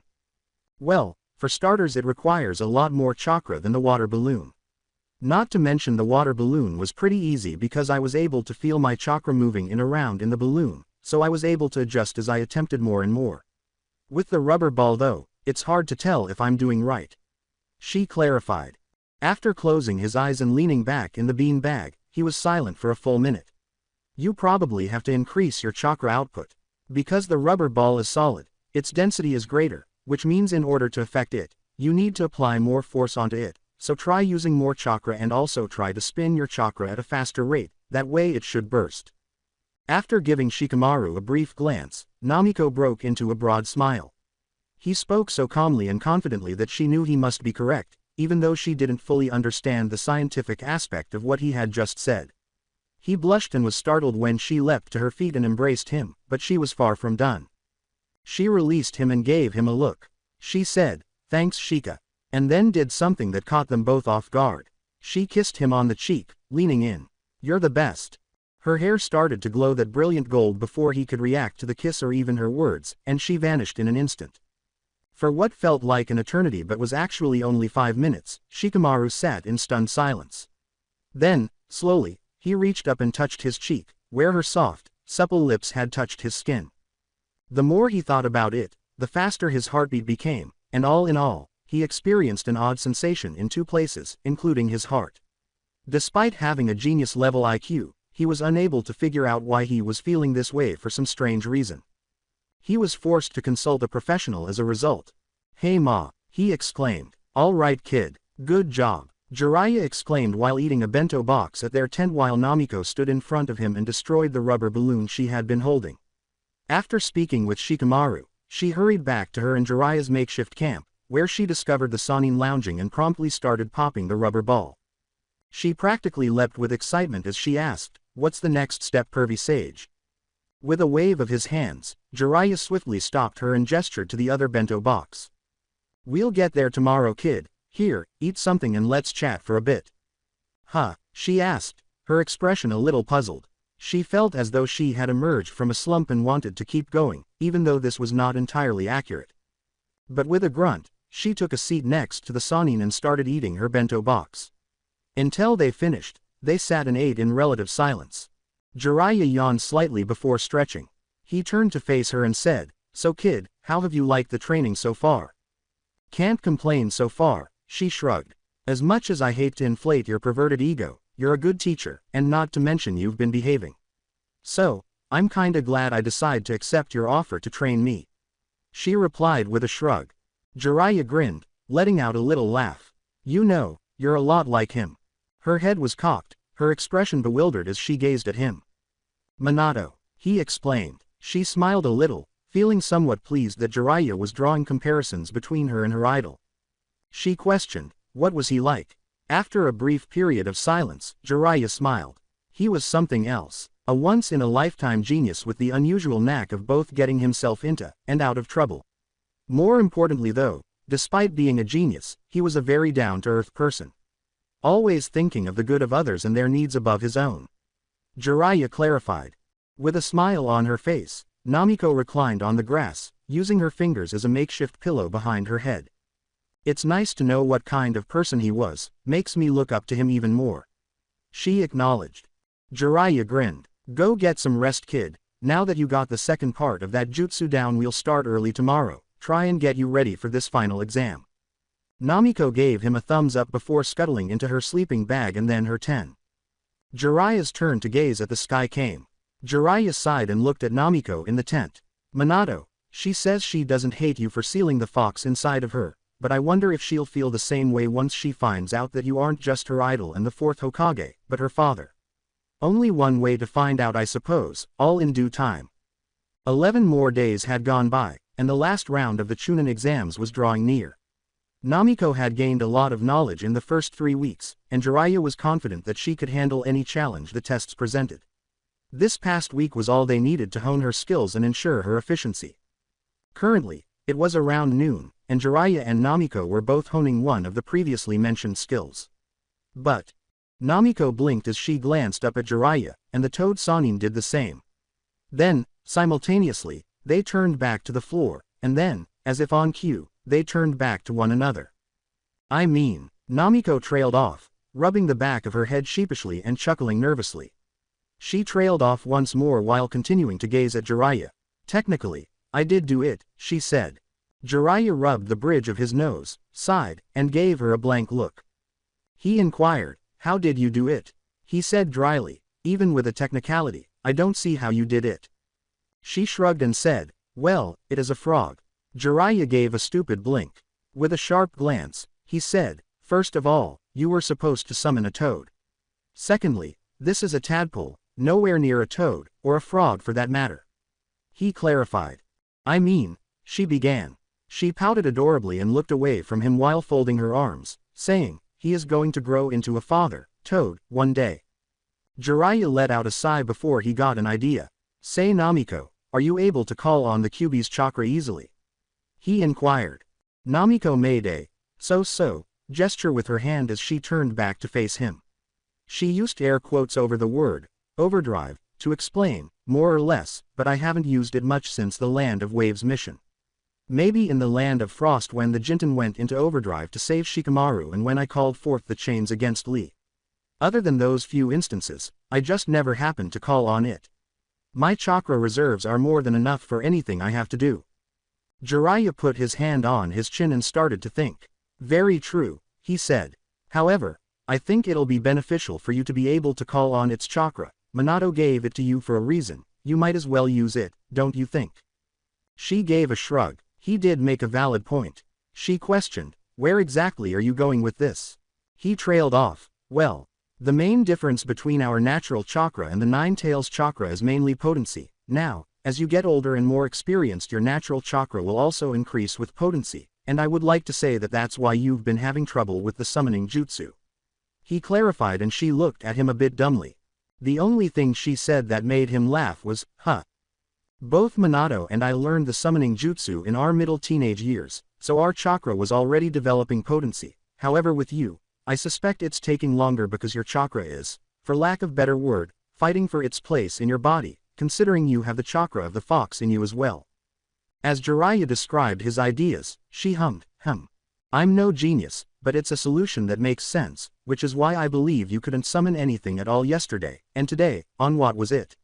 Your 20th try, all you got was a tadpole.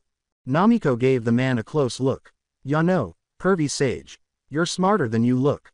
Jiraiya gave a deadpan. She laughed back at his dry remark, way to throw out a backhanded compliment, kid. She put on her game face and asked, so what? He nodded when she said, just try borrowing some of the Kyuubi's chakra. Fine. After inhaling deeply, she swiftly bit her thumb and broke through the hand seals. Ninpo. Kuchio's no jutsu. They were in a clearing that was engulfed in a huge cloud of smoke. As the smoke cleared, Namiko and Jiraiya stood atop a giant toad that had a tobacco pipe in its mouth.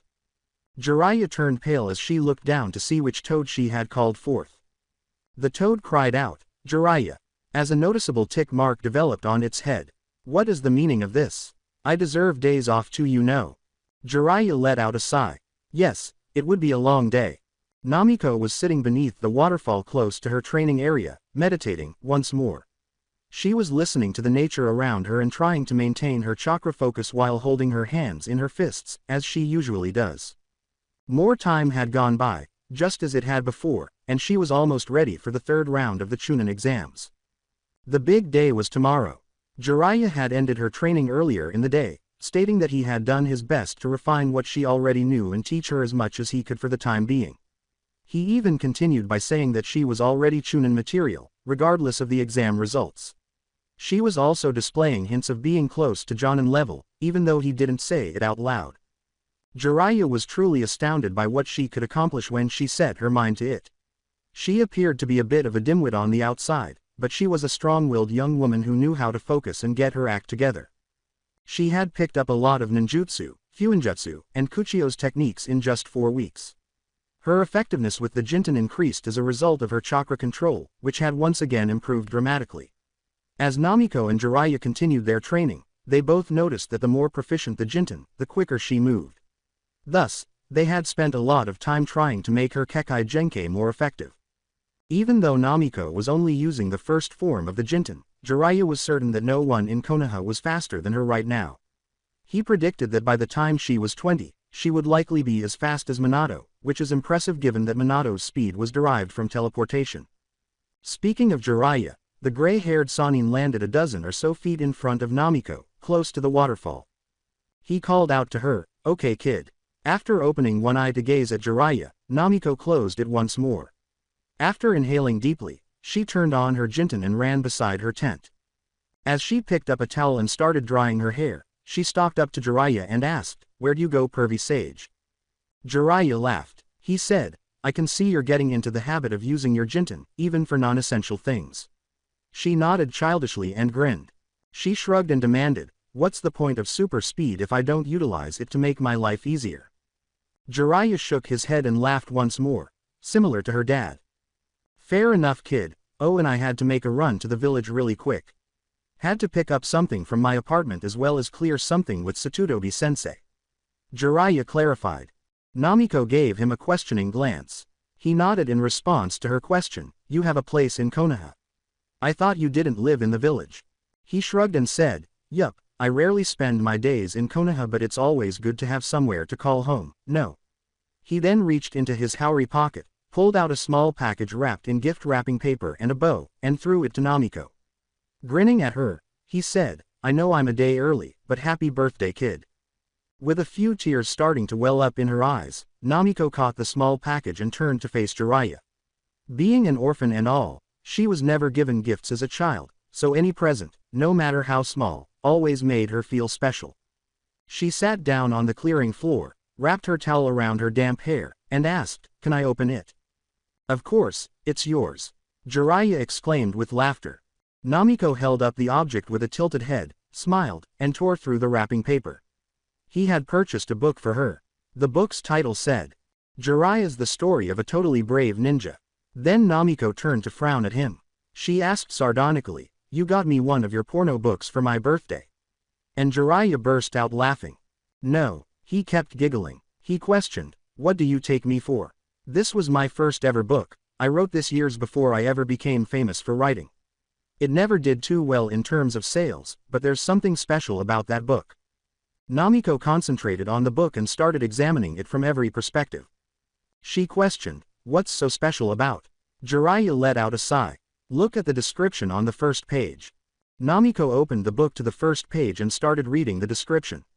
Her expression changed to one of bewilderment as she reached the end. Then she trailed off. "What the?" She looked up at him, her expression as perplexed as ever, and said, "This book is special, because you're named after the main character." He chuckled sourly when he said, "The book didn't sell well, and on top of that I even had a book signing and no one showed up." As she said, Namiko's expressions became serious, and to Jiraiya, it appeared that she was a little irritated. "But you know who did like it, your father." According to Namiko, she was beginning to grow a little annoyed by the fact that many people not only knew who her father was, but also chose not to tell her. They seemed to be rubbing it in her face. Jiraiya sighed as she asked matter-of-factly, "What's the point of telling me you knew my father, if you all refused to tell me who he was?" "Namiko, your dad," the blonde Jinchuriki interrupted the Toad Sage, raising her hands in frustration. Using air quotes, she responded, I know. He had a lot of enemies." A tiny smile appeared on Jiraiya's lips as he gazed at her. "Yup." However, she seemed to notice that he was trailing off, so she gave him a wary look. Jiraiya started to remove the enormous scroll from his back and then leaned it against a nearby tree, saying, "I'm willing to make you a deal. I believe you're more than strong enough to take care of yourself, so if you can land one solid hit on me in the next half hour, I'll answer all of your questions." Namiko didn't need to be reminded twice, and she promptly pocketed the tail of an utterly gutsy ninja before assuming her fighting stance. She was determined not to waste any more time and give Jiraiya another chance to change his mind, because this was her once-in-a-lifetime chance to finally learn about her father. She did, however, have one minor worry. "Are you sure the old man is going to be okay with that?" she inquired. Jiraiya grinned and assumed his position. He wasn't going to be overly dramatic, but he also wasn't going to be easy on her. Jiraiya replied, "What did you think I had to clear with him, kid? Now, are you ready?" Namiko's hair shot up across from him and started to glow that incredibly brilliant gold. They were Jiraiya's only thoughts. "I guess you are." Yo guys, it's RyugaXD. You already know YouTube has its limit size, so if you want to see the spicier, uncensored, and exclusive stuff I can't post here, check out my Patreon. That's where I drop all my 18+ lemon content, early uploads, and more. Links in the description. Come join the fun.